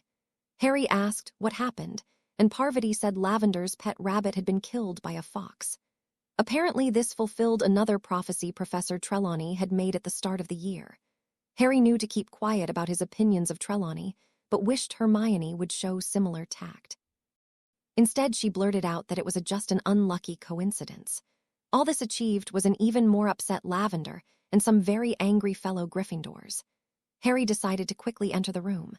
A couple of days later, a report found its way into the Daily Prophet regarding a possible sighting of Peter Pettigrew. The report claimed a man fitting Pettigrew's description was seen in Glasgow. The report came from a muggle, and by the time Aurors reached the scene, there was no sign of Pettigrew. It was, however, the only news on that front since his escape from Azkaban, so all who read it later discussed it with friends. Halloween fell on the same day as the first Hogsmeade visit for the year. Sirius had signed Harry's form, so he was able to join Ron, Neville, and Hermione in an enjoyable day in the village. Sirius had contacted Harry a few days before and said they would meet at the Three Broomsticks for lunch at 1 p.m. They made sure they arrived early but still found Sirius and Tonks waiting for them. "How are you all enjoying your first Hogsmeade weekend?" Sirius asked as soon as they sat down. "It's really fascinating," Harry replied. Hermione agreed. "I think it's good that we are able to do this instead of being stuck in the castle all the time," she said. "I really liked Zonko's joke shop," Ron put in. "I just like the chance to get out and explore," Neville added. "I'm glad you're all enjoying it," Sirius said. "I hope you all realize that these weekends are a privilege that can be revoked if you don't behave yourself." "As if that will happen," Tonks added. "Even you never had the privilege revoked, Sirius, and you're one of the biggest troublemakers ever." "What makes you say that, cousin?" Tonks shrugged. "Mum told me of the things you got up to while at Hogwarts. I have no reason to doubt her." "Are there any places here in Hogsmeade that you'd recommend we see?" Harry asked. "Explore everything," Sirius replied as they began eating. "Hogsmeade is a fascinating place, almost as interesting as Diagon Alley." "Sirius," Harry asked, "is there a particular reason you wanted to meet us here today?" Sirius nodded. "Firstly, the Ministry has appointed us, indicating Tonks and himself, as security for this visit. There will be at least 4 Aurors stationed here for every visit by large groups of students to the town. The other 2 Aurors on duty today are keeping mobile, visiting different places at different times. Secondly, I have a personal reason for the visit. We'll talk about that later. For now, why don't we just enjoy the good food, drink, and company?" Harry said. Half an hour later, after Ron, Neville, and Hermione had gone, and Sirius and Tonks had placed a number of privacy charms around their table, Sirius said that Tonks was willing to help Harry with his animagus training. Tonks was not an animagus herself, but as a metamorph magus, she would be able to help Harry cope with transforming. She and Sirius had already started brewing a potion that would help Harry even more, but it wouldn't be ready for well over a month. As such, the first attempt would still take place around Christmas. Harry thanked them before leaving to go to Zonko's and Honeyjuke's, the local sweet shop. After buying a few things in these shops, he returned to the castle. The next day, Harry told Lupin about what Sirius had said. Lupin said he still didn't approve of the plan but wouldn't tell anyone else. He advised Harry to be careful as the transformation could go badly wrong if any mistakes were made. The weather continued to deteriorate as November came around. Near the end of the month, the first Quidditch match, Gryffindor v Slytherin, was scheduled, and Wood was starting to push the rules about training. Although they were still training 4 times per week, Harry had noticed the training sessions seemed to be getting longer. Still, nobody on the Gryffindor team seemed to mind, as they all knew that, as defending champions, they were the one everybody wanted to beat. The last DADA class before the Quidditch match produced a surprise. When they arrived, they found Professor Snape in the class. "Settle down," Snape growled. "Professor Lupin has not left any record of what you have covered." Hermione interrupted with a brief summary of what they had covered, but Snape told her to stop interrupting, claiming he was merely pointing out Lupin's lack of organization. "Take out your books and open them to page 394. Harry did so, although other students grumbled about it. He saw the page was on werewolves. Harry did the work as set, but Ron voiced his objections too strongly and finished up with a detention. After class, Ron was even more unhappy than usual with Snape. The night before the match, a severe storm blew in. Everybody knew the game would not be cancelled, although Harry wondered what it would take for this to happen. He even suggested the game be postponed to Sunday. He said he'd had a vision of better weather then, but it soon became clear this wouldn't happen. Before the match, he told McGonagall he had seen Dementors invade the pitch, adding this would happen whichever day they played. Before going out onto the pitch, Harry cast an impervious charm on his glasses and his outermost layer of clothing. When Wood asked what he was doing, Harry said the charm would enable him to see more clearly and keep him relatively dry. The others realized it was a good idea and cast similar spells on their goggles and clothes. Harry was almost blown sideways by the force of the wind. As soon as he lifted off, he felt the wind buffeting him. Slytherin had selected all their biggest, heaviest players, except for Malfoy, so they would be less affected by the wind. Harry quickly realized that, even with his impervious charm in place, he would be cold and windblown. He found that Malfoy was sticking to him the whole time. He thought Malfoy was saying something, but the wind meant he couldn't hear him. After 20 minutes, Harry managed to see the scoreboard. Slytherin were leading 40-30, so he knew how close it was. Suddenly, Harry saw the snitch.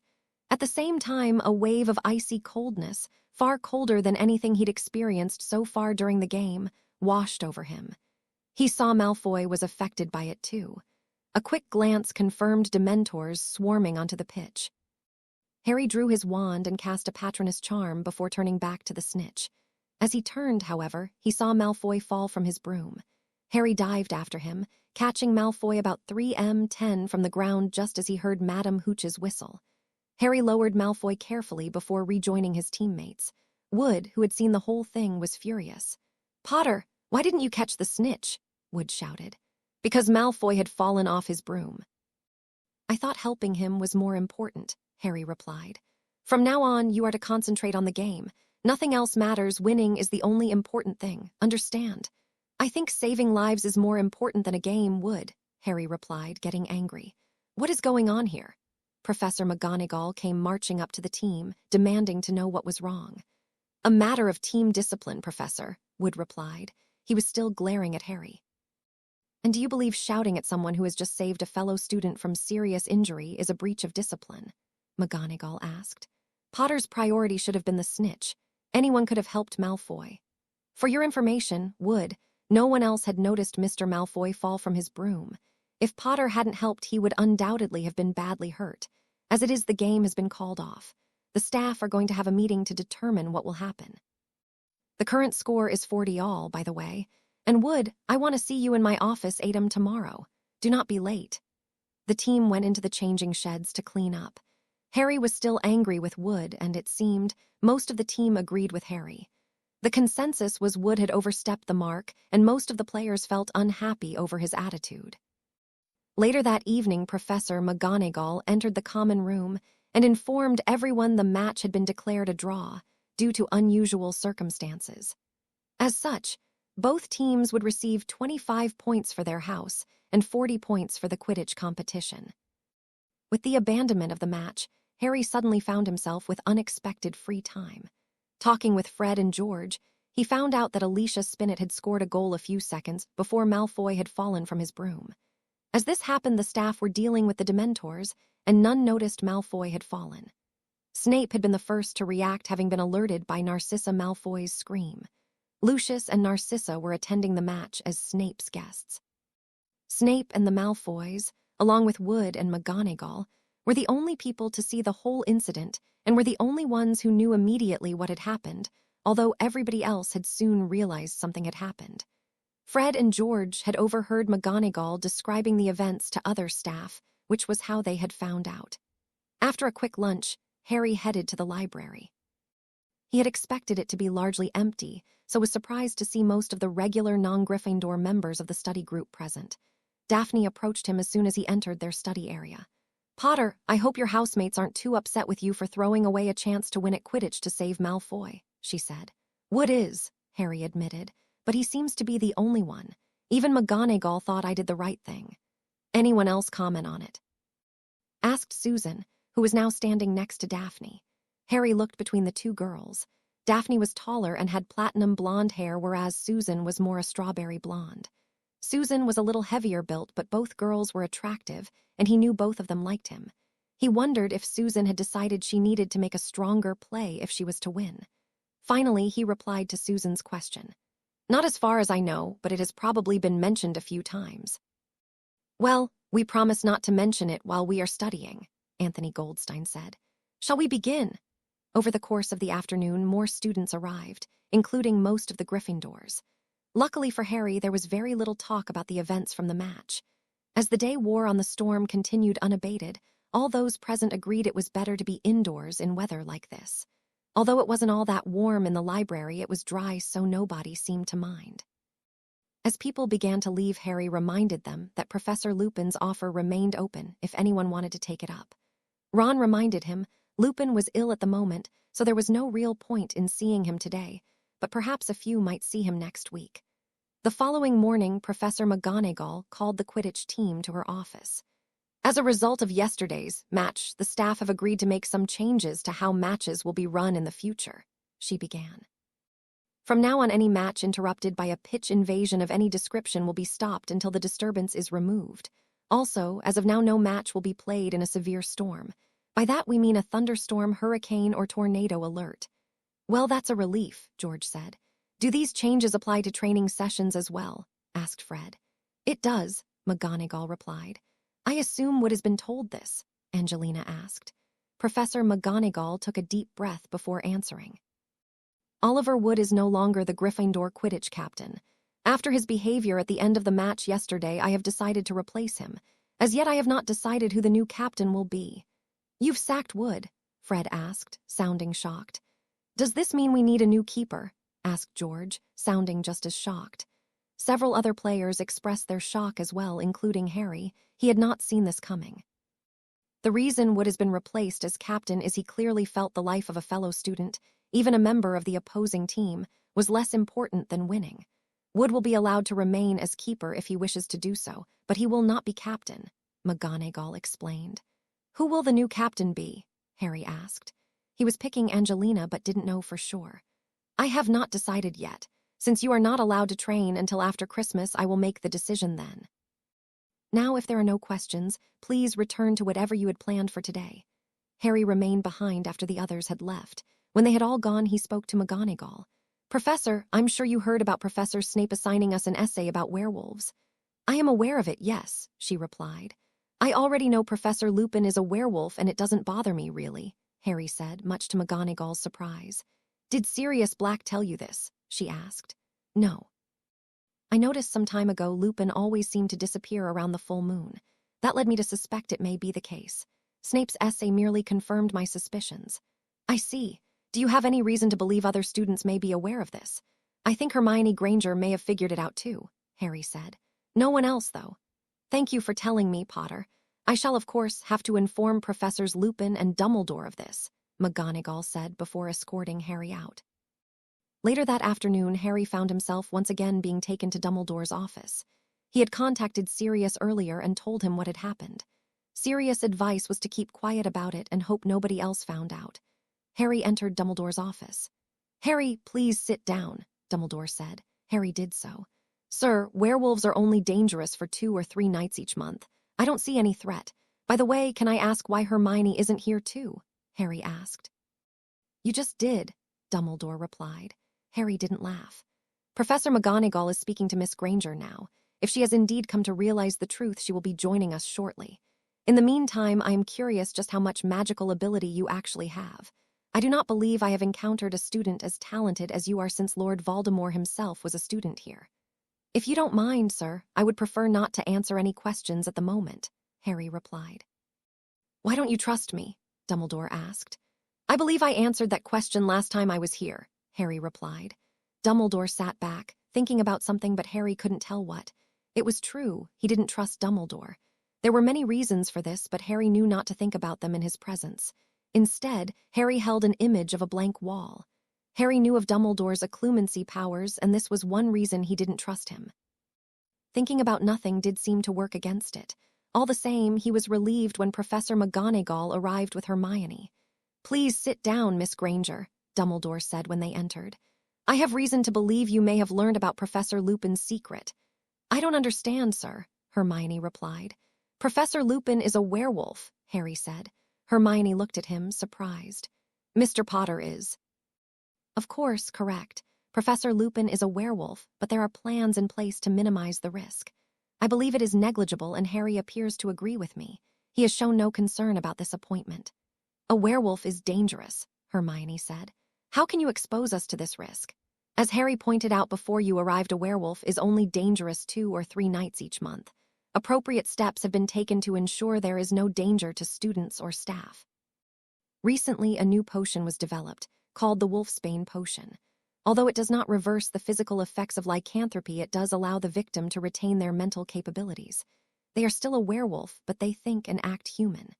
Next time we have DADA, I recommend you talk to Lupin, Harry told Hermione. I have a number of times, although not about this. That may be a good idea. Professor Lupin will be back teaching tomorrow, and I believe you have DADA just before lunch. That will provide an ideal opportunity for you, Dumbledore said before dismissing them. Hermione returned to the common room while Harry stopped at the classroom where they had met the snakes.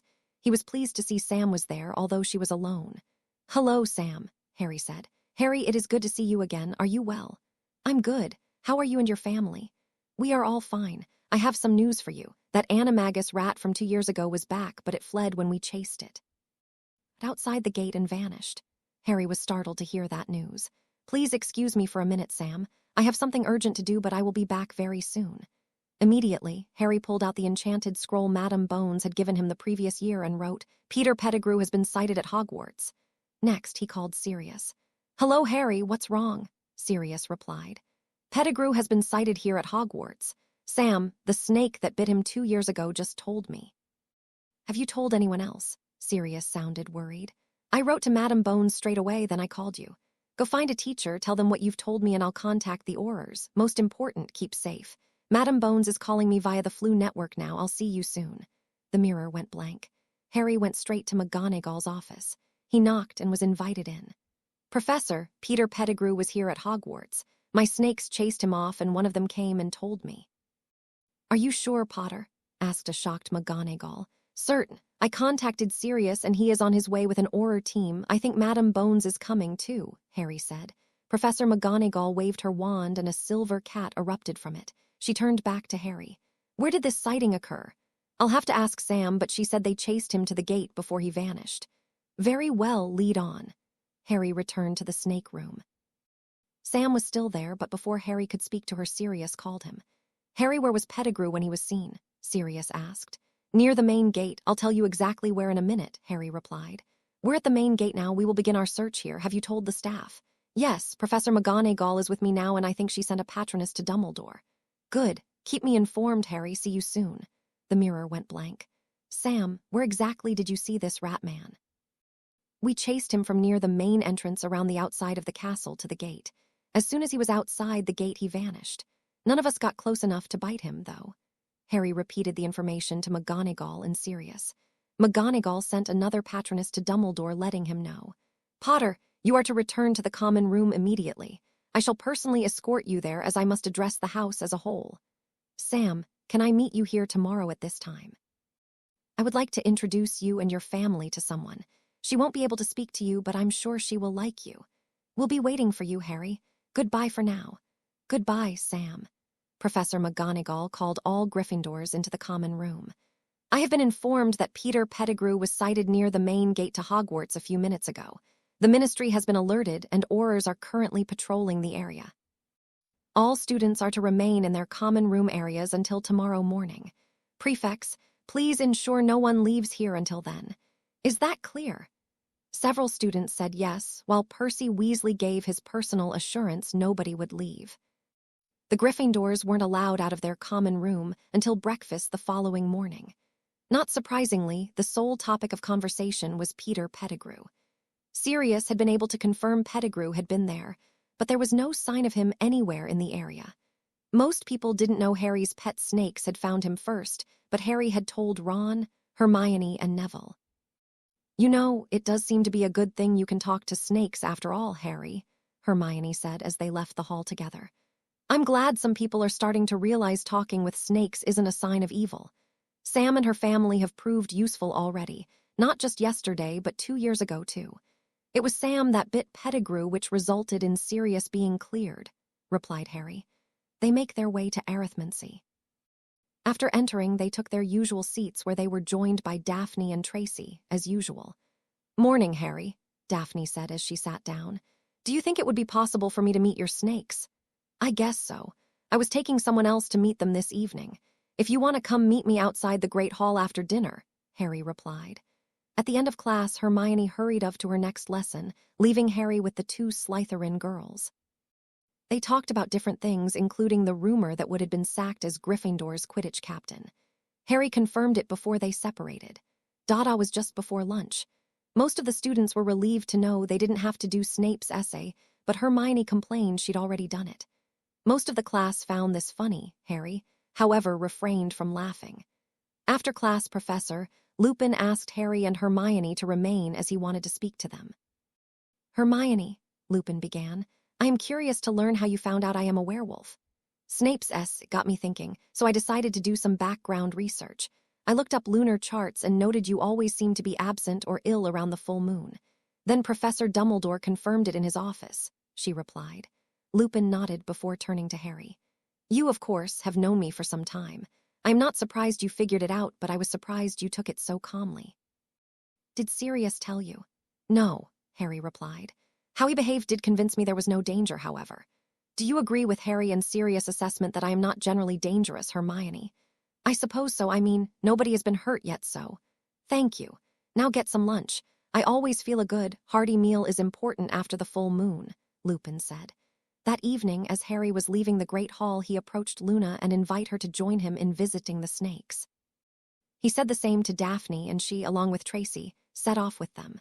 Outside the snake room, Harry told the girls he would go in first and then invite them to enter. All 3 girls agreed, so he entered the room. All 5 snakes were present and began slithering toward him as soon as he entered. Hello, Harry, Stephen said. You said you wanted us to meet someone. Hello, everyone. I thought there would only be one person, but there are 3 people who want to meet you.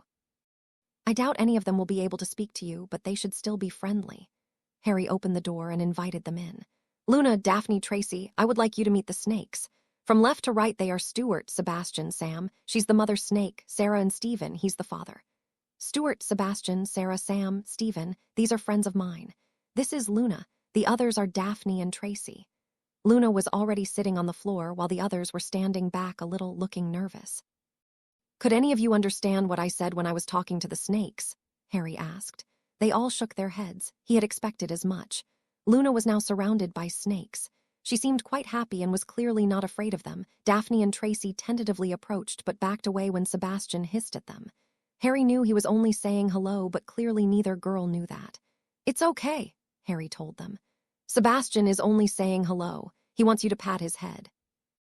Daphne bent down and very cautiously touched Sebastian's head. He stuck his tongue out and licked her hand, causing Daphne to pull back quickly. Harry almost laughed. Don't worry. Daphne, he is only being friendly. I think we should leave. This isn't turning out the way I thought it would, Daphne said. We thought we would only see them, not touch them, Tracy added as both girls backed out the door. Why are they leaving? Sebastian asked. They are very nervous about meeting you. I think you may have frightened them by licking her hand, Harry explained. Sebastian turned his attention to Luna, who, by this time, was covered in snakes. The other 4 had all slithered up to her, and she was gently patting them, giggling slightly when they licked her hand. You seem happy, Luna. Tracy and Daphne didn't like being licked, so they've gone, Harry said. I like them, Luna replied. They are all so friendly. I wish I could speak to them. Do you think I could learn Parselmouth? I really don't know, he replied. I guess it is possible, but I dare say it would be very difficult, and you'd probably only be able to master a few words and phrases. The problem would be finding someone to teach you. I don't have the time, and I only know of one other person who can talk to snakes, Lord Voldemort. Oh well, they are still nice animals even if I can't talk to them. After a few more minutes, Luna said goodbye to the snakes and returned to her common room. Harry also said his goodbyes and left soon after. He arranged to meet with them every couple of days and encouraged them to continue patrolling the grounds. He was impressed they didn't seem afraid of the Dementors, but Sam said they avoided them where possible. Snakes didn't like the cold, after all. The following Saturday, Hufflepuff played Ravenclaw. The weather conditions were far better than the previous week, and this meant a much more entertaining match, which ultimately resulted in a win for Ravenclaw by 210-60. Pettigrew was not sighted in or near Hogwarts for the remainder of the term.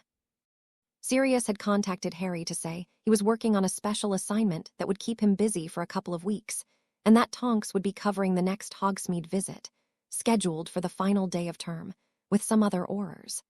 Professor Lupin had the master copy of the Marauders map and would be using it to monitor the school. Harry realized his chances of sneaking around the school would be greatly limited by this, but he realized the extra safety precautions would be better for everyone. The last Hogsmeade visit was a quiet affair.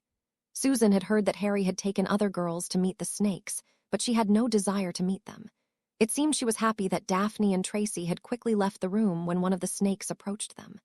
Certainly, she seemed more relaxed than before. As the day wore on, Harry found himself alone with Susan. He had been thinking about what had happened 18 months earlier, and he now realized she had done exactly what she was supposed to do. He wondered if it was too late to make amends for what he had said and done. "Susan," he asked, "I have been thinking about what happened at the end of first year, between us, I mean." "Yes, what about it?" "I think I made a mistake. I'm sorry for what I said back then." "You now realize you made a mistake by breaking up with me because I told Aunt Amelia about you suspecting a teacher." "Yeah, that's it. I now realize you did exactly what you were supposed to do. You told an adult you trusted and asked for their help. I'm sorry for what I did." "You're right. Aunt Amelia told me I was to tell someone if I should come across confidential information, and then let that person decide if it is important. I know you told me that in confidence, but I thought it was too important to not pass it on. As it turned out, it was the wrong person, but you soon fixed that. I probably should have waited, but at least I told someone who could be trusted." "Do you think we could go back to the way things were before that happened?" Susan smiled. "Of course we can, although there are some matters to look into. For example, Daphne Greengrass, no more kissing her in front of the whole school. Don't worry, that won't happen again if I can avoid it. And remember, she started it, not me." Susan laughed. Everybody at Hogwarts knew Daphne had run up to Harry in a crowded corridor and kissed him. The couple returned to the castle together. Harry led Susan to the snake room and was pleasantly surprised to see all 5 snakes present. Susan was a little less happy to see them, but entered after Harry. "Hello, everyone," Harry said to the snakes. "How are you all today?" "Hello, Harry, we are all good," Sam replied before turning her attention to Susan. "Who is this?" "This is Susan. She is a friend and I thought she might like to meet you." "Hello, Susan," Sam hissed. Susan took a half step back when Sam turned to her. "That's Sam," Harry said, pointing to the snake and speaking to Susan. "She wants to say hello." "Hello," Susan said tentatively. "The others are from left to right: Sebastian, Sarah, Stuart, and Stephen," Harry explained. "Okay, why are they crawling toward me?"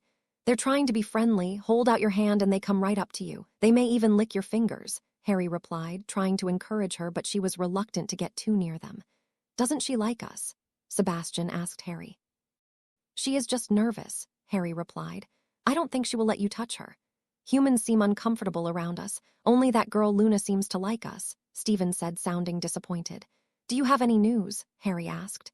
"No, we are here for a social visit only," Sam replied. "It is good to see you again, Harry." "It is good to see you too," he replied. "Harry, I think I'd like to leave. These snakes are making me nervous," Susan interrupted.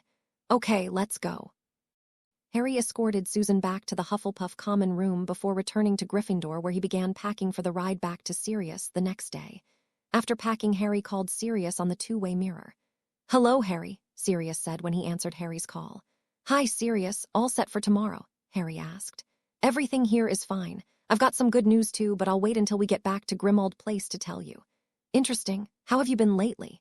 "Keeping well and keeping busy." "More about that, though, tomorrow. I was talking to Susan earlier today. We might be getting back together."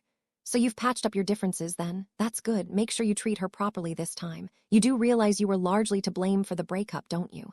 "I've apologized to her for that. She accepted it and things look like they are mostly back to normal." "Good to hear. If there is nothing else, I'll see you tomorrow at King's Cross," Sirius said. "Looking forward to it. See you then, Sirius." "Bye. Bye, Harry." The following morning, Harry, Ron, Hermione, and Neville caught the train together for the journey to London. A number of other students joined them at various times, but none stayed more than a few minutes. Daphne came in while Susan was there, and Susan made it clear she was dadding Harry, much to the amusement of the others. "Hello, Daphne," Susan had said. "I would like you to meet my boyfriend, Harry Potter." Nearly everybody was laughing at this point. Harry, Daphne, and Tracy were less amused, however. Harry had looked embarrassed. Tracy was angry while Daphne was almost in tears. Harry immediately excused himself and apologized to Daphne, but she had rejected his apology, leaving him to return to the compartment alone. "Daphne and Tracy are going to hate me now," Harry complained when he returned. "Susan, was that really necessary?" "I think it was," she replied, looking smug. Harry decided to end the conversation at that point. He was annoyed with Susan, but hoped that would be the end of the matter, and that both Daphne and Tracy would still want to be friends with him. After arriving at King's Cross, Harry met Sirius and headed off to Grimald Place. Amongst other things, he was looking forward to beginning some practical training to become an animagus, but there was the other matter Sirius hadn't wanted to talk about over the mirrors. He knew not to ask about that until they were safely inside, however, so the journey was uneventful. By the time they reached Grimald Place, a very short time thanks to the enchantments on the bike, he was more curious than ever. "Before you ask me anything," Sirius began before Harry could speak, "I have something to show you. If you would like to follow me." Harry followed Sirius to the drawing room. On a table that had been moved to the middle of the room was a small cardboard box. Standing either side of the table and facing toward the door were Creecher and Dobby. "Welcome back, Master Harry Potter," they said together. Harry thanked the elves for their warm welcome, then asked Sirius, "What's so important about that box?" "Open it," was Sirius' reply. Harry opened the box and removed a cup, Helga Hufflepuff's cup. Harry's eyes were wide with surprise. "You got the cup. How?" Sirius was grinning from ear to ear. "Take a seat, Harry, and I'll explain everything." Harry sat in an armchair across from Sirius while the elves sat on a bench nearby.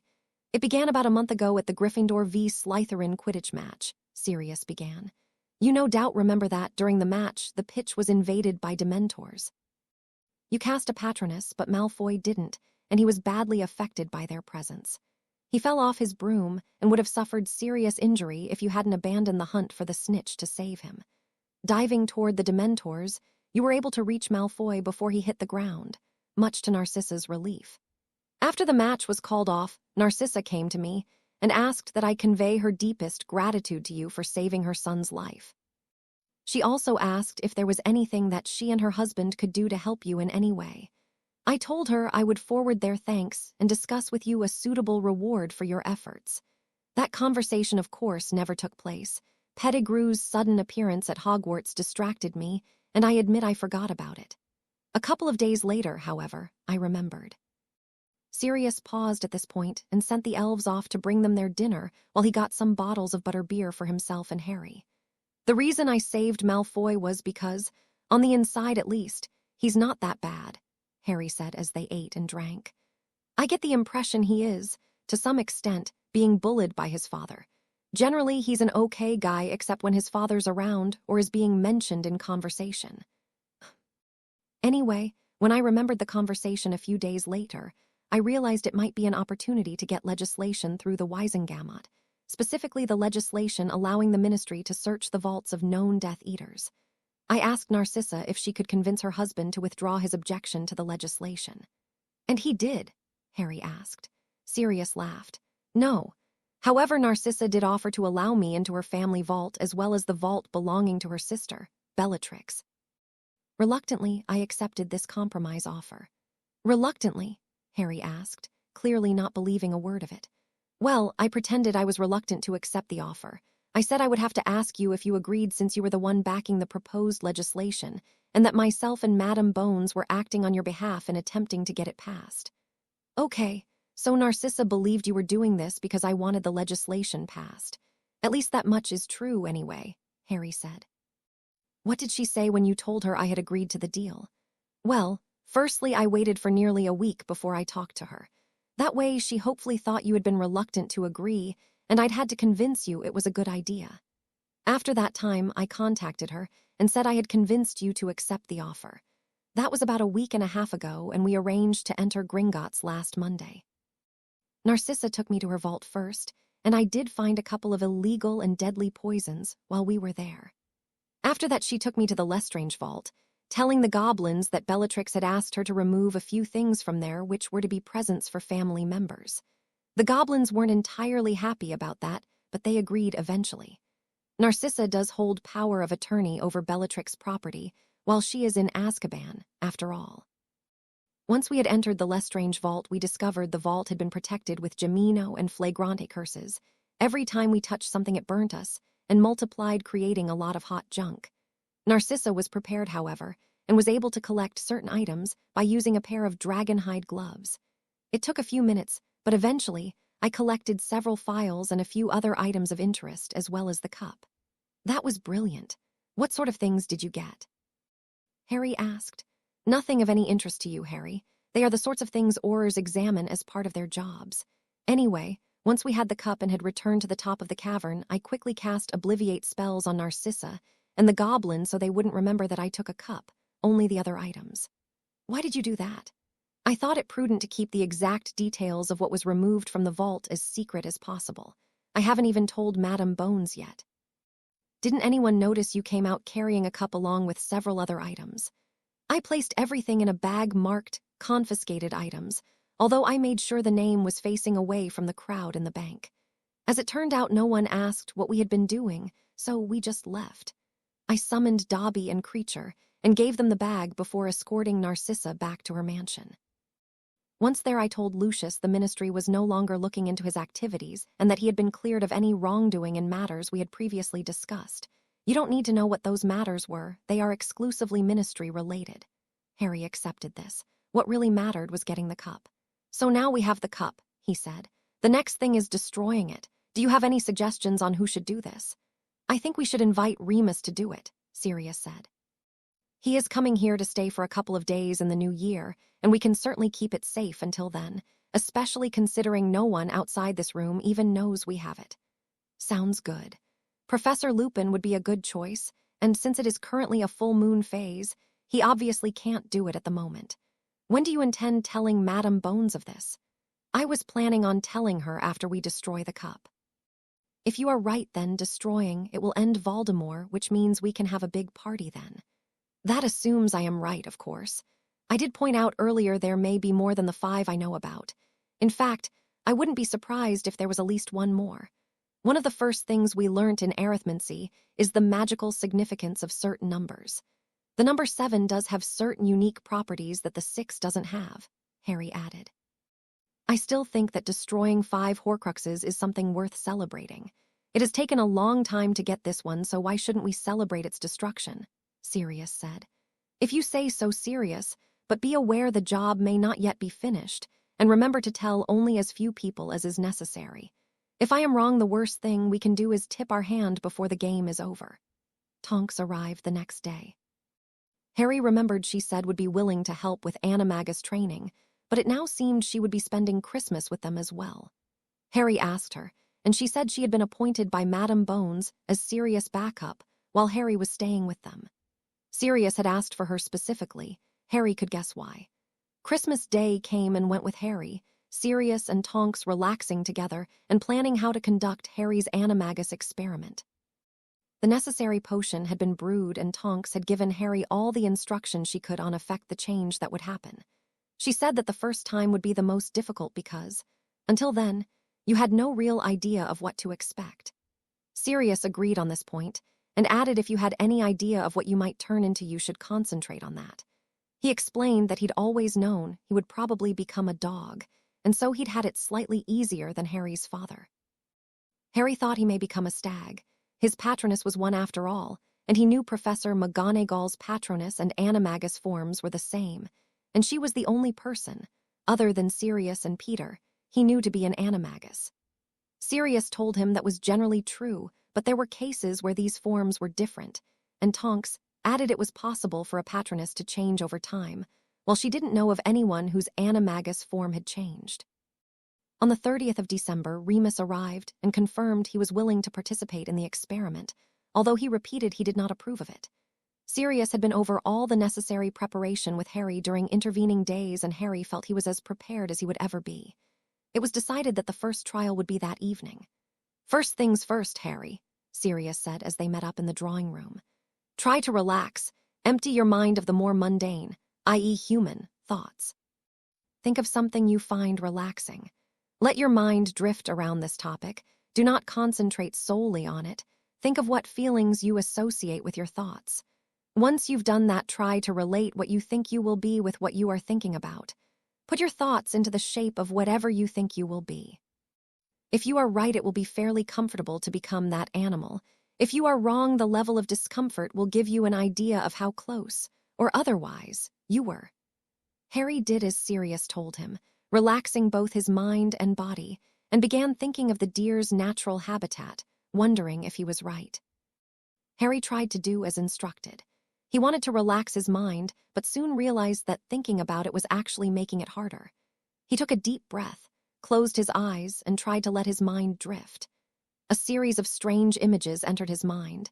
They included a soaring feeling like a bird and a burning feeling that made him think of fiendfire, the spell Crabbe had used in the room of requirement before Harry had come back in time. Instantly, he was awake. "Here, drink this," Tonks said, handing Harry a small measure of a potion. "What is it?" Harry asked. "A calming draught," Tonks explained. "It will help settle your mind and relax your body. I don't know if you realized this, but you were sweating quite profusely for a second there." "I was thinking about fire. I tried emptying my mind, but an image of fire came over me. That must have been what made me sweat," Harry explained. "Let's try again," Sirius said after a few minutes. Harry nodded and emptied his mind. Since the theme of fire had been so strong before, he led his mind to the same theme, wondering if he could control it better. In his mind, he put together flying and fire. Momentarily, he thought of dragons, but the feeling was wrong. What else could fly and generate fire? Quickly, he realized he was overthinking the problem. He tried emptying his mind again, but the moment was lost. He pulled himself back to normal consciousness. Harry spent the rest of the day trying to clear his mind and relax properly. Sirius and the others had decided there would be no further attempts at the transformation that day, and Harry had agreed. He was now realizing just how difficult it was to become an animagus, and knew he needed more time and practice. The next day was New Year's Day, and nobody felt up to practice. Harry spent the time doing his holiday assignments, managing to all but finish them before going to bed that night. The Weasleys had invited Harry to spend time with them in the new year, but he had declined, using Pettigrew as an excuse by saying he felt safer with Sirius and Tonks. Instead, they were coming to Grimald Place on the 4th of January. That still left him 2 days to practice his animagus transformation. Accordingly, they spent a large part of the next 2 days helping Harry with the process. However, despite numerous attempts, Harry still hadn't mastered the transformation. Harry was beginning to get frustrated with his lack of success, but Sirius kept encouraging him. "Harry, your father took until his 5th year to master the transformation. So did I, for that matter. Like you, we started in our 3rd year, and it still took us another 2 years to master it. Just because you haven't become an animagus yet doesn't mean it is too difficult," Sirius told him after lunch on January 3rd. Harry groaned. "I guess I've become used to being able to master advanced magic quickly. I'm not used to having so many failures. I suggest you take a break for a while. Why not just put it aside until Easter?" Remus suggested. "You know, Harry, I wonder if having someone who is going through the same process might help you," Tonks said. "Do you want to become an animagus, Tonks?" asked Harry. "It might be an interesting exercise. I will ask about it at work when you've returned to Hogwarts." "I'll say Sirius got me interested. That way no one will suspect you," she replied. "You know, that's a good idea. Having James go through the process with me did make it easier to cope," Sirius added. "I think we should try again this evening," Harry said. "The Weasleys and Hermione arrive tomorrow, and once they are here, I won't have another opportunity to practice." "All right then, one more attempt, but then nothing until Easter, agreed," Sirius added. Harry nodded. He and Tonks sat together for some time afterwards, discussing what he had already done. She took notes and then carefully examined all the information he had given her, trying to find some area where things may have been done better. By early evening, Sirius said it was time for one last attempt.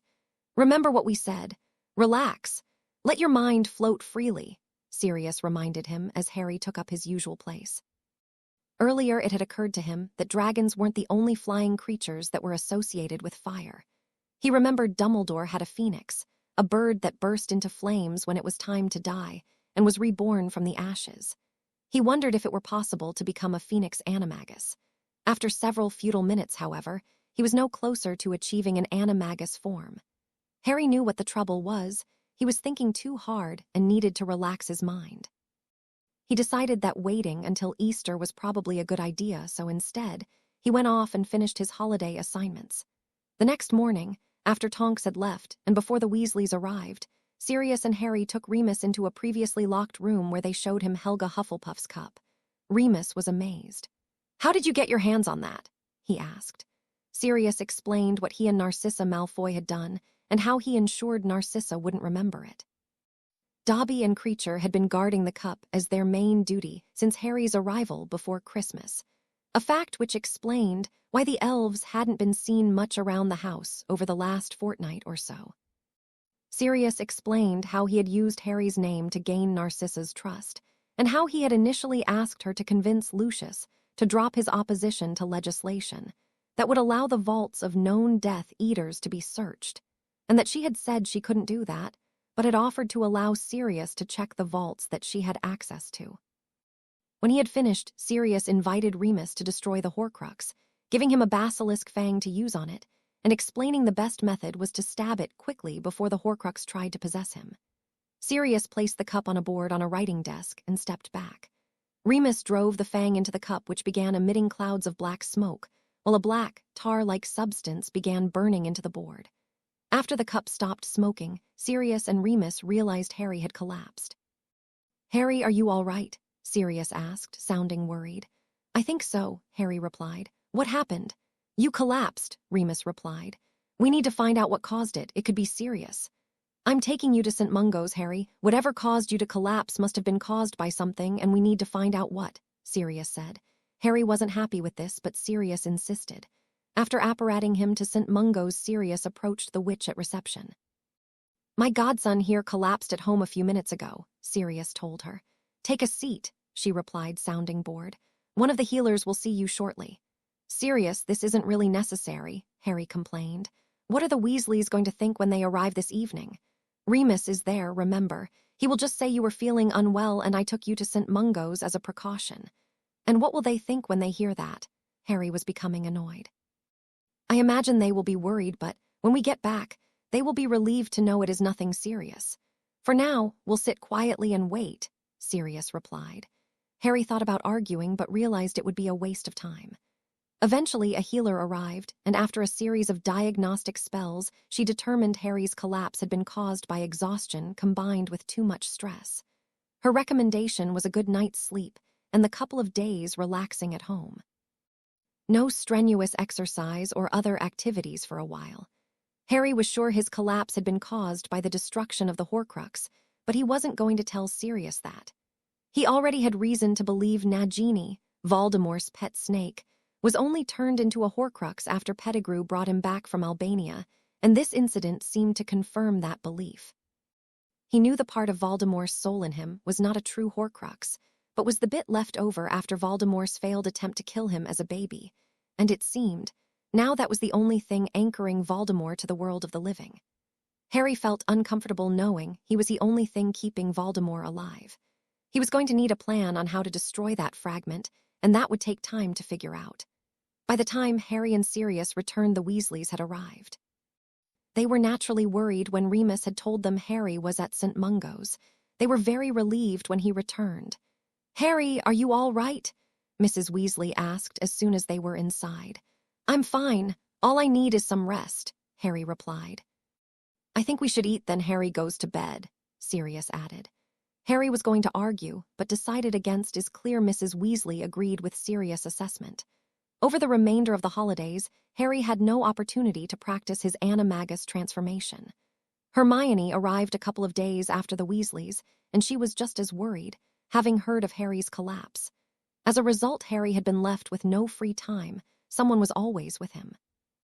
"You know, Ron, why don't you play someone else at chess for a change?" Harry had complained after Ron had challenged to yet another game. By Harry's count, this was the 20th game in a week, and Ron always won. "Just keeping you company. Besides, Hermione won't play me, and Fred and George are always together. That leaves only Percy, and he's too busy," Ron had replied. Everyone had found out about Percy's girlfriend after Ginny had surprised them at Hogwarts. Although Percy had asked her to keep quiet, she hadn't hesitated to tell the twins, and soon after, the whole school had known. "What about Ginny, though?" Harry asked. "Ginny doesn't play wizard chess," Ron replied. Harry wasn't sure he believed that, but he let the matter rest, deciding instead to talk about Quidditch. "You know, we find out who the new Quidditch captain is when we get back, and whether or not Wood is still on the team. I'm picking Angelina will be made captain," Harry said. "I wonder if Wood is still on the team," Ron asked. "I think he probably will. After all, he wants to play professionally after leaving Hogwarts," Harry said. "If he isn't, I suppose they will hold trials for the new keeper. I wonder if I should have a go." "I think you should at least try. You've got nothing to lose after all." "If they do have trials, I will have a go," Ron said. It's the only way to find out if I'm any good. After that discussion, Harry approached Sirius. Sirius, I have an idea about helping Ron onto the Gryffindor Quidditch team, Harry began. I was thinking if Wood chose not to stay on the team and Gryffindor needs a new keeper, Ron could borrow my Nimbus 2000 for the trials then. If he is selected, he could keep it while I buy a new broom. I was thinking about the firebolt we looked at. Do you know how much that will cost? Sirius asked. Roughly. I know they are very expensive, but I have plenty of money while the Weasleys don't. That's why I was thinking of giving Ron my old broom.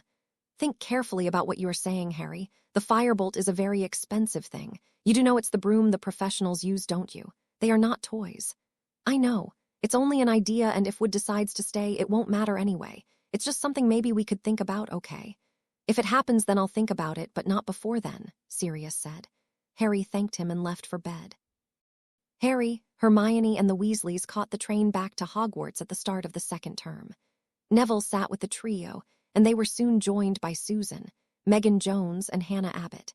When Megan sat down next to Ron, he tried to move away from her, clearly remembering the last time they had been this close. Everybody else pretended not to notice, but it was clear they were trying not to laugh. As soon as they reached the castle, Harry went to his dormitory to drop off his things. Next, he went to the snake room. He was surprised to see Luna already there, sitting on the floor surrounded by the snakes, which all turned to Harry when he entered. Welcome back, Harry, Sam said. The others added their greetings. Hello, everyone, Harry replied then. Hello, Luna. I am surprised to see you here. Oh, I couldn't wait to get back to the snakes. They're all so sweet and friendly, she replied. I wish I could keep one of them. Harry joined Luna on the floor and the snakes slithered toward him. How have you been keeping while I was away? He asked. We have been keeping well. How have you been? Sam replied. I have been well, although I am supposed to be taking it easy. I didn't think snakes liked the cold, though. I am a little surprised to see you here when it's this cold. We often go to a large, warm room. There are lots of little people there, and at first they seem to hate us, but recently they seem to just ignore us. We have kept our promise not to hurt anyone, but it seems these little people don't like us, Sam said. Harry wondered if she meant the kitchens. Certainly the kitchens were large and undoubtedly warm, while little people could mean the elves. He decided to summon Creecher to find out. Creecher, Harry called, and the elf appeared. The snakes hissed at his sudden arrival. Hello, I remember you, Luna said. Hello, Miss Luna. How may Creecher help Master? Have you spent much time here at Hogwarts recently? Harry asked. Creecher has been busy. Creecher's old master has had Creecher helping him protect things. Sam, does he look like these little people you mentioned? Harry asked the snake. Yes, this looks like one of them. Creecher, I would like you to help in the kitchens here for a while. If you see any of these snakes while you are there, tell the other elves they are friendly and will not hurt anyone. Creecher is happy to help Master Harry. With that, the elf vanished. Sam, Luna has asked if she can keep one of your young as a pet. What do you think of that? She cannot speak to us, though. How would we know what she wanted? Sam replied. I'm not sure, Harry admitted. I think she just likes having you around. The snakes hissed. They were debating Luna's request. Harry could tell they would prefer being able to talk to any humans they were with, although they liked the sound of a place where they could stay that would be warm and dry. Are they talking about something? Luna asked. They are discussing your request to adopt one of them. They are not sure about it, although they do like you. They are saying they would prefer to be able to talk to their human friends. Oh well, can I still visit them in here? Eventually, Sam turned to Harry. We think we would prefer to stay with you. That way we can tell you things we learn. We think it would be better to stay here and meet humans who want to visit us. I will tell Luna that she can visit whenever she wants to, but that none of you want to live with her, Harry told them. Luna, the snakes are happy for you to visit, but they would prefer to stay together. At least I can still visit them, Luna said. I'll try to see them a couple of times a week. Luna said she will visit you a couple of times a week, if that's all right. That will be good, and we hope to see you regularly as well, Sam replied. With that, Harry and Luna went their separate ways while the snakes continued with their usual lives. That evening, while Harry was in the common room with Ron and Hermione, Angelina Johnson came up. I am the new Gryffindor Quidditch captain. Training will begin Saturday at 9 a.m., Potter, she said. Is Wood still on the team? Asked Ron. Yes, he has decided to stay. Apparently he wants to keep playing so he can get a professional contract when he leaves Hogwarts, she replied. Oh. Okay then, Ron said, sounding disappointed. Thanks, Angelina. I'll be there, Harry said. Classes started back the next day. Going into arithmancy, Harry was unsure if his usual partner, Daphne, would still be willing to work with him. Harry sat at his usual desk and waited. When Daphne and Tracy entered, they talked together briefly before Tracy came and sat with Harry. Daphne took Tracy's old seat next to Hermione. "Hello, Potter," Tracy said. Harry noted her tone was not exactly friendly. "Hello, Davis. I assume Daphne hates me now," Harry relied. "You could say that. I'm not particularly happy either. Perhaps you should speak to Susan about that. I wasn't all that happy with her either after what happened on the train." Any further conversation was impossible as the lesson began. The rest of the week passed without incident. Saturday morning, Harry had a quick breakfast before heading out for training. He was happy that Angelina had decided on a reasonable start time for training rather than drag everyone out of bed before the sun was even up. All the same, when they reached the pitch, they found Wood already there. Apparently, he had been there since before dawn, having bewitched a muggle football to randomly fly at the posts from different directions, and then trying to intercept the shots before they went in. "You're here at last," Wood said as he landed nearby. "I told you training would be at 9 a.m. Wood. We're not late, you're early," Angelina replied. "Training first thing in the morning is the best. Exercise, then eat. That's how the professionals do it, and I intend to follow their lead. The rest of you are welcome to join me anytime." "Enough of that," Angelina snapped. "Everyone in the air, let's get this underway." Their first training under Angelina's captaincy reminded of Wood's trainings. At the end, Harry was as tired as he would have been even if Wood had given the instructions. Privately, Harry thought Wood's idea of training earlier in the day was good as it left him with more free time in the afternoon. As it was now, they finished training and had to hurry off to lunch before showering. After lunch and a shower, Harry headed to the library. He wondered who would be there after recent events and was pleased to see nearly all the regulars from the last couple of years were still there. Susan had reserved Harry a seat next to her, which he gratefully accepted. From across the table, Daphne shot him a glare before returning to her work. The Gryffindors trained again on Sunday, once again starting at 9 a.m. After the session, Harry spoke with the Weasley twins. "In some ways, I think training a little earlier in the day might be a good idea," Harry said to them. Thanks for watching part 1. For part 2, please subscribe to my channel.